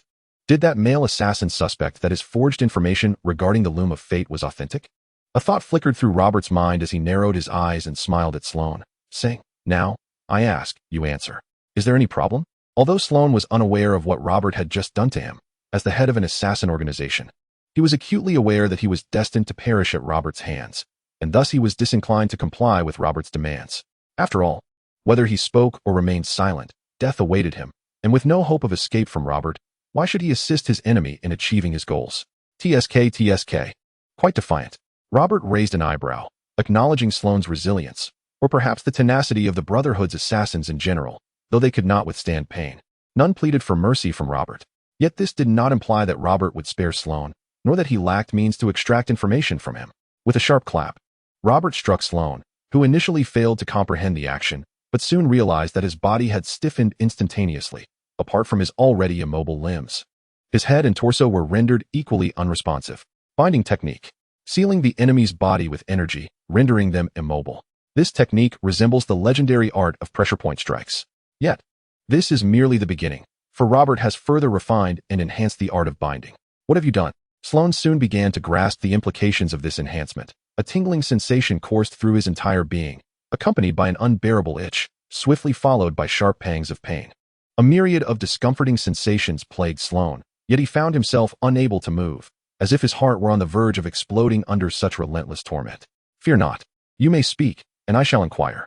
If you reach a point where pain renders you mute, then I shall be powerless, Robert said, nonchalantly shrugging his shoulders while maintaining a calm demeanor as he gazed at Sloane. Why does the loom of fate bear Clark's name? Where is the cipher? You shall not learn. Sloane clenched his teeth resolutely, refusing to divulge any information to Robert. However, as the sensations of discomfort began to spread throughout his body, Sloane's resolve faltered. Initially, he managed to defiantly shout, but gradually, his inner turmoil escalated. If death is inevitable, why not embrace it more swiftly? Must one endure such torment before the end? As the pain intensified, Sloane's steadfastness weakened, and ultimately, when suffering reached its zenith, he cried out, "The list of the loom of fate is not something I can control. I am merely responsible for the translation. Clark's name is not a fabrication of mine. The cipher is behind me. If you doubt, take it to the loom of fate. I have revealed all I know.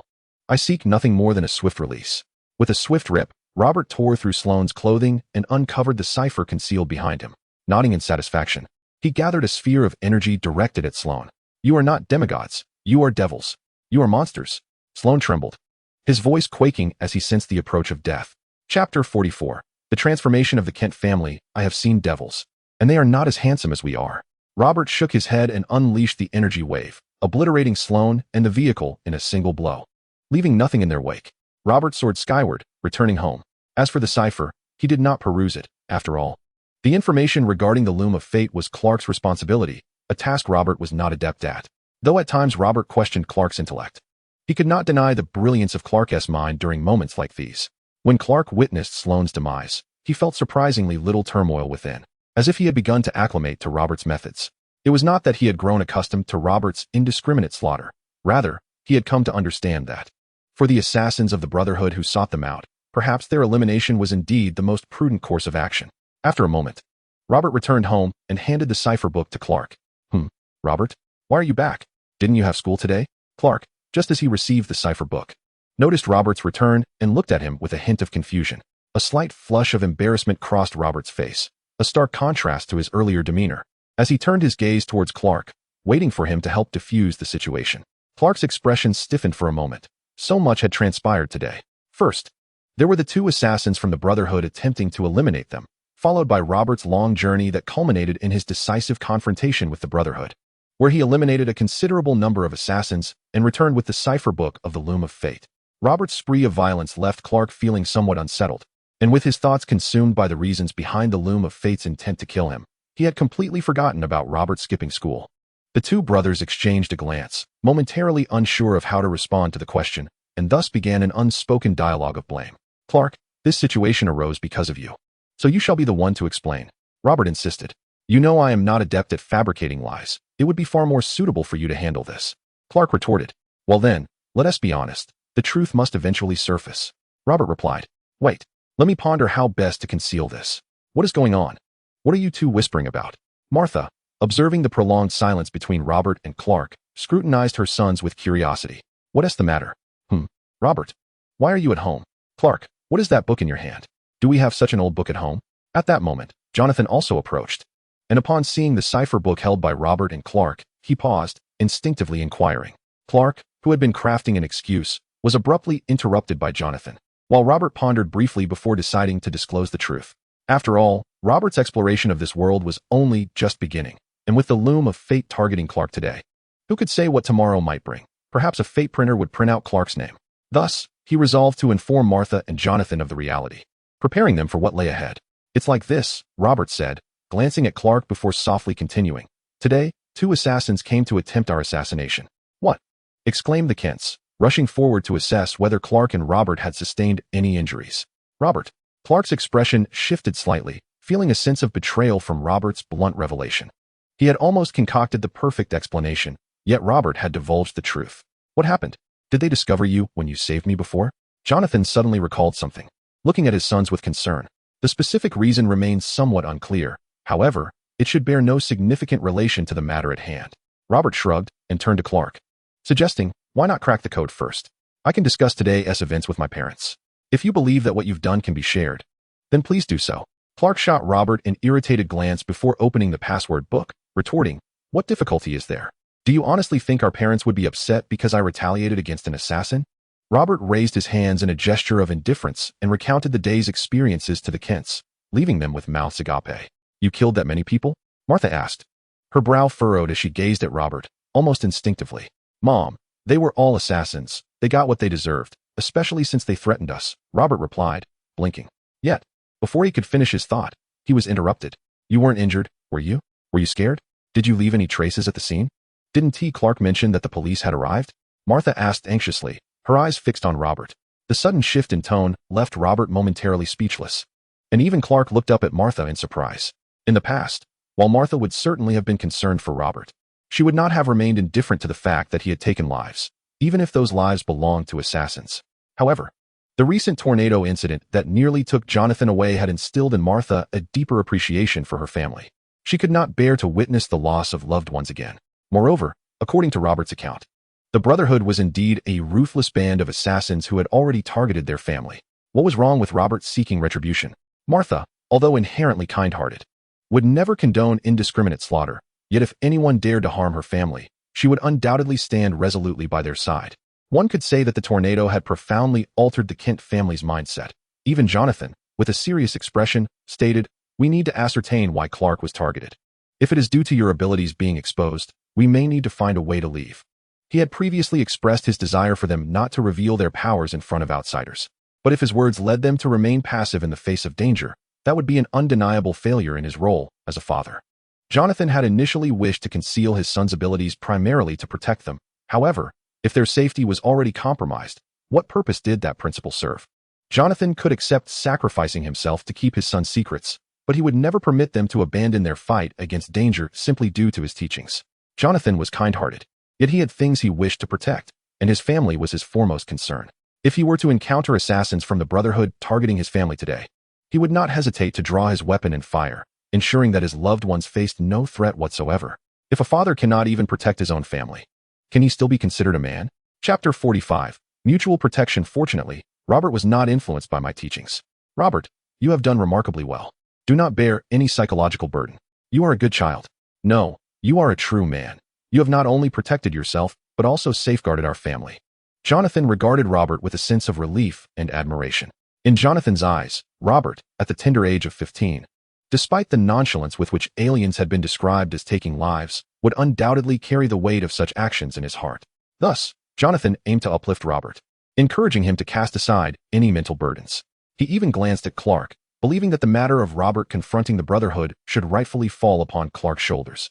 After all, just as Jonathan was willing to sacrifice his life to protect the secret of his son's abilities, Clark should also bear the responsibility of an older brother and protect his younger sibling, Robert. However, Jonathan quickly recalled Clark's temperament and the effects of his previous teachings, leading him to ultimately refrain from speaking up. Jonathan had to admit that in educating Clark, he had often oversimplified matters, failing to consider the complexities Clark might face in critical situations. Fortunately, Robert was present today. Otherwise, it was conceivable that Clark's nature could have led him to either release the 2 assassins or hand them over to the police. This is what I ought to do. I believe that if you, Dad, were in such a situation, you would unhesitatingly protect our family, wouldn't you? Just as Jonathan was lost in thought, Robert looked at him with a smile and softly remarked, I hope you will refrain from saying things like, even if I were to die before you, you would not choose to save me. Such a scenario is impossible. The exposure of our abilities and your life are not equivalent. Besides, since you are willing to sacrifice your life to keep us from revealing our powers, why shouldn't we expose our abilities to save your life? You are also a member of this family. How can it be only you who protects us and not the other way around? This was one of the reasons Robert chose to be forthright.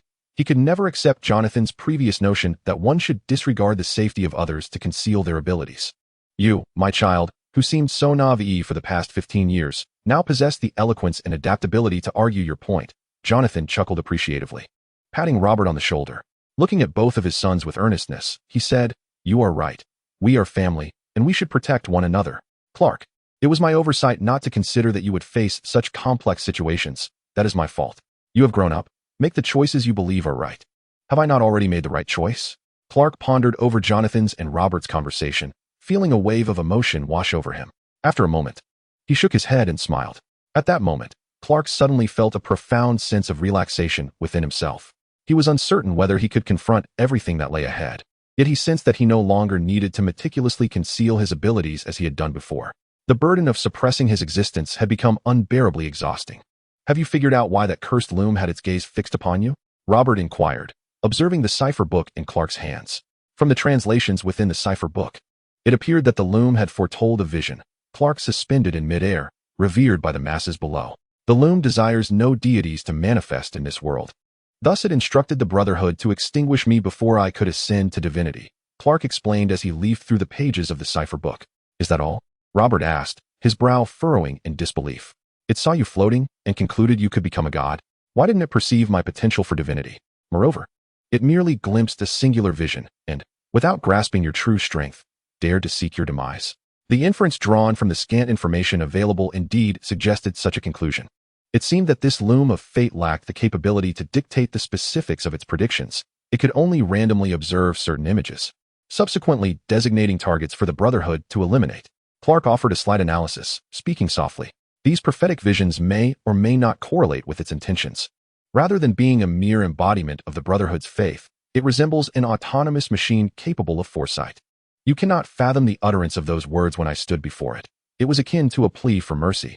Ah, so it was begging for its life. Robert scoffed derisively. Regardless, even with this knowledge, I shan't spare it. Such treacherous entities, which scheme from the shadows, deserve complete annihilation.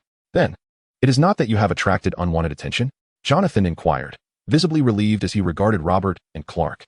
It appears we have not been exposed, Robert replied, clarifying that he had left no trace with the Brotherhood, and the police had uncovered no leads. However, they had discovered that the textile factory was concealing the Brotherhood, a lethal organization. Clark's gaze flickered, staring into the distance as he spoke softly. As such, the police speculate that certain individuals from the underworld are seeking vengeance, leading to the Brotherhood's downfall. Moreover, Robert's actions were somewhat discreet, making it impossible for the authorities to pursue further. In the presence of the Kents, Clark subtly altered his depiction, refraining from disclosing the extent of Robert's actions that left most of the assassins utterly annihilated. Although Robert appeared indifferent, Clark wished to preserve his friend's image. He was unsure whether the Kents could come to terms with Robert's merciless approach to killing, at the very least. Clark found it somewhat unsettling. Yet, he could not deny that, at times, Robert's manner of operating might effectively eliminate future threats. If the present-day Clark were to confront the Brotherhood, he would undoubtedly possess the capability to eliminate the snipers, Fox and Carlos, in order to safeguard his family. However, he would likely find it within himself to refrain from ruthlessly exterminating all of the Brotherhood's assassins. Despite having undergone a transformation in his mindset and relinquished the constraints on his abilities, the act of slaughter is not one that Clark relishes. Matters of dispatching foes should henceforth be entrusted to me, he mused, recalling Robert's earlier words. He considered that delegating these affairs to Robert might serve as a viable alternative, at least until he discovers a path that resonates with him. This approach would be the most prudent choice for the Kent family. Thus, the alarms for the Kents were temporarily silenced, while the Brotherhood's downfall stirred significant ripples within the underworld. For both Clark and Robert, the Brotherhood was a trivial matter to resolve, their engagement requiring less time than the journey itself. Yet, for the underground world, particularly within the realm of assassins, the Brotherhood was an organization of extraordinary prowess. Its obliteration raised alarms among all factions. Chapter 46, The Shield and the Blade. One after another, underground factions began to investigate the reasons behind the Brotherhood's demise, although Robert left no trace of his involvement. The acknowledgement that a superhuman force had brought about the Brotherhood's end was universally accepted, for only such extraordinary powers could achieve such a clean execution, leaving no evidence behind. Consequently, suspicion began to brew among certain superhuman factions within the underworld. Lacking tangible evidence, these factions remained in a state of watchful waiting. Yet tensions escalated, particularly among those already in opposition. Among the most fervent pursuers of the truth were the Brotherhood's employers. Following his manipulation of the loom of fate, Sloan had accepted several contracts, though he had yet to fabricate the subsequent orders when the loom revealed Clark's name. At that moment, Sloan, unnerved by the appearance of his own name in the loom, sought to divert the attention of the Brotherhood's members, ultimately issuing commands that led to the Brotherhood's swift demise at Robert's hands. These employers had paid deposits, and the Brotherhood had fallen without warning. They were determined to reclaim their lost investments. Unaware of the turmoil brewing in the underground world, Clark meticulously scrutinized the textile factory and police station, ensuring that Robert remained undiscovered before temporarily diverting his focus. After the intelligence was resolved, the Kent family returned to their normal lives, with Robert unable to extend his leave and attending school the following day. However, unbeknownst to Robert, after his departure, Clark stealthily ventured into the desolate wilderness. Reminiscing about the visions foretold by the loom of fate, recalling the sight of Robert soaring through the skies, his eyes betraying a flicker of longing as he gazed upward. As fate's loom observed me suspended in midair, a thought flickered in Clark's mind. If I am floating, I must possess the ability to fly. After all, Robert had already mastered flight, indicating that it was not an insurmountable challenge. Should I give it a try? With this thought, Clark inhaled deeply and propelled himself off the ground, soaring momentarily into the air before crashing back down. After several attempts, he began to sense a gradual liberation from the pull of gravity, harnessing his unique strength to elevate himself without external aid. I am flying. Upon realizing he was truly airborne, Clark felt a surge of exhilaration. Unlike Robert, who had flown countless times before their crossing, this was Clark's inaugural flight.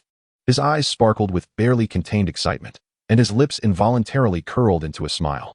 Although he had believed he could achieve this feat, the profound satisfaction of actually doing so was entirely unparalleled. However, as the saying goes, joy often precedes sorrow. Even the mighty Clark was not exempt from this truth. During his first flight, as his thoughts began to drift, he faced a slight loss of control over his powers, leading to an abrupt descent. Alarmed, Clark swiftly recalibrated his mindset and strength, managing to halt his fall just inches from the ground, hovering gracefully above the earth. Wiping non-existent sweat from his brow, he felt relieved not to have practiced his flight in front of Robert, who would undoubtedly mock him for such a misstep. Once composed, Clark ascended once more, embarking on his second journey to conquer the skies. With each flight, his abilities became increasingly refined, allowing him to maintain focus without detriment to his soaring. He even found the sunlight enveloping him in the air to be particularly soothing, indulging in the warmth as he floated above the clouds, reveling in the enhancement it provided to his being. In light of the revelations surrounding Robert, the enigma of his lineage, the tornado, and the assassination attempts by the Brotherhood, Clark had wholly embraced his powers and yearned to use them to protect his family. He recognized that, unlike Robert, he could not easily dismiss the value of life or the act of killing. However, he was confident that his abilities could serve as a steadfast shield, ever vigilant in defense of his loved ones, while Robert could embody the sharp blade, ever eager to strike, as it was indeed his forte. At Mid-City High School, Robert remained unaware of Clark's swift mastery of flight and the opportunity he had missed to witness Clark's comical struggles. Instead, he found himself frustrated by the significant disruption to his meditation, as Kara boldly took a seat beside him. Originally, Carla had yet to reach the deadline she set for ignoring Robert after he had upset her twice. However, when Robert did not attend school yesterday, Carla immediately cast aside her resolution. Why? Why did Carla voluntarily choose to sit beside him? Was she not supposed to ignore him just as she had been ignored? The Demeter quintet exchanged glances of dismay upon witnessing Carla's decision to sit next to Robert, their thoughts resonating in unison, creating an almost telepathic connection. And a wave of melancholy began to envelop them. If I ignore you, will you truly not seek me out? Where were you yesterday? Why did you skip school? Carla narrowed her eyes, scrutinizing Robert, her gaze occasionally darting towards the location of his tail. Yet, due to Robert's prior warning, she refrained from using her X-ray vision, merely glancing at his tail out of habit. You never agreed to join me in battle, so why should I seek you out? Robert retorted, casting a defiant glance at Carla. You. Carla found herself rendered speechless by Robert's words, biting her silver teeth in frustration as she glared at him. After silently reminding herself not to get angry several times, she took a deep breath and addressed Robert. Though I possess great power, I am not a warrior. Why should I train for battle? You are indeed not a warrior. It may seem a waste, but each individual has their own aspirations. Perhaps your kind does not favor combat, Robert acknowledged with a nod. He recognized Carla as a formidable force, yet he did not perceive her as a warrior. And even Clark, in his view, could only be considered strong but not a true fighter. Our race has designated combatants, born to embrace the fate of warriors. But I am not one of those warriors, Carla explained softly. Are there still warriors of your race alive? Robert's eyes brightened with a spark of curiosity as he looked at Carla. None remain, I believe. With the destruction of Krypton, only Cal and I persist in the universe. Carla sighed, a hint of sadness in her voice. Chapter 47. The blade is drawn in Carla's perspective, exhibiting her sadness and disappointment before Robert should elicit some form of consolation from him, allowing her the opportunity to inquire about his absence from school yesterday.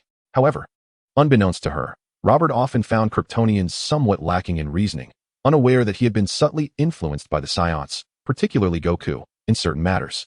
What a pity, Robert expressed, devoid of any intention to comfort Carla, instead sounding quite regretful, even appearing more disheartened than she.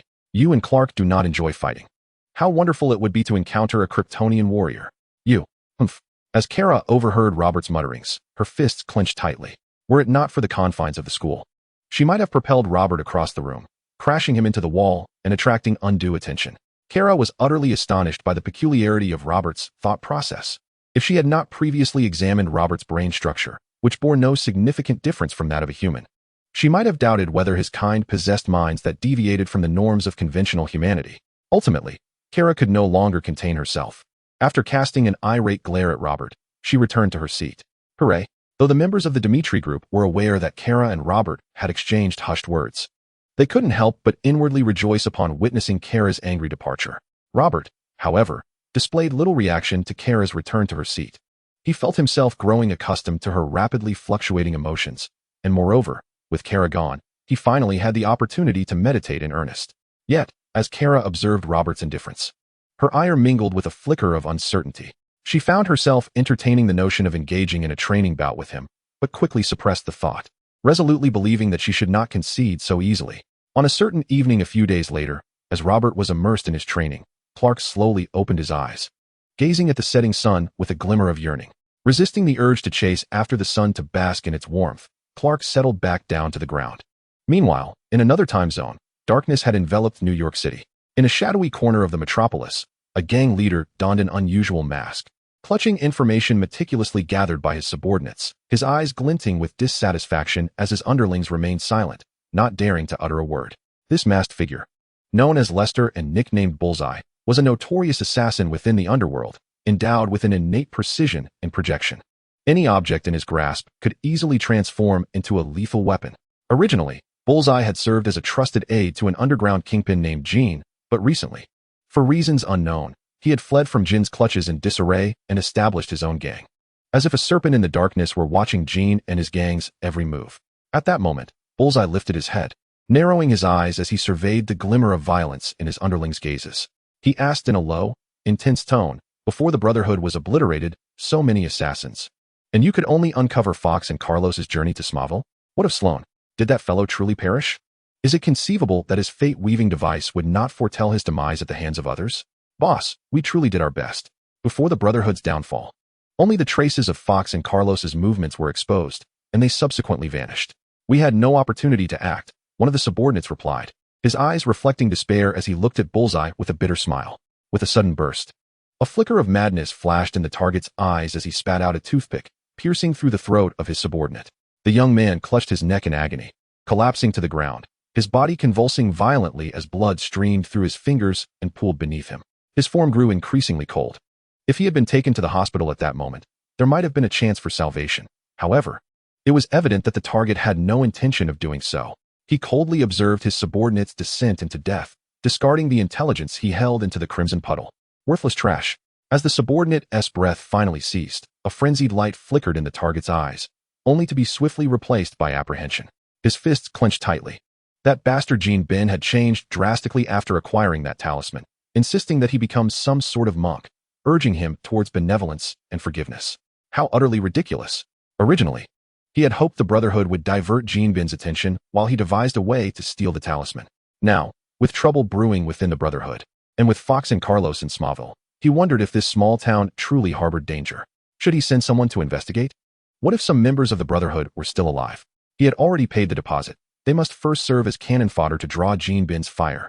The underworld required a dominant emperor, not a monk preaching kindness and compassion, obstructing everyone from earning and indulging in pleasures, attempting to establish a new order. The target had previously chosen to collaborate with the Brotherhood for a simple reason. He dismissed those killer organizations lacking extraordinary powers, while the Brotherhood barely qualified as possessing such power. Moreover, with Sloan recently starting to take on external contracts, the target, hoping to find cannon fodder, had paid a deposit, and it needed to yield some value. However, unbeknownst to him, as he muttered about Smallville, Fox, Carlos, Sloan, and the Brotherhood, Clark pinpointed his location. Clark did not monitor every sound in the world at all times. But in order to prevent the fate-weaving machine from repeating itself, being caught off guard at his doorstep, he utilized his superintelligence to establish certain keywords that would capture his attention. Clearly, the target's utterances successfully triggered these keywords. This, however, implied that the target might discover the truth behind the Brotherhood's demise and even personally encounter its members. Clark witnessed the target's ruthless act of killing his subordinate, furrowing his brow, experiencing a slight inner conflict. After all, this situation differed from the previous threats posed by the Brotherhood against the Kent family. Clark had consented to Robert's long journey to extinguish the Brotherhood, but as of now, the target had not yet genuinely threatened the Kent family. Robert, perhaps it is time for you to take action. Ultimately, Clark resolved that he could not permit an individual like Target to threaten his family in the vicinity of Smallville. He promptly reached out to Robert, who was in training, to inform him about the situation concerning Target. The shield was prepared, and the blade was poised to be drawn. Chapter 48. The Imitator Beneath the Night Sky? Is someone else watching us? Could it be related to the Brotherhood? Have I not left behind any clues? Upon hearing Clark's mental dialogue, Robert felt a surge of exhilaration. Yet soon he was beset by confusion and inquired, "Did you leave the clues?" "No, it was those two assassins who left traces that were discovered." Clark clarified through their telepathic exchange, recounting his recent experiences. "Wait, did you mention a talisman? Did that masked man refer to a talisman? What sort of talisman?" Robert's eyes brightened with excitement as he eagerly probed Clark for more details. Previously, Robert had learned from Kara about the existence of talismans in their world and had been keen to uncover further information about them, especially since he had already designated the Saint as his rival. However, for reasons unknown, Kara had recently been irritable, often leaving their conversations abruptly, leaving Robert with few opportunities to inquire about talismans. Yet, in a turn of fate, he now found himself hearing about talismans from Clark. "What talisman? You haven't mentioned it. Do you know anything about this talisman?" Clark glanced back at Target, but found no additional information. "What I know is limited. There are 12 talismans corresponding to the 12 zodiac signs, each possessing unique powers. One of them can even emit lasers from the eyes," Robert succinctly described. "Oh, which one is it?" Clark, now intrigued, inquired with anticipation. "The pig," Robert revealed, awaiting Clark's reaction. At this, Clark's expression darkened, and after a moment, he retorted, "You ought to set off. This journey is rather distant." "Humph. Indeed, the thought process of Kryptonians differs from that of ordinary mortals," Robert muttered, then swiftly ascended into the sky. The distance was inconsequential. After all, he could fly. "Sounds as if you're the only one capable of flight," Clark remarked, a hint of a smile curling his lips, though he feigned nonchalance. "Shall we have a contest another day to see who can fly faster?" "You can fly now?" Robert paused in surprise, quickly shifting the topic. "Your cousin Kara still cannot fly." "Well, she probably still cannot. Otherwise, she would have flown away earlier," Clark mused. At that moment, Kara sneezed, a look of bewilderment crossing her face. She had never caught a cold, so how could she possibly sneeze? "Wait, you come back. There's no rush to depart." As Clark guided Robert, a sudden thought struck him, prompting him to urgently call out, "You cannot proceed like this." The previous textile factory was located in a remote area where only the factory workers would take notice of you. However, this time is different. We are in New York. Should you inadvertently draw attention, it could lead to greater complications. It may be wiser to refrain from confronting that target and wait for him to send someone our way. Upon hearing this, Robert scratched his head, realizing that Clark presented a valid point. It was rare for them to be in accord, agreeing to eliminate the enemy from a distance. If Robert were to be discovered, it would undoubtedly create unnecessary chaos, rendering their efforts futile. What should I do? Should I disguise myself or wear a mask? This dilemma proved challenging for Robert, as he had never learned the art of disguise from Master Rashi nor mastered the transformation techniques of Yulong and Poir. "I have a splendid idea. I've encountered some peculiar individuals whose methods could be perfectly suited for you," Clark exclaimed, returning home while conversing with Robert. A hint of a smile gracing his face as he swiftly rummaged through his belongings. In no time, he produced a garment adorned with a mask. What splendid idea. Robert, suspended in midair, blinked in anticipation of Clark's response, only to feel the garment being thrust toward him. His eyes twitched slightly as he scrutinized Clark and the dark attire in his hands. You cannot be suggesting I wear such an unattractive outfit. What's wrong? Is there an issue? Clark elaborately showcased the meticulously crafted black hooded garment. Are you questioning my craftsmanship? Setting aside the quality of the garment, Robert firmly declared, I will absolutely not don such an unsightly piece. Very well, perhaps we should avoid venturing too far then. I had intended to request a few additional days off for you. Clark sighed with disappointment, folding the attire. Let us wait for them to send someone our way. After all, they have yet to make a move, and striking first would be rather inappropriate. Robert fell into a contemplative silence as he gazed at the clothing in Clark's hands. In the latter half of New York, a figure soared through the air, cloaked entirely in black, with a mask obscuring his face, rendering him nearly invisible amidst the shadows. Within the ranks of the Target Eye gang, the bloodstains on the ground had long been cleared, and the unfortunate subordinate as fate remained unknown. Yet, at this hour, the Target Eye was still at work, meticulously refining his exclusive weapon at the workbench. In the past, the marksman could effortlessly eliminate ordinary individuals with the fluttering of petals or the falling of leaves. Employing unconventional weapons such as playing cards and toothpicks, items one would scarcely consider lethal. However, when confronted with beings of extraordinary caliber, these methods proved woefully inadequate, particularly when the target was none other than the formidable underground emperor, Jean Bing, whom the marksman had long feared. Insufficient. Still insufficient. In a fit of rage, the marksman hurled all the weapons in his grasp, acutely aware that such implements were far from sufficient to contend with Jean Bing. Just as his fury escalated, he sensed something amiss. His subordinates outside exhibited not a hint of reaction. Even though the hour was late, the marksman's temper was notorious, and his underlings dared not slacken their vigilance under his watchful gaze. Lamo. Instinctively, a cautious glimmer flickered in the marksman's eyes as he retreated to the side, retrieving the weapons he had just cast aside with a unique technique. He called out loudly, Wait, that's not right. Lamo has already been slain by my hand. And Huey, as his words fell, he beheld a shadowy figure clad in black, its face obscured by a mask.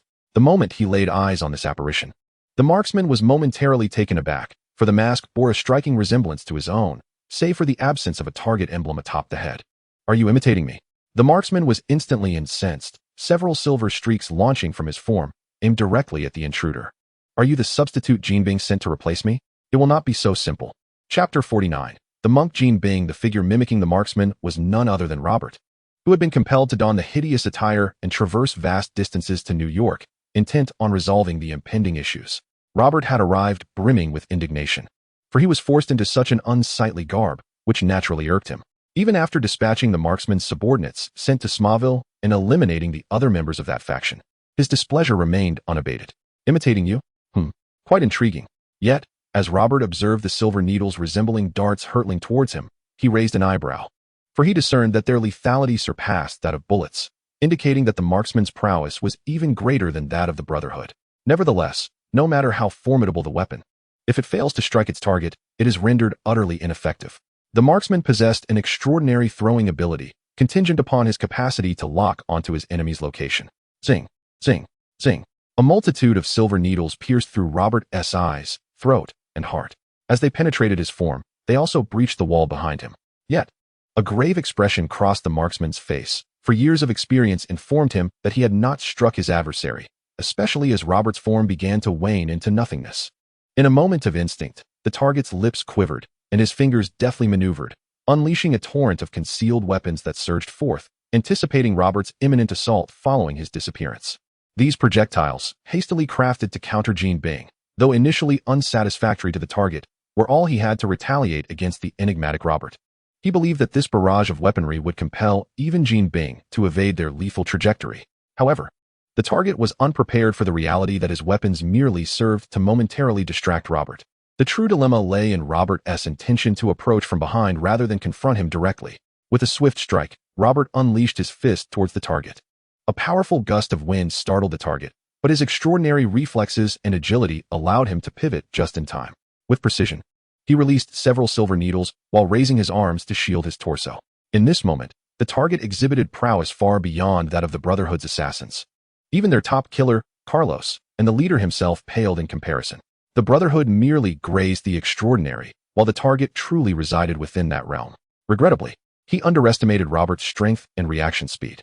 As the silver needles launched from the target's mouth, Robert's eyes flickered with disdain. Using the momentum from his right fist, he executed a swift sidestep and a low turn, evading the spittle-laden projectiles, and retaliated with a powerful kick from his left leg, striking the target's arm. With a resounding thud, the target was propelled backward, his arm mangled and bloodied. Pain surged through his mind, yet he found himself unable to control his limb. No, this cannot be. He gasped in terror, sprawled on the ground. With your strength, you cannot possibly be a subordinate of Jean Bing. Who are you? A renowned figure in the underworld, the target had encountered numerous extraordinary beings, yet even the formidable Jean Bing, who could dispatch 10 elite fighters within 20 seconds, paled in comparison to Robert's might. When did I ever claim to be Jean Bing's subordinate? Robert shrugged, slowly advancing toward the target. He did not hasten to end the target's life, for he sought information regarding Jean Bing and the talismans from him. As Robert drew nearer, the target's mind raced, calculating the speed Robert had previously demonstrated. When Robert was less than half a meter away, the target once again expelled a concealed weapon. The material of this concealed weapon differs significantly from the previous ones. Those earlier weapons gleamed with a silvery metallic sheen, whereas this one is entirely enveloped in darkness, rendering it nearly invisible in the nocturnal shadows. This serves as the final trump card for the target. With a dismissive scoff, Robert expressed his disdain for a person like the target who resorts to spitting insults. He concentrated a surge of energy within his fingers and effortlessly sent the weapon flying, simultaneously piercing through the target's body. With a flick of his wrist, he unleashed 2 more energy waves, severing the target's legs. The target let out a pained cry but quickly stifled himself, suppressing any further sounds. Enough. Your tactics are utterly repulsive. It would be wiser to proceed with caution, Robert remarked, observing the target sprawled on the ground like a lifeless fish. He then conjured a small orb of energy and thrust it into the target's mouth, effectively silencing any further bizarre utterances and preparing to use it to conclude the target's existence. In the next moment, Robert grasped the target's head but soon withdrew his hand in exasperation. The most crucial memories he accessed revealed 2 scenes. One of the target, guided by Jean Bing, urged to embrace virtue and subsequently rebelling, only to be cast aside. The other depicted the target coordinating with a brotherhood to orchestrate an assassination against Jean Bing. Although Robert did not uncover specific clues related to the incantation from these memories, he did ascertain the location of Jean Bing's mansion, which he could personally investigate. However, just as Robert concluded his retrieval of memories and prepared to eliminate the target, he suddenly sensed an aura approaching that was significantly more potent than that of an ordinary individual. Outside the target's gang, a towering figure, over 2 meters tall, came to a halt. His nostrils flared as a flash of compassion and sorrow crossed his grotesquely contorted features, prompting him to hasten toward the target's gang, lamenting, Amit Ba. What a sin is that? Jean Bing. Is he truly a monk? As the formidable presence drew nearer, Robert soon recognized the enormous figure. Upon identifying Jean Bing, a slight twitch rippled across Robert's lips, for the stark contrast between Jean Bing's appearance and his identity created an overwhelming visual impact. The arrival of Jean Bing also captured the target's attention.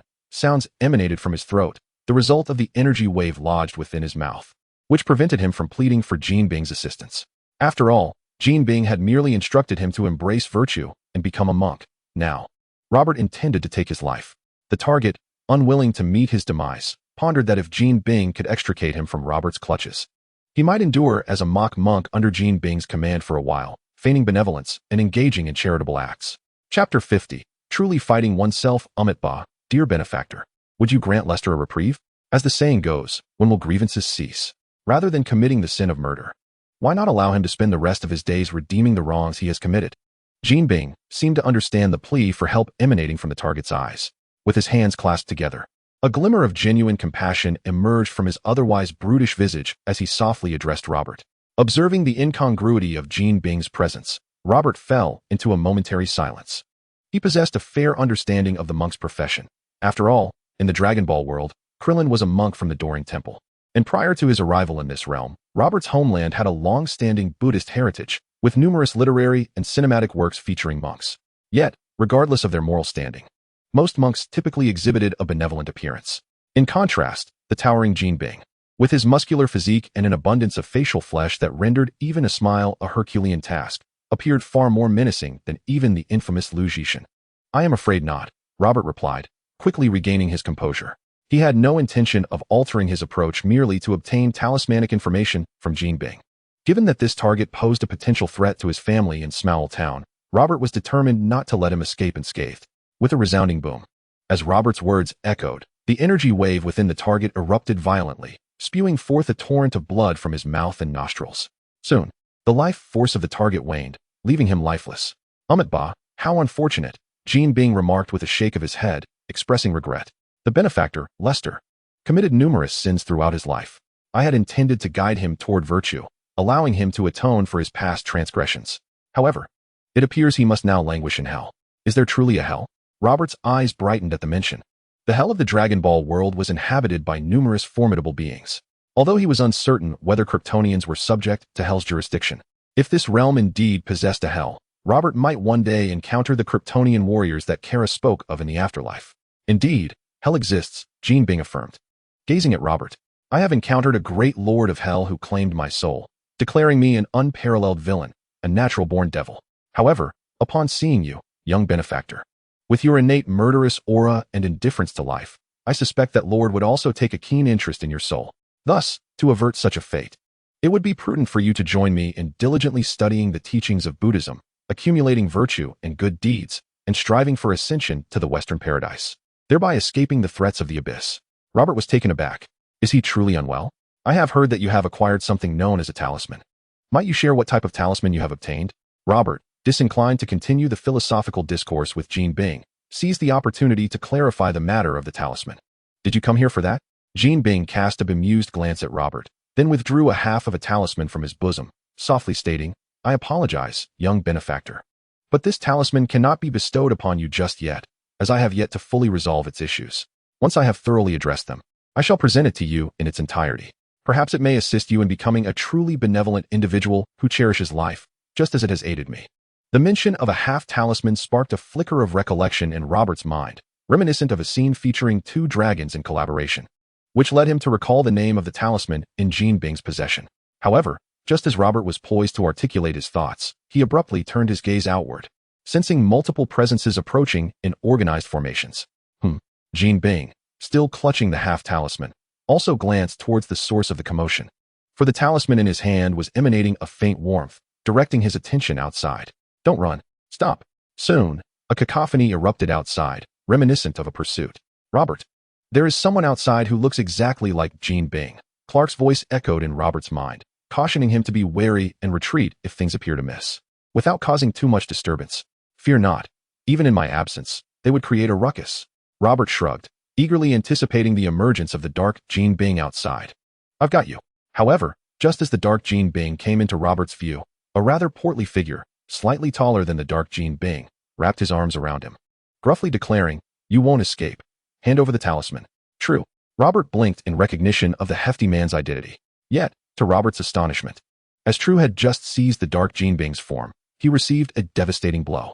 The dark Jean Bing's arm swung back in a powerful elbow strike, indenting True's ample belly and causing him to falter under the excruciating pain. With a resounding thud, the dark Jean Bing executed a shoulder throw, slamming True into the ground, causing the very earth to tremble. Furthermore, the dark Jean Bing, emboldened by his triumph, glared with a fierce light in his eyes, delivering a kick towards True's head, intent on crushing it, as one would a watermelon. However, the dark Jean Bing's assault did not succeed, for Jean Bing dashed forward, landing a kick on his foot, forcing him to retreat. Bah, have you not learned your lesson? Will you continue to commit acts of slaughter? Jean Bing sighed, positioning himself between True and the dark Jean Bing, imploring the latter to reconsider. Be silent. You are not me. You are but an impostor. The dark Jean Bing hissed through gritted teeth, glaring menacingly at Jean Bing. Since I am an impostor, why then can you not best me? Is it not absurd that the original is bested by the counterfeit? Jean Bing slowly shook his head and gazed at He Jin, speaking softly, thus. This is the will of the Buddha. The Buddha has bestowed upon us the opportunity for refuge, to cleanse the grievances that burden us. As the saying goes, put down the butcher's knife and one can become a Buddha immediately. If you can, like me, guide others towards goodness, we shall surely escape the threats of hell and journey to the Western paradise. Damn the Western paradise. Even if I descend into the abyss, I shall never venture into your Western paradise. I am Jean Bing. I am the king of the underworld. Whether it was the genuine article being outmatched by a counterfeit that incensed He Jin, he roared and swung his fist at Jean Bing. Before long, the two were entangled in a fierce battle, and after several exchanges, onlookers could scarcely distinguish between them, reminiscent of the tale of the true and false Sun Wukong. At that moment, Robert sensed several approaching presences. Chapter 51. The King of Banter, a Fu Soon, a striking man with a prominent nose charged forward, followed closely by several men in suits. Among them, one particularly robust figure with fiery red hair stood out. Uncle Long. Robert recognized the identity of the big-nosed man as Jackie Chan and also identified the red-haired man as the infamous King of Banter. Though Robert had long forgotten a Fu's name, only recalling the trick of the crow flying a plane. My heavens, two Jin Bings are fighting? What is happening? Jackie exclaimed, his expression one of bewilderment upon witnessing the duel between the two Jin Bings. The others trailing behind a Fu stood frozen, scratching their heads and exchanging glances, deliberating. Now Jin Bing has transformed from one into two. From whom shall we seize the talisman? The one who looks fierce is the Jin Bing we are pursuing, while the one who appears more amiable is the other, True, somewhat disheveled, managed to rise and approached a Fu and the others, offering a reminder. Upon hearing this, a Fu and his companions looked at the two battling Jin Bings, then fell into silence. Forgive their lack of discernment. They genuinely could not tell which Jin Bing appeared more menacing and which seemed more benign. Regardless, we can simply capture both of them. They are preoccupied with their own fight, which will certainly save us considerable effort. After a moment, a Fu turned his gaze towards Jackie and Robert, saying, let us clear the area. You two handle Jackie, and I will deal with that little fellow. Once Jin Bing and his counterpart are mutually weakened, the talisman will be ours for the taking. Agreed. True and the others exchanged glances and charged towards Jackie. Hey, what are you planning to do? Facing the encirclement by True and the others, Jackie shouted in a flustered manner, yet his movements showed no signs of hesitation. He retreated, evading La Su's lunge, sending Zhou flying with a kick and striking Afin away with a punch, swiftly neutralizing the threat posed by True and his companions. Successfully engaging in a one-on-one battle with True, a true test of masculinity, Jackie Chan let out a peculiar cry that captured True's attention, delivering a punch aimed at True's abdomen, only to be met with a forceful resistance that sent him flying. This demonstrated that Jackie was not only significantly weaker than Black Gold, but also considerably outmatched by True. However, Jackie's true advantage lay not in brute strength, but rather in his finesse, skill, and ability to perform under pressure. Seizing the momentum from True's power, Jackie executed a swift roll and darted into the house. The space within was not overly cramped, yet it posed certain limitations for the towering True, particularly as his attacks lacked agility. Once inside, Jackie adeptly evaded True's relentless strikes, showcasing his nimbleness. This was merely the beginning. Various pieces of furniture within the house transformed into effective weapons in Jackie's hands, although True shattered them with each fierce blow. Jackie's clever maneuvers repeatedly left him battered, as he was overturned more than once by Jackie's cunning tactics. Truly impressive, Uncle Dragon, Robert murmured, awestruck by the confrontation within the room. So you are allies. However, young one, it is unwise to be distracted at such a moment. Afu noticed Robert's obliviousness to the imminent danger and frowned as he cautioned, at your age, you ought to be resting at home. Otherwise, you won't grow tall. I offer you a chance now. Leave at once, and I shall let you go. With such a remark, I shall spare you, but I will also impart a lesson. Robert retorted, turning to face Afu, dissatisfied with the comment about his height. You think your offer is of any use? Afu scoffed, leaping into action and launching a powerful kick towards Robert, shouting, elephant kick. Robert merely chuckled at Afu's technique, sidestepping effortlessly. Seeing his attack miss, Afu's demeanor became more serious as he shifted his approach and initiated another assault. This is praying mantis fist, this is serpent step, this is lotus flutter, this is scorpion palm, and here comes the flamingo dance. It must be said, Afu was indeed a master of witty banter. The plethora of names for his martial arts techniques left even Robert feeling somewhat inferior. Yet, each of these moves posed no real threat to Robert, who deftly avoided them all. Now, taste my crane-catching shrimp, behold my twin dragons playing with pearls, gorilla branch break, rabbit fist, and mule kick. As Afu witnessed Robert evading his attacks with ease, his expression grew increasingly grave. While vocally proclaiming his techniques, he suddenly shifted tactics, executing a crow-flying move without announcing its name. With a resounding thud, Afu found himself awkwardly landing on the ground, clutching his abdomen in agony, the intense pain rendering him unable to rise for the moment. Next time you strike, there's no need to announce it first. Robert cast a glance at the fallen Afu, unwilling to admit that he was merely curious to hear the myriad of moves that the flamboyant Afu could utter while evading him. Disappointed after not hearing the name of the crow-flying technique, he finally decided to act, and swiftly incapacitated Afu with a single strike. Impressive. At that moment, Jackie Chan managed to defeat True, rendering him temporarily powerless, and chanced upon the scene of Robert taking down Afu. He gazed at Robert in astonishment and inquired, "Young lad, from whom did you learn such martial prowess? Might I have the opportunity to meet your master?" "Certainly. Let us exchange contact information. Should you encounter any issues with talismans in the future, feel free to reach out to me. I can assist you." Robert's eyes sparkled as he smiled at Jackie. In the realm of Dragon Ball, Bulma had developed a dragon radar that could pinpoint the location of Dragon Balls. In this world, Jackie and his father could be likened to human talisman radars. As long as one followed them, finding talismans would pose no challenge. After all, Robert's intent was not to hoard the talismans for himself. He merely wished to witness the formidable beings empowered by these talismans, as well as the ultimate holy master and his demonic brethren lurking behind them. "Are you here for the talismans?" Jackie furrowed his brow, eyeing Robert with a hint of caution. "Which faction do you represent?" "Varan." "No, you've already engaged Varan's subordinates. You cannot be one of them." "Could it be that a new faction has set its sights on the talismans?" "I am not affiliated with any faction. I simply seek to partake in adventures and seek opportunities for combat.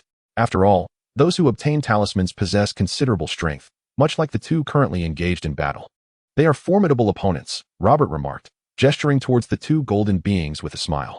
"However, it is said that those who succumb to darkness become tenfold stronger, while those who are redeemed become significantly weaker." Robert found it perplexing that the monk-like golden being could overpower the wrathful counterpart. Chapter 52. Good and Evil and Fusion Indeed.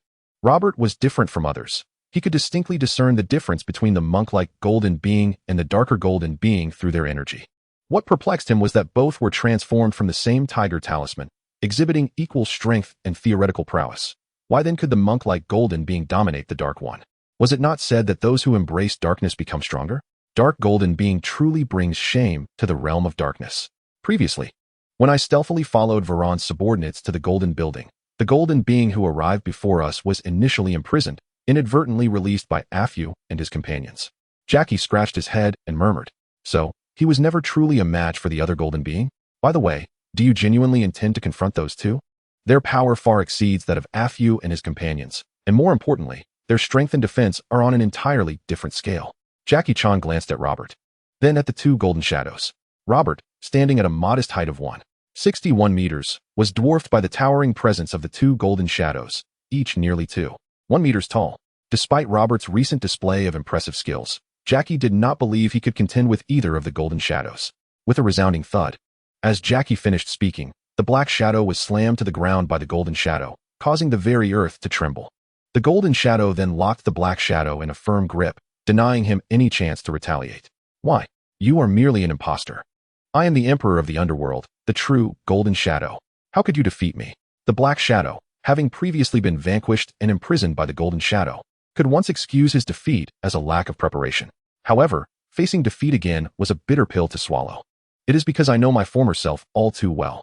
The golden shadow shook his head and sighed softly after securing the black shadow. "I am acutely aware of the malevolence within me, the misdeeds I have committed, and the nature of my actions and combat style. I know how you strike and the force behind each blow. Yet, you have reached the pinnacle of wickedness, remaining oblivious to the goodness that I embody under the Buddha's influence. You know nothing of benevolence. You have forgotten your own terror of hell. We have but one path ahead, which is to delve into the teachings of Buddhism, to perform good deeds and cultivate virtue. Only by doing so can we seize the opportunity granted by the Buddha and escape the threat of hell. No, I refuse to accept this. It's all because of that cursed stone. Had it not been for that, I would not have become this way. I would not have lost." The black shadow fell silent for a moment before struggling violently against his restraints. "Ba, it is futile. You are no match for me. Only by taking refuge in the Buddha can we both find forgiveness and liberation." The golden shadow softly chanted a Buddhist verse, intending to calm the black shadow. However, at that moment, a radiant light emanated from the black shadow's chest, revealing the glow of a half-talisman. With a resonant hum, the light surged forth from the black shadow's chest and crashed into the golden shadow's heart. In that instant, the two halves of the talisman rejoined seamlessly. Simultaneously, a beam of white light enveloped both the golden shadow and the black shadow, their forms swiftly converging into a singular entity. Reunited again? This doesn't seem right. Wasn't the monk golden shadow stronger before? Why does this merged entity exude such a malevolent aura? Robert pondered, sensing the ominous energy emanating from the golden shadow. It is precisely because he understands me so well that he is able to suppress my combat prowess. The black shadow, now dominant after the fusion, revealed a sinister grin while explaining to Robert. But this deep understanding of me also signifies that his grasp of malevolence is no less than my own. Previously, when he parted ways with me, he was capable of suppressing his malevolence with his inherent benevolence. However, upon our reunion, the duality of malevolence far surpassed the single thread of benevolence he possessed. Thus, I, the Black Gold, have returned. Rejoice for your emperor in the underworld. It is evident that the freshly amalgamated Black Gold appears somewhat deranged. Perhaps the prolonged suppression of his previous self has led to a transformation in his mindset. Now impatiently yearning for release. 2 strands of malevolence overpowering 1 strand of benevolence? Does that not imply that you possess not an ounce of benevolence?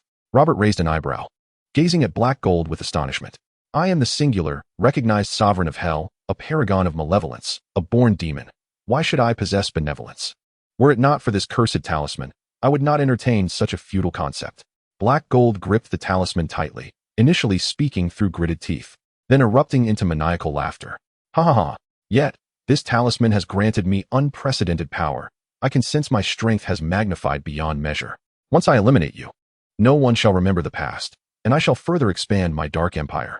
Just as you have slain my favored subordinate, Lester, your life shall serve as repayment. Move swiftly. You may yet encounter him in the depths of hell. With a resounding crash, as Black Gold's words hung in the air, the bricks beneath him suddenly shattered, and in an instant, his figure transformed into a fleeting shadow, vanishing from sight. Be cautious. Chung Long's pupils constricted as he instinctively exclaimed, attempting to pull Robert back, only to find his grasp met with empty air. A loud boom resonated, and as Chung Long turned towards the source of the sound, he witnessed the collision of fists between Robert and Black Gold. Despite Robert's fist being less than half the size of Black Gold's, the latter staggered back several steps, each footfall leaving a small crater in the ground. Gulp. Chung Long instinctively swallowed, noticing the simultaneous sound of 5 others doing the same around him. As he surveyed the area, he saw a Fu and the others, who were in the process of rising, now staring in shock at the clash between Robert and Black Gold. Even the sumo expert True and the martial arts master A Fu were compelled to acknowledge that the prowess displayed by Robert and Black Gold far exceeded their capacity to contend. A Fu even began to believe Robert's previous assertion of sparing him, for had Robert unleashed his current strength upon him, he would likely be lying incapacitated on the ground. Let us depart while we remain unnoticed. In nearly the same instant, A Fu and the others reached a consensus due to the formidable threat posed by Robert and Black Jean, each quietly retreating lest they attract the attention of either.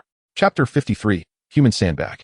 Chung Long indeed noticed the actions of A Fu and the others, but chose to disregard them. Although Robert had gained the upper hand in his initial encounter with Black Jean, Chung Long could not be certain of Robert's eventual victory. After all, Black Jean appeared exceedingly ferocious, while Robert, though his face remained unseen, exuded the aura of a novice. Compared to the fleeing A Fu, Chung Long's concern leaned more towards Robert. Who exactly are you? Black Jean, with a grave expression, fixed his gaze upon Robert, attempting to glimpse the visage concealed beneath Robert's mask, but alas, he failed. Lacking the X-ray vision possessed by Clark and Kara, merely a combat enthusiast, Robert remarked with a sidelong glance at Black Jean, who was stealthily moving his arm behind his back. You're not too shabby yourself, far superior to that masked subordinate of yours. In terms of physical resilience and strength, among those I know, you would rank in the top 3. Come, let us engage once more. The top 3, of course, referred to the 3rd position, with the first 2 undoubtedly belonging to Clark and Kara. If Black Jean were to discover that he ranked alongside Clark and Kara on the same leaderboard, one could only wonder if he would feel a sense of pride. However, the original Black Jean was not nearly so formidable. The recognition he garnered from Robert stemmed largely from the power of the Tiger Talisman. Theoretically, this talisman could merely harmonize the balance of yin and yang, yet it perhaps held undisclosed capabilities. Upon realizing that Black Jean's strength had been augmented by the talisman, Robert began to anticipate future encounters with other talisman bearers with greater eagerness. Arrogant brat. A flicker of brutality and apprehension crossed Black Jean's eyes as he heard Robert's words. Faced with Robert, whose origins and strength remained uncertain, Black Jean began to entertain thoughts of retreat, despite having gained greater power through the fusion of the Tiger Talisman. His recent clash with Robert had clearly placed him at a disadvantage, dissuading him from further confrontation. As the saying goes, a child of wealth cannot be idle in the hall. Black Jean was indeed the emperor of the underworld. Now, endowed with even greater strength, he aspired to forge a more expansive dark empire. How could he possibly engage in a life-and-death struggle with someone as insignificant as Robert? As long as Black Jean could return to his stronghold, He had 1,000 ways to eliminate a mere brash youth who knew nothing but combat. Trying to leave? However, Black Gene did not anticipate that while Robert could not hear his thoughts, he was acutely aware of the waning desire for battle emanating from Black Gene. In an instant, Robert vanished from sight, only to suddenly reappear before Black Gene. Step aside. Hyjin was suddenly startled by the appearance of Robert, and in a fit of anger, he swung his massive fist towards him. The enormous punch passed through Robert's form and struck the ground, creating a small crater. As Hyjin's fist missed its target, his pupils constricted slightly, and he rolled to the side. But at that moment, Robert's attack had already arrived. With a resounding thud, Hyjin was unable to brace himself against Robert's punch, and his entire body was sent flying into the wall of the building, raising a cloud of dust that obscured the surroundings. Amidst the swirling dust, a fierce glint flickered in Hyjin's eyes as he rose from the ground. Instead of fleeing, he held his breath, focusing intently as he awaited Robert's entry. Just moments ago, Hyjin had entertained thoughts of retreat, but now, given the circumstances, it seemed he had no opportunity to escape. After all, Robert's display of speed and strength far surpassed his own. Rather than contemplating escape, he resolved to fight to the death. Hyjin had risen to his current position, becoming the emperor of the underground. Not merely through the support of his subordinates, but by carving his way through a sea of corpses. Moreover, as a rare and formidable villain, a born demon, Hyjin would not lack the determination to fight back fiercely, especially in the face of such dire straits. At that moment, he resembled a venomous serpent lurking in the darkness, fixated on the dust, waiting motionlessly for the silhouette of Robert to appear so he could launch a lethal strike. Before long, Hyjin spotted a figure emerging in his line of sight. Without a moment's hesitation, he struck out, only to once again miss, his blow landing in the empty air. The phantom punch, the phantom punch. Before one's vision and perception reached a certain level, the phantom punch could indeed be considered unsolvable. At least until the emergence of star-shattering levels of power, it could yield impressive results in most battles. With a resounding thud, the instant Hyjin's fist swung through the air. Robert launched another attack, sending Hyjin flying once more. However, after delivering that blow, Robert sensed something was amiss. Although Hyjin's strength was indeed commendable, it had not yet reached the threshold where he could withstand Robert's attack without sustaining serious injury. Soon, Robert's gaze fixed upon the area around Hyjin's chest, where the tiger talisman was concealed. At that moment, the talisman radiated a brilliant light, continuously merging with Hyjin's body, bestowing upon him extraordinary power. The tiger talisman possesses such abilities?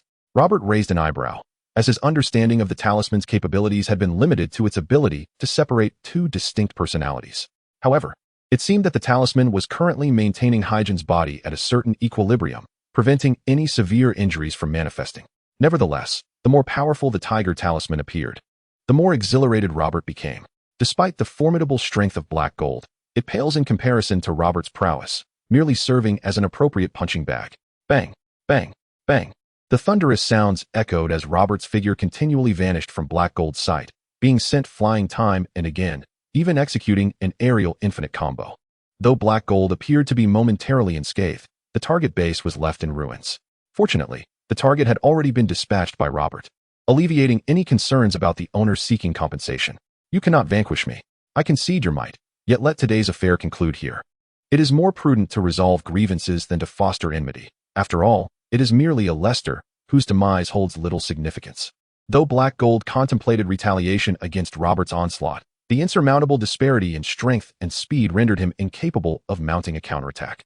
Thus, he suppressed his indignation and resentment, attempting to communicate with Robert. You cannot genuinely believe that the talisman will perpetually shield you, that my efforts are in vain? Robert chuckled, relishing the thrill of the battle, observing how the luminous charm on Black Gold's chest gradually dimmed. What? Alarm surged within Black Gold as he hastily lowered his gaze. Upon noticing the fading glow of the talisman, an ominous premonition engulfed him. Chapter 54. The Talisman and the Art of Fusion. Whether the power of talismans is boundless, I cannot ascertain. However, it is evident that your form cannot maintain an unscathed equilibrium indefinitely, Robert remarked with a hint of regret as he regarded Black Gold. To be frank, I rather hoped you would sustain this state. After all, finding such a resilient punching bag is rather rare. Perish. Just as Robert's words hung in the air, Black Gold, incensed, bellowed, and the dim talisman on his chest unleashed a surge of energy, aimed directly at Robert. A flicker of surprise crossed Robert's eyes as he swiftly evaded the energy wave, not anticipating that the talisman possessed such capability. However, he noted that with the release of the energy wave, The fragile balance within Black Gold was shattered. Blood began to seep from Black Gold's mouth and nose, rendering him a grotesque figure, akin to a demon clawing its way from the depths of hell. Yet, even in such a state, Black Gold showed no intention of retreating. Sensing his impending doom, he opted for a desperate gamble, the talisman on his chest continuously emitting waves of energy in all directions, seemingly intent on obliterating everything in his vicinity. With a furrowed brow, Robert cautiously unleashed a wave of ki, dispersing the energy blasts. Before fully comprehending the effects of the energy wave released by the Tiger Talisman, Robert was reluctant to confront it head-on. After all, the Dragon Ball universe is replete with peculiar abilities, and in such a complex realm, it is prudent to exercise caution when faced with the unknown. Suddenly, as Robert braced against the energy wave emanating from the Tiger Talisman, two startled exclamations rang out nearby. The voices belonged to none other than the ever-concerned Jackie Chan, who had remained close, anxious about the talisman's fate and Robert's safety. However, at that moment, Jackie's voice seemed to split into two. One sounded delicate, while the other was somewhat irritable. "To Uncle Chan's?" Robert quickly sensed the presence of two distinct energies from Jackie, and in that instant, he grasped the true nature of the energy wave unleashed by the Tiger Talisman. What a troublesome talisman. If two versions of myself were to manifest, would the malevolent one massacre all life on Earth like those tempestuous Saiyans? Robert furrowed his brow as he observed the continuing energy wave from the black golden form, muttering to himself. But soon, a thought struck him. Wait, what would happen if the two versions of me merged? Would I revert to my original self and gain the power from the fusion? And what would transpire once the fusion ended? Would we separate? Perhaps it is worth a try, but only if I can neutralize the Tiger Talisman's influence first. I should deal with this black golden entity and then assess the situation with Uncle Jackie. With a buzz, as Robert focused his thoughts, he positioned his hands behind him, summoning a formidable energy wave between his palms. The Kamehameha wave.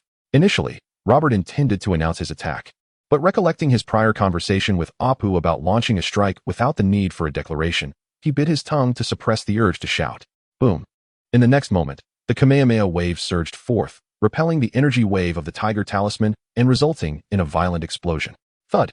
Crash. The black golden entity and the Tiger Talisman fell to the ground in succession, and as the talisman detached, the energy of the black golden form weakened significantly, its body suffering grievous injuries, yet still clinging to life. With a hum, Robert approached the fallen black golden form, gathering an energy wave in his palm aimed at its head. Wait a moment, young benefactor.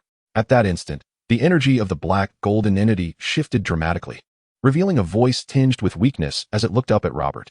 To be precise, it was no longer the black golden entity speaking, but the monk Jinping from earlier. What is happening? Hasn't the Tiger Talisman already been detached? Robert felt the change in Jinping's energy and turned his head in surprise, glancing at the Tiger Talisman lying on the ground. Perhaps it is due to the departure of the Tiger Talisman, which has carried away all my malevolent thoughts. I can feel an unparalleled lightness and purity within me now, to the extent that I no longer need to suppress my innate darkness. I took a deep breath and softly spoke to Robert. Yet I do not wish to succumb to death so easily. I have yet to atone for my sins.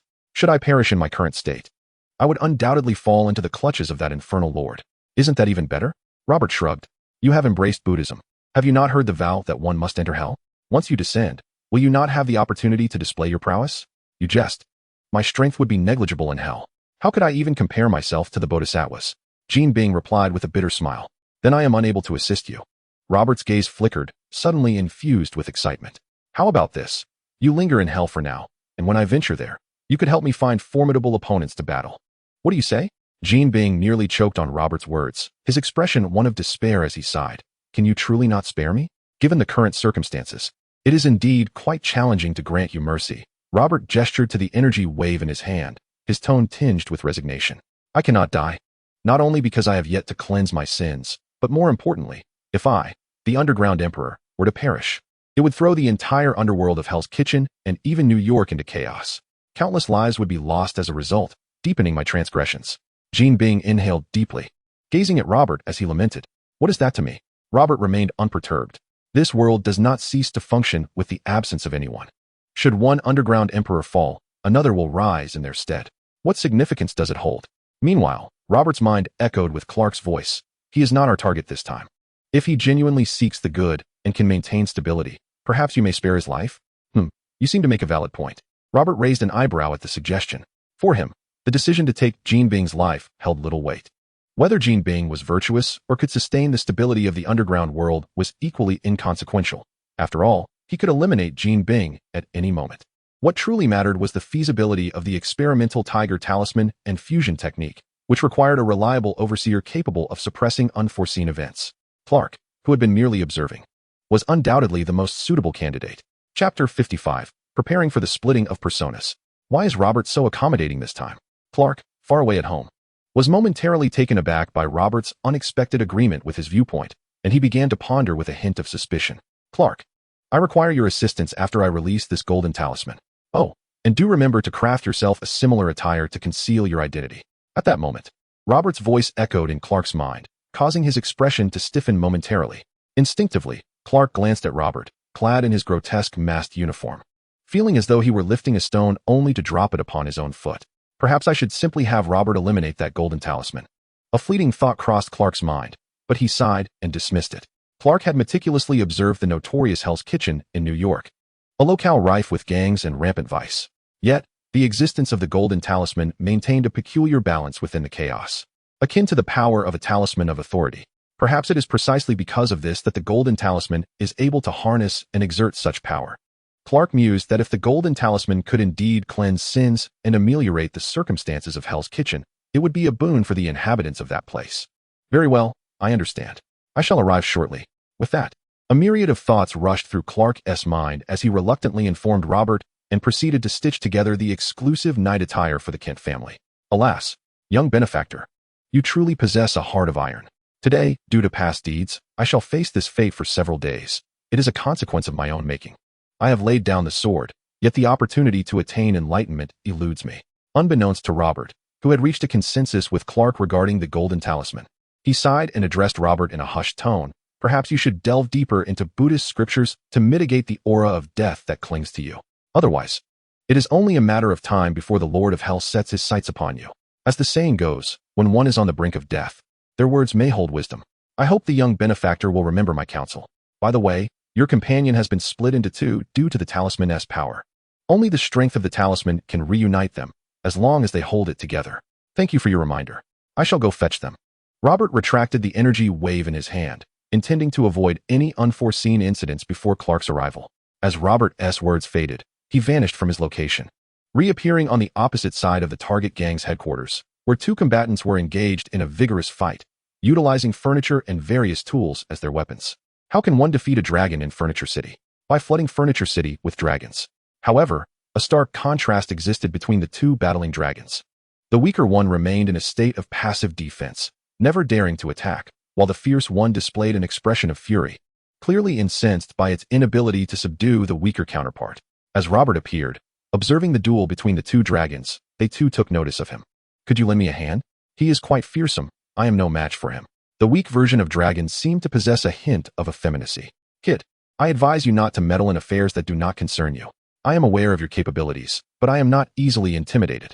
A flicker of trepidation crossed the eyes of the malevolent dragon as he issued his solemn threat. Indeed, it became evident that both uncle dragons were not the originals. The feeble one bore a closer resemblance to the true essence of dragon, albeit with certain distinctions.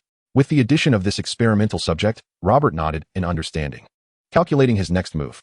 The two combatants, Jean Bing, were also not the originals. The malicious one was merely a closer approximation of the former Jean Bing. Given the current circumstances, it appeared that the original Jean Bing was essentially deceased, as his consciousness and persona had completely vanished. First, I shall restore the two uncle dragons and observe their condition. If there are no abnormalities upon their revival, I can attempt to experiment once Clark arrives. With a sudden motion, Robert manifested behind the malevolent dragon and ensnared him with the binding technique. Unlike the two Jean Bings, although Dragon had been split into two by the Tiger Talisman, neither had received the talisman's empowering influence. Let us proceed. I will assist you in your restoration, Robert said, nodding at the benevolent dragon beside him. Oh, the benevolent dragon was evidently taken aback by Robert's decisive action, but instinctively followed him toward the location of the Tiger Talisman. At Robert's prompting, he picked up the talisman and shook hands with the malevolent dragon. Accompanied by a radiant light, the two dragons were merged into one. Observing that Robert had not personally taken the Tiger Talisman, Jean Bing felt a pang of regret. As a monk devoted to goodness, Jean Bing hoped to witness Robert transformed by the talisman, ideally catalyzing a benevolent persona akin to his own, thus freeing them from the looming threat of the Hell Monarch. However, Jean Bing did not anticipate that Robert showed no intention of retrieving the talisman, leaving him uncertain whether Robert had seen through his thoughts. At that moment, Clark's voice resonated in Robert's mind. "You may leave now." Turning his gaze toward the contemplative Jean Bing, Robert spoke. "Huh." Jean Bing paused, astonished, as he regarded Robert, bewildered by his sudden leniency. "Attend to your responsibilities. There will be those watching over you." Robert initially had no intention of saying anything, but upon recalling Clark, he offered a brief admonition. "Ba, thank you, young benefactor. I shall undoubtedly strive to maintain the stability of Hell's Kitchen, guiding more souls toward goodness." Jean Bing inhaled deeply, struggling to rise from the ground, and with hands clasped, he resolutely proclaimed to Robert, "Let us depart. I require your assistance with certain matters." Robert disregarded Jean Bing and led Dragon away from the scene. It is truly remarkable. Two distinct versions of myself have suddenly emerged. They appear to be mere facets of my identity, yet neither truly represents me. As I pondered this, I absent-mindedly scratched my head while observing the talisman of the tiger. After a moment's reflection, I lifted my gaze towards Robert, who confidently assured me, "Thank you for helping me retrieve the talisman.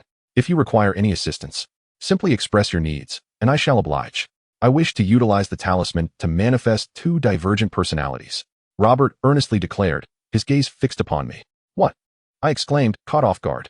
Before I could form a response, a figure emerged from the shadows, clad in attire identical to Robert's, and spoke with grave seriousness. "That is impossible. You summon me for this. It is far too perilous. Matters of consciousness and personality should not be trifled with." The figure stepping forth was none other than Clark, who had unwittingly brought misfortune upon himself and was now compelled to don an unsightly uniform.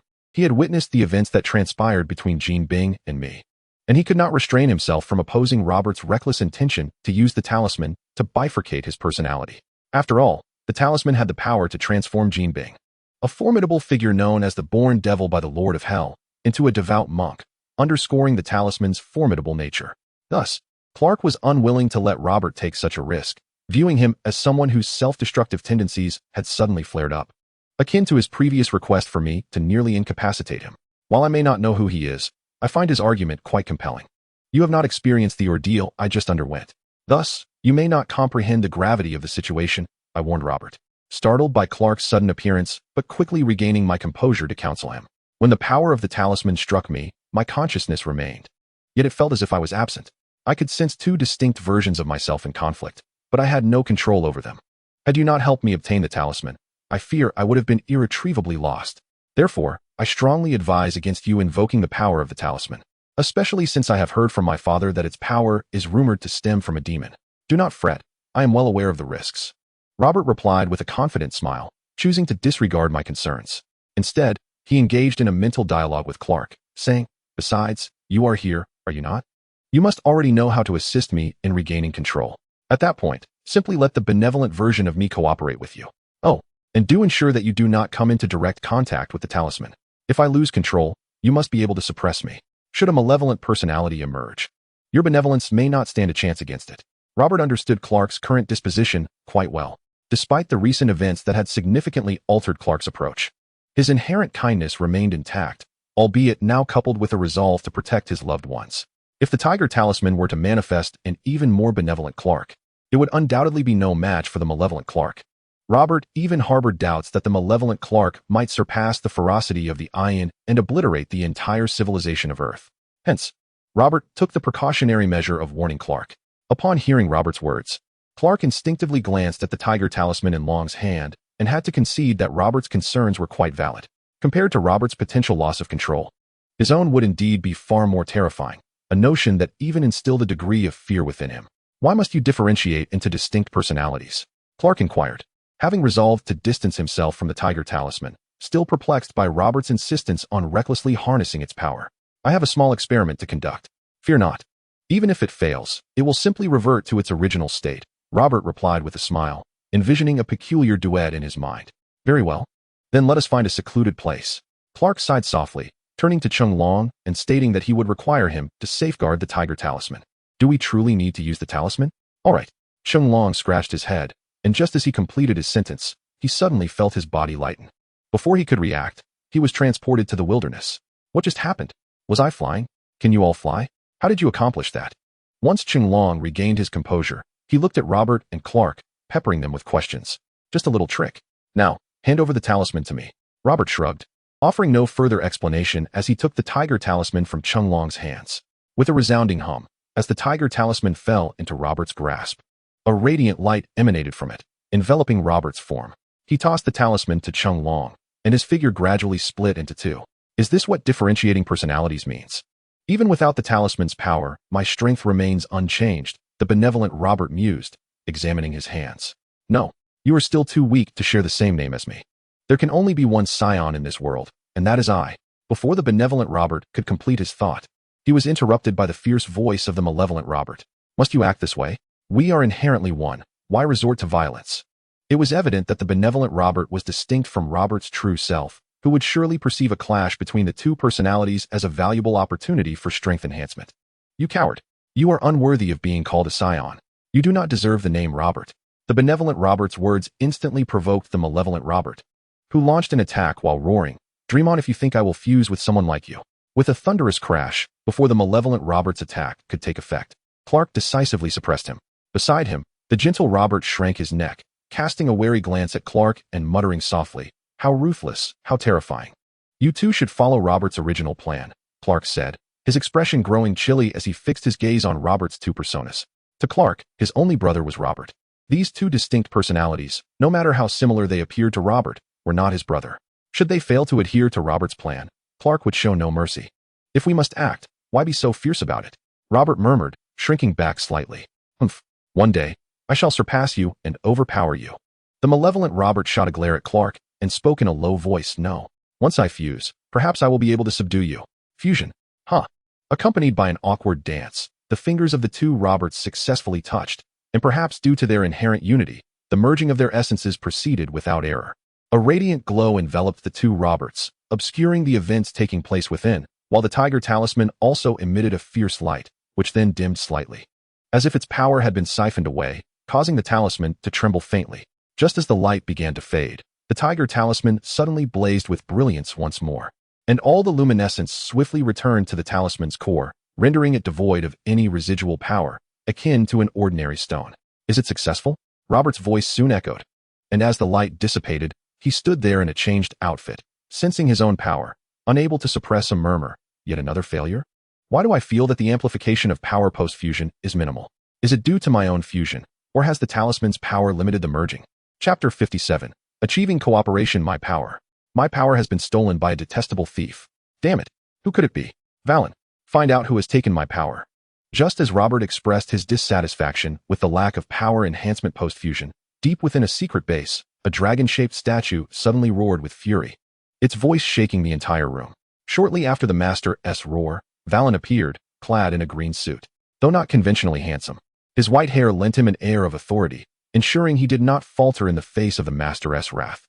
It must have been Qinglong's doing, they said. Qinglong and his companions engaged in combat with Jin Bing, and Jin was no match for them. The tiger talisman must have fallen into Qinglong's hands. Qinglong. Again with Qinglong? The Master's voice brimmed with anger, his eyes burning with a fierce light. The last time, the monkey talisman had also slipped through his fingers. "You worthless fools, utterly useless." "Indeed, we are worthless," they replied.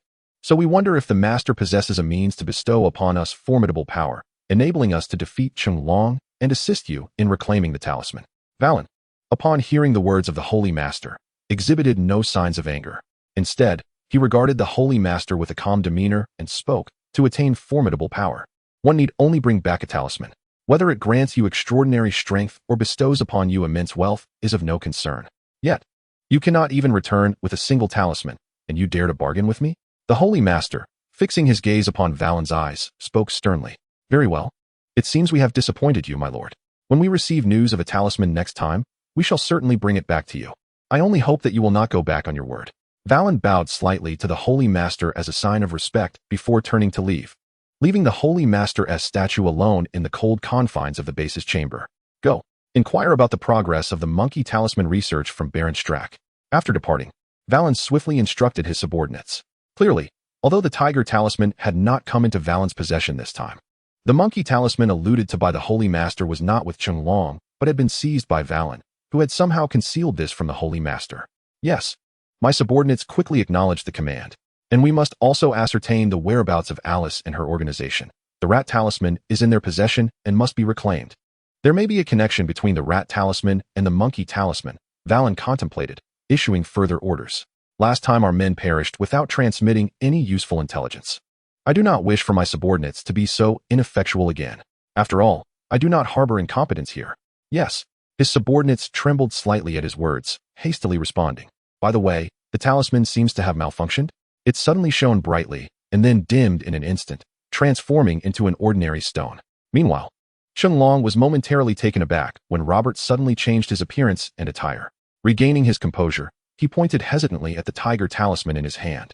After all, Robert and Clark had previously demonstrated various extraordinary abilities, and a mere change of disguise was hardly remarkable. As for the hood that vanished after Robert's transformation, Qianlong wisely chose to feign ignorance. Well, it appears to be successful, Robert remarked, glancing at the tiger talisman in Qianlong's hand, contemplating.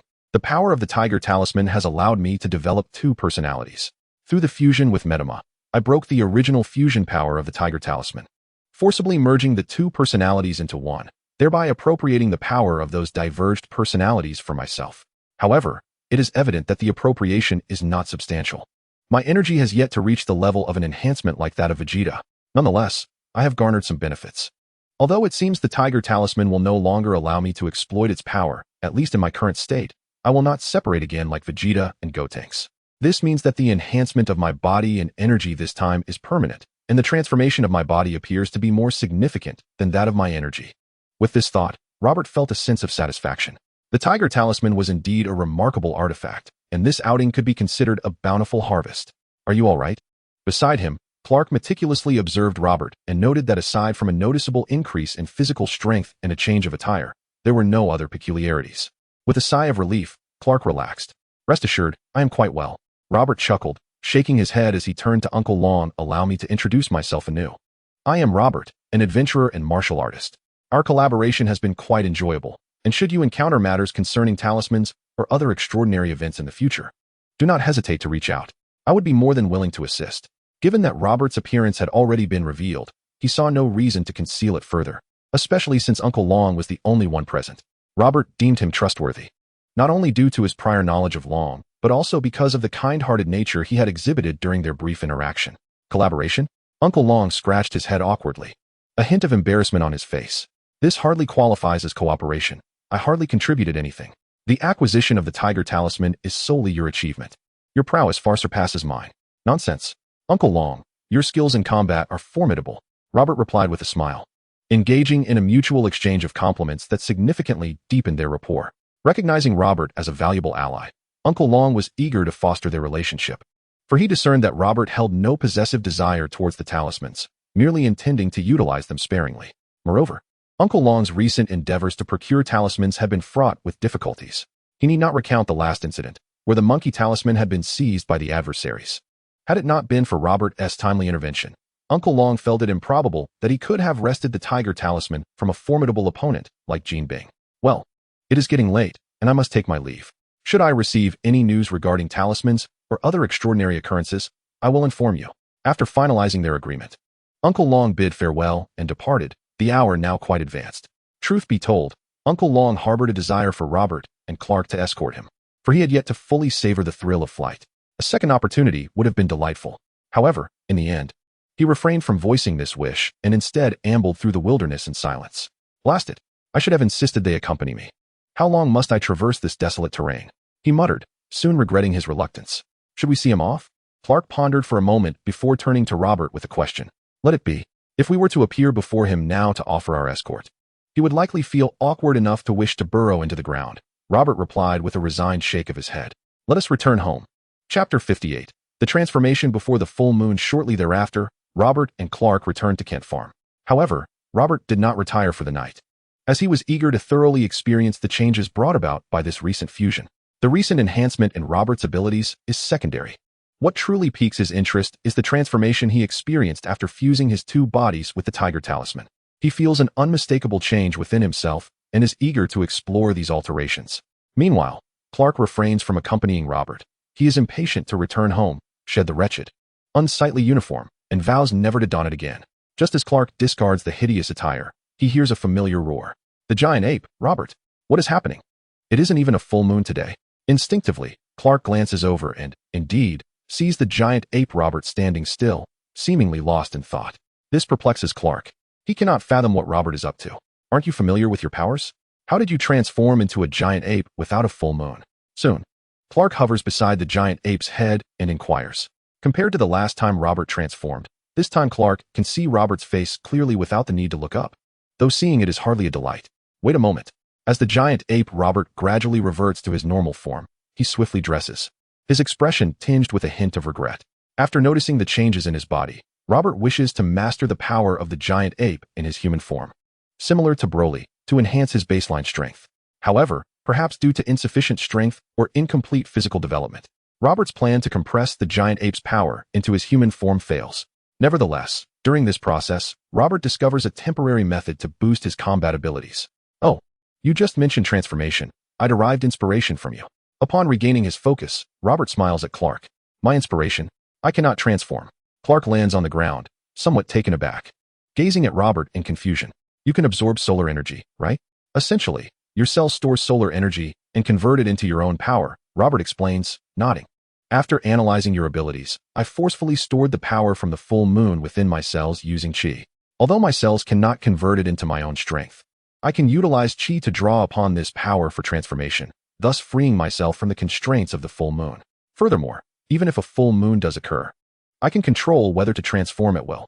Regarding the Saiyan transformation into a giant ape, there are indeed numerous solutions available to Saiyans, including those who choose not to transform by severing their tails or simulating an artificial moon with Qi.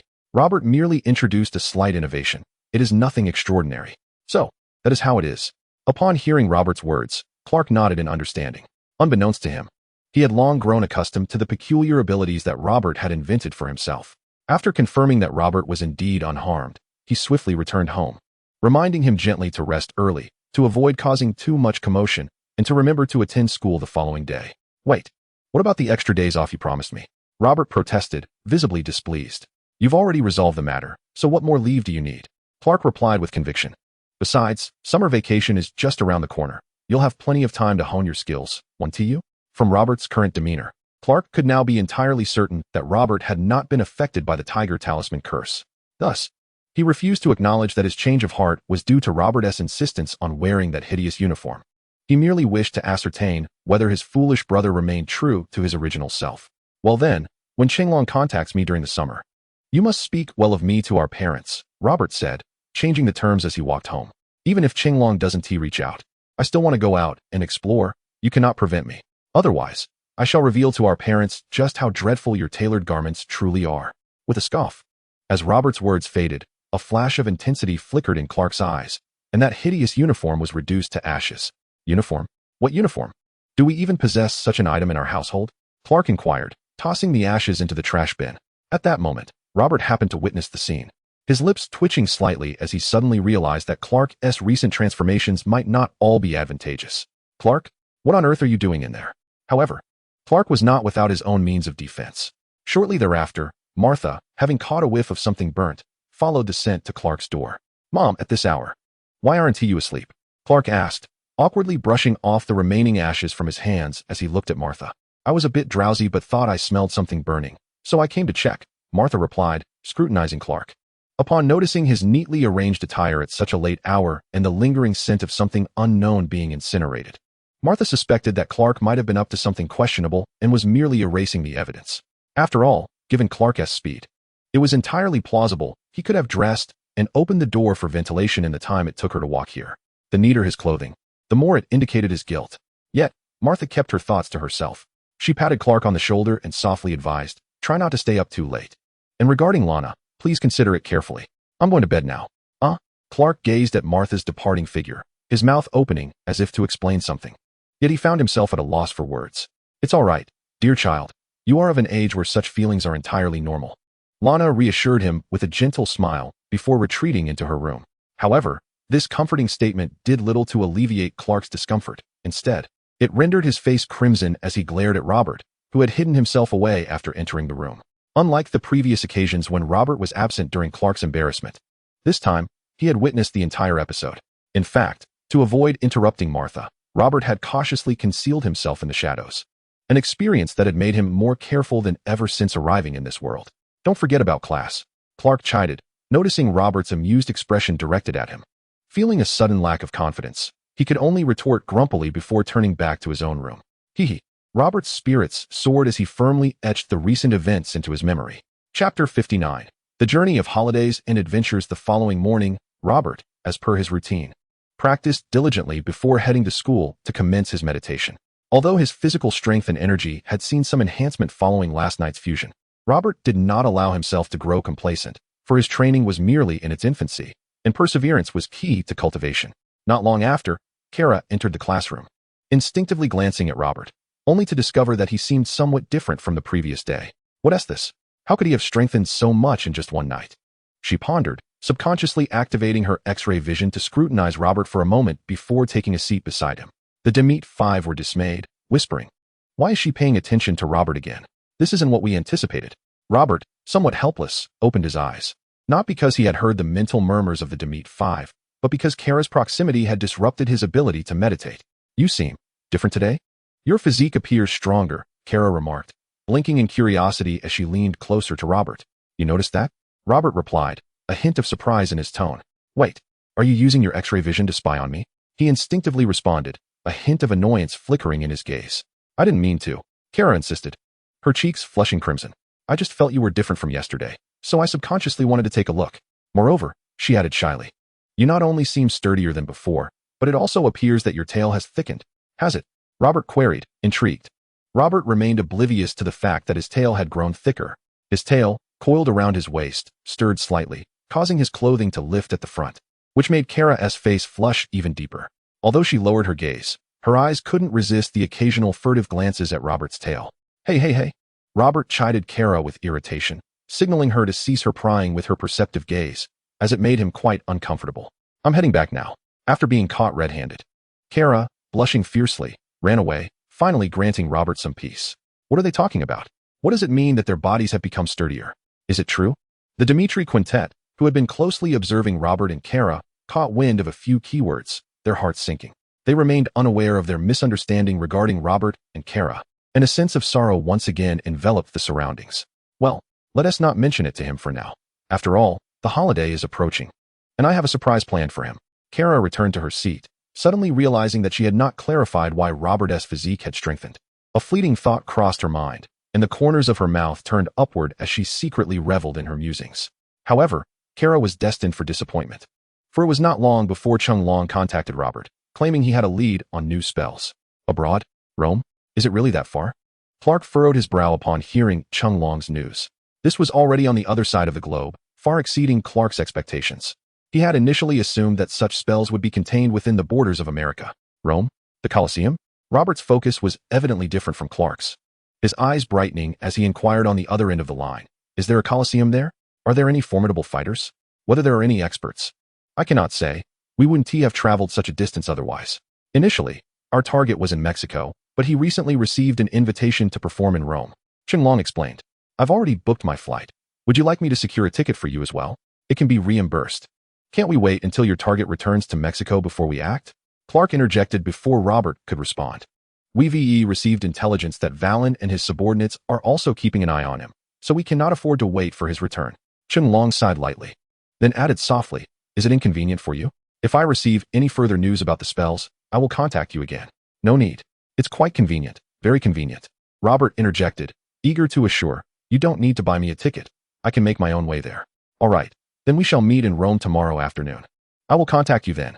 In the antique shop, Chung Long promptly hung up the phone and turned to the elderly man with gray hair beside him, saying, "Old man, you need not accompany me. I have found external assistance. Are you sure you don't need me, old chap? Don't mess this up." The old man scrutinized Chung Long, pausing momentarily before offering a reminder. "Rest assured, Father, did I not already bring back the Tiger Talisman?" Jackie Chan chuckled, patting his chest. "That foreign aid possesses remarkable strength." "Huh. In my youth, I was even more formidable. It's simply that you have not witnessed it." Shaking his head, Father turned to enter the house, but suddenly paused, saying, "Oh, there's one more thing. Your niece will be visiting this summer. Make sure you return early after finishing your affairs." "Niece? Xiaoyu?" Jackie blinked, observing the seriousness on his father's face. Sensing the gravity of the matter, he wisely refrained from inquiring why Xiaoyu was coming, instead nodding, "I understand. I will prepare a gift for her upon my return." Meanwhile, at Kent Farm, the Kent couple had learned of Robert's intention to embark on an adventure. Initially, they were somewhat apprehensive, but upon witnessing Robert's flying abilities, they reluctantly consented to his journey, advising him to flee swiftly if he encountered danger, as his safety was paramount. After the family had gathered for dinner, Robert chose not to fly directly to Rome. Instead, he prepared to traverse the terrain with a specially designed weighted gear. Having secured his equipment, Robert set off, determined to cross mountains and seas, practicing his skills while advancing toward Rome, for this was the essence of adventure. Unbeknownst to Robert, he was the first to leave home, causing Martha to sigh softly, expressing her bittersweet feelings. The child has grown up. It is natural for him to have his own ideas. Moreover, Robert is quite clever and has his own opinions. We need not worry excessively. Jonathan comforted Martha, nearly uttering Clark's name, but managing to hold back just in time. "Clark, if the opportunity arises, you too should venture out. You need not remain here with us elderly folks. After all, Robert won't require your supervision while in school." Martha turned to Clark, speaking earnestly. "You should live the life you desire. Rest assured, Mom, when the chance comes, I will explore," Clark replied softly, his gaze flickering with resolve. Chapter 60. The Cow Talisman and Family Gathering. Remember to keep an eye on Robert. If he truly encounters danger, you must do everything in your power to rescue him. After a moment of silence, Jonathan gazed in the direction Robert had departed, his eyes glinting with concern. "Fear not, Dad. We are family, and we must protect one another. I will ensure Robert remains safe." Clark responded with a smile, his voice steady and reassuring. On the other side, Robert was oblivious to his family's conversation. He traversed the wilderness, scaling mountains and navigating the seas, only to find himself lost. "Where am I? I was supposed to swim eastward. Did I stray off course while chasing the whale?" Indeed, after a late-night meal, Robert overestimated his sense of direction and found himself hopelessly lost in the vastness of the Atlantic. In this desolation, he could no longer sense Clark's presence, rendering him unable to discern his bearings through Clark's guidance. "Clark, which way should I swim?" pondered Robert. Without hesitation, he activated the Clark Global Navigation System. "To your right." Clark's resigned voice echoed in Robert's mind. With a jolt of clarity, Robert swiftly followed Clark's instructions, setting his course towards Rome. The following day, Robert successfully traversed mountains and seas, arriving in Rome, thereby validating the adage that all roads lead to Rome. However, under Clark's cautious reminder, he remained discreetly awaiting the arrival of Jackie Chan, for, in truth, he was an undocumented immigrant without a visa, and being discovered could lead to dire consequences. Uncle Dragon. Soon, Robert sensed Jackie Chan's presence and quickly joined him, lowering his voice to inquire, "Where's that target you mentioned?" "I have not encountered any formidable opponents here." "Over by the Colosseum," Jackie replied, "but we shouldn't act directly just yet. We need to ascertain his location, as well as that of Valong's subordinates. There should be quite a crowd at the Colosseum, and if we create too much commotion, it will be difficult for us to leave." "All right. I will defer to your judgment," Robert responded, acknowledging Jackie's leadership. In crowded situations, he would strive to suppress his urge to act impulsively. Thus, Robert and Jackie made their way towards the Colosseum, where a mixed martial arts exhibition was taking place, featuring numerous world-renowned experts from various disciplines, including judo, wrestling, boxing, sanda, and sumo. Jackie's target was among them. However, amidst the throng, Robert did not perceive any formidable energies, though he did recognize a masked wrestler, particularly after identifying the bull talisman on the wrestler's mask. The bull talisman. Jackie quickly focused on the bull warrior and the talisman, whispering, "There are many people around. Let us hold off on taking action for now. By the way, have you spotted Afyu and the others?" "No. Are you sure they are also after the talisman?" "I haven't sensed their presence since that night," Robert replied, shaking his head.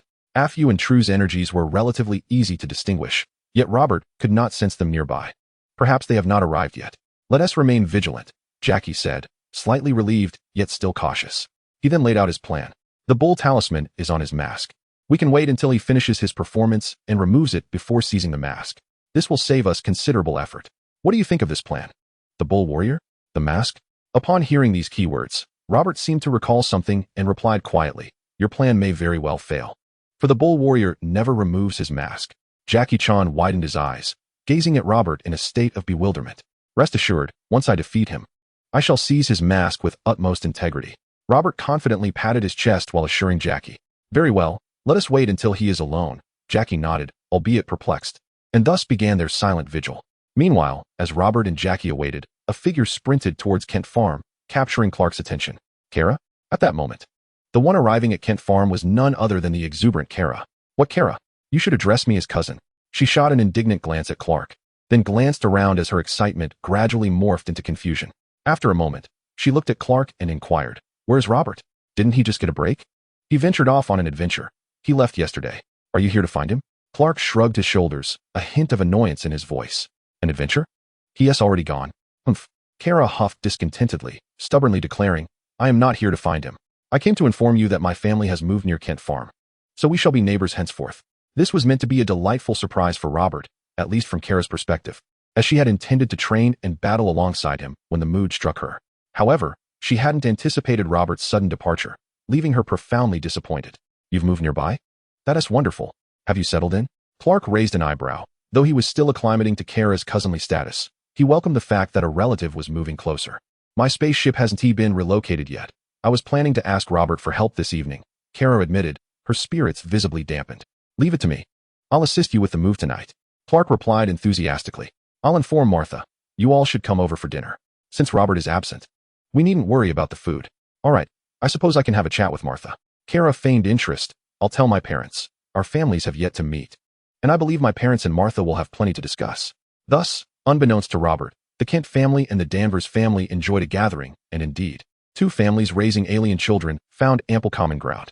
Moreover, with Kara intentionally trying to bond with Martha, the atmosphere of the dinner was quite pleasant, hardly diminished by Robert's absence. In fact, one might argue that had Robert been present, the ambience could have been less harmonious. For the Danvers couple were yet unaware of Robert's remarkable abilities, which might have left them quite startled. At this moment, Robert remained unaware that he had missed the opportunity to attend a gathering. However, even if he had known, it would not have weighed heavily on his mind, for he had more pressing matters at hand. The night in Rome descended earlier than in Kansas, and Robert, alongside Jackie Chan, prepared to embark on their mission. Chapter 61. The battle begins. Under the cloak of darkness, Robert and Jackie stealthily trailed behind the bull warrior. Yet, Robert soon furrowed his brow upon realizing that other presences were shadowing the bull warrior, likely the subordinates of Valen, as mentioned by Jackie. It appeared that Valen, the leader, was faring better than expected, for he was not solely reliant on the likes of Afu and his few followers. However, in Robert's perception, these newly emerged figures paled in comparison to Afu and True. As Robert sensed the stalkers, he gestured silently to Jackie, prompting him to halt instinctively. Come out. Have you not grown weary after following us for so long? Just as Robert and Jackie paused, the bull warrior also came to a stop, speaking gruffly without turning around. Discovered? A fleeting thought crossed Jackie's mind as he prepared to step forward, only to be restrained by Robert. Having only recently begun to familiarize himself with talismans, Jackie's inexperience nearly led him into a trap set by the bull warrior, yet some individuals were even less composed than Jackie. Swish, swish, swish. Figures surged forth from the shadows, their faces obscured by masks, advancing in organized groups towards the bull warrior. Some came unarmed, while others wielded various melee weapons, and a few at the rear brandished firearms to support their ranks. If Carla had been present, she would have recognized that these individuals bore a striking resemblance to the masked men who had once stormed her home. Humph. Do you truly believe you can contend with me? The bull warrior regarded the approaching masked figures with a hint of disdain. Ever since acquiring the bull talisman, he felt invincible, dismissing the so-called experts who had come to perform alongside him. Had the payment been secured, he would have already vanquished them all, emerging as the sole focus of attention. Bang, bang, bang. It must be said that the bull warrior was indeed a master of wrestling. Even without the enhancement of the bull talisman, his combat prowess rendered him more than a match for 10 or 8 unarmed masked opponents. In mere moments, several of them lay defeated at his feet, stripped of their ability to resist. However, soon the bull warrior would face those wielding lethal weapons, and their numbers exceeded the limits of what his skills could effectively counter. Crack, crunch. In the next moment, various weapons such as machetes, daggers, and batons struck the bull warrior, leaving one to wonder where these masked assailants had procured such arms. It resembled a chaotic gang brawl. However, to their dismay, these weapons failed to inflict any harm upon the bull warrior, who seemed to possess an invulnerability to blades and bullets alike. Bang, bang, bang. As if to test the bull warrior's reputed resistance, the masked figures at the rear could no longer restrain themselves and opened fire, the gunshots echoing through the still night sky. Instinctively, the bull warrior shielded his head and attempted to evade, yet his speed was no match for the bullets, which struck him in every vital area except his head. Previously, upon receiving the bull talisman, He had tested his defenses against cold weapons and felt no fear, assured that they could not harm him. However, he harbored some trepidation regarding bullets, having never tested whether he could withstand them. Yet, when the gunfire erupted, the outcome surpassed his expectations. The bullets merely tore through his clothing, leaving only superficial damage, even when they impacted his vital points. The bullets, having deformed violently, fell to the ground, startling the surrounding massed individuals. They exchanged glances, choosing to retreat, abandoning their fallen comrade, and melted into the darkness. The bull warrior's strength and defense indeed far exceeded that of these massed foes, but in terms of speed, his imposing stature offered him little advantage, particularly as the bull talisman did not enhance this aspect. Damn it! Thus, after pursuing a few steps, the bull warrior halted in frustration. Casting a glance at the corpse on the ground and muttering under his breath as he instinctively touched the bull talisman on his forehead, pondering why these individuals had targeted him. Was it because of it? Yes, it was indeed the talisman on your mask that drew their attention. Robert, sensing that the masked assailants had retreated, emerged alongside Chung Long. Aside from the three of them, there were only the few corpses remaining in the vicinity. Is there someone else? As Robert and Chung Long stepped into view, the bull warrior's pupils constricted sharply, and he regarded them warily, clenching his fists and inquiring in a low voice. So, are you also here for it? To be precise, he was here for the talisman. I seek to engage you in a fair battle, Robert replied, shaking his head. In his eyes, a talisman bearer like the bull warrior was not an enemy, merely an opponent, prompting Robert to offer a brief explanation. A battle? Upon hearing Robert's words, the bull warrior seemed to sense the warrior's spirit emanating from him. As a seasoned wrestler, the bull warrior was well acquainted with such an aura, for he too had once been equally combative. Instinctively, a surge of combativeness emanated from the bull warrior, causing Robert's eyes to brighten with intrigue. Robert had to concede that while the bull warrior's aura was not particularly formidable, indeed, it paled in comparison to Jean Bing's. It was undeniable that the bull warrior was the first true fighter Robert had encountered in this realm, exhibiting a far greater fighting spirit than Afu. However, just as Robert began to feel exhilarated, the bull warrior sensed the shift in Robert's demeanor. Suddenly, his fighting spirit waned, and he shook his head while addressing Robert, saying, I cannot engage in battle with you. You have no idea how powerful I am with the talisman. It would be unjust for you. Depart now, for I will not surrender the talisman to you. No. For me, it is precisely your possession of the talisman that is fitting. Without it, you would scarcely be worthy to contend with me. Robert's aura erupted as he gazed intently at the bull warrior, declaring, Come, I wish to witness the extent of your strength and defense, enhanced by the bull talisman. Not worthy to battle with you? Young one, you may not have heard of the bull warrior's renown. Upon hearing Robert's words, the bull warrior narrowed his eyes, staring intently at Robert as he replied gravely, The bull warrior is not someone a fledgling like you can contend with. Then let us see. With a swift motion, Robert propelled himself forward, vanishing from sight only to reappear before the bull warrior, launching a powerful punch. Robert's speed exceeded the bull warrior's expectations. Only as Robert's fist approached did the bull warrior instinctively raise his hand to defend. With a resounding thud, the bull warrior staggered back a half step, retaliating with a punch that Robert easily evaded. Chapter 62. Combat Technique. Frenzied fist. With another resounding impact, Robert delivered a kick to the bull warrior, causing him to sway. Yet he remained unharmed. This time, the bull warrior reacted more swiftly, reaching out with both arms towards Robert. When he noticed that Robert had not dodged this time, a glimmer of excitement flashed in his eyes, only to find himself grasping at nothing, losing his balance and tumbling to the ground before hastily rolling to his feet. Phantom fist. Yet again, it was the phantom fist. Thud, thud, thud. Following that, Robert unleashed a torrential onslaught upon the bull warrior, each strike forcing him to retreat in disarray, yet failing to inflict any substantial damage. Robert had to admit that his current attacks felt like mere pinpricks to the bull warrior. Despite not matching the indomitable defense of Lack and Kara's iron bodies, the bull warrior's resilience, bolstered by the bull talisman, was significantly superior to the state of balance that rendered He Jinbing impervious to harm after merging with the tiger talisman. If Jinbing was merely a human punching bag, then the bull warrior could certainly be likened to a formidable, unyielding stone. Do you, little monkey, dare to face me like a true man in direct combat? However, in the face of Robert's relentless onslaught, the bull warrior, despite being uninjured, found himself increasingly perturbed by the one-sided beating, unable to mount an effective counterattack. He shouted towards Robert, expressing his frustration with the current state of their battle. This cannot go on. As his words echoed, Robert's figure materialized not far from the bull warrior, shaking out his fists with a grin. Although I could easily defeat you by neutralizing that talisman, or even keep you at bay from a distance, That is not the type of battle I desire. Therefore, let us engage in a direct confrontation. I have just devised a new technique, and you shall be the first to witness it. With a swift motion, a powerful aura erupted from Robert's form, igniting the moonlight energy stored within him and stimulating his cells. However, instead of transforming into a great ape, his muscles expanded significantly, and his energy surged rapidly. This was a new ability Robert had developed after merging the powers of two personas. Unlike Broly, who had effortlessly mastered the great ape form, Robert had discovered a gradual method to harness this strength. Moreover, Broly had already been in his 40s during his debut. One could only speculate whether he too had traversed the stage Robert was currently experiencing. How do you possess such power? The bull warrior was momentarily taken aback upon witnessing Robert's muscular expansion, instinctively commenting on it.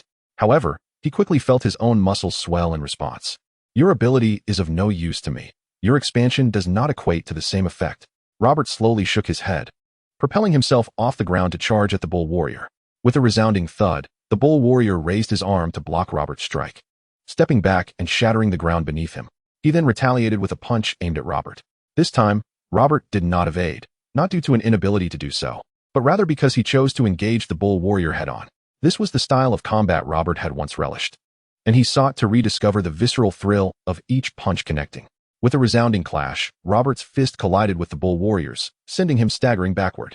Seizing the opportunity, the bull warrior unleashed a flurry of punches upon Robert. Yet, Robert stood his ground, refusing to yield. Even as he was pushed back and blood began to seep from his knuckles, he showed no intention of retreating. For him, injury was merely a source of exhilaration. This exhilarating battle was precisely what he yearned for. As the fight progressed, Robert's fighting spirit surged ever more fiercely, to the point that it began to subtly influence the bull warrior's mind. The bull warrior considered himself a battle-hardened warrior, yet he had never encountered the overwhelming, almost tangible fighting spirit exhibited by Robert. Meanwhile, a flicker of concern and anger crossed Clark's eyes as he watched from Kent Farm. It was the first time he had seen Robert genuinely injured. The last time Robert had been shot by a sniper, it had merely grazed his skin. What is the matter? Kara and Martha, who were engaged in conversation, turned to Clark and inquired, "Why did you suddenly mention Robert?" "Nothing. I just feel it's rather unusual to have dinner without Robert," Clark replied, shaking his head gently to suppress the emotions stirring within him. "He's only been gone for 2 days, and you're already missing him?" Martha chuckled. "How is Robert doing? Can't you see him? He's doing well, having a good time." Clark responded, though he hesitated, for he had witnessed Robert's injury. Instead of despair, Robert had burst into laughter, an exuberance Clark had never before seen. Unable to comprehend this, he quelled the urge to rush to his aid.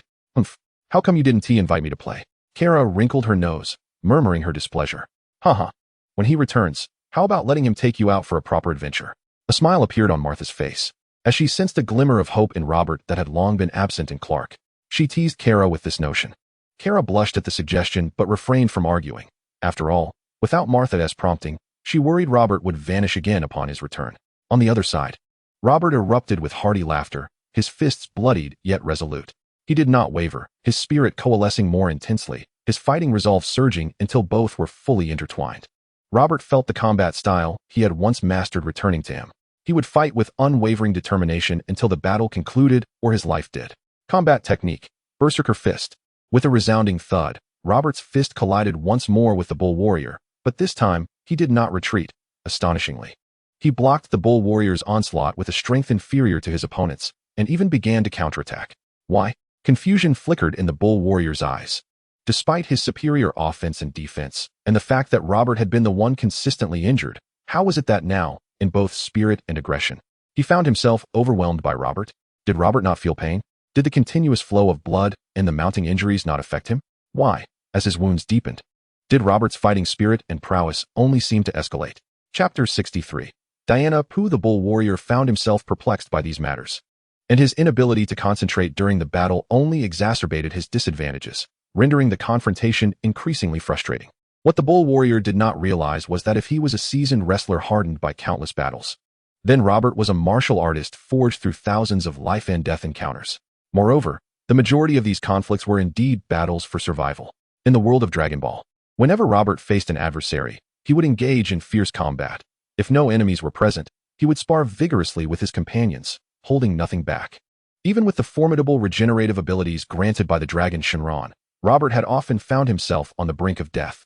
Yet, through sheer tenacity, he always managed to endure. And in the course of these relentless battles, he devised his own unique fighting style, the frenzied fist. This technique was distinctly Robert's. It was only after creating such an exclusive method that he could rightfully be referred to as a true martial arts master. The inspiration for the frenzied fist stemmed from the Kaioken technique, yet it diverged entirely from it. Robert harnessed the explosive essence of the Kaioken, applying that very intensity to himself. While the enhancement to his combat prowess was not overwhelmingly significant, the indomitable spirit and fierce determination that surged within Robert merged seamlessly, enabling him to shatter any oncoming force or control effect. Robert could be defeated, injured, or even killed, but he would never be repelled or subdued. In this state, neither the enemy's assaults nor Robert's own injuries would affect his fighting spirit, persisting until his energy was depleted, his blood run dry, or he achieved victory in battle. It was as if, had Robert traversed to this realm before the emergence of League of Legends and Olaf, he might have rebranded the frenzied fist as Twilight of the Gods, or perhaps, with a resounding cry of Demacia, charged forth into battle. The pinnacle of the frenzied fist's glory was during the Tournament of Power, where Robert compelled Jiren to retreat, thus granting sufficient recovery time for Goku and his allies. After all, the rules of the tournament prohibited the killing of opponents, and despite Jiren's arsenal of techniques, such as the energy barrier and infinite impact, none could contain the relentless Robert. The powerful Ki Blast, capable of inflicting severe injuries, could not send Robert flying, and the counter-impact energy shield meant to trap foes was forcibly breached by him. Ultimately, witnessing Robert, bloodied yet undeterred, Jiren had no choice but to momentarily withdraw, allowing Goku and his companions a moment to breathe. Thus, compared to the injuries he had previously sustained, Robert's current wounds were but trifles, yet these minor injuries enabled him to unleash the frenzied fist once more, turning the tide of battle. Boom! With a resounding roar, as Robert's spirit and battle intent converged, he unleashed a bloodied fist that sent the bewildered bull warrior crashing to the ground, blood spilling from his lips. This marked the first true injury the bull warrior had sustained during his clash with Robert. And it was also the first time he had felt the waning strength of the bull charm since its bestowal. The bull charm bestowed upon the warrior immense strength, rendering him impervious to blades and flames, yet it did not grant him immunity to injury or death. Its power had its limits. Elated by his triumph, Robert's battle spirit surged within him, and he let out an exuberant shout, reveling in the exhilarating experience of combat that had eluded him for far too long. This was the essence of true battle. As Robert's excitement intensified, the amalgamation of his spirit and intent grew ever stronger, exerting a palpable pressure that weighed upon the bull warrior, who had just regained his footing, causing him to hesitate. Robert Clark observed the injured yet jubilant Robert with a sigh, realizing that such occurrences were likely to become commonplace in the future. Meanwhile, over 1,400 kilometers away in the Louvre Museum in Paris, a statuesque woman admiring the Venus sculpture suddenly turned her head. Her features were flawless, embodying a blend of intellectual beauty and a rare feminine vigor, and her loose-fitting work attire exuded an air of fashion. As she raised her gaze, her graceful form and alluring curves were subtly revealed. Diana Prince, known as Wonder Woman, was an Amazonian warrior from Paradise Island. She was the daughter of Zeus, the king of the Olympian gods, and Hippolyta, the Amazon queen, possessing the blood of a demigod. Currently, Diana worked at the Louvre, skillfully blending into human society, her extraordinary beauty the only hint of her uniqueness. While she maintained a certain distance in her interactions, it did not discomfort those around her. Such intense battle intent. Has Ares been resurrected? However, had they glimpsed Diana in that moment, their perceptions would have been shattered, for her gaze burned with fervor towards Rome, her warrior spirit erupting forth, overshadowing her intellectual allure with a resounding presence. Soon, Diana departed the Louvre, vanishing into the night. On the other hand, after his jubilant shout, Robert regained his composure and turned to the bull warrior with a grin, exclaiming, "Come, let us continue our battle." At this moment, Robert's combat prowess reached unprecedented heights. Despite his injuries remaining unhealed, they did not hinder his relentless engagement in a fierce battle against the bull warrior. However, the bull warrior seemed disinclined to continue the fight. Observing Robert, who was drenched in blood and resembled a creature risen from the depths of hell, he fell into a contemplative silence. The intensity of Robert's fighting spirit, which began to warp reality itself, further eroded the bull warrior's own resolve. Despite his extensive battle experience, the bull warrior had never faced such a daunting adversary. After all, he had participated in wrestling matches where opponents did not fight with such brutality. Sensing the waning of the bull warrior's fighting spirit, Robert furrowed his brow and, with a hint of dissatisfaction, addressed him. "As a warrior, are you truly ready to concede defeat upon encountering such minor adversity?" Do you believe your injuries surpass mine? You, endowed with the bull talisman, are indeed a formidable opponent. How can you be so easily shaken? Come, let us continue our duel. Upon hearing Robert's words, a surge of anger welled up within the bull warrior, yet it was swiftly subdued by Robert's overwhelming fighting spirit. He gazed at Robert in resignation, acknowledging that while he was indeed a warrior, he struggled to adapt to Robert's unyielding combat style. Chapter 64, The Saiyan Versus. The Amazon Warrior. What's this? Robert sensed the complete collapse of the bull warrior's fighting spirit and was about to persuade him further when he suddenly halted, his gaze directed towards the sky. Within his perception, an immense energy was hurtling towards them. The magnitude of this energy surpassed that of Kara, rivaling even the display demonstrated by Clark. While this did not necessarily imply that the newcomer was stronger than Clark, it certainly indicated that they were a formidable force, one far more powerful than the bull warrior, even with the talisman's enhancement. Most importantly, Robert felt an overwhelming fighting spirit emanating from this presence, one that was scarcely inferior to his own. The newcomer was a warrior, a true warrior. With a resonant hum, as the newcomer approached, Robert's focus shifted dramatically. His own fighting spirit surged anew, and his mood became exuberantly heightened as he gazed intently towards the source of the energy. With a true warrior in their midst, who would still concern themselves with a bull warrior possessing a mere talisman? In a thunderous crash, an Amazonian warrior, resplendent in armor, descended to the ground, her gaze as fierce as Robert's. The newcomer was none other than Diana, having traversed miles from the Louvre. Upon her arrival, she felt even more convinced of her earlier suspicions. This was undoubtedly the resurrection of the god of war, Ares. What ordinary human could exude such a profound fighting spirit? This essence was potent enough to alter reality itself. Who but Ares could achieve such a feat? Even her own fighting spirit subtly paled in comparison to Robert's. After all, she was a demigod with the blood of deities coursing through her veins. Ares, you have resurrected once more. As Diana observed Robert begin to speak, a fleeting shadow darted toward her. Her brows furrowed, and she unleashed a powerful punch aimed at the specter. Whoosh! Diana's fist met only air. A resounding thud echoed as a heavy blow struck her abdomen, momentarily halting her movements.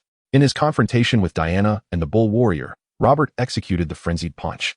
Yet he displayed two distinctly different styles. He sensed acutely that Diana's strength far surpassed that of the bull warrior, who bore the bull's sigil. If he continued to evade all attacks, the outcome would likely be even more disastrous than at the tournament of strength, where the rule against lethal force was strictly enforced. Thus, Robert opted to abandon a direct confrontation. He chose to engage in close combat, unleashing his full capabilities to maximize offensive opportunities while sustaining minimal injury. After Robert landed a punch, Diana found herself momentarily dazed. Initially, she believed Robert to be the resurrected Ares. However, upon witnessing the true extent of his power, she realized her misunderstanding. Although his strength brimmed with combat intent, it lacked the essence of true divine might. This unique power, unlike anything Diana had encountered, assured her that Robert was not the god of war, Ares. It was merely a misconception. Whoosh! Just as she prepared to speak, Robert launched another attack. Diana felt she had deciphered his offensive trajectory and was ready to intercept his punch, eager to clarify the misunderstanding with him. Yet again, her fist met only emptiness. And before she could retract her force, bloodied hands seized her wrist, utilizing her momentum to execute a shoulder throw that left her sprawled on the ground. What a remarkable technique! However, as Diana rose from the ground, she bore no semblance of anger. Instead, her previously waning fighting spirit surged anew. She had to concede that Robert was not only the most formidable human she had ever encountered, but also possessed an unparalleled array of skills and combat strategies. Especially given his youthful appearance, Diana found herself perplexed by how Robert had honed such abilities. But she was determined to see what further surprises he had in store before addressing the misunderstanding. Bang! This time, Diana chose to disregard Robert's initial punch, opting instead to await his hidden ambush, only to be struck once more. Bang! Diana opted to block Robert's initial strike, while simultaneously remaining vigilant against a potential follow-up. However, as she defended against the second punch, she discovered it to be yet another mere illusion, resulting in another hit from Robert. The Phantom Punch. It was a technique that utilized high-speed movements to create afterimages, akin to a shadow clone technique, effectively bewildering opponents. Yet, its actual impact rivaled that of a genuine clone. The essence of illusion lies in its reality. When faced with the onslaught of multiple afterimages, Diana found herself in a predicament reminiscent of her previous encounter with the bull warrior. As she endeavored to unravel the mystery of the Phantom Punch, she was subjected to a relentless assault from Robert, the ground beneath her feet fracturing under the pressure. Despite her superior speed compared to the bull warrior, She found it ineffective against the unpredictable nature of the phantom punch. Nevertheless, Diana remained undeterred by her inability to fully counter Robert's onslaught. A brilliant light sparkled in her eyes as she endeavored to comprehend the principles behind the phantom punch and discern the rhythm of Robert's attacks. With a resounding thud, after enduring countless blows, excitement flickered in Diana's eyes as she finally seized Robert's fist. "Got you," she declared, her gaze fixed intently upon him. "Now it's my turn." In the next moment, Diana prepared to retaliate against Robert using the very tactic he had employed against her, intending to throw him down with a shoulder toss. However, just then, faced with the predicament, Robert instinctively unleashed a powerful energy wave from his other hand, directing it straight at Diana. Diana's reflexes were swift. She instinctively attempted to release Robert, crossing her arms to shield herself with her silver bracelet against the energy wave. Yet, Robert clung tightly to her arm. In the blink of an eye, as the energy wave surged closer, Diana swiftly summoned her divine shield, positioning it before her just in time to successfully absorb the impact of the energy wave. The force of the wave collided with the divine shield, forcing Diana back several steps and creating deep craters beneath her feet, yet it failed to breach the shield's defenses. In that instant, as Diana used the divine shield to block the energy wave, she deftly grabbed Robert's arm, forcefully hurling him away in an attempt to slam him to the ground. At that moment, Diana, who had been on the defensive, finally began to reclaim her footing through skill. However, even with Diana's formidable strength, would Robert truly be so easily subdued? Chapter 65. All techniques deployed while being thrown by Diana. Robert released a powerful airflow from one hand towards the ground to dissipate his momentum, while simultaneously unleashing another energy wave with the other. Originally, Robert intended to engage Diana in close combat. However, he had to concede that the force of his punches and kicks paled in comparison to the energy wave, which posed a tangible threat to Diana. Despite his relentless assault, he failed to inflict any significant harm upon her. Nevertheless, Robert's awakening to his consciousness was still in its infancy, and perhaps due to the gradual development of his latent potential, he did not possess formidable combat prowess upon his emergence. Yet, he could distinctly sense that within his being lay a wealth of untapped power. Previously, through the incantation of the Tiger Amulet, Robert had begun to realize a fraction of his potential, unlocking a rudimentary application of the great ape's strength. Furthermore, he seized the opportunity presented by this battle to master a technique he had conceived prior to his traversal, the frenzied battle fist. It is noteworthy that before his journey, Robert had already attained the ability to effortlessly shatter stars with this technique, and now, as he stood at the threshold of its execution, he had acquired the capacity to forcibly unleash the frenzied battle fist. As Robert launched an energy wave towards Diana, a glimmer of excitement flickered in her eyes. Yet, rather than employing her divine shield to counter the energy wave, she drew the sword of the fire god from her back and forcefully struck down upon the wave. With a sharp sound, the energy wave was immediately dispersed, and Robert's attack once again dissipated into nothingness. "A flying human, you truly astonish me," Diana remarked, her gaze fixed upon Robert, who hovered in midair. "Though your power is not overwhelmingly strong, your remarkable skill and the ability to unleash such formidable energy are impressive. Do you possess any other abilities?" "You are undoubtedly the most formidable female warrior I have ever encountered," Robert replied, his eyes gleaming with determination. "Although I may still fall short in comparison to you, do not underestimate me. The next move I make will require your utmost caution." With that, Robert raised his right hand high, energy swirling and coalescing within his palm. Energy Disc Slash, a signature move created by Kirin. With a swift motion, the energy disc was hurled forth, resembling a flying disc, and Robert felt a slight decrease in his energy as it was released. Upon witnessing the approach of the energy disc slash, Diana furrowed her brow, sensing a threat emanating from its sharpness. Instinctively, she chose to evade. With a swift whoosh, the energy disc cleaved through the ground, leaving a profound gash in its wake. Given that the battle unfolded in the desolate wilderness, devoid of structures, one could only imagine the devastation such a strike would wreak upon even the sturdiest concrete and steel. "Impressive," Diana exclaimed, her pupils narrowing as she observed the deep scar etched into the earth. While her sword of the fire god could undoubtedly achieve greater feats, the sword was a divine artifact, whereas the energy disc slash was a skill unleashed by Robert. The levels of difficulty between the two were not comparable. As Diana cast her gaze downward, an acute sense of impending danger surged through her. Reacting instinctively, she swung the sword of the fire god towards the direction behind her. With a resounding clash, the sword met the chi round slash, producing a sound reminiscent of clashing weaponry. A sizzling energy emanated from the sword, awakening the latent power within, while the chi round slash began to falter. Just at that moment, Robert raised a finger, unleashing a wave of energy directed at Diana. The Dongdong wave, originating from the Crane immortal lineage, was released with greater speed and compact power compared to the more charged and expansive Turtle School Kamehameha. Faced with Robert's renewed assault, Diana furrowed her brow, sensing a fundamental difference between the Dongdong wave and the previous energy blasts. In the face of the rapidly approaching Dongdong wave, she was compelled to shield herself with a divine barrier, as the Qi round slash struggled to hold its ground.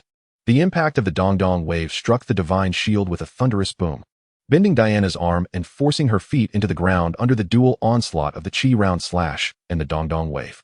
Look here. As Diana prepared to unleash her divine power, she heard Robert's call. Instinctively glancing over, a blinding light caused her eyes to shut in discomfort. Solar Fist. In the next instant, Robert launched another attack, having momentarily obscured Diana's vision and restrained her with the Qi round slash and the Dongdong wave, allowing him the opportunity to gather strength for a powerful Kamehameha. With a resounding roar, this Kamehameha represented Robert's utmost effort. Following its release, his energy plummeted, and he emerged from the state of frenzied combat.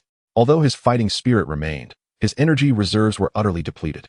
In a perilous moment, though blinded, Diana's instincts alerted her to the looming threat. Without hesitation, she made the most prudent choice, releasing her grip on the sword and the divine barrier. With a fierce clash of her arms, she summoned the power stored within her protective silver bracelet. In an instant, a protective barrier formed, not only blocking the Qi round slash and the Dongdong wave, but also dispersing the full force of Robert's Kamehameha. Gulp. Watching from a safe distance, Jackie Chan and the Bull Warrior witnessed the fierce battle between Robert and Diana. Upon regaining their sight after the blinding light, they found the ground around Diana transformed into deep craters, instinctively swallowing hard at the realization. Were they still human? Once the Bull Warrior acquired the Bull Talisman, he believed himself to be invincible. However, he was soon educated by Robert and subsequently witnessed the fierce battle between Robert and Diana, which left his worldview in disarray. The talisman seemed far less formidable than he had imagined. Indeed, would such a talisman truly pose a threat to the world? Jackie also began to question his existence. Feeling that in the presence of such powerful beings as Robert and Diana, the talisman appeared to be of little significance. It was indeed the first time he encountered a warrior armed with such a plethora of formidable weapons. At that moment, Robert stood panting, his wounds rapidly healing. He glanced at Diana, who stood a short distance away, muttering in resignation, when suddenly he noticed that Diana had vanished. Got you. Diana's voice rang out with excitement. Chapter 66. Carrying home a wife. As Diana disappeared from Robert's line of sight, he instinctively began to evade her. Although he had lost the enhancement of his aura, his speed remained impressive. Just as he began to dodge, he found an unusual rope lassoing towards him.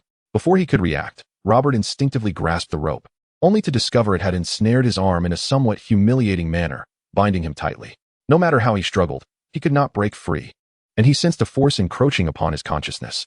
At that moment, Diana's excited voice echoed, and she begrudgingly acknowledged that Robert was the most extraordinary human she had ever encountered. His fighting spirit rivaled that of the war god Ares, and his techniques exceeded her expectations. Had Robert's strength been just a little greater, Diana could not guarantee her victory. You are the most powerful human I have ever seen. What is your name? Diana inquired with keen interest as the lasso of truth constrained Robert. My name is Robert. You are the mightiest female warrior I have encountered. Yet regrettably, I am not your match at present. Even without those weapons, I fear I would still be unable to defeat you. Robert responded instinctively under the influence of the lasso. However, the future may hold different possibilities. As I continue to enhance my combat prowess, there will come a day when I can best you, even with your formidable arsenal. You are so eager to defeat me? What do you plan to do once you achieve that? Diana asked, raising an eyebrow in curious inquiry. Naturally, I shall carry you home to make you my wife. Robert stated matter-of-factly. You are the strongest female warrior I have encountered, and the only one possessing such fighting spirit. I cannot afford to let such a powerful warrior slip away. As Lack, upon discovering Robert utterly drained and weakened, ascended into the sky, he abruptly halted midair. He gazed towards Robert, his mouth slightly agape, momentarily at a loss as to whether he should proceed to offer assistance. Initially, Clark assumed Robert was entirely oblivious to matters of romance, given that anyone could discern Kara's peculiar attitude towards him, reminiscent of Lana's feelings. However, Clark found it difficult to accept a relationship with a human in such a short span, while Robert appeared to be blissfully unaware of these sentiments. Yet, the words that escaped Robert's lips plunged Clark into silence, prompting him to mutter after a moment's contemplation, "What does this mean? The instinctual choice of genetic propagation?"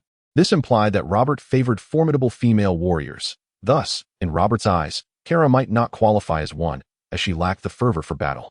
Reflecting on this, Clark instinctively glanced towards the Kent farm, where a still-grounded Kara was comforting the Kents, oblivious to the fact that Robert had already set his sights on another powerful female warrior. Meanwhile, Diana, upon hearing Robert's remark, momentarily froze before a smile graced her lips. She shook her head gently at Robert and remarked, "Young one, such matters are best reserved for when you are older. It is rather premature for you to ponder this now. Humph. Once I grow up and defeat you, you won't utter such words again, will you?" Robert retorted defiantly, suddenly furrowing his brow as his consciousness clashed violently with the lasso of truth, hinting at a potential awakening. Remarkable willpower, Diana mused, taken aback by Robert's response. She then retracted the lasso, her eyes glimmering with a mix of combativeness and anticipation as she teased, "Very well, young one. I shall await the day you grow strong enough to best me and carry me home. I hope your power does not disappoint me." Gradually regaining clarity, Robert paused at her words, instinctively turning to Diana. Before he could respond, she nodded at him, propelled herself upward, and vanished from sight. "I am Diana, Prince. When the time comes, you may find me in Athens or the Louvre. It won't be too troublesome for you to fly," her voice echoed in Robert's ears. "I hope you grow swiftly. I yearn for a worthy opponent to spar with. Today's battle surprised me greatly, yet it was not quite fulfilling. Do I now have a sibling on the way? What about Kara? Should I inform them upon my return?" Clark pondered, scratching his head in bemusement, perplexed by the sudden shift from fierce combat to an impending union. Although Martha greatly admired Kara's appearance, she would likely be pleased if she knew that Robert had found a future bride for himself. At that moment, Clark found himself in a bit of a quandary. He had yet to resolve his own issues and was now confronted with Robert's troubles, which were not easily solvable even for a super-intellect.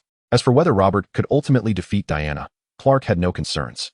In his view, Robert's relentless abilities and rapid growth made it inconceivable that he would not triumph over Diana, especially as Clark observed that despite Robert's exhaustion and injuries, his wounds were healing swiftly, and his physical prowess seemed to be enhancing anew. In that moment, Clark understood why Robert was so enamored with battle. It was not only his passion but also one of the means by which he could elevate his strength. No wonder Robert wished to marry Diana. If they were to engage in daily combat together, wouldn't that accelerate his growth even further? However, a fleeting thought crossed Clark's mind regarding potential conflicts between them, which he quickly dismissed. He resolved to feign ignorance and concoct a suitable excuse to return home without alerting Martha and Kara. "Never mind, I shall leave it be. Should any issues arise, let Robert tackle them himself. I have my own problems to resolve." Clark swiftly vanished into the air, returning to Kent Farm. What a peculiar rope. It compels me to speak the truth? Meanwhile, Robert scratched his head as he gazed at the spot where Diana had vanished, his fighting spirit surging once more. "How fortunate I am to have discovered a true warrior. I am indeed luckier than Goku and Vegeta. It seems I must strive even harder to enhance my combat abilities. I cannot be outmatched even by my future wife." Chapter 67. The assault of upgraded firepower, is it over?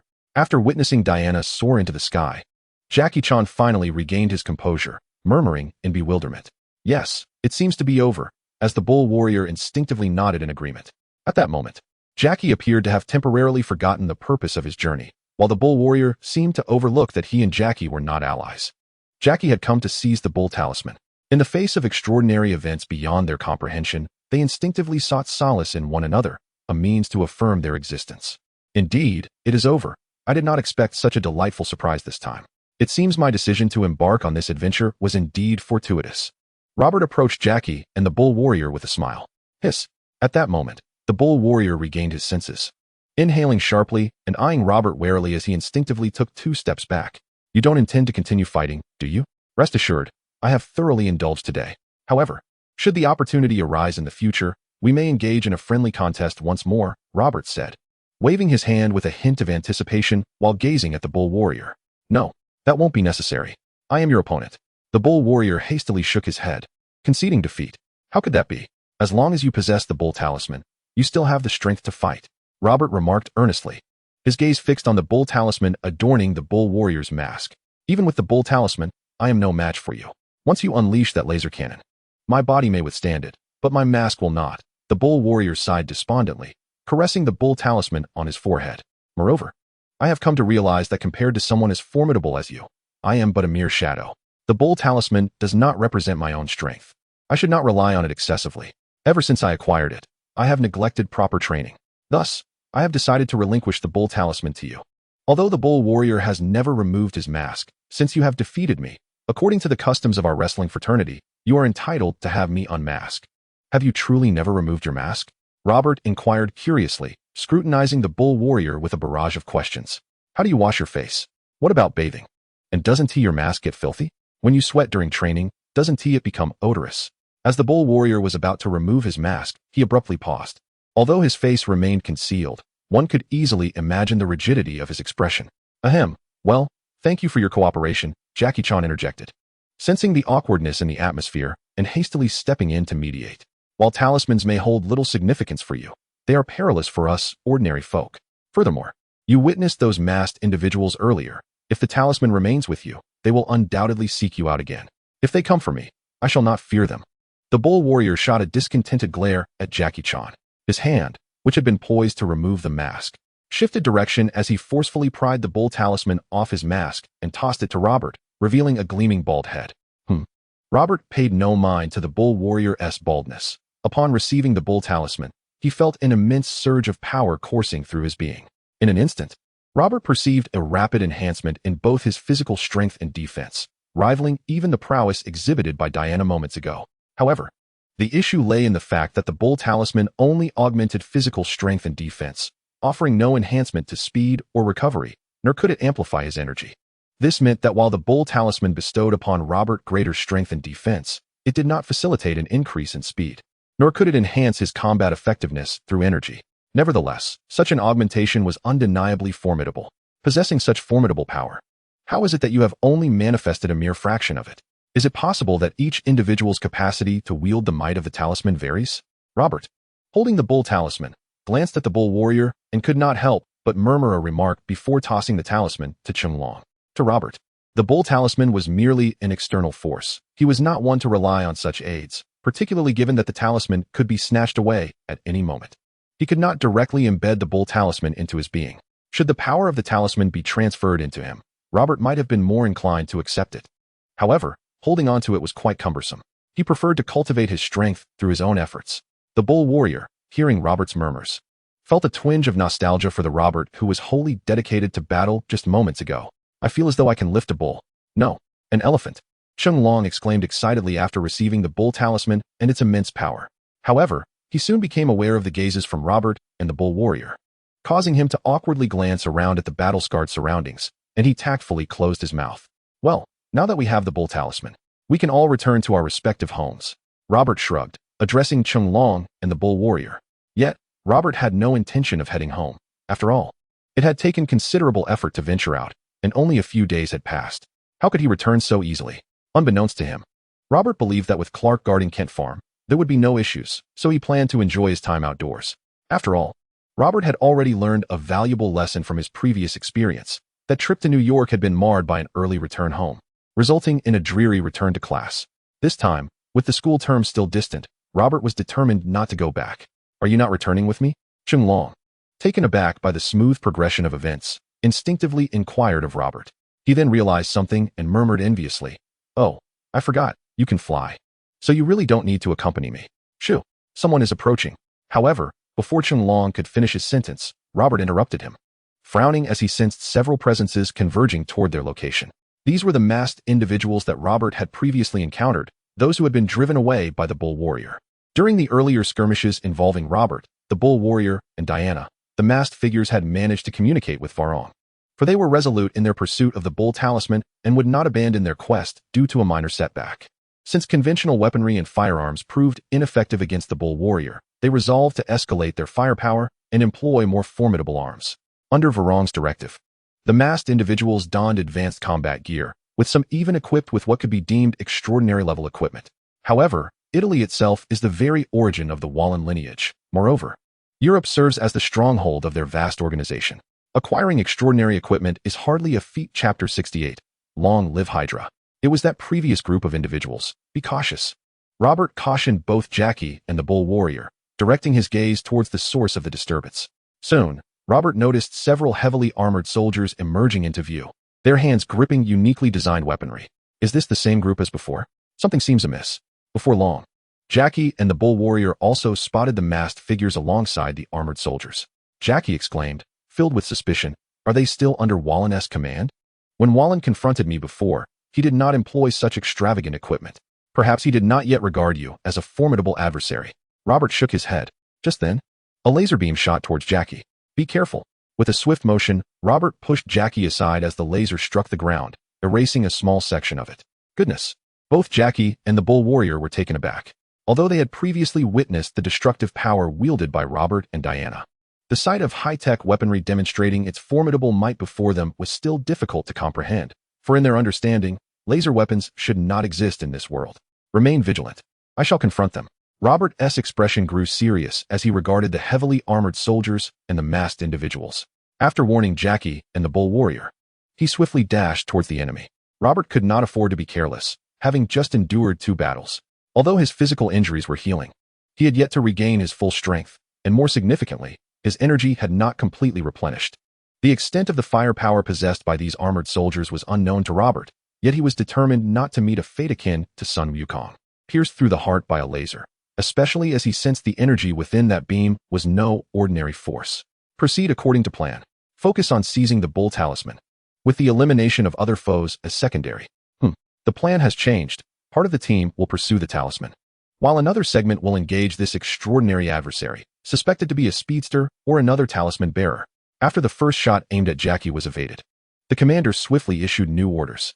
Soon, some masked individuals and several armored soldiers charged towards Jackie, while others formed a semi-surrounding formation, lying in wait for Robert. Whoosh, whoosh, whoosh. As Robert materialized beside the armored soldiers, he faced no hesitation. A barrage of laser fire was directed at his form. However, Robert's form had long since vacated its original position. He materialized beside a heavily armored soldier, his gaze fixated on the energy block loader situated behind the soldier. Acutely aware that this was the source of the soldier's weaponry, with a resounding thud, Robert unleashed a powerful strike, summoning a gust of air that collided with the energy block loader. Boom!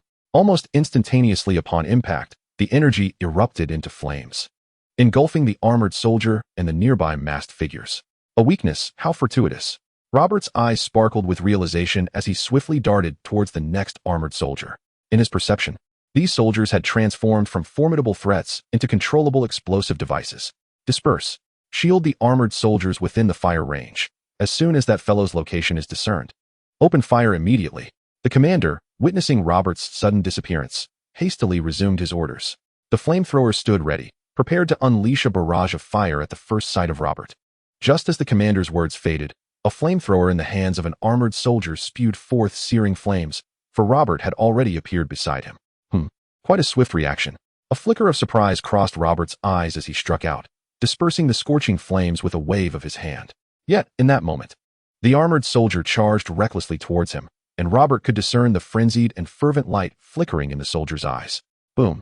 In the next instant, the armored soldier exploded. Reminiscent of the previous detonation, yet this time it was not Robert's doing. It was the soldier's self-detonation. Such madness!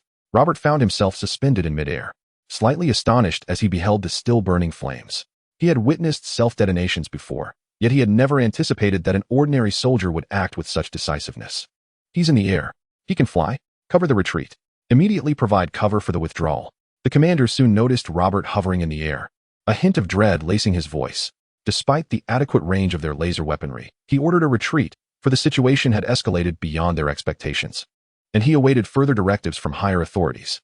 With the commander's order issued, the surrounding masked figures and armored soldiers aimed their weapons at Robert in midair as they began their retreat.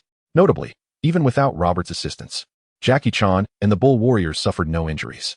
Though Jackie continuously lamented his misfortune, his attire was merely grazed by the laser fire. Thinking of fleeing? Not so easily. Look here. Yet, Robert had no intention of sparing the retreating masked figures and armored soldiers. Buzz! In an instant, the night sky erupted with blinding light. Another attack? Jackie Chan and the bull warrior let out a cry, swiftly covering their eyes.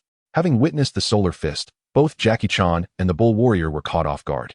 Not to mention the heavily armored soldiers and the masked individuals, who all shielded their eyes, tears streaming uncontrollably down their faces. With a resonant hum, Robert concentrated a sphere of energy in his palm, which then dispersed into numerous smaller energy waves, each aimed at the heavily armored soldiers and the masked figures. The tracking bullets. They could lock onto targets and autonomously strike them. While not overwhelmingly powerful, these projectiles were perfectly suited for dealing with the masked assailants. As for the armored soldiers, it sufficed to target the devices on their backs. Boom, boom. The sound of explosions resonated repeatedly, leaving nearly all adversaries obliterated in the wake of the explosions and tracking bullets, with only the commander remaining, struggling for survival on the ground. Curiously, Robert glanced at the commander, swiftly appearing before him, extending his hand to delve into the commander's memories. You cannot eradicate us entirely. For every head you sever, two shall emerge in its place. You are already marked by our forces. Escape is futile.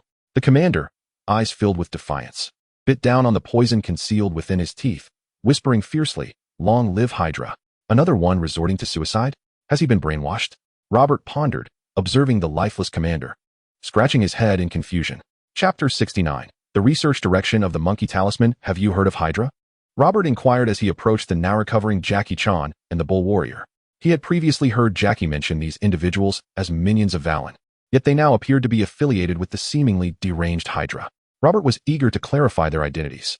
Next time you use a flashbang, could you please give us a heads up? My eyes feel like they might burst, Jackie remarked to Robert, rolling his eyes. However, upon hearing Robert's question, he paused, a flicker of hesitation crossing his features. Hydra? Why do you ask? I believe I have heard of it. Let me think. Hydra? Is it the creature from Greek mythology? The Bull Warrior chimed in awkwardly, scratching his head. I remember my mother telling me stories about Greek mythology when I was a child. Greek mythology? That isn't entirely implausible. After all, those individuals seemed utterly brainwashed, disregarding life and death entirely. Robert agreed, nodding as he spoke, when suddenly, the dragon turned to him. Did you hear the mention of Hydra from those people? Aren't they minions of Valen? Isn't Valen associated with the Mafia? How did they transform into Hydra? Jackie asked, his brow furrowed, a grave expression settling upon his face. What was that last person shouting before he died? Long live Hydra. Was he insane? If he hadn't shouted that, I would have remained oblivious to his origins. But what exactly is Hydra? Robert could not help but voice his exasperation. Perhaps it is a matter of faith. Jackie Chan shook his head and quietly explained. What I know about Hydra is rather limited. I only understand that it was an evil organization during World War II, far more malevolent than the Mafia. They wreaked havoc and instigated wars on a global scale, with the ultimate goal of world domination. However, based on the information I possess, Hydra should have been eradicated long ago. How could it resurface? And why is it intricately linked to Valen? A centipede may die, but it does not stiffen. Upon hearing Jackie Chan's explanation, Robert immediately grasped the positioning of the Hydra organization. This is nothing less than the Red Ribbon Army of this world. Such an organization is indeed not easily vanquished, not to mention Hydra's peculiar motto about cutting off one head only to have two more sprout in its place. This situation has become rather troublesome. If Valen is indeed associated with Hydra, or if Valen is Hydra itself, then their interest in the talisman could bear deeper implications. A flicker of concern crossed Jackie Chan's eyes. The enemy lurks in the shadows while we stand in the light. There is no need for you to be so anxious. After all, they are fixated on the talisman, and they will surely appear again. When they do, we shall defeat them and uncover their lair, Robert shrugged. He was all too familiar with the tactics of combating villainous organizations. First, the enemy reveals itself, then one strikes directly at their stronghold, obliterating their living forces, and finally awaits the remnants to retaliate. For Robert, Hydra's soldiers primarily relied on laser weaponry. If Hydra could muster some genuine powerhouses, then Robert would be intrigued. Here, the talisman is returned to you. I shall remember your kindness. The Bull Warrior tossed the bull talisman to Jackie Chan, his expression earnest. What kindness is there? You wield the bull talisman far more effectively than I. Without your assistance, I would likely not stand a chance against those fellows, Jackie Chan responded, regaining his composure and accepting the bull talisman with a smile. Having received news about Hydra, Jackie Chan hastily departed after taking the talisman. Dealing with one mafia had already left him frazzled, and now with the emergence of Hydra, he felt the task of collecting and safeguarding these talismans was becoming overwhelmingly daunting. Well, Jackie Chan could focus solely on amassing the talismans. The safeguarding of these artifacts did not require his concern, as they would be placed in what was reputed to be the safest location in the world. Meanwhile, within Valen's base, Valen received word from Baron Strack, learning that his entire army had been annihilated, even while equipped with laser weaponry. Strack, are you certain you are not jesting?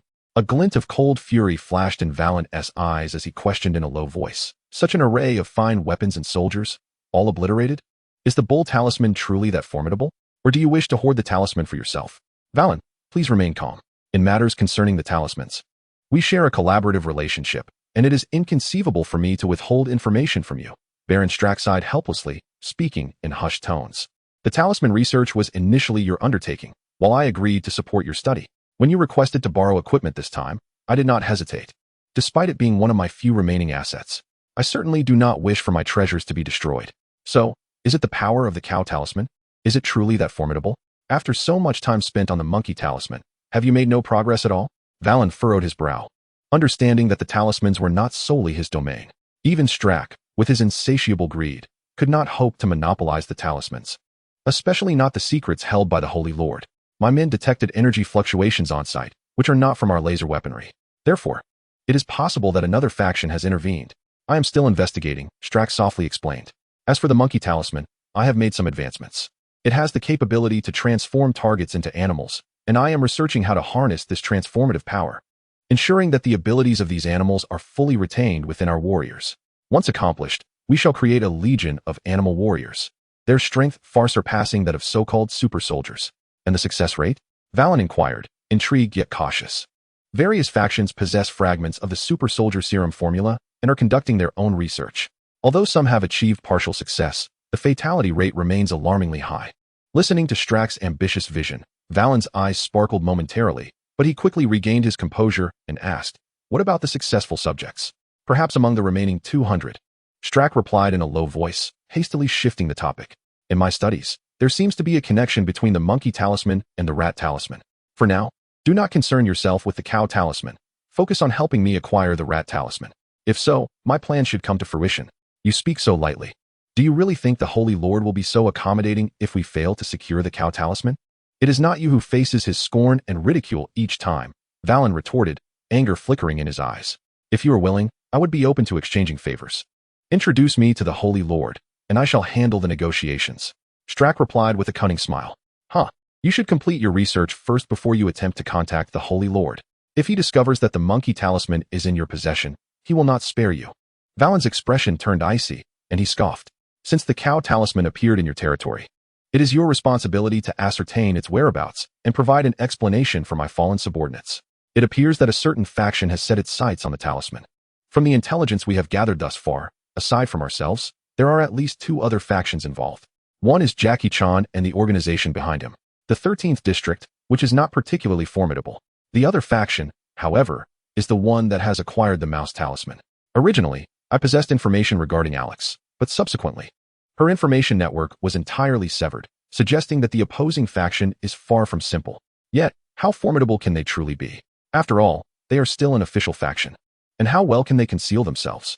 Unlike us, the world has long forgotten our existence. Baron Strack scoffed disdainfully. Indeed, we have remained dormant for far too long. But the time for our emergence has not yet arrived. Each of our branches has been amassing its own power, and when the time comes, the position of the supreme leader will be determined by merit." Valen inhaled deeply, disconnecting the call, and turned his gaze towards the hidden chamber housing the statue of the Holy One. It is prudent to exercise caution.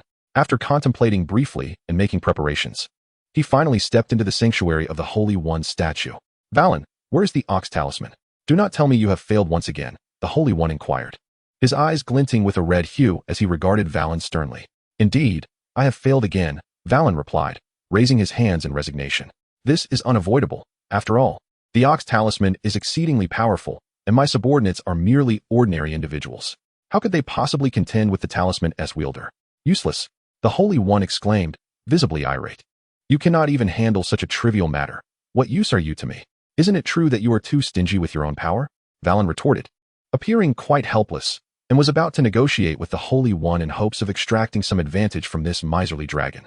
However, Valen's pupils suddenly contracted sharply as he caught sight of numerous dark shadows in his peripheral vision. These shadows, clad in black ninja attire adorned with deep red collars and cinched waists, concealed most of their bodies and faces, revealing only hints of gray-blue skin and crimson eyes. Yet, Valen immediately recognized that these beings were not human. "What is this?" Valen instinctively took a step back, warily observing the surrounding shadowy ninjas. "They are the ninjas of the Shadow Legion. Extend them a greeting," the Holy One remarked with a cold smile. With the Holy One's words, the shadowy ninjas hurled their shurikens, daggers, and other concealed weapons. Valen's gaze sharpened, but his reflexes were swift, and he deftly evaded the oncoming projectiles. His expression darkening as he questioned the Holy One. "Is this your idea of a greeting? With such tactics, it will be difficult for us to continue our collaboration." I shall not ally myself with rubbish. If you wish to collaborate, first demonstrate your worth. The Holy One sneered, while some of the surrounding ninjas brandished daggers and clubs, charging towards Valen. Humph. Valron let out a cold snort, and from his sleeves fell two exquisite light guns, more refined than the laser weapons used against Robert's masked men. With decisive resolve, Valron wasted no words and promptly fired, each beam of laser piercing through the shadowy ninjas, reducing them to wisps of black vapor. He then aimed his gun at the Holy Master, a mocking smile gracing his lips as he inquired, "Given my prowess, I wonder if you remain satisfied, Holy Master? However, your subordinates seem rather weak. Their demise at my hands feels somewhat wasteful. It is no wonder you exuded such confidence in our previous encounter. It appears you possess unique methods." Casting a cold glance at Valron, the Holy Master responded in a chilling tone. "Then, can you explain why, despite wielding such weaponry, you have repeatedly failed to secure the talismans, returning with none?" With a hum, as the Holy Master's words hung in the air, shadows re-emerged, encircling the secret chamber. "Is it truly the case that talismans are the only form of extraordinary power in this world? Pray tell, from whence do my laser weapons originate? And how did you, my esteemed Holy Master, find yourself sealed?" Valron cast a sidelong glance at the surrounding shadow ninjas, though his heart stirred with unease. His expression remained steadfast as he addressed the Holy Master. "Moreover, if you possess such formidable subordinates, why have you not employed them until now, insisting on cooperating with me? What are you truly afraid of? Are you questioning my strength?" A glint of cold light flashed in the Holy Master's eyes. The shadow ninjas brandished their weapons, while the statue of the Holy Master trembled slightly, an oppressive aura bearing down on Valron, rendering him momentarily immobile, as if death itself were upon him. Yet, this sensation lasted but an instant. In the next moment, the oppressive presence vanished, and the shadow ninjas sheathed their weapons. The Holy Master regarded Valron intently, stating, "Let our collaboration be fruitful, Valron. They shall henceforth assist you in your endeavors. I trust you will deliver the talismans to me personally when the time comes. Understood? Rest assured, my Holy Master, I shall not disappoint you again." Valron's eyes gleamed with enthusiasm as he responded with a smile. Soon after, Valron exited the secret chamber, wiping the perspiration from his brow while exhaling a sigh of relief. Casting a glance back at the chamber, he muttered to himself, "This old fox surely has other tricks up his sleeve. Yet, it does not seem too regrettable. At least, I appear to have acquired a group of immortal subordinates, albeit they seem disinclined to heed my commands." Inside the chamber, after Valron had departed, the Holy Master's eyes flickered with fatigue. The effort expended to subdue Valron had been considerable, especially given his current sealed state. "The Shadow Army was not originally my strength. Caution is paramount. Having restrained Valron this time, he should remain compliant for a while. If I can retrieve a talisman, I will have my chance to turn the tide." The Holy Master gazed in the direction Valron had taken, his mind racing, before slowly closing his eyes and sinking into silence. That lad, is he not planning to return? In the Kent farm, Clark managed to evade the watchful eyes of the Kents and the Karas, only to discover that Robert showed no intention of returning after parting ways with Jackie and the Bull Warrior. This left Clark momentarily speechless. He had initially intended to caution Robert against mentioning Diana upon his return to avoid any inadvertent revelations. However, it became evident that Robert had no plans to come back at all. Unbeknownst to Robert, Clark was grappling with his thoughts. Having procured a world map from the Bull Warrior and estimated his location, Robert set off in accordance with the map's guidance, with his next destination being the Temple of Athena. Chapter 71. The first battle home. Robert's intention to venture to the temple was not born from a belief that he could triumph over Diana and bring her home, but rather because she was the only individual he had encountered thus far who could rival him in skill. Crucially, Diana demonstrated a superior ability to control the force exerted during combat compared to Clark and Kara. Robert sensed that during their battle, Diana predominantly utilized her physical strength in harmony with her energy, refraining from unleashing her divine powers. However, the moment Diana's divine strength erupted, Robert realized that her true capabilities far exceeded his initial perceptions. Several days later, Robert's injuries had fully healed, and his energy had risen beyond its pre-battle state. Indeed, combat proved to be the most effective means of enhancement for a Saiyan. Regrettably, upon arriving at the Temple of Athena, Robert found that Diana was not present. He subsequently made a trip to the Louvre, yet still could not locate her.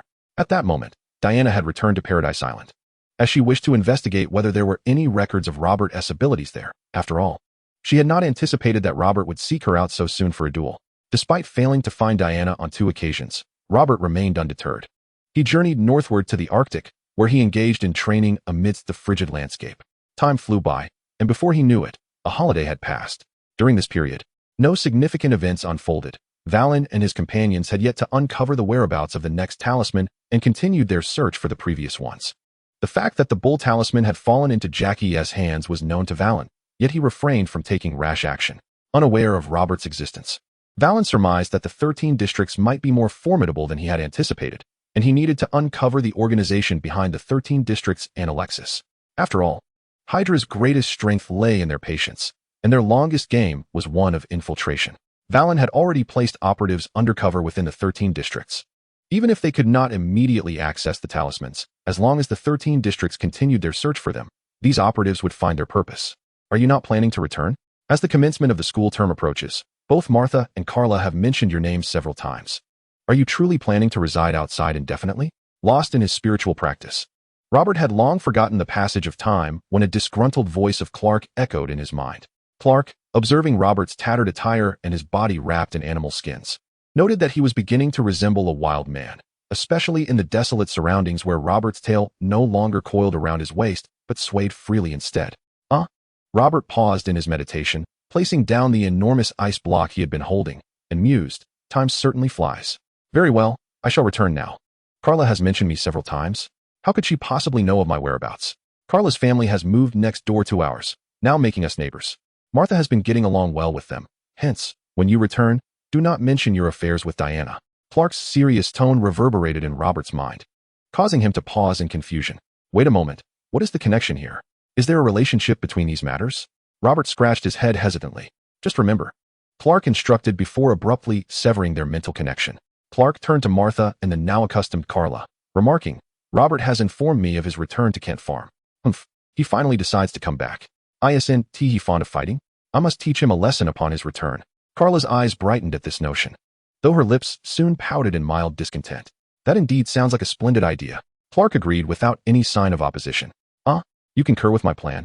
Carla was momentarily taken aback, her face a portrait of confusion as she looked at Clark, who was equally perplexed by Clark's encouragement for Carla to discipline Robert. Follow your instincts. You may just uncover a delightful surprise. Clark offered no further clarification, instead encouraging Carla. Has Robert somehow angered Clark? A fleeting thought crossed Carla's mind, and her lips curled upward slightly, for it was true that Robert had vanished for an entire summer. Anyone would be incensed. Achoo! Robert, on his way back, sneezed, scratching his head in bewilderment, then continued towards Kent Farm, oblivious to the unfolding events. Upon Robert coming into view, Carla soared into the air, racing toward him. Over the course of the holiday, she had learned the ability to fly from Clark, especially after witnessing his sudden ascent that day. Despite enduring several clumsy crashes, she had stubbornly mastered the skill once she discovered that Robert could also fly. Carla, you can fly now? Robert sensed Carla's rushing presence, and, as he spoke, suddenly noticed her accelerating towards him, fists ready to strike. Swish! With a resounding thud, Kara's fist struck the empty air as Robert's figure materialized high above. Gazing down at her with a puzzled expression, "Why did you launch a sneak attack on me?" he inquired, to which she retorted, "Who ambushed you? Don't you enjoy fighting? Come, let us engage in a proper bout." Kara raised her fist, challenging Robert, "Show me if you've made any progress after frolicking about for so long. It's combat. Not just a fight. It's training, not mere play." Robert attempted to correct her, but ultimately shook his head in resignation. Sparring with Kara was a fine opportunity, and if it meant brawling, then so be it. With a swift motion, Robert's aura surged, causing him to vanish from his position and suddenly reappear before Kara, delivering a powerful punch. Kara's gaze sharpened. Everything around her seemed to slow. As Robert's form emerged before her, she scoffed and retaliated with a punch. The sound of impact echoed, but it was not Robert who was struck. Kara had been deceived by an afterimage. As Robert's fist connected with her abdomen, she staggered back slightly, her anger flaring as she swung at him again, only to miss once more. When it came to pure speed, it was difficult to discern whether Kara or Diana was swifter.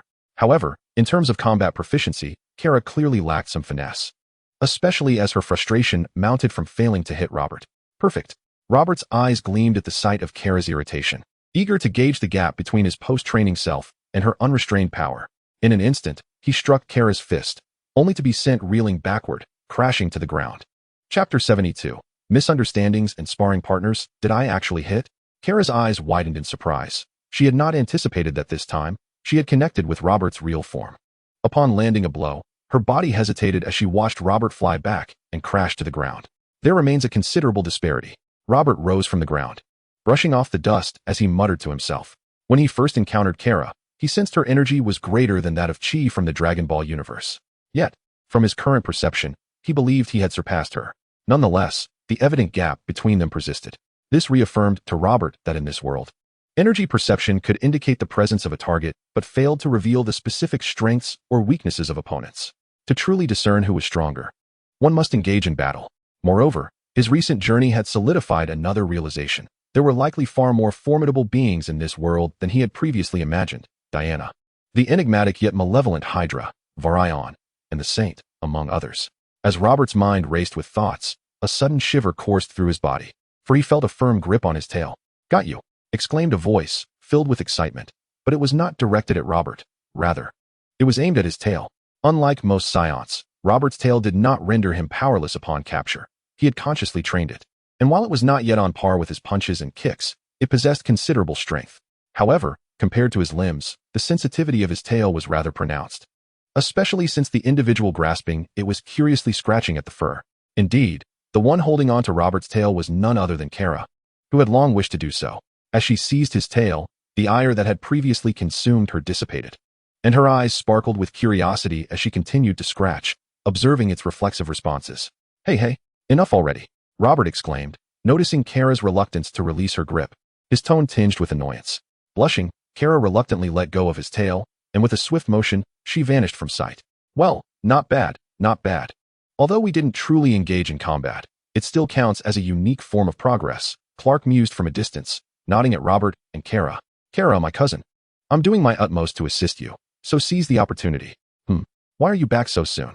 Martha inquired, eyeing the flushed Kara with suspicion. He is no match for me.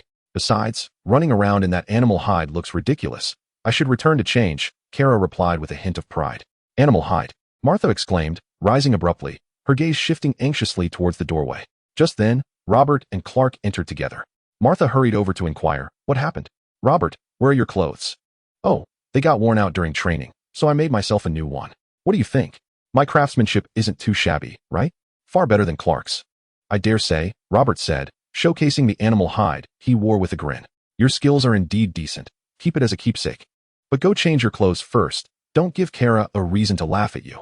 Martha sighed in relief upon seeing that Robert was uninjured apart from his soiled attire.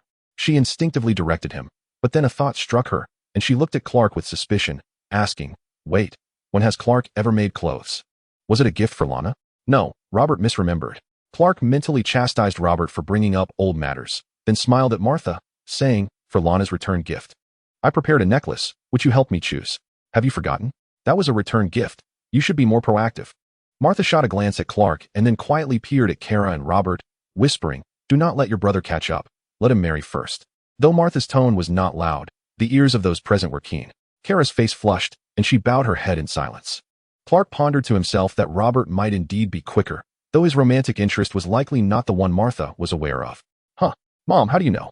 Robert exclaimed in surprise, only to be silenced and dragged away by Clark, who feared that if Kara heard Robert's subsequent words, it would spell disaster for their family.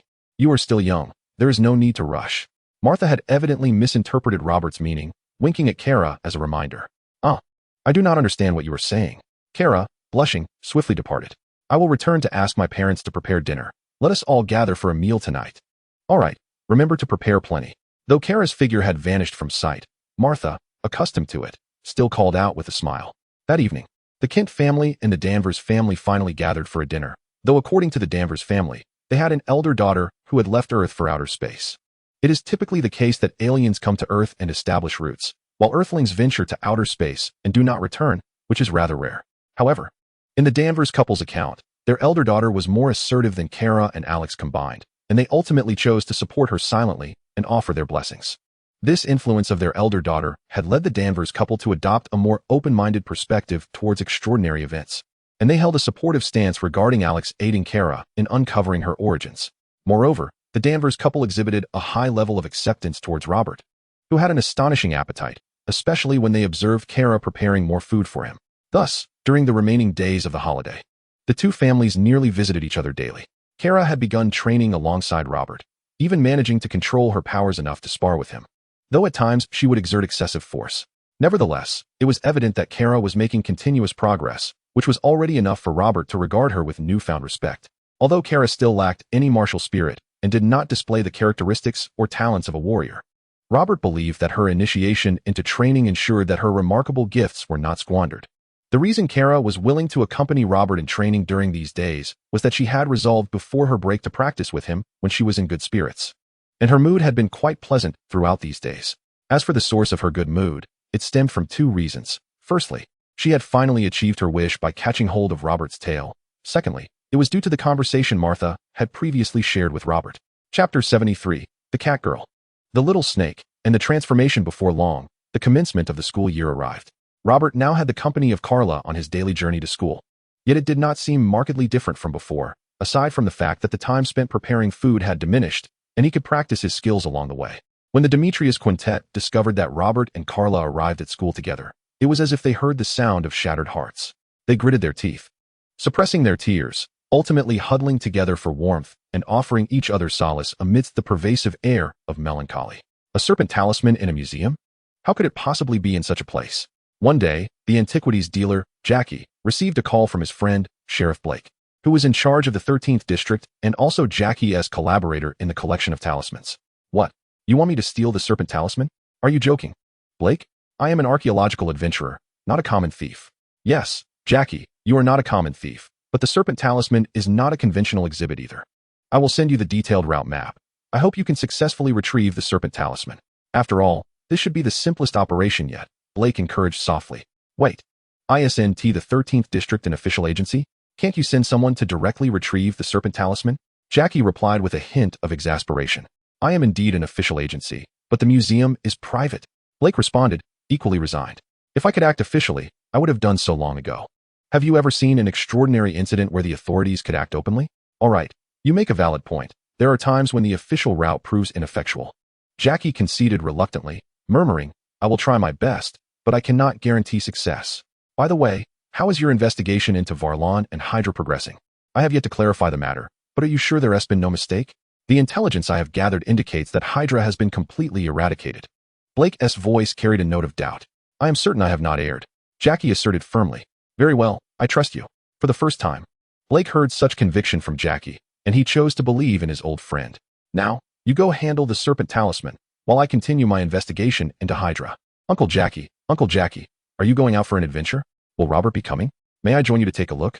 Upon hearing Jackie hang up the phone, Xiaoyu bounded into the room, her eyes sparkling with anticipation.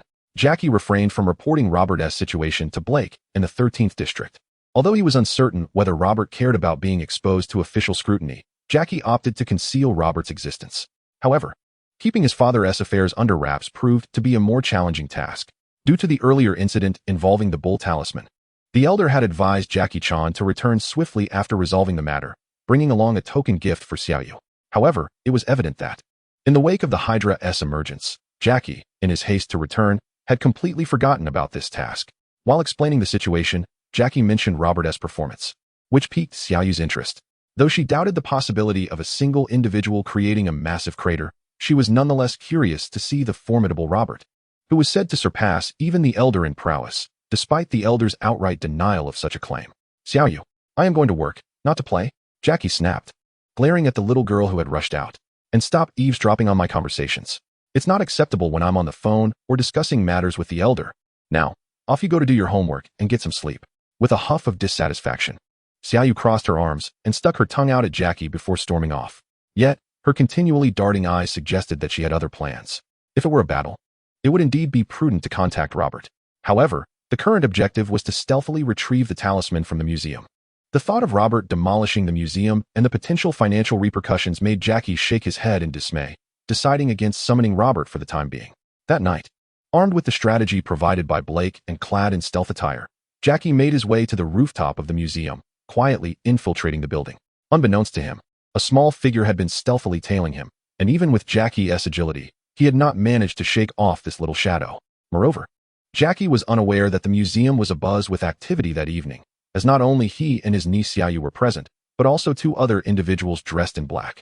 The physique of these two figures revealed them to be female thieves, one of whom donned a costume that evoked certain fantasies, complete with a mask and what appeared to be cat ears. However, these two female thieves were not allied. The masked thief was known as Little Snake, a renowned burglar in the industry, celebrated for her quick reflexes and nimbleness. The other, adorned with the mask and cat ears, was Selena Kyle, famously known as Catwoman, a master thief whose skills were regarded as unparalleled. By a twist of fate, both thieves had set their sights on the same treasure within the museum, not the talisman, but a magnificent pink diamond known as the Pink Panther. Upon spotting the dazzling gem among the museum exhibits, both Little Snake and Catwoman were captivated, convinced that no woman could resist the allure of such a diamond. Thus, the Little Snake and Catwoman arrived at the museum one after another. For thieves of their caliber, the security measures in the museum were child's play. The Little Snake, having taken the lead, successfully pilfered the pink American lion diamond. "What are you doing here?" On the other side of the museum, Jackie Chan stealthily navigated through the heavy security, finally managing to retrieve the snake talisman and stow it in his bag. Suddenly, he caught sight of a small figure out of the corner of his eye and instinctively gasped, quickly covering his mouth and lowering his voice. "Never mind. There's no use in discussing this now. Hurry over, we must leave. Uncle Dragon, where's Robert?" Little Jade glanced around and approached Jackie Chan, whispering her inquiry. "When did I ever say he was coming?" Jackie Chan shot a disapproving glare at Little Jade, preparing to respond when a sudden crash echoed through the museum. With a sharp sound, an exhibit shattered. "What is going on? Didn't I inform Robert?" Jackie Chan instinctively turned towards the source of the noise, only to see a lithe figure in a tight suit hurtling towards him. Caught off guard, he could only push Little Jade aside, and was knocked to the ground by the soft body, causing the bag containing the snake talisman to tumble out. Chapter 74, Robert, Batman is on his way. As the saying goes, fellow travelers are often foes. The figure that had been sent flying was none other than the Little Snake. While she was in the midst of stealing the pink diamond, she had inadvertently crossed paths with Catwoman, who decisively launched a surprise attack to reclaim the diamond. Consequently, the Little Snake was propelled towards Jackie Chan, her bag dropping to the floor. Ouch! What on earth just happened? Jackie Chan wondered, still somewhat dazed, as the Little Snake silently picked herself up and retrieved the bag from the ground, mistakenly grabbing the one containing the snake talisman. After a quick glance at Jackie Chan, she slipped away from the side. Catwoman, without even casting a glance at Jackie Chan or Little Jade, was solely focused on the pink diamond, and swiftly pursued the direction in which the Little Snake had fled. Meanwhile, Little Jade, a step behind, picked up the bag and discovered the pink diamond within. "Uncle Dragon, we've struck it rich. This is worth far more than any of Dad's antiques. How unfortunate. How could this go wrong?" Jackie Chan exclaimed in frustration, seizing the bag and shouting, "Quick, let us chase after them." He then pulled Little Jade along towards the direction the Little Snake and Catwoman had taken. "Uncle Dragon, they have 2 female thieves, and you are the only one who can act. Why not call Robert for assistance?" Little Jade suggested, her eyes darting as she followed Jackie Chan. "That seems somewhat reasonable. I always seem to encounter bad luck when dealing with talismans alone," Jackie Chan conceded, recognizing the merit in Little Jade's suggestion. Although the Little Snake and Catwoman had yet to display any extraordinary skills, the potential consequences of the talisman falling into the wrong hands were indeed unpredictable. Especially with each appearance of the charm, there is invariably a presence from the Valen. Jackie Chan is accompanied by Xiaoyu, and being late, he is reluctant to allow her to return home alone. Thus, he prepares to summon Robert for an airdrop. Another charm? Upon receiving Jackie's call, Robert's eyes lit up. During this period, aside from practicing and sparring with Kara, he had found little else to occupy his time. He had thoroughly plowed the lands of the Kent and Danvers families, and now, finally, he awaited news of the charm. Without hesitation, Robert soared into the sky and initiated a telepathic connection with Clark for navigation. Where did Robert go? Kara, noticing Robert's sudden ascent from her home, was taken aback. By the time she comprehended the situation, he had vanished from her sight. "Clark, what is Robert up to?" Kara hastily flew out of her house to inquire. "He has a friend in need of assistance. Nothing to worry about. I will keep an eye on him." Clark provided a brief explanation, indicating it was related to the charm. "Is he collecting charms? Then I should ask my sister to bring back that mouse charm for him," Kara instinctively suggested. "That won't be necessary. He has no intention of collecting charms. He merely wishes to partake in the adventure associated with them. You know how he relishes combat and exploration. It is a means of personal growth for him, akin to basking in sunlight," Clark quickly interjected. "Of course, if there are issues with the charm at your sister's end, you can certainly ask Robert for help. He would be more than willing." "Really?" Kara pondered thoughtfully, nodding in understanding. "Hey, don't go overboard. Make sure it doesn't backfire," Clark cautioned her upon noticing her expression. "Rest assured it won't. I'm not foolish." Kara waved her hand dismissively. Meanwhile, beneath the cloak of night, in a city steeped in crime, Gotham, a gentlemanly butler named Alfred Pennyworth whispered into a communication device, Master Ms. Kyle has a new target. What does that concern me? At that moment, Bruce Wayne, transformed into Batman, had just apprehended a criminal under the night sky, his tone nonchalant. It is a pink diamond, known as the Pink Panther. However, I have detected that some extraordinary forces have recently set their sights on that museum, which is quite unusual. With a swift motion, Bruce fired a tranquilizer dart, neutralizing the criminal. After sending a message to the police, he vanished into the shadows. Hand over my diamond. Meanwhile, near the museum, Catwoman relentlessly pursued the small snake. Even though Catwoman's speed surpassed that of an ordinary person, the small snake matched her pace. As the two female thieves exhibited remarkably equal prowess and agility. Had it not been for the little snake being captivated by the allure of the pink diamond and subsequently ambushed by Catwoman, it would have been quite uncertain who would emerge victorious between the two. Your diamond? That is my diamond. The little snake taunted, raising the bag in her hand. Catwoman, I have heard of you. I once considered you a leading figure among us female thieves, but now, it seems you are nothing extraordinary. Humph. Catwoman feigned anger, letting out a cold snort to draw the little snake's attention. In that moment, she hurled a grappling line that ensnared the bag held by the little snake. If you desire it, then take it. However, the little snake showed no intention of resistance. Instead, she relaxed her grip and, with a surge of energy, accelerated away, allowing Catwoman to seize the bag from her hands. Empty. Catwoman quickly realized she had been deceived. Upon opening the bag, she discovered only a small iron ball, with no trace of the diamond.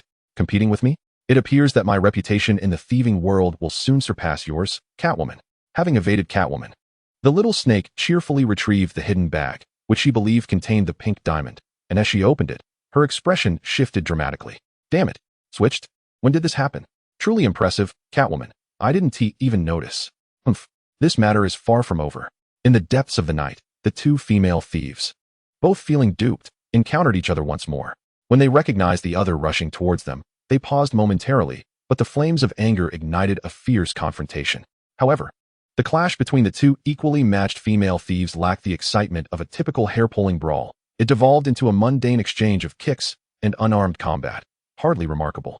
In terms of flexibility, reaction speed, and arm strikes, Catwoman held the upper hand. Nonetheless, the little snake excelled in leg techniques and body speed.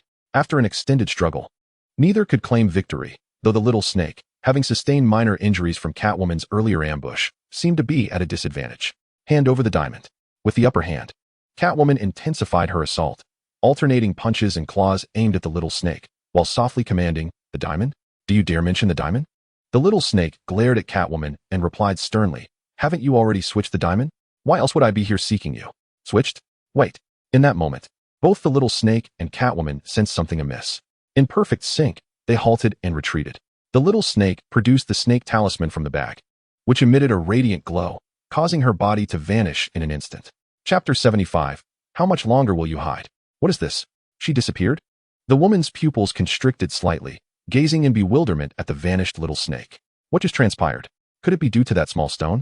Where did that little stone come from? Catwoman's mind raced back to the earlier scene in the museum, where she and the little snake had both collapsed on the ground. Finally caught up. I must say, you all run exceedingly fast. Where is everyone?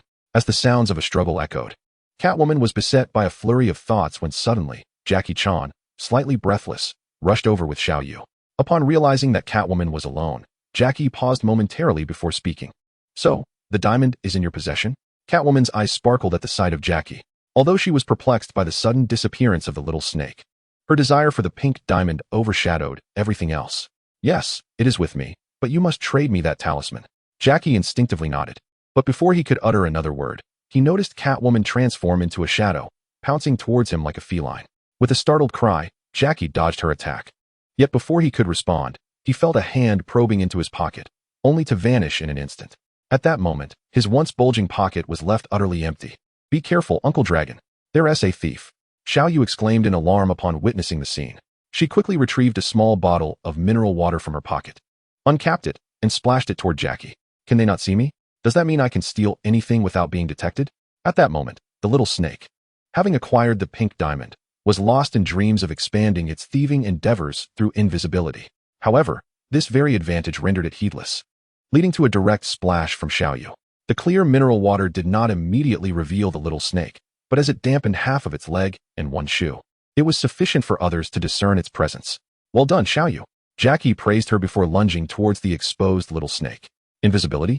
If I possessed that talisman, I could steal anything without fear of being caught. Catwoman, demonstrating her prowess as a fellow thief, entertained the same thought. She stealthily withdrew an item and concealed it in her hand, darting towards the direction of the little snake. Attempting to snatch from me? Not a chance. The little snake evaded Jackie's assault, leveraging its invisibility to kick him away, just as Catwoman advanced.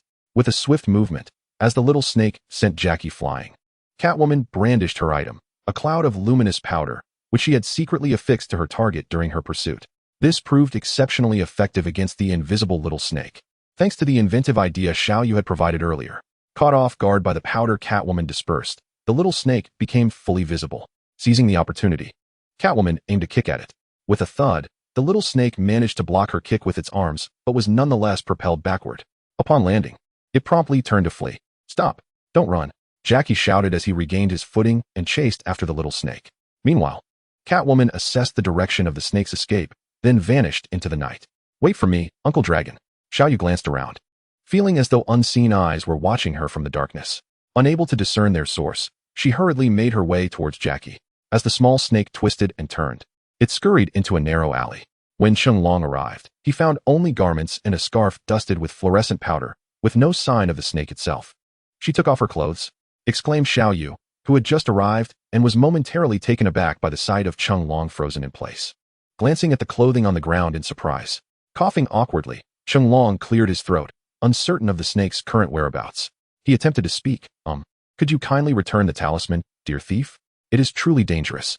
Before he could finish, a loud thud echoed through the alley. And suddenly a talisman flew out and landed in the hands of Catwoman, who then vanished without a trace. As she disappeared, the small snake, who had clumsily fallen to the ground, gradually became visible. It turned out that Catwoman had anticipated the snake's escape route and had cunningly taken a shortcut. Watching as the snake removed the fluorescent powder-laden clothing without intervening, having already set a trap that successfully ensnared the snake, seizing the talisman and disappearing. Seriously? A change of players again? Chenglong thought to himself with a wry smile as he observed Catwoman's vanishing act. Instinctively, he took a few steps toward the direction she had gone, but then halted upon noticing the snake, who was covering herself with her hands. Her face flushed crimson, and she turned her gaze toward the wall, removing her night attire. "I believe you need this more than I do. I hope you refrain from involving yourself in the talisman incident any further." Unlike the snake, Chenglong's night attire still concealed his regular clothing, ensuring he would not face the same embarrassment. Without waiting for a response from the snake, he dashed out of the alley, just as Xiao Yu prepared to follow. The snake donned Chenglong's night attire and remarked, "My night attire also has fluorescent powder. Perhaps you might find it useful." "Oh, thank you so much." Xiao Yu's eyes sparkled as she quickly rummaged through the pile of night clothes, emerging with a bundle of paper and racing after Chenglong. "No, I should be thanking you," the snake murmured softly, shaking her head as she watched Xiao Yu disappear from her sight. Meanwhile, Xiao Yu emerged from the alley to find Chenglong standing afar, looking around anxiously as if he had lost track of Catwoman. "Uncle Long, have you lost her?" Xiao Yu approached him and asked in a hushed tone. "Yes, once she went invisible, I couldn't see her anymore. I instinctively followed. But what bad luck to encounter such troublesome abilities. Even if Robert were here, he wouldn't be able to help. After all, if you can't locate the enemy, even the strongest fighter is rendered ineffective." Chenglong sighed helplessly, feeling that retrieving the snake talisman had become an impossible task. "Uncle Long, I'm here."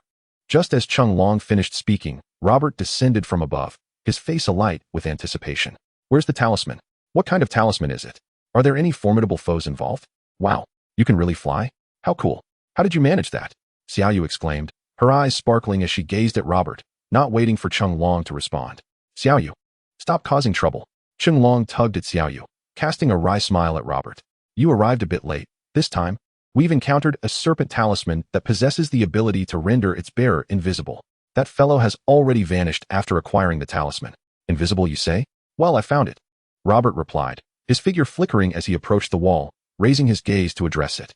"How much longer will you remain hidden here?" Chapter 76. Because I am Batman. At that moment, a flicker of suspicion crossed Catwoman's eyes as she hung on the wall. Initially, she had planned to depart after eluding Chenglong, but upon witnessing a figure descend from the sky and land beside him, her curiosity was piqued. She had anticipated that Robert would be able to detect her presence. Perhaps curiosity truly does lead to peril. "Not going to speak?" Robert observed the wall's silence and waved his hand, unleashing a gust of air that sent Catwoman tumbling to the ground. Despite her disarray, she did not relinquish her invisibility. Instead, she scrambled to her feet and fled in a frenzy. Uncertain of Robert's true strength, and with her invisibility penetrated, Catwoman had no inclination to confront him. Instead, she wisely chose to escape. After all, as a world-class thief, the greatest folly lies in knowingly undertaking the impossible. Is this truly the outcome? How did he achieve it? Uncle Long, he is far more formidable than you, Xiao Yu exclaimed, her eyes wide as she murmured in Robert's direction. Of course, if he weren't formidable. Why would I summon him as our ally? Chung Long shrugged, a flicker of concern in his gaze. But I hope this doesn't end in tragedy. If that flying thief cooperates and hands over the talisman, she should be fine. However, if she hesitates, she may be in grave danger. Chung Long was haunted by the images of countless Hydra agents' mangled corpses. None had survived Robert's wrath, save for one who had taken their own life. Yet, these were notorious Hydra agents, and Chung Long felt little remorse for their demise. He viewed Catwoman as not particularly malevolent, nor did he consider Xiaoxi to be so. Otherwise, he wouldn't have entrusted his knight's suit to Xiaoxi. As for the thefts committed by the two female thieves, Chung Long himself had pilfered a talisman from the museum, thus lacking the moral authority to condemn them. Seriously? Is he that ruthless? Xiao Yu shrank back, her voice tinged with surprise. Just then, amidst Xiao Yu and Chung Long's whispers, an explosion erupted, followed by a cloud of smoke that enveloped Robert entirely. Come this way. A deep, gravelly voice resonated. Recognizing the voice immediately, Catwoman, who was in flight, decisively veered towards its source. Regrettably, amidst the swirling smoke, Robert did not lose his way. In a flash, he appeared beside Catwoman, reaching out to seize her. Suddenly, a gunshot rang out. Sensing danger, Robert furrowed his brow, deftly sidestepping the unidentified bullet. Having encountered the Hydra soldier's energy weapons, he had no intention of recklessly confronting unknown armaments, especially when their forms eluded his sight. A crackling net laced with electricity fell to the ground, failing to ensnare Robert. With a swift evasion, Robert unleashed a powerful blast of energy, dispersing the surrounding smoke with a fierce gust. In that fleeting moment, as the mist cleared, 3 bat-shaped projectiles hurtled toward him, which he effortlessly dodged once more. Were they cloaked as well? However, just as Robert evaded the batarangs, Batman's figure abruptly vanished. Robert keenly sensed 2 energy signatures merging as they retreated into the distance. With a resounding boom, he shook his head and released 2 tracking missiles, locking onto the energies of Batman and Catwoman. In the midst of their stealthy escape, Batman's pupils constricted slightly upon realizing that Robert had unleashed an energy attack. He and Catwoman sought to evade, but he quickly discerned that the tracking missiles had locked onto their positions. Resolutely, Batman hurled a bomb and triggered its detonation, the explosion scattering the tracking missiles. Shielding Catwoman behind him, he was propelled away by the force of the blast, emerging from his cloaked state in a rather disheveled manner. Upon seeing Batman's attire, Robert paused momentarily, particularly noting the emblem emblazoned on Batman's chest and the bat-shaped batarang scattered on the ground. With a hint of hesitation, Robert murmured, "Is this Batman so weak?" Had Bruce not donned the bat suit, Robert might not have recognized him even if he stood before him, proclaiming his name. Yet, the bat symbol on Batman's uniform evoked memories of the legendary figure. Much like Clark, if he donned a costume adorned with the Superman emblem and red trunks, Robert would undoubtedly identify him as the famed Superman. However, Robert began to doubt whether he had misidentified Batman, as the energy he exhibited seemed rather feeble, not significantly surpassing that of Jackie Chan or Catwoman. Furthermore, Robert was unaware of Batman's true capabilities. Hearing Robert's murmurs, Batman initially believed Robert recognized him. But upon hearing the latter's subsequent remark, a shadow crossed his face beneath the mask. He silently noted Robert's words in his mental ledger. "Are you truly Batman?" Robert was unaware of Batman's inner thoughts. He hesitated and scrutinized Batman before asking, "What do you claim your superpower to be?" "I possess no superpower. Such things are unnecessary," Batman replied, his voice low and gravelly, "for I am Batman." Robert thought, what an absurd individual, utterly confused about causality. "Very well, Batman. Instruct your companions to cease their hiding and surrender the talisman." Robert snapped back to reality, prepared to speak again, but suddenly halted, his expression turning vigilant as he scanned the surroundings. Batman's reflexes were equally swift. He sensed a surge of dark energy approaching, his hand already resting on his utility belt. Whoosh, whoosh, whoosh. Shadows of ninjas swiftly emerged from the ground, dividing into several waves, charging towards Robert and Batman. "Who are these people?" Xiao Yu exclaimed upon spotting the shadowy ninjas. "I am uncertain, but I must assist," Xiao Long instructed, shaking his head with a serious demeanor. "Xiao Yu, stay here and do not wander off. This is no child's play. Lives are at stake, understand?" Rest assured, Uncle Long, I will not be a hindrance. Xiaoyu affirmed with a solemn nod. The master has made his entrance? On the other side, Robert's eyes gleamed with excitement at the sight of the shadow ninjas. Waves of energy surged from his hands as he flickered through the air, every strike landing upon the ninjas, each blow sufficient to dissipate them into shadows. Yet, Batman's expression darkened beneath his mask. The ninjas' techniques and weapons bore an uncanny resemblance to his own. Throwing stars, smoke bombs, grenades, grappling hooks, Batman mused that he could seamlessly blend into their ranks where he donned their attire. With the launch of the new book on August 1st at midnight, I humbly request your initial subscriptions. Following this are some musings. If they seem tedious, feel free to skip to the end regarding word count and update rules. Amidst the tumult, this book is finally set to be published. Although there are critics, there are also many supporters, and I extend my heartfelt gratitude for your continued encouragement. This work has been labeled a failure by some, yet truth be told, it stands as my finest achievement over the years. Many of the pitfalls seen in my previous writings are notably absent here, though it appears that new grievances have emerged in the eyes of some readers. Honestly, writing can be like this. It is impossible to satisfy everyone. Some readers resonate with my thoughts, finding the settings, plots, or certain nuances intriguing, while others may feel entirely lost, expressing their discontent vocally. In this book, similar plots and settings evoke diverse opinions. Some believe that Robert's overwhelming of Kent Farm is implausible, while others contend that Kent Farm could scarcely sustain a Scion. There are those who argue that Robert, having been struck in the head by a sniper's bullet, is too feeble, while others assert that he must possess extraordinary abilities, as he has become unafraid of sniper fire shortly after awakening. Editor Daxiafeng once advised me to write without haste and not to let reviews affect my mood, for which I am immensely grateful. Truth be told, I remain quite attentive to feedback. Each day, I check the writer's assistant at least 100 times to see if my collection has increased, if fellow readers have cast their votes, if anyone has noticed the nuances in my writing, and how this chapter has resonated with readers. I even dread the possibility of receiving harsh critiques, which severely hampers my writing progress and depletes my stock of drafts. Self-criticism acknowledged. The points of contention regarding this book seem to stem from the initial 3 chapters. The introduction of Huang Wendan, a prominent character from my previous work, along with the appearance of the young and innocent Gu Yi, appear to have drawn the most criticism. Following that, the notion of Robert awakening 15 years later, coupled with his ignorance of the specifics of the Marvel narrative, has also been a source of discontent. While I can somewhat comprehend the critique of the first 2 points, I find myself perplexed by the latter 2. Should I have dragged the narrative for over 10 chapters to make Robert more formidable? As for Robert's unfamiliarity with the Marvel storyline, it is essential to recognize that this narrative exists within a wholly original blended universe, where events are not entirely independent.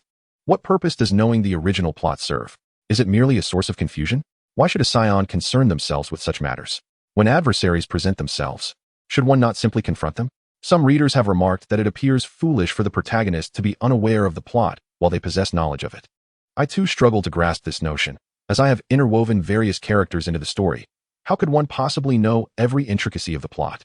Most baffling, however, are those who criticize yet remain, seemingly desperate for validation of their opinions. They proclaim their intent to abandon the book while simultaneously engaging with new comments that echo their sentiments.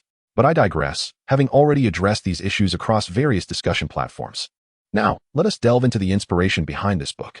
It naturally stems from the previous work of this account, where the protagonist inherits the ability of Sun Wukong from Yu Tiexiong in Super School Overlord, transforming into a Super Saiyan. Yet, compared to the subsequent powers, this ability is relatively unremarkable, and opportunities to utilize it are scarce. Thus, the idea of embarking on a new book emerged. Some readers perceive my ambition to intertwine Marvel as overly ambitious, fearing it may collapse easily, yet they remain unaware that my aspirations have already faced their own trials. In the original narrative setting, the protagonist of the preceding book was nurtured within the Marvel universe. Amidst the tumult of war between 2 realms, a paragon from the opposing universe was transported to the primordial world, only to commence a new saga under the aegis of another author. Ultimately, the trilogy was intended to culminate in a grand convergence. Regrettably, that primordial superhuman was excised, as it garnered little attention, despite possessing numerous readers, including some persistent followers. Many were perturbed by the potential conflicts with Marvel's intricate lore. However, such concerns need not weigh heavily upon one's mind. Engaging with the story while fixating on those established canon elements will surely detract from the reading experience. After all, I do not intend to adopt every facet of the established universe. This book is fundamentally an extensive reinterpretation. As long as one can embrace that this is a newly forged world, a synthesis of diverse elements. One can delight in the fresh narratives and character arcs it presents. As the synopsis indicates, it invites readers to explore unique tales and characterizations, offering opportunities for both critique and admiration for the inventive directions taken. I trust that my prose will draw readers primarily seeking innovative themes and new stories. Notably, the aforementioned work is my most successful endeavor. Indeed, it stands as such. My two author accounts reveal that this one, despite being a lesser-known handle, has achieved a higher status. Previously, my first 3 published works were characterized by a lengthy and somewhat somber tone, featuring a protagonist of intricate temperament.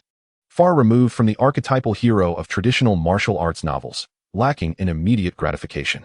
The early chapters were rather stifling.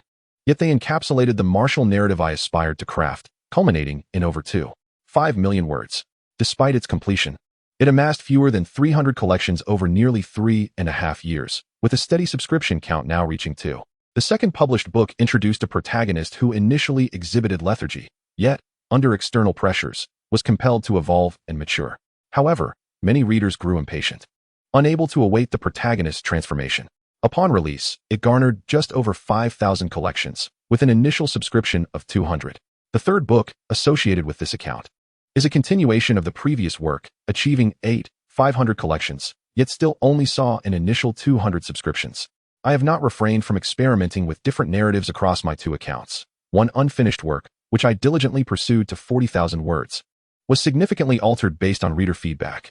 2 other contracted works were abandoned, one reaching 270,000 words without publication, the Superhuman tale, and another reaching 320,000 words, also left unpublished due to the pandemic. Nevertheless, I am committed to completing every book that is published. Even that solitary martial arts endeavor saw me labor alone for over a year, guiding the protagonist to a conclusion. Given the substantial effort invested, it is only fitting that every narrative should reach its denouement. Finally, let us address the pivotal aspect of this book's publication. Originally, when I had 4,000 collections, there were 770 effective reads, and I felt poised for takeoff. Maintaining a ratio of less than 6:1 for follow-up readings seemed feasible for reaching Sanjiang. However, reality delivered a heavy blow. By the time I reached 10,000 collections, the effective reads had dwindled to 900, making Sanjiang seem unattainable. I pondered whether readers were nurturing the book or abandoning it. This Thursday, upon notification of the launch, Fengda mentioned that effective reads had risen to 100. Although Sanjiang remained out of reach, a slight rebound provided me with a sense of relief. I am uncertain if the readers engaging with my work will genuinely subscribe, but I trust that those who have read this far will lend their support. The word count for the update on the launch day will undoubtedly exceed 10,000. I am contemplating how to divide this into chapters. My inclination is to create larger segments to enhance the appeal of the subscription data. Although I fear that readers may find single chapters too costly, I am somewhat conflicted and would appreciate feedback from everyone, so feel free to comment here regarding the division. As for the rules for subsequent updates, the current collection stands at over 12,300, and the effective reads for Thursday are 100. The data reflects Tuesday's figures. Over 6 days, I estimate that maintaining the initial subscriptions at 100 is reasonable. For every increase of 100 in initial subscriptions post-launch, I will add an additional update, with no upper limit. The same applies to the average subscriptions. I will also add a chapter for every increase of 100. Regarding rewards for additional updates, I am already content with the support from subscribers. However, for those wishing to contribute, each cumulative donation of 100 yuan post-launch will earn an additional update. Yet, I kindly ask underage readers and those from Chuangshi not to contribute, as we are all facing challenges. The update will be released after midnight on August 1st, and regardless of whether it is one chapter or multiple chapters, they will all be published simultaneously. I sincerely hope that subscribers will not fall behind. I am grateful for the unwavering support of my readers. Whether I can soar again depends on this wave of subscriptions. Please do your utmost to support me. Chapter 77. Explosive Thunderfire Batman possesses an array of self-crafted equipment. Yet this time, his outing was merely a routine crime-fighting mission, and the need to rescue Catwoman arose unexpectedly, leaving him without the opportunity to arm himself fully. This Batman not only lacked sufficient means to confront Robert, but also struggled to swiftly address the equipment of the Shadow Ninja. Had it not been for the stealthy Catwoman assisting him, Batman would have found himself in a precarious position against the relentless onslaught of the Shadow Ninja's projectiles, as the enemies were simply overwhelming in number. Question: how can one defeat Batman? Answer: engage him directly, leaving no opportunity for a formal duel. Fortunately, Batman is a tactical master. Although the circumstances of the battle were not in his favor, he quickly devised a strategy to turn the tide. The silhouette of Batman vanished once more, seamlessly merging with the shadows of the night, embodying the essence of the Dark Knight. Even the shadowy ninjas were unable to discern his precise location, and when confronted by the stealthy Batman's assault, they could only dissipate into wisps of darkness. However, Batman's speed in dispatching these shadow ninjas was not particularly swift, only slightly faster than Jackie Chan, who had arrived unarmed to assist, and far inferior to the prowess displayed by Robert, who seemed to cut through foes with unparalleled ease. At first, Batman assumed that the shadow ninjas were not formidable adversaries, given how effortlessly Robert dispatched them. Yet, after a brief skirmish, he recognized that these ninjas were indeed skilled fighters, well within the realm of exceptional humans. In fact, Batman had sparred with numerous masters of ninjutsu, and few could surpass these shadow ninjas in individual strength. Where did this little creature originate? With this thought occupying his mind, Batman pondered how best to confront Robert should a battle ensue. Do not even think of fleeing. Robert seemed to sense Batman's gaze and spoke languidly. These fellows are not here for me. They are after the talismans held by your companions. As long as you possess those talismans, they will relentlessly pursue you. Of course, I will also be inclined to. Shall we consider surrendering the talisman? Hearing Robert's words, Catwoman, who was synchronously combating the shadow ninjas alongside Batman, glanced at the seemingly endless horde of black-clad foes and murmured, surrendering it now would be futile. Once we relinquish it and emerge from our concealed state, these shadow ninjas will continue their assault. Besides, his words may not be entirely trustworthy. Batman's deep, gravelly voice resonated in Catwoman's ear, yet these ninjas appear inexhaustible. They are likely not even living beings. Beneath her mask, her brows furrowed as she struggled to comprehend how a mere diamond heist had spiraled into such chaos. No power is infinite. Even if these ninjas are not alive, they must experience attrition. If we cannot eliminate them, then we should not be the ones to panic. Batman shook his head, reducing his frequency of attacks to conserve energy. Had he not discerned that the shadow ninjas could indeed track his and Catwoman's concealed forms, he would have departed long ago. Unbeknownst to Batman, Robert exhibited no sense of urgency. For him, these shadow ninjas were merely live targets, requiring minimal effort to eliminate. In fact, it provided an opportunity to hone his skills in dispatching the maximum number of foes with the least expenditure of energy. However, while Robert remained calm, those orchestrating events behind the scenes grew anxious. The death toll of the shadow ninjas was rising, yet progress in seizing the serpent talisman remained near zero. It was not only Varan who was restless, even the high priest was beginning to lose his composure. Had he not been sealed to the wall, he would have already leapt into action. Wait, is there another talisman nearby? Draw them over, and see if we can disrupt the battlefield. The anxious lord suddenly sensed the awakening of a familiar power, one he had once known intimately. His eyes sparkled with determination as he swiftly issued commands. Following his orders, the shadowy ninjas stealthily shifted the battleground. Meanwhile, in a detached house a street away, a young man was excitedly gazing at his palm, where a flame was rising. In his other hand, he held a talisman inscribed with a dragon emblem. The young man's name was Johnny Stone. A few days prior, he had stumbled upon the dragon talisman. Initially, he had not thought much of it, but tonight, as he prepared for sleep, he noticed the talisman emitting a gentle glow. Upon grasping it, a searing energy coursed through Johnny's body, and he discovered he possessed the ability to conjure flames, imbued with explosive power. What is this? A ward? As Johnny reveled in his newfound abilities, he caught sight of several shadowy figures approaching his window. Before he could discern who they were, a flurry of shuriken was hurled at him. Crash! The glass of the stone household shattered instantly. Had Johnny not evaded in time, he would have been reduced to mere fragments alongside the window. Johnny, what are you doing? Johnny's sister, Susan Stone, heard the commotion and assumed her brother was once again causing mischief in the dead of night. She called out in exasperation. Susan, stay inside. There are monsters. Johnny, jolted back to reality by her voice, glanced at the encroaching shadowy ninjas outside. Suddenly, a realization struck him as he looked at the dragon talisman in his hand. Wait, what do I care if there are monsters? I now possess superpowers, and I am least afraid of fighting monsters. With that thought, Johnny's panic subsided. He raised his hand and unleashed a burst of flame, striking the ninja attempting to enter through the window. With a resounding boom, the already shattered window frame was obliterated. But the explosive flames successfully reduced the intruding ninja to ash. Yet Johnny did not pause, for more shadowy ninjas were rushing toward their window. He continued to hurl explosive flames, dispatching one ninja after another. Monsters? What are you talking about? Oh my gosh. Johnny, what are you doing? Susan, awakened by the raucous noise, instinctively approached to investigate her brother's dubious explanation. only to find him throwing explosive flames with his bare hands. At that moment, Susan questioned whether she was still dreaming. "Susan, you need to hide." "Award," Johnny shouted without turning his head, fully engrossed in launching fireballs to combat the shadowy ninjas. Suddenly startled by Robert soaring through the air, he instinctively hurled a burst of explosive flames towards Robert, mistakenly assuming he was allied with the ninjas. Chapter 78. The Invisible Susan. Robert felt a wave of scorching heat approaching him, furrowing his brow as he countered with a wave of ki energy. Boom. The clash of the ki wave and flames erupted in an explosion, engulfing countless shadowy ninjas nearby.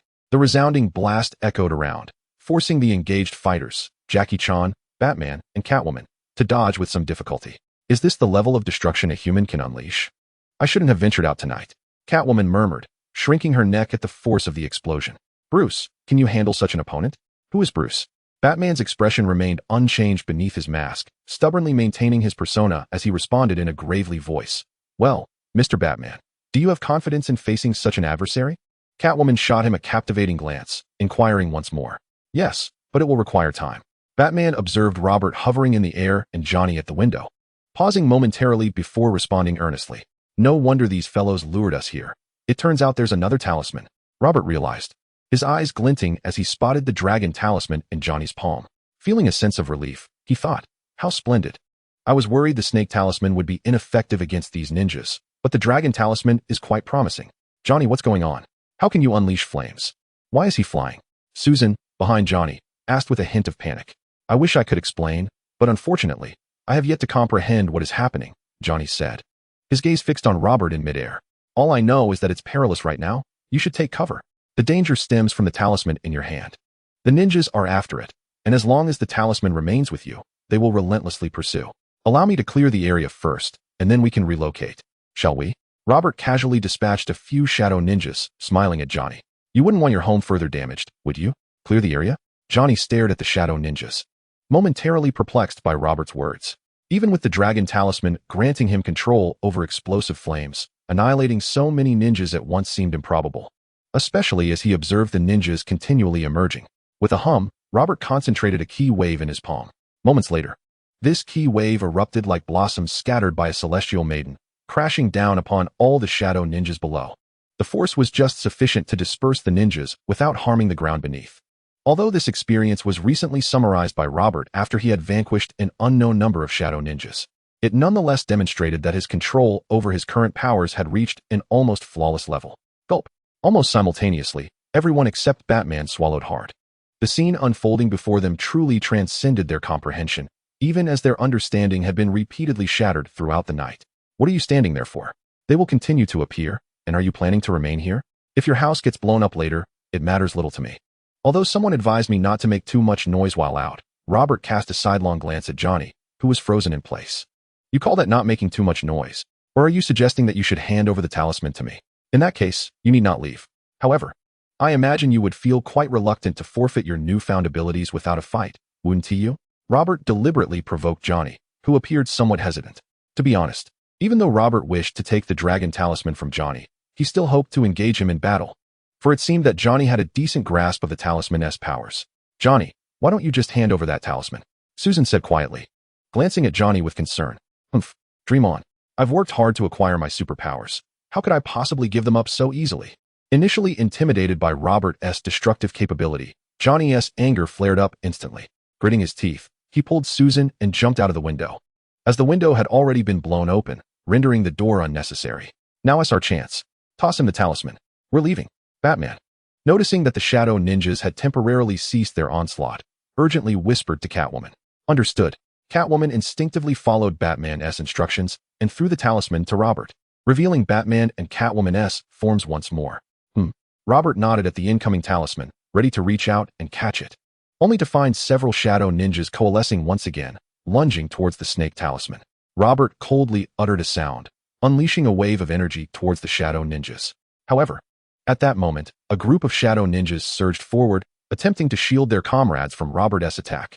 With a swift hiss, Robert, upon realizing this, intensified his energy output, piercing through the bodies of the shadow ninjas, causing them to dissipate into dark mist. Nevertheless, the shadow ninja closest to the snake talisman managed to seize it. In the instant he was struck, he hurled the talisman away. Meanwhile, another shadow ninja emerged, reaching out to catch the snake talisman. It was evident that, despite the lack of communication among the shadow ninjas, they executed in almost flawless coordination. Regrettably, in the face of absolute power, collaboration proved futile. Before the shadowy ninja could even receive the serpent talisman, his form was pierced by the piercing wave and dissipated into black mist. The serpent talisman, however, propelled itself a short distance, landing directly before Susan and Johnny, who had just exited the house. Reacting instinctively, Susan released Johnny and caught the serpent talisman with both hands. With a resounding hum, a radiant light emanated from the talisman, and in an instant, Susan vanished from sight. "Susan!" Johnny exclaimed in shock at the sudden disappearance of his sister. At that moment, another group of shadowy ninjas lunged towards him. After all, with both the dragon and serpent talismans now in the possession of the stone siblings, these ninjas were determined to seize the talismans, regardless of Robert's presence. "Get away!" Johnny bellowed in fury as powerful flames erupted from his body, indiscriminately expanding outward. A startled cry sounded from beside him. Robert furrowed his brow at the scene, swiftly appearing between the source of the sound and Johnny. He unleashed a wave of energy, coalescing into a protective barrier before him. The force of Johnny's explosive flames crashed against the barrier, carving small trenches into the ground, while the surrounding shadowy ninjas were obliterated by the fiery onslaught. "Damn it! Why did you stop me?" Johnny's furious voice rang out as the flames began to shimmer towards Robert. "Step back and hand me the talisman." Robert did not respond to Johnny's outburst. Instead, he extended his hand towards the invisible Susan behind him. "Oh, thank you." Susan, momentarily dazed, snapped back to reality and, without relinquishing the serpent talisman, emerged from her cloaked state. Instinctively, she handed the talisman to Robert. With a soft hum, the serpent talisman glowed once more in Robert's grasp, as if attempting to render him invisible as well. However, a layer of energy formed between Robert's palm and the talisman, effectively severing its power. "Make sure you understand the situation before you act. If he hadn't shielded me, I would have turned to ash like those shadow ninjas," Susan retorted, now standing beside Johnny.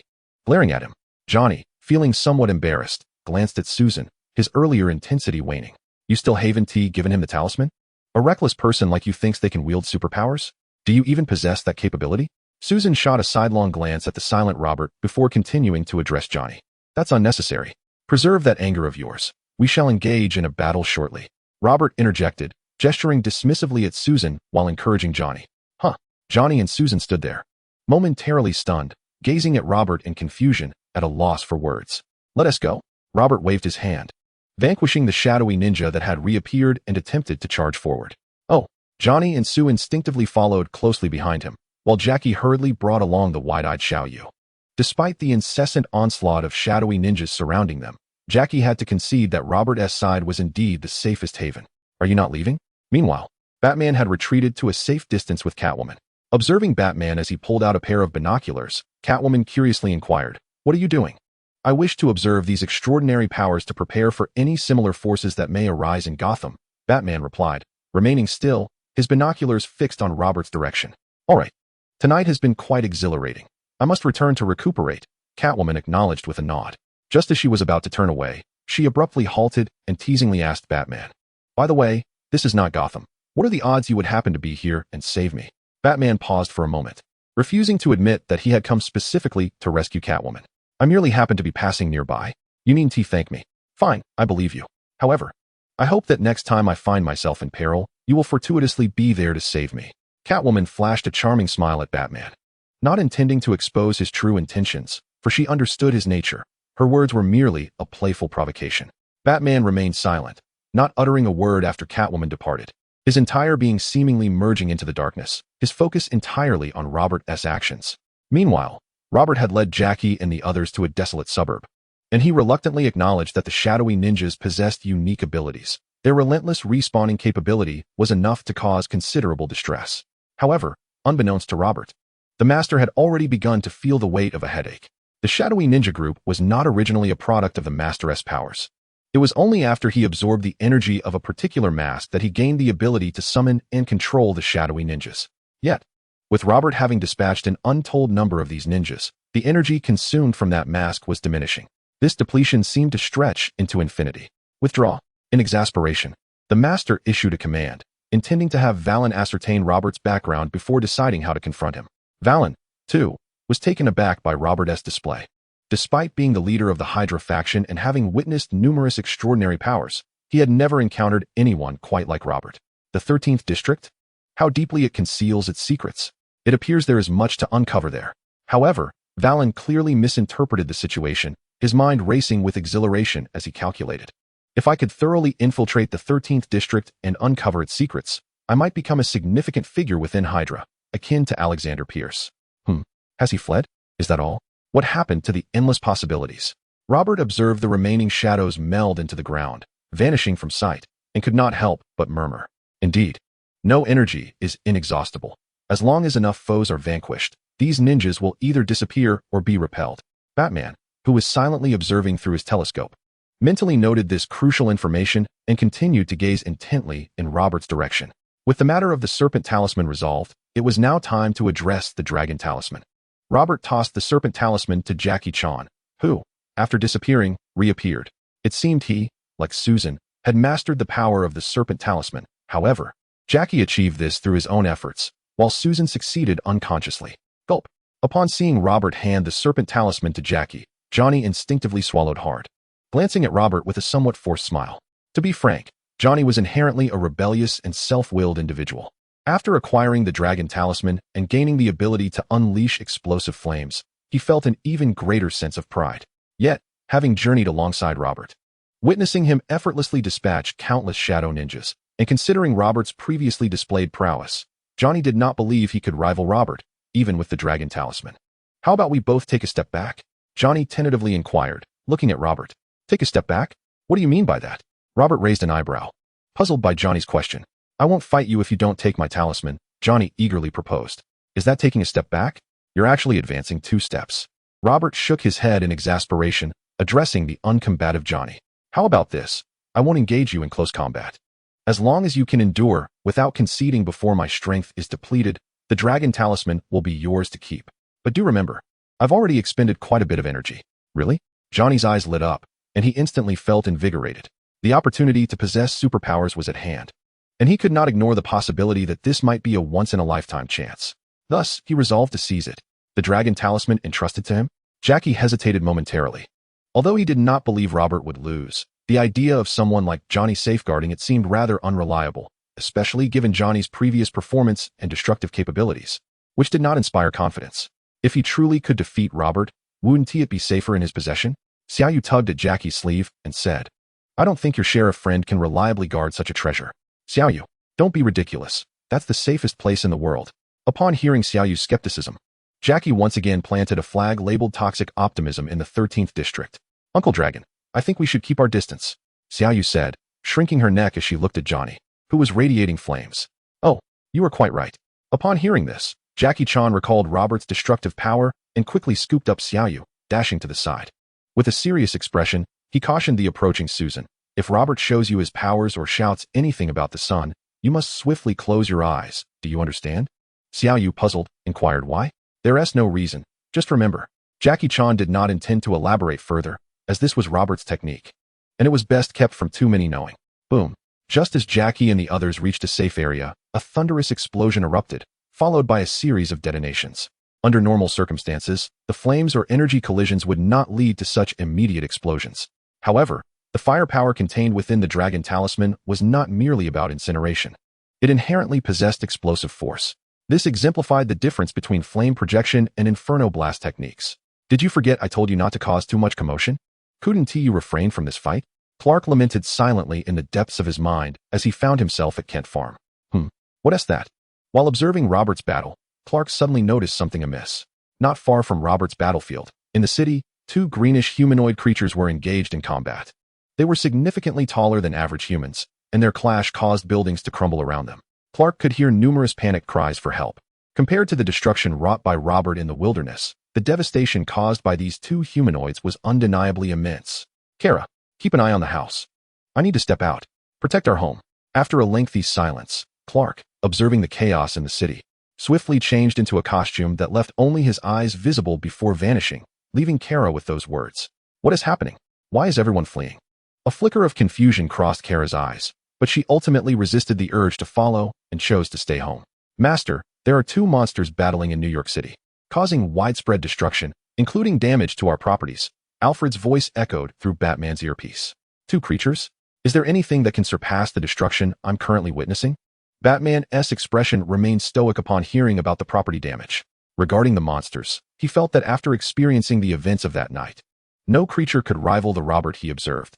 This being was scarcely human. I have sent the data to you, Master. You may compare it yourself. Alfred did not contradict Batman, but transmitted the information before falling silent.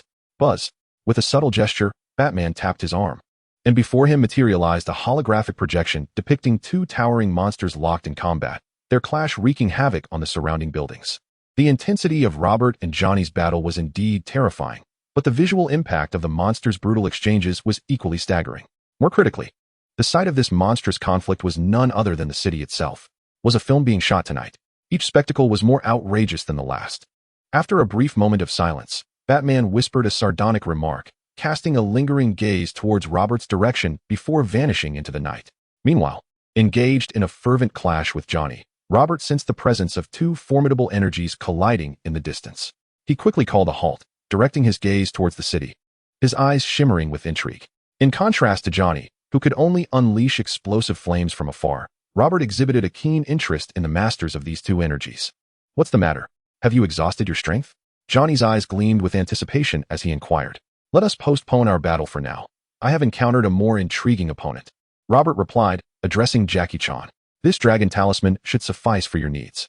He shook his head, indicating that the talisman would remain with him for the time being. You don't plan to rush over there, do you? Just as Robert finished speaking, Clark's voice echoed in his mind. That's the city. Do you not fear exposing your identity by charging in like that? Moreover, if you engage in battle there, the destruction could be catastrophic. Have those 2 caused significant damage? Robert furrowed his brow, contemplating the situation. Well, their energies are indeed potent. It's reasonable for them to possess considerable destructive capabilities. He gazed regretfully towards the city, lamenting the missed opportunity to confront such formidable adversaries. Since Clark wished to avoid exposure and further destruction, Robert reluctantly resigned himself to the idea of foregoing the chance to battle such powerful beings. Have them move away and cover your face. That little girl has a mask. You can borrow it. However, just as Robert was feeling disheartened, Clark's voice resonated in his mind once more. What next? Robert asked, somewhat perplexed and unable to follow Clark's train of thought. Then wait for me to send those 2 monsters flying your way. Clark's slightly disgruntled voice reverberated in Robert's mind, leaving him scratching his head, wondering when Clark had developed a penchant for violence. You all should leave this place. A far more terrifying battle is about to unfold, and it may attract unwanted attention. Quickly regaining his composure, Robert turned to Jackie and the others. By the way, do you have any masks? I need to conceal my identity to avoid being seen by too many people. I have one. Xiao Yu's eyes lit up as she eagerly retrieved a mask from her pocket and handed it to Robert. In the heart of New York City, 2 green humanoid creatures were locked in battle. One, known as the Hulk, and the other, dubbed Abomination, were both monstrous beings mutated by gamma radiation. At the height of their fierce confrontation, a figure clad entirely in black, with only his eyes visible, appeared beside them. This individual was none other than Clark. With a resounding thud, Clark unleashed a powerful punch that struck Abomination, sending him hurtling through the air, blood scattering in his wake. In the blink of an eye, Clark followed up with a devastating kick that sent the Hulk flying as well. Chapter 81. The Battle Against Abomination. After incapacitating both Hulk and Abomination, Clark swiftly vanished from sight, heading towards the debris to rescue the innocent victims trapped amidst the chaos. Having arrived at such a critical moment, he could not simply turn a blind eye. However, Clark soon realized he was not alone in his efforts. He spotted Batman, the enigmatic figure with whom he had briefly clashed, also working in the shadows to aid those in need. Additionally, he recognized another familiar face, Goldman, whom Clark had previously spared at Robert's behest. Goldman was accompanied by a group of bald-headed henchmen, compassionately assisting the victims, seemingly deriving genuine joy from their efforts. Meanwhile, Jackie and his companions had already evacuated. The masked Robert sensed 2 powerful forces approaching his direction and watched as Hulk and Abomination soared overhead. "Hey, you missed us," he shouted. With a thunderous impact, Hulk and Abomination landed, Hulk arriving a moment later and slightly further than Abomination, demonstrating that Clark's agility surpassed the brute force of their punches. Upon landing, both Abomination, with a gaping wound on his abdomen, healing rapidly, and the less intellectually advanced Hulk found themselves momentarily disoriented.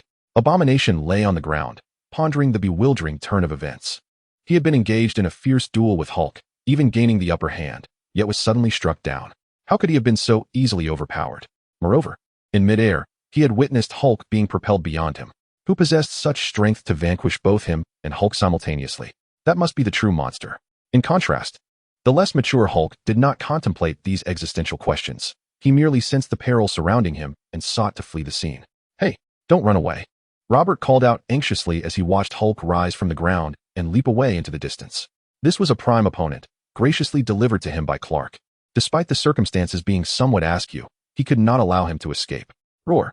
With a sudden shout, Robert's voice failed to halt Hulk's advance. Instead, it roused Abomination from his stupor.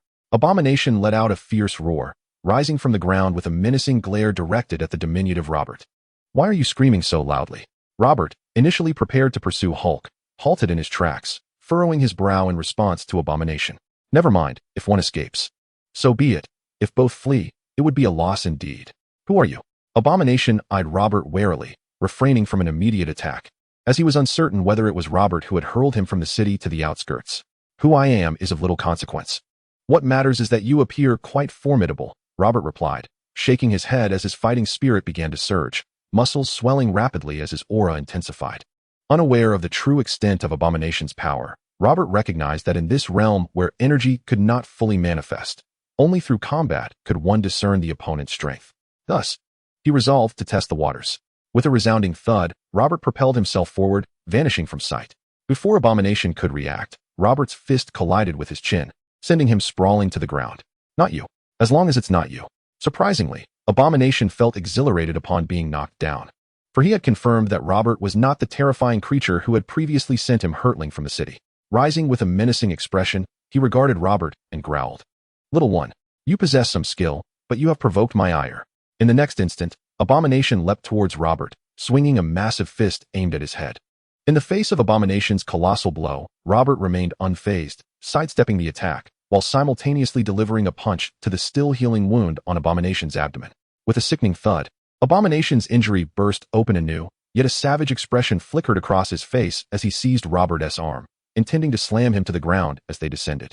However, in that fleeting moment, Robert transformed his fist into an open palm, unleashing a wave of energy that struck Abomination's belly, exacerbating the wound. With his other hand, he exerted force, sending Abomination crashing to the ground behind him. A resounding crash echoed as a deep crater formed beneath Abomination's form, who lay there in a somewhat disheveled state. Though Robert's strength paled in comparison to Clark's, it was sufficient to breach Abomination's defenses, especially when targeting his injury.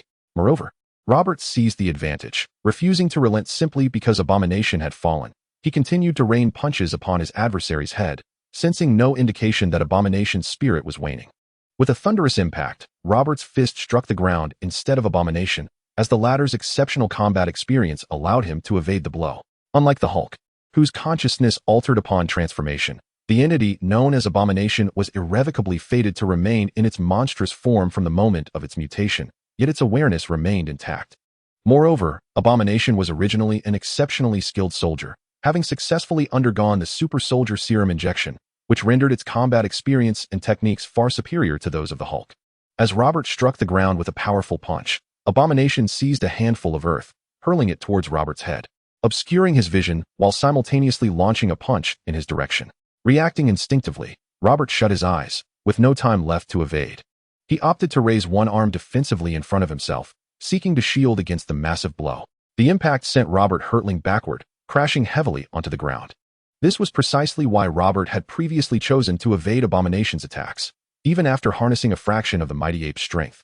His energy and power still paled in comparison to that of Abomination. However, the disparity between them was not as insurmountable as that which he experienced against Clark, Kara, or Diana, wherein he could not withstand or repel their might. Thus, Robert felt a flicker of hope that he could engage in battle. In the next moment, Robert rose from the ground, only to find Abomination charging towards him. Instantly, Robert's fighting spirit surged, a torrent of determination and vitality coalescing within him, manifesting an irresistible aura and battle intent anew upon this world. Adopting a ferocious combat style, he unleashed his frenzied fist. Abomination, sensing the overwhelming energy crashing against his body and spirit, experienced a moment of uncertainty, though he quickly regained his composure with a fierce shout, striking at Robert. With a resounding thud, Robert retaliated with his own punch, and in the next instant, their fists collided, the air thick with a hint of blood, both Robert's and Abomination's. Yet, the emergence of blood did not deter either combatant. They simultaneously launched their fists once more, relentlessly battering each other's bodies. The battle rapidly escalated into a fevered intensity. Amidst their exchange of blows, Robert stood his ground, while Abomination's steps carved deep craters into the earth, the surrounding terrain trembling violently, dust swirling around the battlefield. In terms of sheer momentum, Robert undoubtedly held the upper hand, yet his injuries were accumulating more severely. Abomination, perplexed, could not fathom why Robert, whose strength seemed inferior to that of the Hulk he had faced previously, was the one forcing him to retreat. Despite the visible damage inflicted upon Robert from Abomination's blows, he remained unyielded, refusing to be sent flying. In the following moment, it appeared as though Abomination had grasped the answer. With another thunderous clash, Robert's fist met Abomination's colossal hand once more, and Abomination distinctly heard a cracking sound, not from his own hand, but emanating from Robert. Yet, Robert's visage betrayed no hint of suffering. Rather, it bore an expression of exhilaration. His fractured arm unleashed a second surge of strength, propelling the stunned Abomination away, who crashed heavily to the ground. Under the relentless onslaught of Robert's renewed vigor, Abomination's arm also sustained severe damage. Chapter 82. Who is the little one now? The tactic of exchanging injuries was not unfamiliar to Abomination, but witnessing Robert, despite his wounds, unleash a greater force was truly unprecedented. With a resounding thud, Robert appeared before Abomination, delivering a powerful punch with his unscathed arm to the latter's head as he was rising. With a dull thump, Abomination's head was driven into the earth, causing the ground to crack beneath him. Just as Robert prepared to unleash a second punch, a massive hand lunged towards his fist. With a sharp clap, Robert swiftly altered his approach, transforming his punch into a claw, locking it with Abomination's grasp. The tension in their muscles was palpable, veins bulging under the strain. Following that, Robert and Abomination intertwined their injured arms, exerting force against one another as their feet rooted deeply into the ground. Sinking gradually into the earth, Abomination's head emerged from the soil, and the gaping wound on his face began to heal rapidly, combined with his already grotesque features. He resembled a demon clawing its way out of hell. Wrestling? Do you dare to wrestle with me? Even Hulk is no match for me, let alone you, little one. Abomination sneered menacingly, straining his arms in an attempt to lift Robert and slam him into the ground. Despite their stark difference in size and Abomination's ability to overpower Robert in strength, he found himself unable to lift him. It was as though Robert's indomitable spirit and aura imbued him with the weight of a mountain. Indeed, you dare to wrestle with me? Robert grinned back, his excitement palpable as he addressed Abomination. And you even dare to exchange injuries? Let us see who can endure the longest. In the next moment, fueled by a surge of energy, Robert forced his injured arm to exert strength once more, eager to discover who would prevail under the weight of their mutual injuries. Crack! Crack! Two distinct sounds of breaking echoed, and in the next instant, both Robert and Abomination's left arms fell limply to their sides, their bones thoroughly shattered. Humph!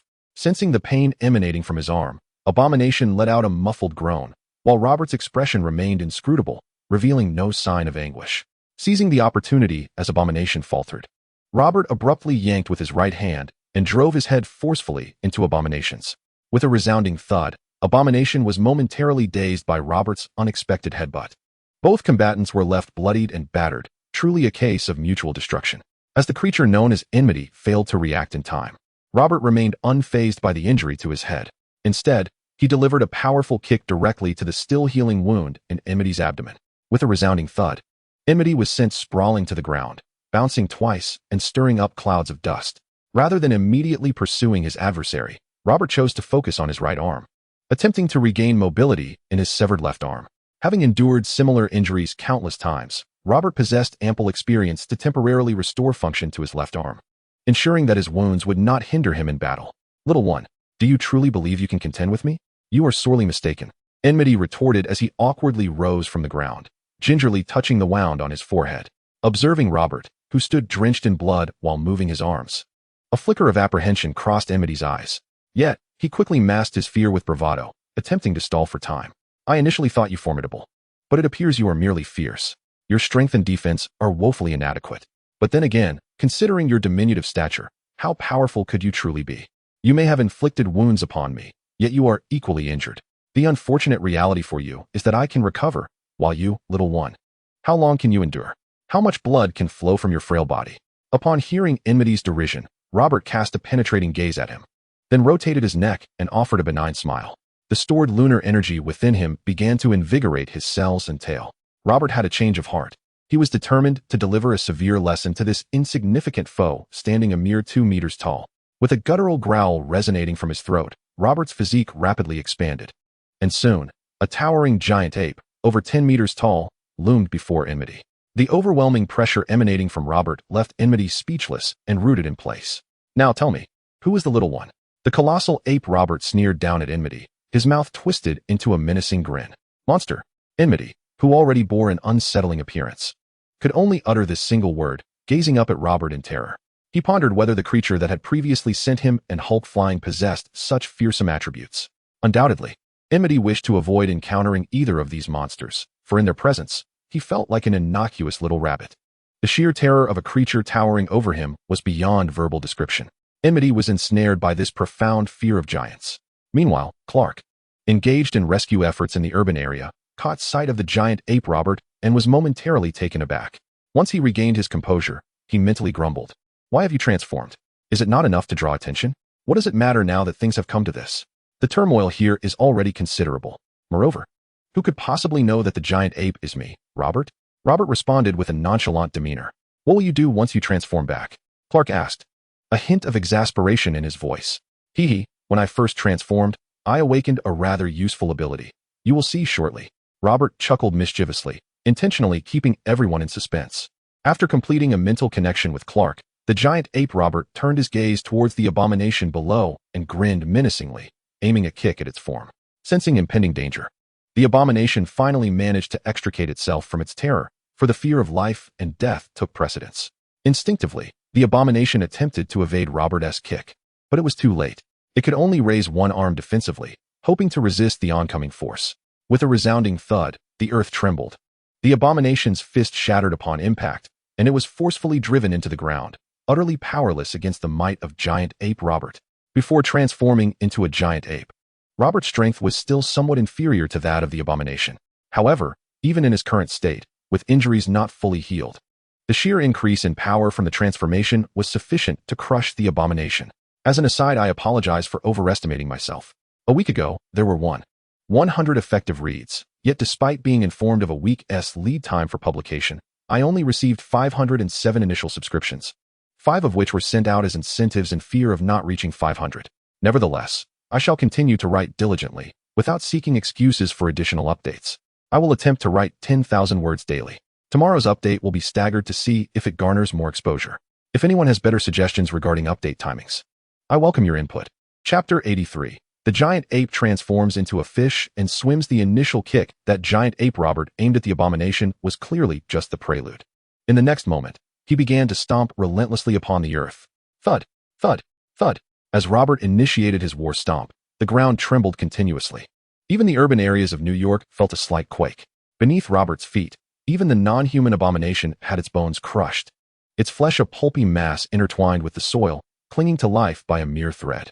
Just as giant ape Robert prepared to launch another attack, a missile was fired towards his head, followed by the appearance of armed helicopters nearby. What sort of monstrosity is this? The drivers and soldiers were profoundly impacted upon witnessing the towering giant ape, Robert, standing at an impressive height of over 10 meters. The prior encounters with the formidable Hulk and the abomination had already left them in shock, but now, this colossal creature was challenging the very limits of their understanding. They found themselves questioning whether this was yet another clandestine experiment from a military laboratory that had been inadvertently unleashed. However, the soldiers quickly regained their composure, responding to commands from their superiors. They launched missiles toward the giant ape, followed by a barrage of Gatling guns that unleashed a torrent of fire upon Robert. With a disdainful grunt, Robert showed no hesitation in confronting the armed helicopters. He effortlessly caught a flying missile in one hand, conjuring a sphere of energy that enveloped the missile, allowing it to explode without causing him the slightest harm. Subsequently, the super cannon gathered energy before Robert's massive maw, transforming into a shockwave that swept through the surrounding helicopters. Boom! Explosions erupted in succession, as the fragile helicopters disintegrated like porcelain under the might of the super cannon. Engulfed in flames. General, all armed helicopters have been destroyed. The report from his subordinate left General Ross in a contemplative silence inside the command vehicle. General Ross prided himself on being a seasoned soldier with a steely resolve, and even in the face of a monster like Hulk, he had never wavered in his pursuit. He believed that no matter how terrifying a creature might be, his troops could handle it. There was nothing that military firepower could not resolve. If there was, it simply meant they did not have enough firepower. Yet now, confronted by the giant ape Robert, doubts began to creep into General Ross's mind. After reviewing the battle reports, he realized that against such a beast, perhaps only nuclear weapons would suffice as an effective countermeasure. A flicker of relief washed over him. He was grateful that he had moved to the command vehicle upon discovering Robert, for otherwise, he too might have perished alongside his soldiers. Keep your eyes on him.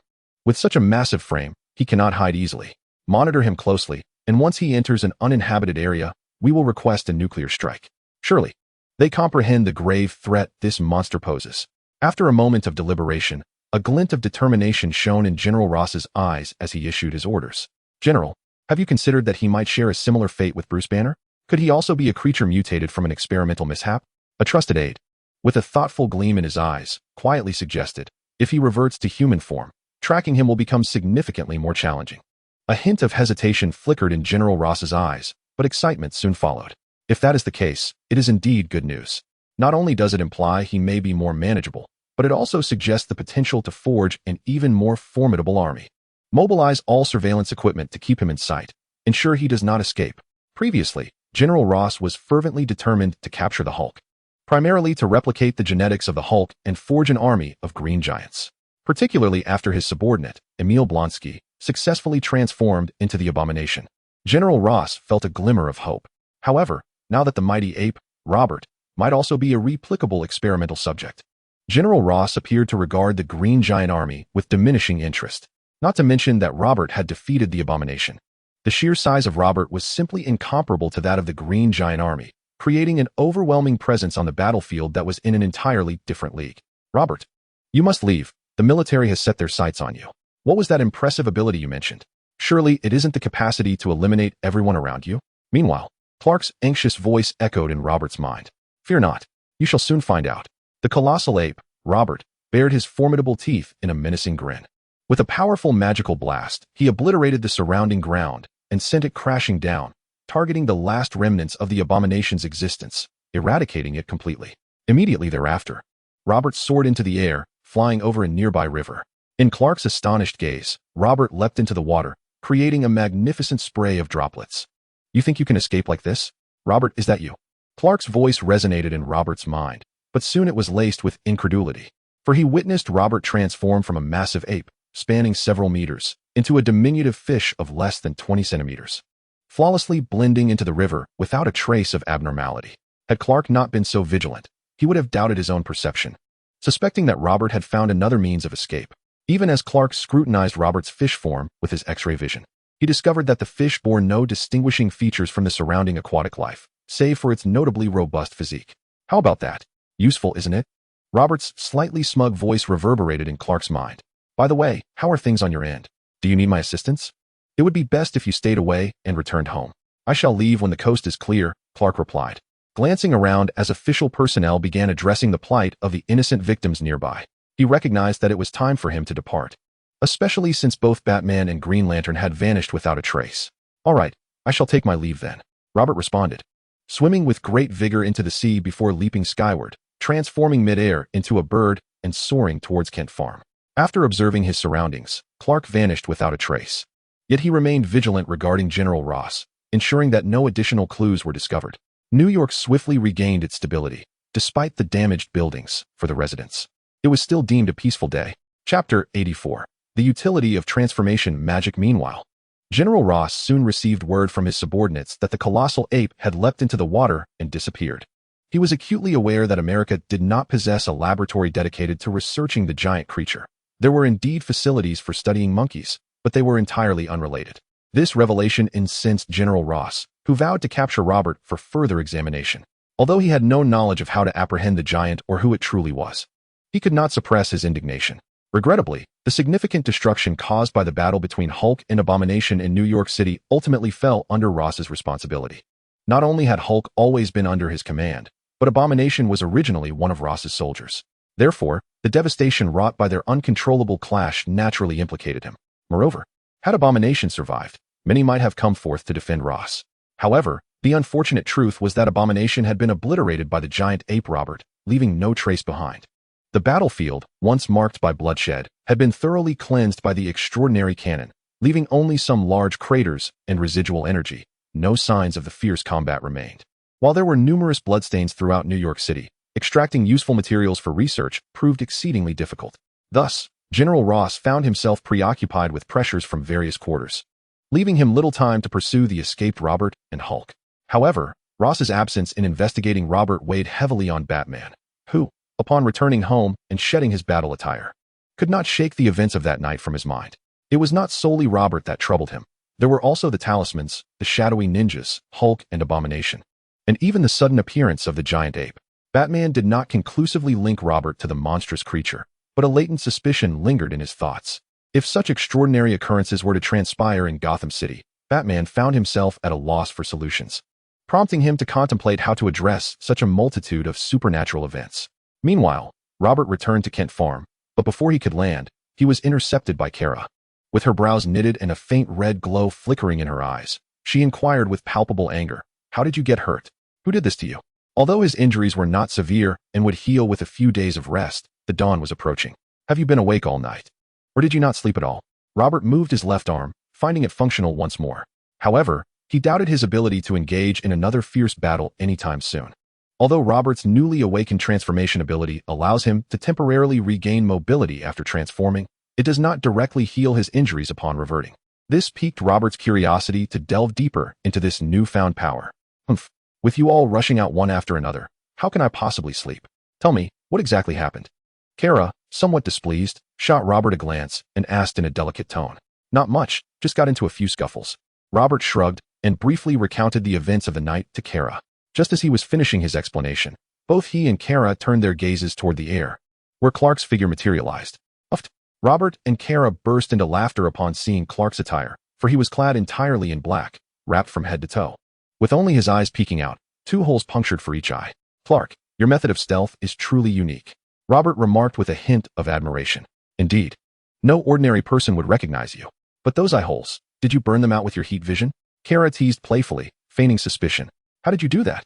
Clark, initially intending to question Robert, suddenly vanished and returned moments later in a different outfit, his face brimming with curiosity.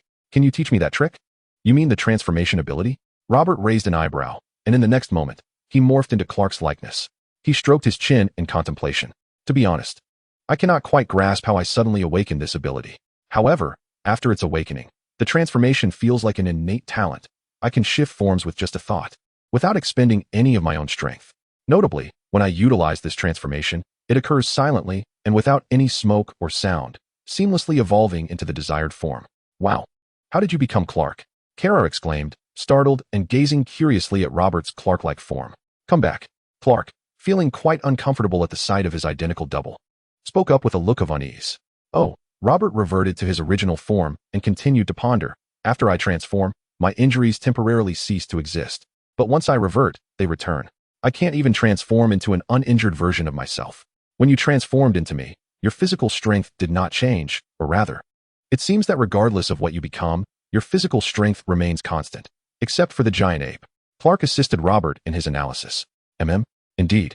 When I transformed into a fish, it occurred subsequent to my metamorphosis into a colossal ape.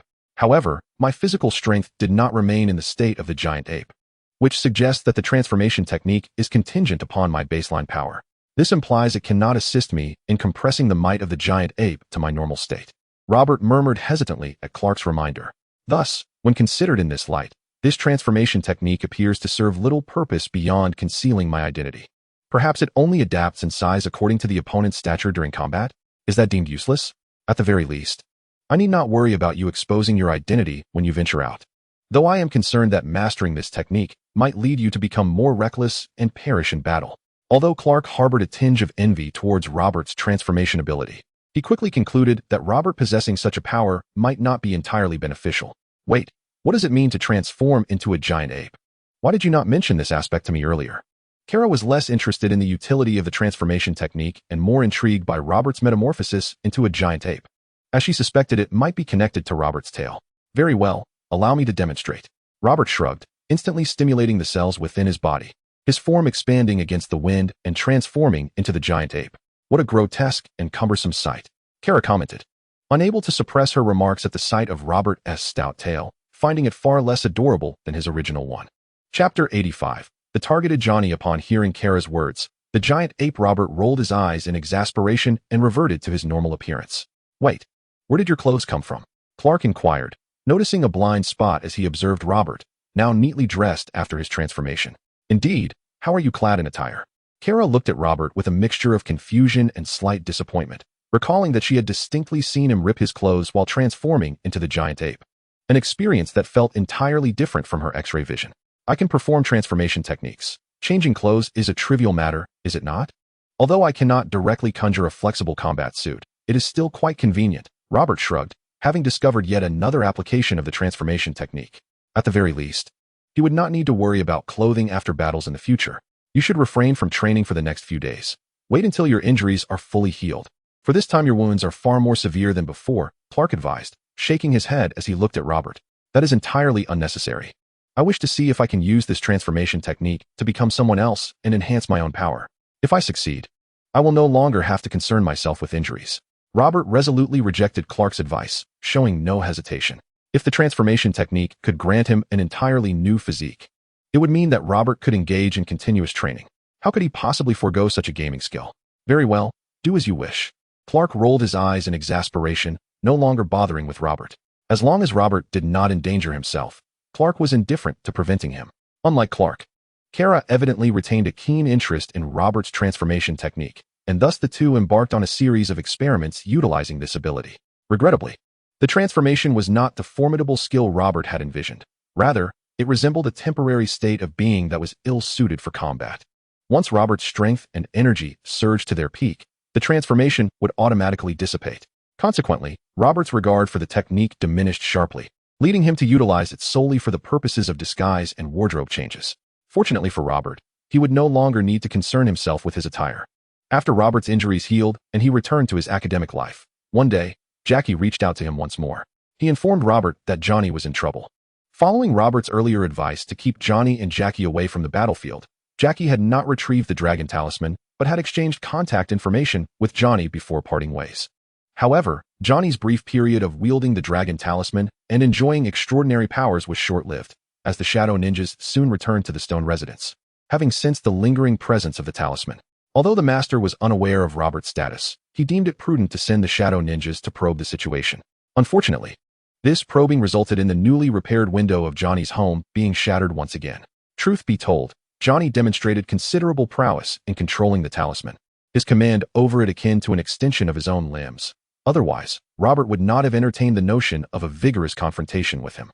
Yet, despite Johnny's formidable control, he remained an ordinary human, and while his reflexes and adaptability were notably swift among his peers, he faltered when faced with the overwhelming numbers of the Shadow Ninjas, unable to dismantle them one by one or manage his explosive strength effectively. Thus, during the first assault by the Shadow Ninjas, Johnny's home lost a window, during the second, a wall, and eventually, he was left homeless. Even so, the relentless pursuit by the Shadow Ninjas did not cease. Upon discovering that Robert's peculiar presence was absent from Johnny's side, the master began to incessantly harass Johnny. Fully aware of the inherent weakness of the talisman's bearer, Johnny's need for rest. How long could he maintain his stamina under such duress? When Johnny finally succumbed to exhaustion, it would be the opportune moment for the master to reclaim the dragon talisman. In desperation, a weary Johnny contacted Jackie, realizing that possessing superpowers was far from simple, especially in light of recent events. It seemed Johnny was experiencing hallucinations, perceiving the incoming Shadow Ninjas as having transformed in height and slenderness. Thus, one might ponder why he hadn't simply entrusted the dragon talisman to Jackie in the first place, lamented Susan, who found herself homeless alongside Johnny, casting him a discontented glance. On that fateful day, Susan had contemplated a similar scenario, hoping that Johnny would relinquish the dragon talisman to Jackie-chan. Alas, Johnny was reluctant to part with his extraordinary abilities, ultimately leading to a rather dismal outcome. Who would have thought these fiends would persistently disturb us? Johnny, weary, sighed softly, and as he lamented, his pupils suddenly constricted. Be cautious. They are upon us again. With a resounding blast, Johnny unleashed a surge of explosive flames, clearing the vicinity of the shadowy ninjas. Susan, do you not sense that those adversaries appear somewhat different?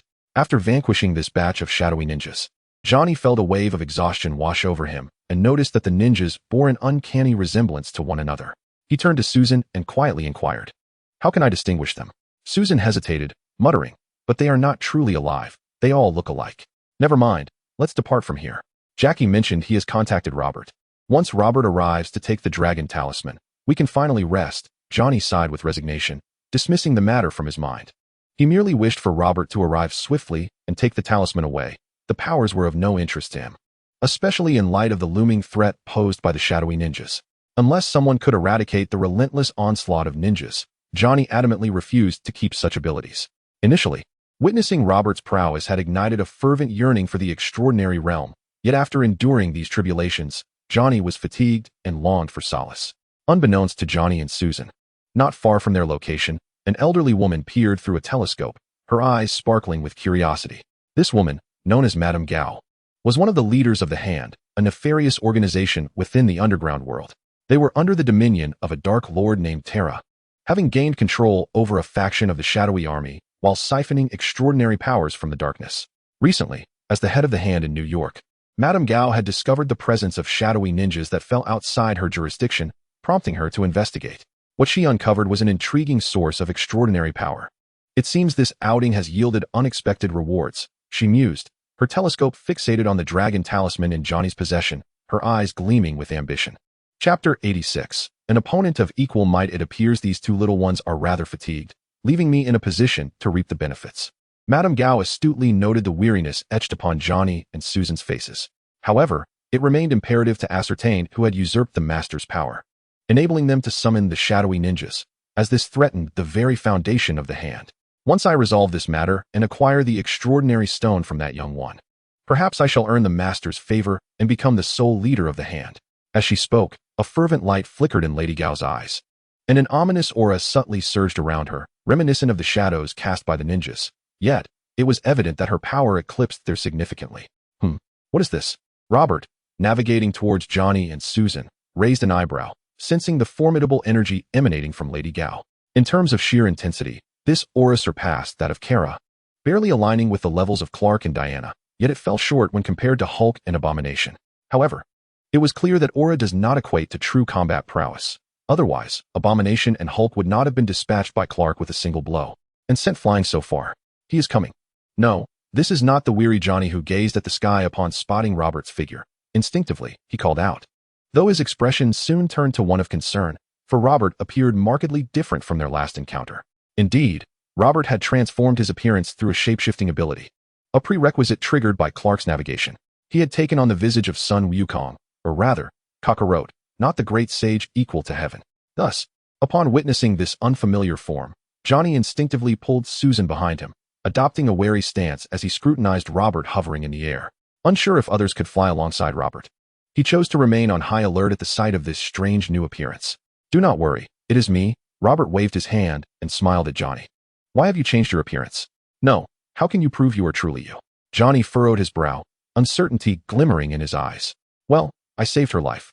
Robert pondered briefly, gesturing towards Susan and speaking softly. "Moreover, the day I vanquished the shadow ninjas, I exerted minimal effort." "I knew it." Johnny exhaled in relief, yet soon murmured discontentedly, "Is this your true form?" Susan inquired curiously, blinking at Robert's appearance. "Oh, not really." Robert, having engaged little in conversation with Susan, nonchalantly waved his hand before turning his attention to Johnny. "Hand over the dragon talisman. Furthermore, you must leave at once. It seems others have set their sights on you. Others are watching us."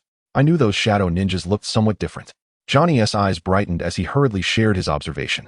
"Those ninjas have become taller and leaner.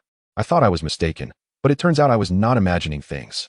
Suddenly, with a resonating hum, Johnny's words were cut short as dark figures coalesced around them, emerging into new forms. These figures, known as shadow blades, were even taller and leaner than the shadow ninjas, their claws sharp as blades, and their feet resembling daggers, somewhat akin to the scissor-like appendages of the blue steel shadow. In the distance, Lady Gao was taken aback upon spotting Robert within her line of sight. Although she had not seen him approach, she observed him leap from midair to stand before Johnny, engaged in conversation with him and others. To preempt any unforeseen developments, Lady Gao decisively instructed the shadowy assassins to act, seeking to test Robert's true capabilities. Robert cast a fleeting glance at the surrounding shadowy figures, yet found them of little interest. After all, a formidable opponent was nearby, and he had no desire to contend with mere minions lacking true vitality. I will leave the dragon talisman with you. Ensure your safety, while I assess the strength of those who have targeted you. Do remember to keep your distance. He turned to Johnny, offering a stern reminder before propelling himself toward Lady Gao's position.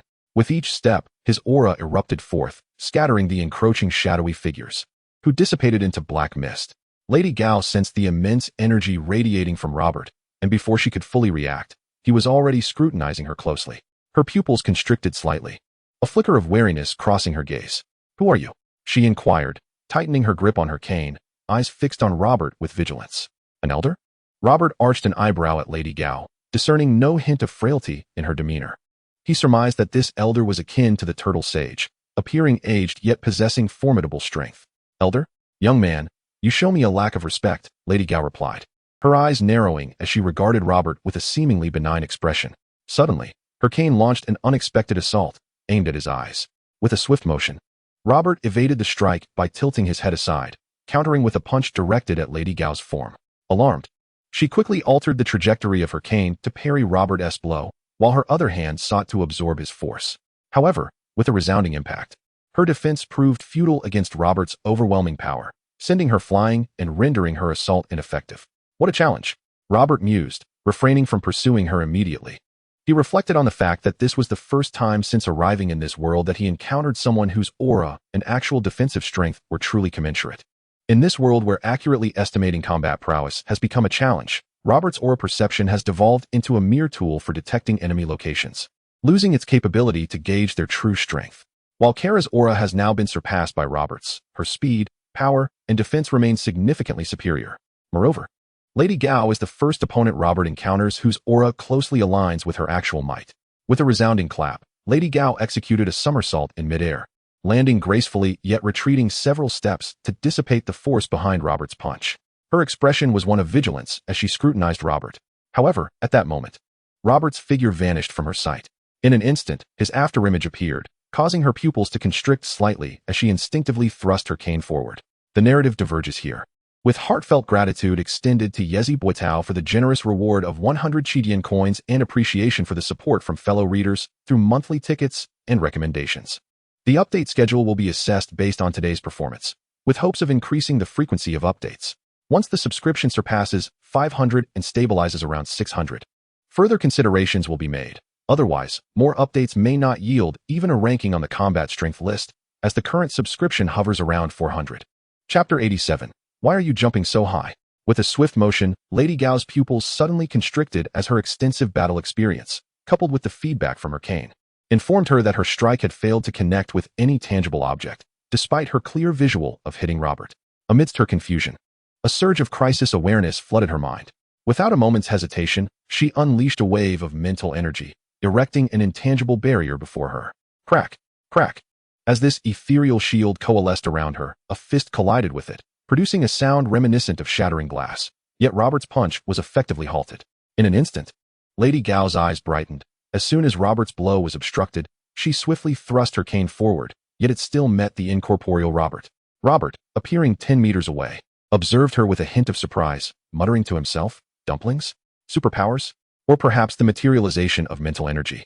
Initially, Robert had believed Lady Gao to be a pure warrior like himself, yet he had not anticipated her ability to wield powers of the mind. However, rather than instilling fear, this revelation only heightened his excitement. Lady Gao's aura was slightly stronger than Robert's in a non-berserk state, and with her newfound mental prowess, this would make their encounter all the more exhilarating. Robert had no intention of employing his berserk fist to breach her mental defenses. After all, battling those who are either stronger or possess unique abilities is what truly captivates him. With a sudden outburst, Robert's true form erupted, transforming from cockroach back to himself. What is happening? Why has he suddenly shrunk? Lady Gao, momentarily taken aback by Robert's unexpected transformation, quickly regained her composure, as the fully unleashed Robert now posed a formidable threat. In an instant, Lady Gao opted to strike first again, her invisible mental force extending outward, crashing into Robert's being. Although Robert lacked the same method of attack, it did not imply that he was incapable of sensing this mental energy. Shatter. Excitement flickered in Robert's eyes as he concentrated his energy into a punch that collided with the intangible mental force. With a resounding crack, the mental energy shattered completely, and with the sound of its destruction, Lady Gao lost track of Robert's position once more. Here, Lady Gao's alertness surged, her cane pointing to her side. Yet, in the next moment, her expression shifted slightly as she conjured a mental barrier to protect herself. Crack! The barrier shattered again, and once more. Lady Gao's retaliatory strike missed its mark, as if the situation had reverted to their initial confrontation, repeating itself in an endless cycle. After a while, a hint of fatigue crossed Lady Gao's gaze, her vitality visibly waning. All powers have their limits, and the mental energy she exerted could not be infinite. Whether manifesting as an attack or a shield, it all entailed a significant drain. Each time Robert forcefully shattered her mental energy, it inflicted damage upon her psyche as well. Damn it, where did this freak come from? So fast, with such peculiar phantom-like movements. Despite Lady Gao's substantial combat experience, she had never encountered a technique like the Phantom Fist.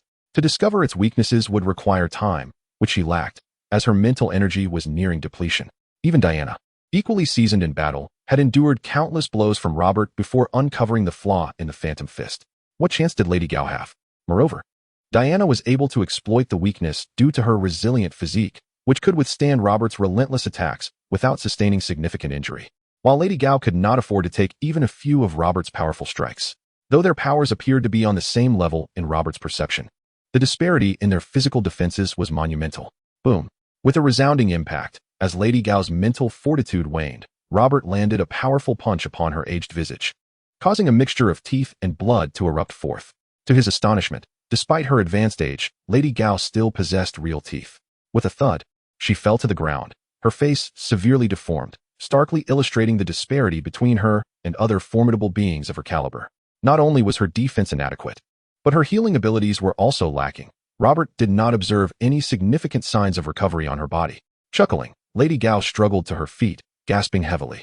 After so many years, she could scarcely recall the last time she had suffered such a defeat. Flames of fury flickered in her eyes, as a new, dark power surged within her, closely resembling her own essence, and eerily akin to that of the shadowy ninjas. So, is this the power behind the shadows? Robert raised an eyebrow, intrigued by the dark energy billowing from Lady Gao. This is the power bestowed upon me by my great master. To die under such force would be your honor, Lady Gao declared, her grotesquely contorted face twisted with a terrifying expression, her eyes brimming with murderous intent. With a sudden motion, she propelled herself forward like a shadow, leaping toward Robert. Very well, let me witness just how formidable this power you speak of truly is. I hope it is not merely for show, Robert replied with a smile, vanishing from sight to intercept Lady Gao midair. As she thrust her cane imbued with dark energy toward him, Lady Gao was taken aback to find herself striking only an illusion. In the next moment, Robert appeared above her, delivering a swift kick to her head. Lady Gao hastily attempted to defend herself, but she plummeted from the air, crashing heavily into the ground and kicking up a cloud of dust. You claim you cannot fly, yet you mimic others by leaping so high? Aren't you afraid of falling to your demise? Robert, suspended in midair, shrugged and swiftly dove into the swirling dust. Do not rush. Wait for the dust to settle. Chapter 88. The earth-shattering palm of all nations. Just as Robert plunged into the dust, Lady Gao launched a fierce surprise attack, landing a punch on Robert's illusion. Familiar with such tactics in the chaos, Robert had anticipated this move. However, at the moment he prepared to counterattack, he felt a cane lunging directly toward him. At last, I have located you, brat, came Lady Gao's voice, filled with excitement and bordering on madness, as dark energy surged around her cane, imbued with her lethal intent. Humph! Robert let out a cold snort, swinging his fist directly towards the cane, intent on shattering Lady Gao's weapon completely. However, the moment Robert made contact with the cane, a slight change flickered across his expression as the energy in his fist erupted violently. Crack! Crack! Crack! With the collision of his fist against the cane, the wooden layers of the cane shattered into splinters, scattering into the air. Yet, beneath that cane lay a sharp longsword. Robert, unaware of the material of this sword, was astonished to find it had not shattered upon the impact with his fist. Instead, it harnessed a dark power at its core, countering the energy in Robert's fist and piercing through his skin. Humph! Faced with the razor-sharp blade, Robert sneered, channeling his strength to firmly lock the sword in place with the bones of his fingers. Stepping forward, he yanked the sword backward with his right fist, delivering a thunderous blow with his left. Lady Gao, believing she had finally gained the upper hand by piercing Robert's fist with her sword, was unprepared for his unexpected combat style. In truth, she had never encountered anyone who fought like Robert. Bang! With a resounding impact, Lady Gao's abdomen suffered a devastating blow. Robert's fist puncturing through her entirely. Her complexion drained of color, she appeared ashen. You. Lady Gao looked up at Robert, seemingly wishing to say something. Bang. Robert had no intention of showing her any mercy. Retracting his fist, he delivered a powerful kick that sent Lady Gao flying. Boom. She crashed into the earth, lying motionless for a moment. While her strength was slightly superior to that of the bull warriors endowed with the cow talisman, her defense was considerably weaker. It remained uncertain whether this sword could penetrate the tough hide of the bull warriors. Robert, clutching the long sword, noticed that the wound on his hand had ceased to bleed. Yet his curiosity regarding the sword remained.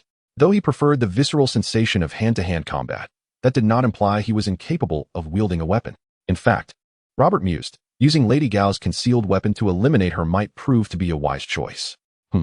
Just as a thought flickered through Robert's mind while he examined the long sword, he suddenly sensed the energy from Lady Gao intensifying dramatically, escalating from a mere hint to a level of abhorrence, with an apparent upward trajectory. What on earth? Have I encountered someone capable of transformation? Robert paused momentarily, then gazed expectantly in Lady Gao's direction. Rumbling. An explosion resounded as the ground beneath Lady Gao erupted, followed by a shadowy figure climbing forth from the depths, coalescing into a humanoid shape. It bore a resemblance to the dark, shadowy blades, yet retained the ghastly, aged visage of Lady Gao. Oh, has she been consumed by the dark power? Robert gazed upon Lady Gao's transformed visage, perceiving not a metamorphosis but rather a manifestation of an uncontrollable power that had consumed her, propelling her towards the abyss of darkness. Consume? You fail to comprehend. This is the supreme power bestowed upon me by my magnificent master. I can sense it. I possess the ability to obliterate everything, including you, little specter. Upon hearing Robert's words, Lady Gao's eyes flickered with intense hatred, and the dark energy enveloping her surged forth, beginning to spread in all directions. Wherever this dark aura flowed, shadows coalesced from its depths, resembling shadowy blades yet distinct in their essence, lacking the crimson gleam of malevolent eyes. They appeared to be the very extensions of Lady Gao's power and consciousness. In no time, the dark forces swelled around Robert, with shadows charging toward him with far greater ferocity than those that had come before. With unyielding composure, Robert observed the oncoming shadows, his expression unchanging as he twirled his long sword in an elegant flourish. He struck decisively at each shadow, dispersing them while advancing towards Lady Gao. For Robert, though he could wield a swordplay as graceful as a swan in flight, he preferred a more lethal approach, one that left no room for escape. As he continued to wield his blade, he shattered the shadows summoned by Lady Gao, banishing them back to the depths from whence they came, until he stood before her. What an eyesore, Robert remarked, scrutinizing Lady Gao's current appearance. Though I have encountered many grotesque beings, your present form ranks among the most abominable. Ugly. Not to worry. Soon you shall find me quite appealing, for you will become a part of me. Lady Gao responded, surprisingly unperturbed by Robert's critique, her gaze burning with intensity. Did you truly believe it would be so simple to vanquish my dark forces? With a resonant hum, the moment her words fell, a shroud of darkness enveloped Robert entirely. Oh, and why do you think I would venture so close to you? He inquired, undaunted by the encroaching shadows, a smile gracing his lips as he regarded Lady Gao, equally ensconced in darkness. What do you mean? Never mind. Once I devour you, all will be revealed. Lady Gao's pupils constricted slightly, but she quickly reconsidered. Eager to avoid any unforeseen complications, it was best to consume Robert swiftly. Naturally, it is due to the dispersion of your power, leaving you vulnerable to escape. Robert cast his sword to the ground, his palms pressed together, and an immense surge of energy erupted from within him. Waves of electricity coursed around his form, and the encroaching dark energies began to dissipate under the influence of his power, which intensified, sending currents radiating outward. This is dire. The situation is precarious. I must retreat.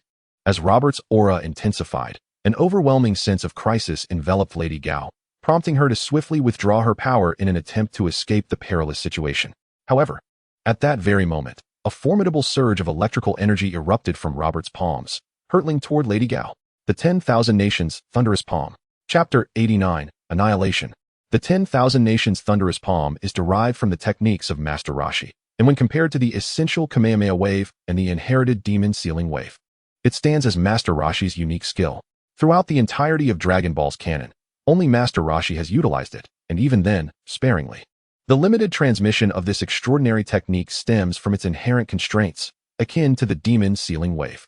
Firstly, the 10,000 Nations Thunderous Palm cannot be effectively executed against opponents significantly more powerful than the user, as its efficacy would be drastically reduced, or rendered null. Secondly, it is not an explosive move. Rather, it embodies a sustained output of electrical energy, converting ki into a formidable current to inflict damage upon foes. Should it miss, it would deplete a considerable amount of ki. Yet, the 10,000 Nations thunderous palm possesses its advantages. Firstly, it is a control skill of considerable might. If the opponent is struck and unable to significantly enhance their power in a brief span, they will find it exceedingly difficult to escape. Secondly, the electrical output inflicts greater internal damage than a standard ki wave, effectively attacking every inch of the adversary's being, making it particularly suited for complete annihilation. Faced with Lady Gao, who could manifest her dark powers to influence the surrounding environment, Robert deemed the 10,000 Nations thunderous palm the most fitting approach to counter her. Sensing the impending danger, Lady Gao reacted swiftly. However, the dark energy she conjured was somewhat unwieldy, as it was not her own power, making it challenging to command with precision. Crackle. Ultimately, the mighty current of the 10,000 Nations thunderous palm struck Lady Gao, instantly spreading throughout her body and firmly binding every inch of her being and power. When struck by the 10,000 Nations thunderous palm, Lady Gao emitted a harrowing scream as the current relentlessly ravaged her form, causing her dark energies to dissipate. Should I pierce her with a sword? Very well. I shall thrust a blade, for I had already contemplated this. Robert, having augmented the power of the 10,000 Nations thunderous palm, lowered his gaze to the sword at his feet and murmured before kicking it into the air, its blade aimed directly at the ensnared Lady Gao. Crackle. However, to Robert's astonishment, the sharp sword proved far less resilient than he had anticipated. Upon encountering the powerful current of the 10,000 Nations thunderous palm, it shattered instantly. It seems that weapons are indeed frail. Robert momentarily froze at the sight before him, then shook his head helplessly as he turned his gaze towards Lady Gao, his frustration boiling over. With a crackle, a powerful current swiftly obliterated the dark forces surrounding her, revealing her true form. However, this revelation was fleeting. For once the dark powers were extinguished, her body proved far too fragile against the might of the universal earth-shattering palm. In an instant, a cloud of dust erupted amidst the electric energy of the strike, gradually dissipating, marking the complete annihilation of Lady Gao. With a sigh of relief, Robert retracted the universal earth-shattering palm. It must be said that the energy expenditure of this technique was considerable, perhaps even greater than that of the charged Kamehameha wave. Yet, had he employed the Kamehameha just moments prior, it might not have been sufficient to vanquish Lady Gao. While it could have created a significant breach in her form, covering her entire body, now engulfed by darkness, would have demanded an even greater toll. Not to mention the extensive collateral damage it would inflict, nothing like the clean and efficient annihilation achieved by the universal earth-shattering palm. Moreover, who could ascertain whether Lady Gao possessed other escape techniques? Should she evade the Kamehameha, it would indeed present a troublesome predicament. With a swift motion, Robert stowed the universal earth-shattering palm and unleashed a ki wave to scour the ground, for he had sustained injuries, and drops of his blood had stained the earth. Having experience with artificial beings, Robert was keen to avoid facing an enemy marked by his own blood, not out of fear that such creations could surpass him, but rather due to a slight psychological aversion.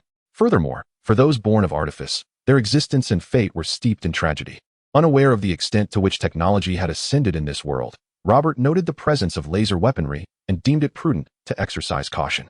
With a swift motion, he cleared the remnants of battle and vanished from his location, reappearing by Johnny and Susan's side.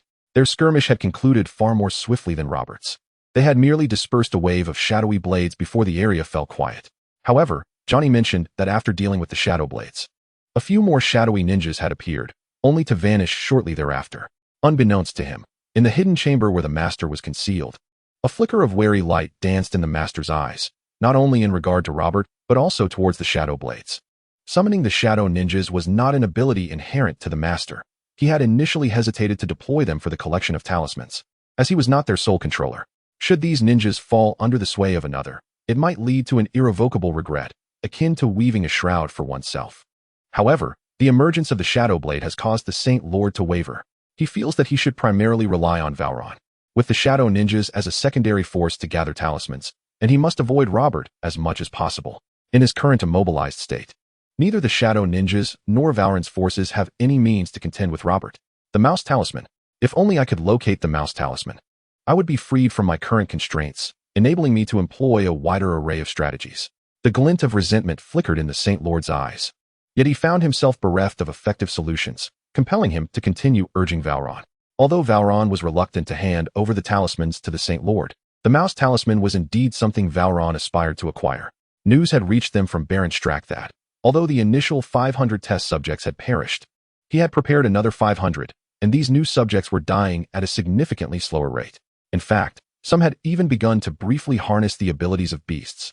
Valron had viewed the video presented by Baron Strack, showcasing a Minotaur warrior whose charging power rivaled that of a speeding freight truck. If this could be successfully replicated and mass-produced, a bright future beckoned Valron. Thus, he hastened the search for the mouse talisman and, following his conversation with the Saint Lord, successfully summoned the Shadow Ninjas. Valron believed that the ninjas possessed remarkable skills in tracking clues, no less proficient than in combat. Chapter 90. Explosive Flames and Heir Robert and Johnny were unaware of the developments between the Saint Lord and Valron. After briefly recounting the recent events to Robert, Johnny promptly handed over the dragon talisman. Upon receiving the talisman, Johnny had felt a surge of excitement. He had anticipated using the dragon talisman in battle. However, now he was fatigued, yearning for a restful sleep before returning home to repair his house. Goodbye, Robert. Johnny and Susan waved at Robert, watching him vanish into the air before retracting their gazes. Well, the extraordinary world is no longer our concern, and you need not worry any longer. Johnny felt a twinge of reluctance at losing the dragon talisman, but quickly adjusted his mindset. Indeed, the extraordinary world is no longer our affair. Will we ever see Robert again? Susan appeared even more despondent than Johnny. Hey, Susan, dear sister, you aren't thinking of going after the young grass, are you? Johnny exclaimed with exaggerated expression. What nonsense are you spouting? Susan blushed, shooting an annoyed glare at Johnny. I merely feel that he saved my life, and I haven't had the opportunity to properly thank him. Is it not natural that those from the extraordinary world think differently from us, ordinary folk? Johnny smiled and waved his hand, but suddenly paused mid-sentence. As he gestured, his fingertips faintly glowed red, a flicker of fire briefly illuminating the air. However, when Johnny scrutinized the phenomenon, the spark vanished. What's wrong? Susan inquired, her brow furrowed in confusion at Johnny's sudden stillness. Nothing, perhaps just an illusion, Johnny replied, shaking his hand again, yet the flame did not reappear. He concluded that his fatigue was causing him to see things, and thought it prudent to find a place to rest, for exhaustion was beginning to overwhelm him. Meanwhile, Robert, having acquired the dragon talisman, delved into the study of its power. The explosive force of the flames possessed a uniqueness that Robert had not previously encountered. The energy wave bore a resemblance to pure energy, akin to the rare thunderous palm technique, which was seldom seen. However, if the thunderous palm could indeed manifest an electrical attribute, there must be a method to cultivate a fiery essence as well, particularly since the energy wave could emit extreme temperatures and explosive capabilities. It could even transform into a pure light akin to the solar fist, instilling hope within Robert. Thus, Robert promptly contacted Jackie Chan, expressing his desire to study the dragon talisman for several days. Jackie, already en route, readily acquiesced and provided Robert with his address. Although their interactions had been limited, Jackie had discerned enough of Robert's character to trust that he had discovered something intriguing within the talisman and was eager to explore it further. Jackie felt assured that Robert would not claim the talisman for himself. In fact, he mused that the talisman might be safer in Robert's possession than in the highly secure confines of District 13. Jackie had to concede that there was some merit to what Xiaoyu had previously suggested. After concluding his correspondence with Jackie, Robert had no intention of returning to Kent Farm. He had learned from the incidents involving Johnny and Susan that bringing the dragon talisman back could inadvertently reveal the location of Kent Farm. Transforming back into Kakarot, he sought a secluded spot where he could train while investigating the talisman's powers. It was not that Robert intentionally shirked his classes. Rather, he feared that his presence at school might result in catastrophic consequences, even if he did not wreak havoc. The possibility of shadow ninjas infiltrating the school and harming or frightening his classmates and teachers was a genuine concern. In short, Robert conveyed this to Clark, who, upon hearing it, felt quite exasperated. However, he realized he could not compel Robert to bring the talisman to school, fully aware of the potential for shadow ninjas to appear. To address this, Clark once again reached out to Robert's teacher, Selena, even reluctantly agreeing to meet her for dinner, which led to a series of headaches for Clark. It is perplexing how Lana became aware of Selena's dinner plans with Clark and even arranged to dine on the same day. Clark felt as though he was surrounded by spies. Fortunately, the situation was ultimately resolved amicably. He prepared 2 outfits and, with the swiftness of Superman, managed to attend both dinners. Selena remained oblivious to any irregularities, but Clark felt somewhat uneasy under Lana's watchful gaze, which bore a peculiar smile throughout the evening. Of course, Clark had not forgotten Robert, the instigator of this predicament, had it not been for Robert's decision to study the dragon talisman instead of attending class. none of this would have transpired. Clark contemplated subjecting Robert to the same embarrassment, yet he ultimately abandoned the thought, realizing that Kara and Diana's prowess far surpassed that of Lana and Selena. Although Clark was unfamiliar with Diana, he was well aware of Kara's temperament. He feared that the Kent farm might not withstand the ensuing chaos. Furthermore, Robert's carefree nature might render him indifferent to any awkwardness. At this moment, Robert remained unaware of Clark's internal musings, but he was keenly interested in Clark's experiences, especially since Kara was right beside him. In fact, it was Kara who had informed Lana of Clark's dinner with Selena, not Martha as suggested. Influenced by Martha, both Robert and Kara tended to favor Lana, particularly since she had been privy to Clark's abilities for many years, proving to be far more reliable than Selena. Is this dragon talisman truly so captivating? How many days have you spent at home studying it? Kara remarked, her dissatisfaction evident as she glanced at the talisman in Robert's hands after recounting Clark's escapades. It won't be long now. I'm not merely studying the dragon talisman. My primary focus is on transforming energy into other attributes, Robert replied, shaking his head earnestly. Just like you and Clark, possessing heat vision alongside freezing breath and the ability to create hurricanes, all manifestations of the solar energy within you. Chi is a pure form of energy. It does not inherently possess attributes, but it should be able to evolve in those directions. If I can unlock these secrets, my understanding and application of Chi will dramatically accelerate, potentially allowing me to exert tenfold the power from a single unit of Chi. Ah, I see. So it's about enhancing combat strength, isn't it? Your training is no different, Kara scoffed, a hint of disinterest in her voice. No, it's not the same, Robert insisted, shaking his head as his thoughts drifted. Chapter 91, Warriors and Mages. At this moment, Robert's thoughts were somewhat scattered. Initially, upon learning of his transformation into a scion, his foremost desire was to incessantly enhance his combat prowess, striving to achieve the coveted transformation into a super scion, an aspiration he had harbored since his arrival in the Dragon Ball universe. However, as he began to grasp the nuances of this world and unearth the depths of his own potential, Robert found his urgency to become a super scion waning. He glimpsed a flicker of hope in mastering the power of the great ape. It is crucial to recognize that there exists a significant disparity between a super scion and a super scion, not to mention the differences between the various levels such as Super Saiyan 1 and 2. Even two super scions of the same rank, like Goku and Vegeta, are no match for Broly, who can only be subdued through fusion when in equivalent states. The fundamental reason for this lies in the overwhelming strength of Broly's base form prior to transformation. Theoretically, the combat power enhancement of scions transforming into super scions of the same level should be relatively equal or closely matched. Thus, the strength of the base form becomes paramount. The reason Goku often struggles to sustain his battles later on is that his base power pales in comparison to his transformed state. The strain of forcing a transformation places an immense burden on his body.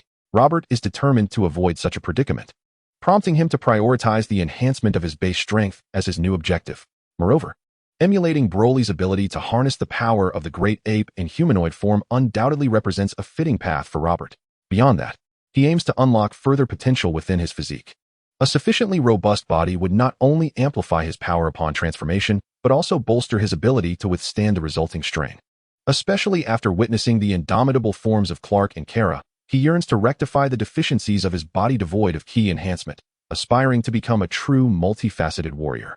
Following Kara's departure, Robert continued his exploration of dragon runes and ki.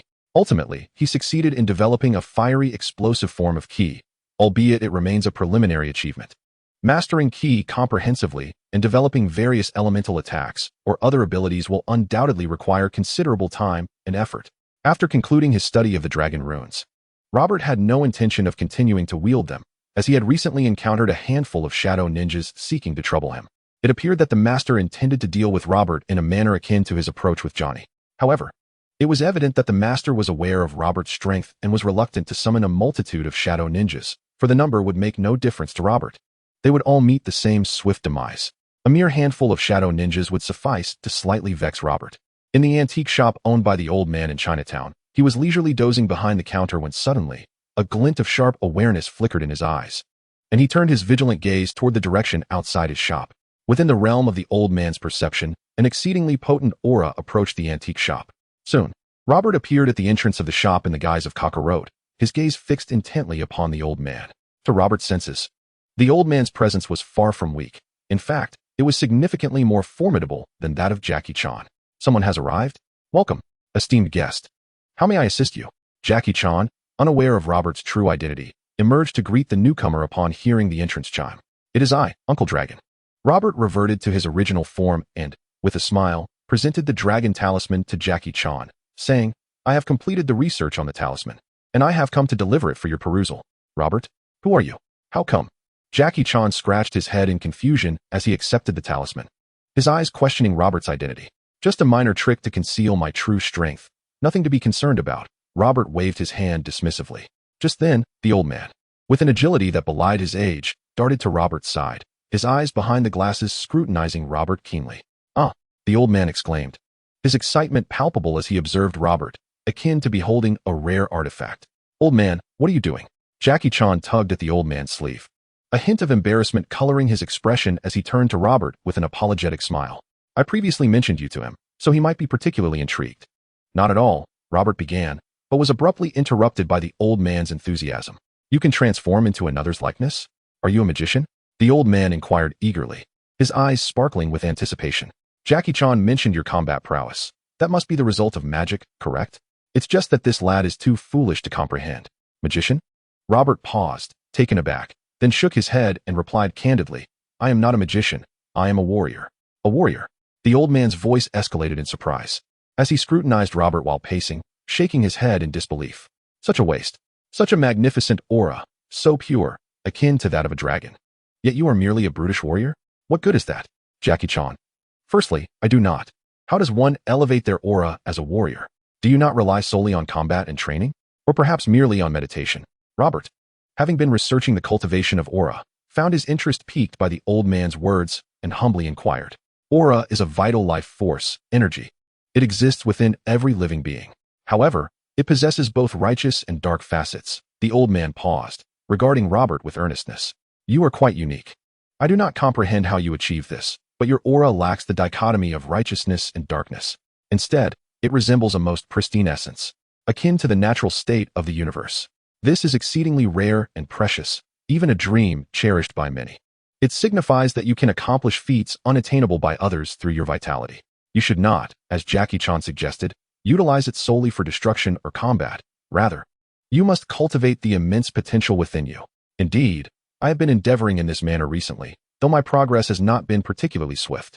Robert scratched his head, pointing to the dragon talisman in Jackie Chan's hand, and remarked, "During this period, through my research on the dragon talisman, I have managed to manifest a state of explosive flames from my vitality.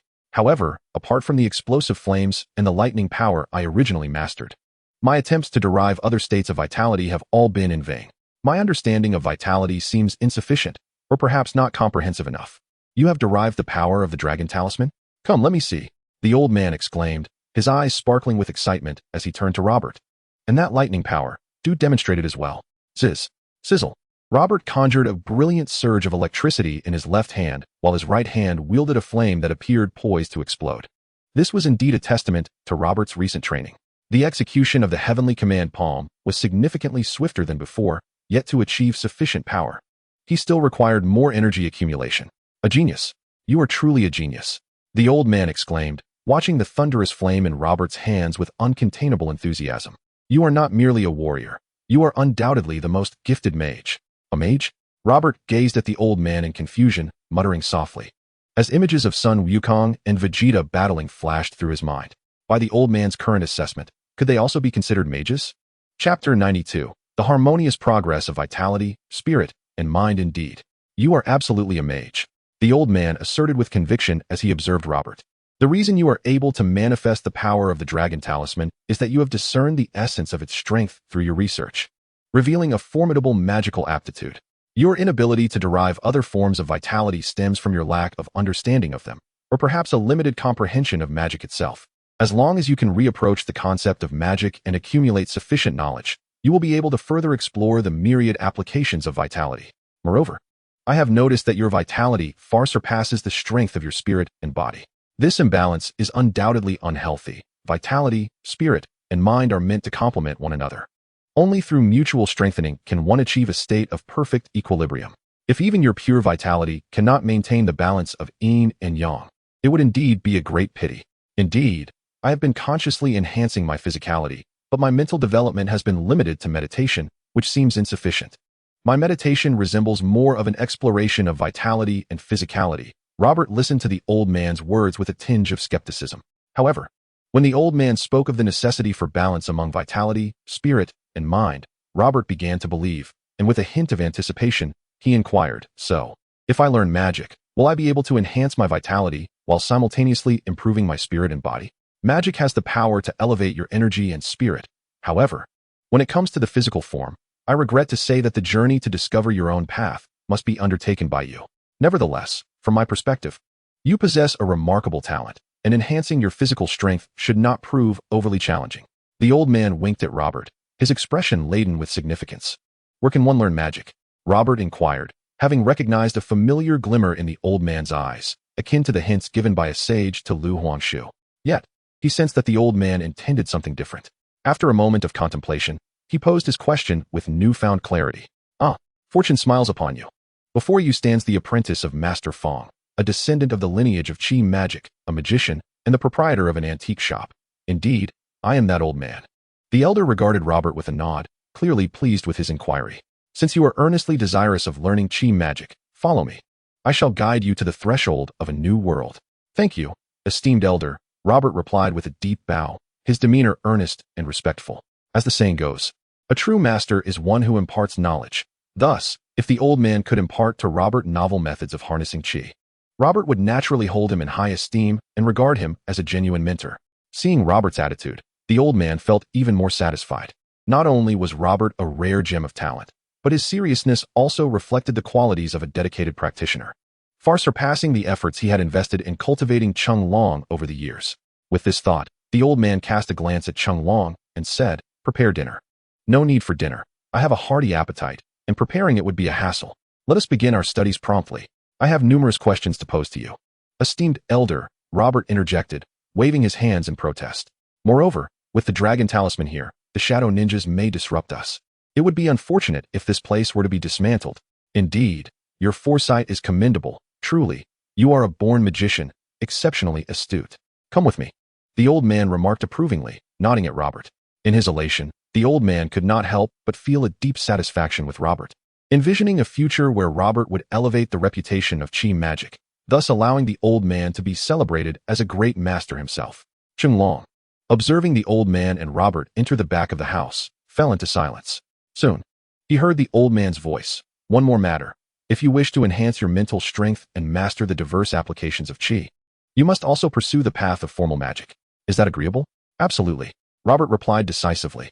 "Originally, those of us who practice Qi magic require a medium. However, you are different. Your Qi is exceptional. As long as you can develop your mental strength alongside your Qi, the absence of a medium becomes irrelevant. After all, most legendary figures rarely relied on such mediums," the old man explained with satisfaction. Chung Long listened to the conversation, which seemed as perplexing as an ancient text, and quickly shook his head. He took the dragon talisman and turned toward District 13, only returning the following day after Robert had departed. "Father, is Robert truly suited to be a magician?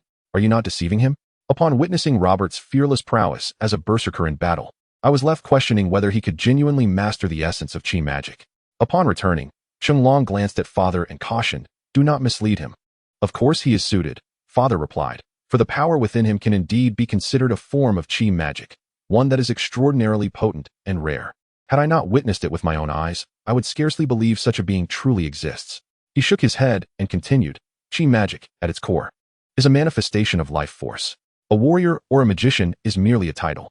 Even the legendary 8 immortals wield Qi magic, yet we tend to refer to them as deities rather than magicians. Nonetheless, it is true that everyone has their own area of expertise. Some prefer close combat, while others thrive in the shadows. It is merely a matter of personal inclination. Furthermore, once Robert masters Qi magic, who could deny that he is a magician, even if he confronts his foes with sheer fists?" Chung Long, absorbing Father's words, felt a wave of confusion wash over him. His lack of interest in magical knowledge during childhood had led him to pursue martial arts instead, revealing his limited aptitude for the pure path of magic. Thus, Robert embarked on a routine life, attending school by day and diligently practicing magic under Father's tutelage in the evenings. He engaged in exercises that honed his body, mind, and Qi, ensuring he missed no opportunity to improve.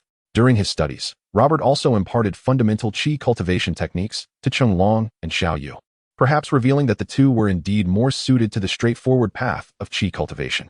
This way, they need not delve into the intricate mysteries of Qi. They could simply focus on their efforts to enhance themselves, resulting in commendable progress. As for Robert, his advancement was remarkably impressive. Although he had yet to test the combat efficacy of Qi magic, he had discernibly expanded his capabilities, evolving from a mere destructive force to a more versatile application of Qi. Moreover, the most significant breakthrough came after adopting a new meditation technique, enabling Robert to actualize his mental power, akin to the telekinesis exhibited by Dumpling and Madame Gao. For Robert, the most crucial function of this telekinesis was not combat, but rather enhancing his training, allowing him to create an effect reminiscent of a gravity chamber to refine his body and Qi. This was his greatest achievement. Chapter 93. The Pig Charm. As Robert diligently honed his essence, spirit, and Qi, time flew swiftly by, and soon the remaining 2 months of 2007 had elapsed. Following a brief Christmas holiday, the year 2008 arrived, marking the 16th birthday for both Robert and Carla. During this Christmas holiday, Robert unusually did not venture to his father's antique shop to continue his training, as the Kent family and the Danvers family chose to travel instead, with even Alex joining the trip, leaving Robert no choice but to accompany them. However, this journey unfolded without any unforeseen incidents, and no one troubled Robert and his companions. Yet, Robert learned a significant piece of information from Carla. Alex's organization had recently been secretly infiltrated by a shadowy entity. Although the intruders were ultimately eradicated, it was suspected that their intent was related to the mouse charm, as there were signs of activated mechanisms around it. Were the shadowy ninjas fixated on the mouse charm? Robert suggested that it be sent to District 13, asserting that at least there were no signs of intrusion there. After hearing this news, Robert stroked his chin and proposed the idea. He couldn't help but feel somewhat brainwashed by the constant claims from Chung Long that District 13 was the safest place in the world. Moreover, since the charm was sent to District 13, indeed, no incidents had occurred, and it appeared that neither the Holy Lord nor the shadowy figures had discovered it. It was unclear how District 13 managed such a feat. How could that be? Our Super Investigation Department and District 13 are two independent entities. How could we possibly hand over the mouse charm to them? However, Robert's suggestion was promptly dismissed by Alex. Not only was Alex currently in a position of limited influence, even if she were a senior member of the Super Investigation Department, she would never agree to transfer her department's extraordinary items to another. Well, I have no other options. However, if your mouse charm goes missing, you can contact me, and I can help you retrieve it, Robert shrugged, expressing his inability to assist further, as he couldn't possibly monitor the charm at the Super Investigation Department every day. You're so straightforward. Only Carla can communicate with you. Alex shot Robert an exasperated glare before turning to leave. They hadn't even lost the mouse charm yet, and Robert was already contemplating what to do if it were lost. Did he not realize the troubles that would arise from losing such an extraordinary item? Not only would there be repercussions from the item itself, but also the accountability that would follow. Don't listen to her. If the mouse charm really goes missing, she will undoubtedly come to you for help. Carla waved her hand dismissively, quietly advising Robert, adding that when the time came, Alex would surely have to speak a few kind words. It's all right. When she comes to me, I will definitely help.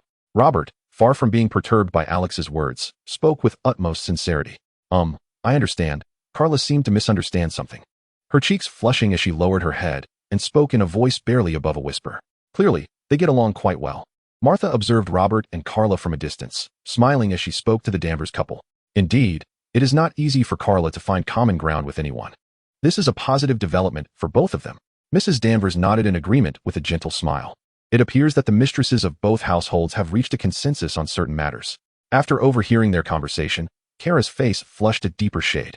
Before long, the holiday excursions of both families came to an end, and Robert returned to his routine life, enhancing his spiritual strength through meditation and fortifying his practice with mental pressure, honing both his physique and energy. On this particular day, Chung Long finally uncovered a lead on a talisman. A venerable elder, appearing even older than Robert's father, resided in distant London and was an artist. A talisman resembling a pig adorned one of his paintings. The pig talisman. Robert recalled it as one of the most distinct talismans, granting its possessor the ability to emit laser beams from their eyes, albeit the color of the laser might differ. The pig talisman? While on his way home from school, engaged in training with Kara, Robert received news from Chung Long, and his eyes brightened. He was intrigued by such a talisman that could enable one to shoot lasers from their eyes, especially since Robert had also learned to release shockwaves through his gaze, though he clearly paled in comparison to Kara, let alone Clark. Moreover, prolonged use of his eyes brought discomfort. prompting Robert to wonder if this pig talisman could spark some inspiration for him. The pig talisman? Is that the one you mentioned that allows eyes to emit lasers? Kara's eyes lit up with anticipation as she turned to Robert. Can I accompany you? Ever since Robert began releasing energy waves from his eyes, Kara had selectively forgotten that the laser-emitting talisman was associated with pigs and had developed a keen interest in the pig talisman. Additionally, she was curious to know whether the beams released from her eyes, should she possess the pig talisman, would stem from her thermal vision or the talisman's laser. At some point, Kara had started pondering these peculiar questions, perhaps influenced by Robert. You want to come along? That's fine. But just watch from the sidelines and don't steal my thunder, Robert cautioned, eyeing Kara with a hint of wariness. Rest assured, I would never steal your spotlight. Kara's eyes sparkled upon receiving Robert's approval, and she eagerly nodded in affirmation. No, Kara cannot go. However, while Robert had consented, someone else did not. Clark flew over to them, casting a wary glance at Kara and exclaiming, "Why do you look at me like that? And why can't I go?" With a slight furrow in her brow, Kara scrutinized Clark with suspicion, asking, "Cousin, do you really intend to restrict my freedom?" Ahem. Clark realized his demeanor was somewhat dubious. He cleared his throat and earnestly replied, "It's not that I wish to limit your freedom, but you are different from Robert. He possesses transformation skills that allow him to conceal his identity. But can you? Do you wish to don a mask similar to the one I wore before?" Clark inquired. "If you desire, it is not impossible." "No."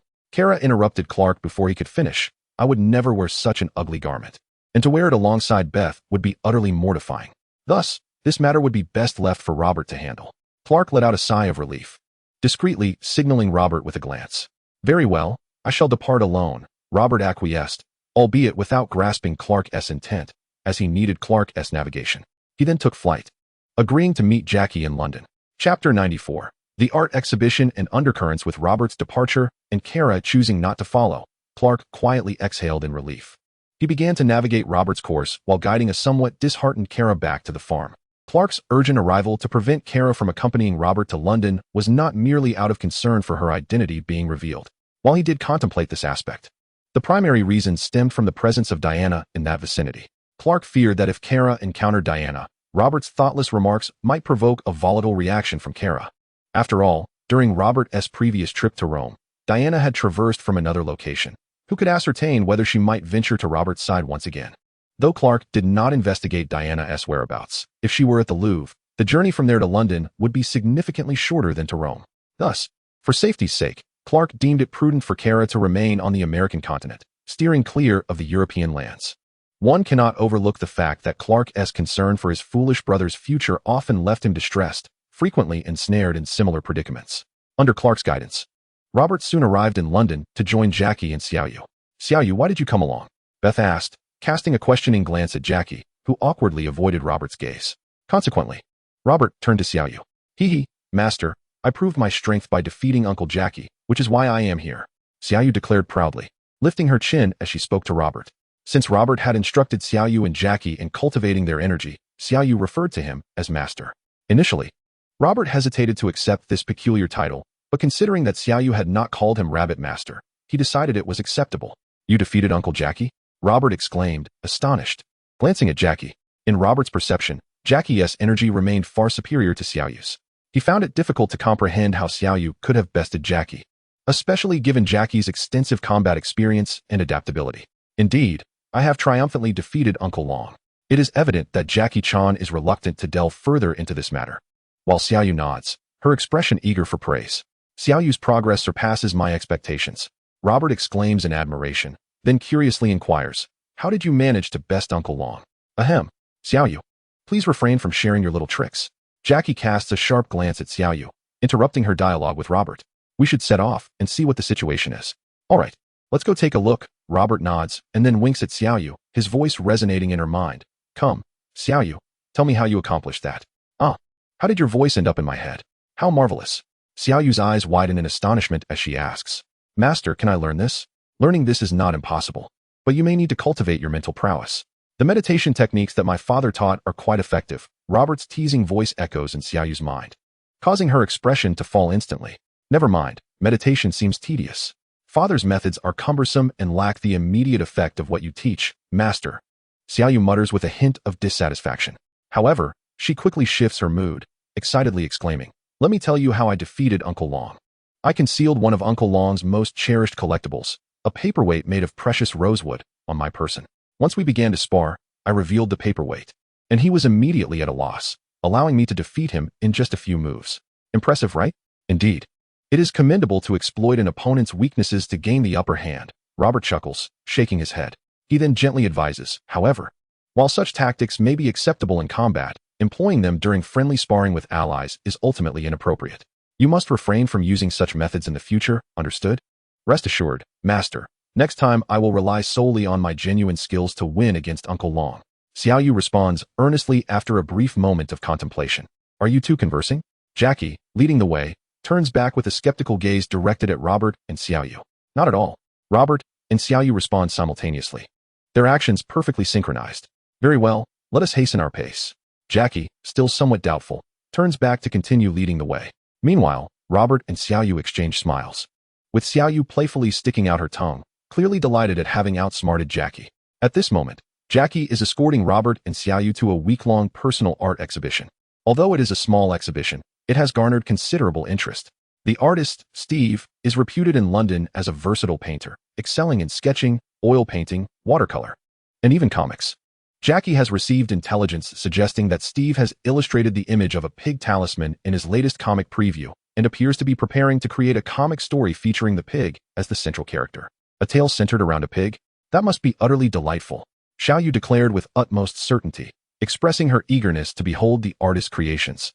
Meanwhile, as Robert, Jackie Chan, and Xiao Yu made their way to a modest art exhibition, Valen and his associates were also fixated on the pig talisman. However, this time Valen refrained from dispatching his subordinates. He had learned from past missteps and thus directly instructed Baron Strack to send individuals to seize the pig talisman. After all, this region of Europe was considered their stronghold, and during this era, Britain had yet to sever ties with Europe. Moreover, it was crucial to note that Baron Strack had made significant strides in the research of the monkey talisman. While a perfect specimen had not emerged, several flawed specimens had come into existence. These animal warriors possessed abilities that surpassed human capabilities, reminiscent of the previous bovine warriors, albeit with an exceedingly brief lifespan. The more they utilized their animal powers, the closer they drew to death. However, the Hydra was least fearful of sacrifice and mortality. Indeed, the majority of the brainwashed Hydra soldiers embodied this mindset. Baron Strack was also aware of the remarkable nature of Jackie Chan and his companions. Yet it was imperative that these animal warriors were not merely consumed in internal data logging.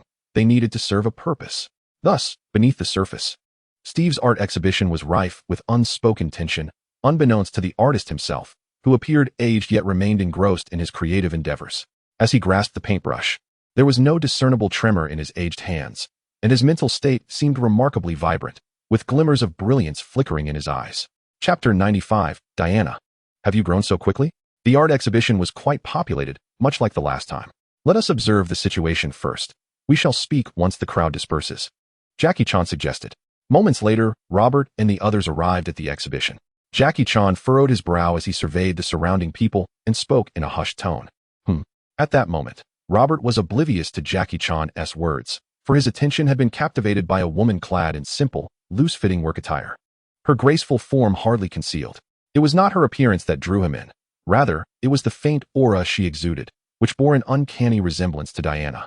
Similarity in looks and aura could exist, yet it was impossible for them to be identical, as aura is unique to each living being, each possessing its distinct essence. Thus, Robert was convinced that this was indeed Diana. Phew. Thankfully, I did not send Kara over. There was no need for Diana to venture to London afterward, as she was right here in London, precisely at the exhibition. Clark sighed in relief, silently musing, and then cast a glance at the unsuspecting Kara beside him, feeling a new wave of concern wash over him. Kara was still quite young, with limited sun exposure, and her observational range was considerably narrower than his own. However, if the day comes when Kara grows to a height from which she can observe the entire Earth, there will be no way for Robert to keep secrets from her. Robert, for now, I can assist you in concealing things, but in the future, you must rely on yourself. If trouble arises, remember to keep your distance from home. We cannot afford to let the house and farm fall apart. Clark sighed softly, feeling a twinge of reluctance at the thought of such a scene. Diana? At the art exhibition, Robert excitedly lowered his voice and called out from behind her. Diana turned, somewhat perplexed, not expecting to encounter anyone who recognized her in this place. However, when she saw Robert, she initially did not recognize him right away. It was only when she noticed his equally unconventional hairstyle that a flicker of hesitation shone in her eyes.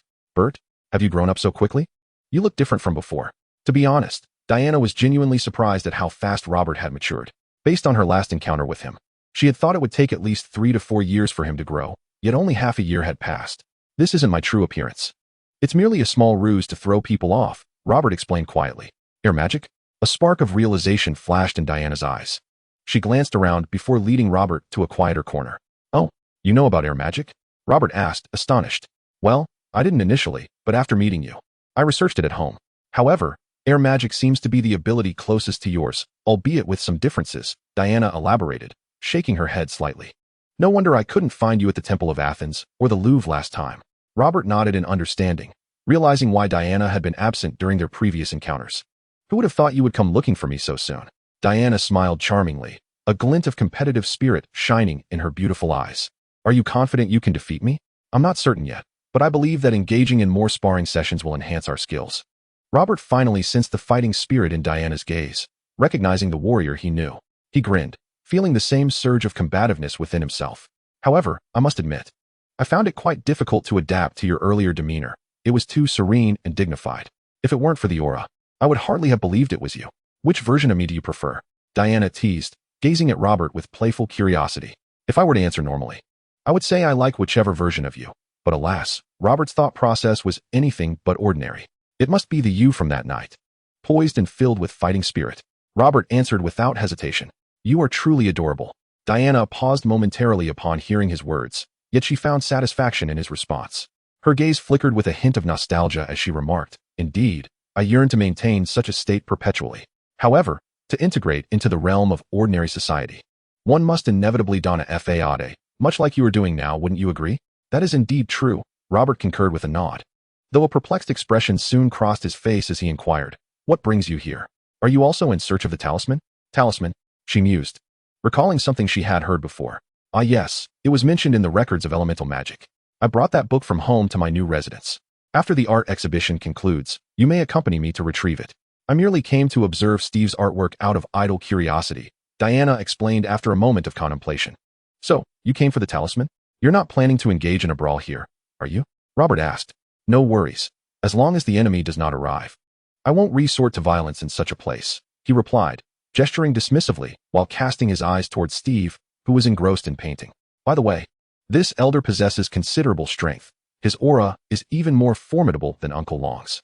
Is he not an ordinary person? I failed to perceive that, Diana remarked, somewhat taken aback as she glanced at Steve but chose not to dwell on it.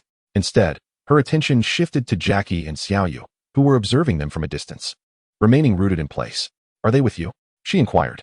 When we last clashed, Uncle Long was right beside us, Robert reminded her, scratching his head. I must admit, I didn't notice much during our last encounter, Diana replied, a brief look of embarrassment crossing her face. During that previous confrontation, her focus had been solely on Robert, ignited by the thrill of battle, while Jackie and the bull warrior were situated a fair distance away, escaping her notice. At that moment, Xiaoyu was making exaggerated expressions towards Robert, seemingly attempting to engage in a silent dialogue, though regrettably, she had yet to master that skill. Robert, shaking his head, exchanged greetings with Diana, Jackie, and Xiaoyu, quietly awaiting the conclusion of the evening's exhibition to engage Steve in a more profound discussion. Nevertheless, Robert remained acutely aware of Diana's combative nature, specifically advising her to evacuate the bystanders should any adversaries approach, cautioning her not to compete for opponents. Upon hearing this, Diana shot Robert a half-amused glance, yet she offered no verbal acknowledgement. Robert, uncertain whether she had acquiesced or not, continued, They're here. Several formidable auras are approaching. Before he could further inquire, he sensed the imminent arrival of several foes and, with a serious expression, alerted her.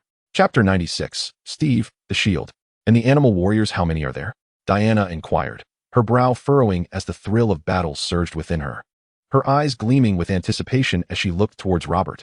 It is evident that Diana not only declined Robert's conditions, but subtly harbored intentions of usurping more than one rival, prompting Robert to recall the promise made to Carla regarding not seizing the beasts. With a resigned sigh, he murmured, Very well, I shall take on too. Diana, instead of making grandiose claims, settled on a number of adversaries that Robert could reluctantly accept. She then approached Steve, whispering something to him as he engaged in his artwork. What's that? A talisman? Steve paused his brush, instinctively touching the charm that hung around his neck. He had not anticipated that this little trinket would lead to such developments. It seemed the art exhibition would need to be temporarily halted. Regaining his composure, Steve inhaled deeply and addressed the gathering crowd of fans and visitors with a raised voice. I apologize, but an unexpected matter has arisen at home, and today's exhibition must be closed. We will inform you of the rescheduled opening time. And I regret any inconvenience this may have caused. Mr. Steve, when will the new comic story be released? Is it also postponed? Not to worry, Mr. Steve. You attend to your matters. We can manage, came the reassurances from the fans, who, despite their concerns about the comic, orderly exited under the guidance of the staff. Greetings. So you came for the talisman as well? Steve remarked, nodding towards Robert and his companions as they passed by. Although framed as a question, his tone was decidedly assertive. Indeed, we are external personnel from District 13, having come from America in search of the talisman, said a figure named Jackie, shaking hands with Steve. Displaying his credentials, he leaned closer and added, I am uncertain if you have unlocked the powers within the talisman, but it is undoubtedly an extraordinary artifact. And District 13 has been housing it. District 13? Steve raised an eyebrow, a smile spreading across his face. Is that a newly established department? I had not heard of it before. By the way, are you familiar with the Department of Homeland Strategic Defense, Attack, and Logistics? I recall they also deal with extraordinary incidents. There are countless such departments springing up. Those fellows are nearly upon us. If you wish to keep the talisman, you should lead us to a secluded spot. Otherwise, a scuffle here might result in quite a bit of destruction, Robert cautioned. Shaking his head as thoughts of the super check department crossed his mind. He looked at Steve earnestly. Of course, if you choose to surrender the talisman, you may leave first. We will divert them. Though I am but an old warrior, I am still curious to witness the commotion. Come, I know of a long-abandoned place. I shall guide you, Steve replied with a smile, slowly straightening his posture. A subtle transformation in his demeanor became apparent, as Robert could distinctly sense a resurgence of youthful vigor in Steve.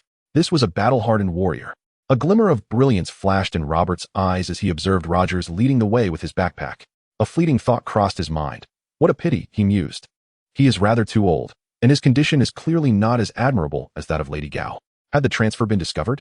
He hastened to follow. Baron Strack had also received news of the transfer via the pig talisman and promptly dispatched the animal warriors to pursue Robert and his companions. They arrived at the vicinity of a dilapidated residential building. Robert keenly noticed several targets and dummies scattered across the ground, along with some training equipment. It appeared that this might be one of Steve's secret bases. It had been a long time since he had engaged in genuine combat, and he was uncertain if he still possessed the ability to fight. Had he known, he would have surrendered the talisman instead of keeping it in hopes of comic inspiration. Upon arriving, Steve opened his backpack and retrieved a circular shield, speaking in a low voice. Huh, Captain America? Jackie momentarily froze upon seeing the emblem on the shield, casting a hesitant glance at Steve. Oh, I am a fan of his. I grew up listening to his stories, so I crafted a similar shield. Steve replied with a slight smile, turning to Little You as he explained. By the way, during your operations in District 13, will you be bringing along the little one? Humph, don't underestimate me. You might not be my match. Little You huffed with slight indignation. All right then, let us see how you perform. It seems our enemies have arrived, Steve said, smiling gently at Little You, his gaze shifting towards the ruins beyond. There. 5 men of varying heights and builds gazed at them with fervent intensity. Looks like we have exactly 5 of us, 1 for each, Steve remarked, securing his shield as he addressed the 5 men with a grin. No need for that. Diana and I will handle 2 enemies each, and you all can manage the remaining 1. Be cautious. These adversaries are formidable. Their aura is strong. Do not hesitate to use the talismans when necessary. Robert was the first to charge forward, his aura suddenly erupting as he transformed back into his true form. With a hum, Diana beside him shimmered with divine light, completing her transformation as well. Armed with her god shield and the sword of the fire god resting upon her back, she, too, surged towards the enemies, her eyes gleaming with excitement for battle. Am I out of the loop? Steve found himself momentarily stunned, watching Robert and Diana dash out in their new outfits. He then turned to Jackie and Little You, asking, you two can do that as well, right? Don't worry, we won T. What the heck? Jackie waved his hand. But as he spoke, he suddenly gasped. Mind your language. Steve instinctively reprimanded Jackie, his eyes widening as he struggled to suppress the words that threatened to follow. Uncle Dragon. I'm still here. You can't curse. My goodness. Little You shot Jackie a glare, equally astonished as she gazed towards Robert's direction. As Robert and Diana charged forward, the 5 figures across from them suddenly underwent a dramatic transformation, tearing through their garments as they evolved into monstrous beast forms. The grotesque visages of the dinosaur man, crocodile man, gorilla man, minotaur, and tiger man left Steve and his companions utterly astonished. Soon, these hideously distorted creatures stood before Robert and Diana, exuding a fierce and menacing aura, their eyes glowing red with a ferocity that suggested they had lost all semblance of rationality. "Leave the dinosaur and gorilla to me," Robert declared, undeterred by their savage appearances. Rather, their ferocity ignited a thrill within him. He shouted exuberantly and charged towards the dinosaur and gorilla. In his heart, he harbored a flicker of hope. Though these were not true dinosaurs, perhaps this encounter might lead him to the real thing. Aside today, I present you with 5 updates totaling 10,000 words. I sincerely appreciate everyone's support through monthly votes and recommendations. Wishing you all a joyful Chishi festival. The Weary Author mused. Chapter 17. You still claim you are not Captain America? With a roar, the dinosaur and gorilla responded to Robert's advance, one bellowing ferociously while the other pounded its chest in a display of primal aggression, unleashing their beastly ferocity. Robert, too, felt a surge of agitation rising within him. However, he refrained from transforming into a giant ape. Despite the fearsome appearance of the dinosaur and gorilla, they remained within a normal height range, not towering over Hulk, Abomination, or the like. Their energy seemed to align with that of Abomination, yet Robert sensed something peculiar about these 5 animal warriors, as if their energy was being continuously depleted without significant change in total power. In the next moment, Robert cast aside his musings, for he had already soared to the dinosaur man's side. The quick-reacting gorilla hurled a punch towards him, and Robert dropped heavily to the ground, one hand meeting the gorilla's fist while his other leg kicked towards the dinosaur man. Boom, boom. The impact of Robert's fist collided with the gorilla's, while his kick was blocked by the dinosaur man. All 3 bodies trembled, yet none retreated an inch. Robert could sense that the strength of these animal warriors was on par with that of Abomination, and through his training, he realized that he no longer needed to resort to berserker rage or giant transformation when facing such foes. Their powers were nearly equal. Boom, boom. In the next moment, Robert continued to clash with the dinosaur and gorilla, their fists and feet colliding with resounding force. The other 3 animal warriors, witnessing the fierce battle, revealed their claws in preparation to assist. Though they had come for the pig talisman, their orders were clear: eliminate everyone here at all costs. You will face me. However, before the crocodile man and the other 2 animal warriors could make a move against Robert, Diana had already taken the initiative to launch an attack. Recalling the opponents assigned to her by Robert, she swiftly used her lasso of truth to ensnare the crocodile man and hurled him towards Jackie Chan and the others. With no other option, the tiger man and the bull man, who still seemed somewhat manageable, were overshadowed by the grotesque visage of the crocodile man, whose large mouth was even more hideous than that of a dinosaur, and it was oozing saliva. Thus, Diana ultimately chose to toss the crocodile man to Steve and the others before directing her assault towards the tiger man and the bull man. With a resounding thud and crack, the dynamics of the battle shifted.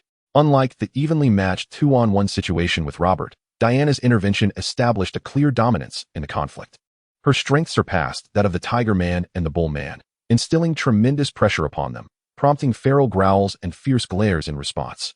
Meanwhile, Robert's approach against the dinosaur man and the gorilla man was distinctly different. He parried the gorilla man's attacks while relentlessly striking the dinosaur man, seemingly intent on eliminating the latter first. On one hand, Robert was curious to see the transformation of the dinosaur man upon defeat. On the other, he sought to decipher how the gorilla man transitioned between human and gorilla forms, hoping to draw inspiration from mastering the power of the giant ape. Thus, the battle unfolded with Robert successfully defending against the gorilla man's onslaught while delivering punishing blows to the dinosaur man, soon causing blood to flow from its wounds. "We came together. Why are you only hitting me?" the enraged dinosaur man bellowed in frustration. However, Robert paid him no heed, continuing to inflict damage until the gorilla man appeared bewildered by Robert's tactics, momentarily halting his attack. Seizing the opportunity, Robert delivered a powerful punch, piercing the dinosaur man's abdomen. The dinosaur man was sent sprawling across the ground, and with a swift push, Robert charged towards him once more, ready to unleash further aggression. Facing Robert's renewed assault, the dinosaur man roared at the bewildered gorilla man standing nearby. "Hey, you lot are in cahoots, aren't you? Just standing there? Help me." The gorilla man snapped back to reality and rushed towards Robert to rescue his companion. Throughout the battle, it seemed that the animal warriors had lost their ability to speak after transforming, a stark contrast to Robert, who had retained his verbal faculties even while in his giant ape form. On the other side, the battle between Steve, Jackie Chan, and Little Jade against the crocodile man commenced. When the crocodile man was thrown over by Diana, both Jackie and little Jade furrowed their brows. Not merely because Diana found the creature repulsive, but they too shared the sentiment. However, as the crocodile man rose from the ground and lunged at Steve, Jackie and little Jade felt compelled to intervene. After all, despite Steve's formidable prowess, he was still an elderly gentleman. And even someone as powerful as Dad was now in a state of retirement. Moreover, Steve had stated that he was not Captain America, merely an admirer of him. Jackie was tempted to ask Steve to lend him the pig charm for a moment. With a loud whoosh, a beam of laser erupted from Steve's eyes, radiating a fierce and searing destruction. As the crocodile man instinctively raised his arms to shield himself, they became scorched red, and he staggered backward, leaving deep scratches on the ground with his feet. Roaring in pain, the crocodile man crouched low, swiftly darting along the ground to evade the relentless laser. Reaching Steve in an instant, his sharp claws aimed at Steve's head. With a piercing sound, the crocodile man's claws clashed against Steve's shield, tearing the paint apart. In that fleeting moment, Steve delivered a powerful kick upward with his foot, striking the crocodile man squarely on the chin, causing his head to snap back. In the next instant, the laser shot forth once more, striking the crocodile man with tremendous force, sending him flying. As he soared through the air, a shield came crashing down upon him, only to rebound back into Steve's grasp. Seizing the shield, Steve leaped high, utilizing gravitational acceleration to bring the side of the shield crashing down upon the fallen crocodile man's head. With a resounding smack, the crocodile man's pupils dilated sharply as one of his claws grasped the shield, only to be cut by its edge. Enraged, the crocodile man let out a furious roar, but was abruptly silenced as a laser penetrated his mouth. Not only was the crocodile man left dazed, but Jackie and little Jade were equally astonished by Steve's impressive display of skill. How could such operations be executed by an elderly man? Jackie exclaimed. You still claim you are not Captain America?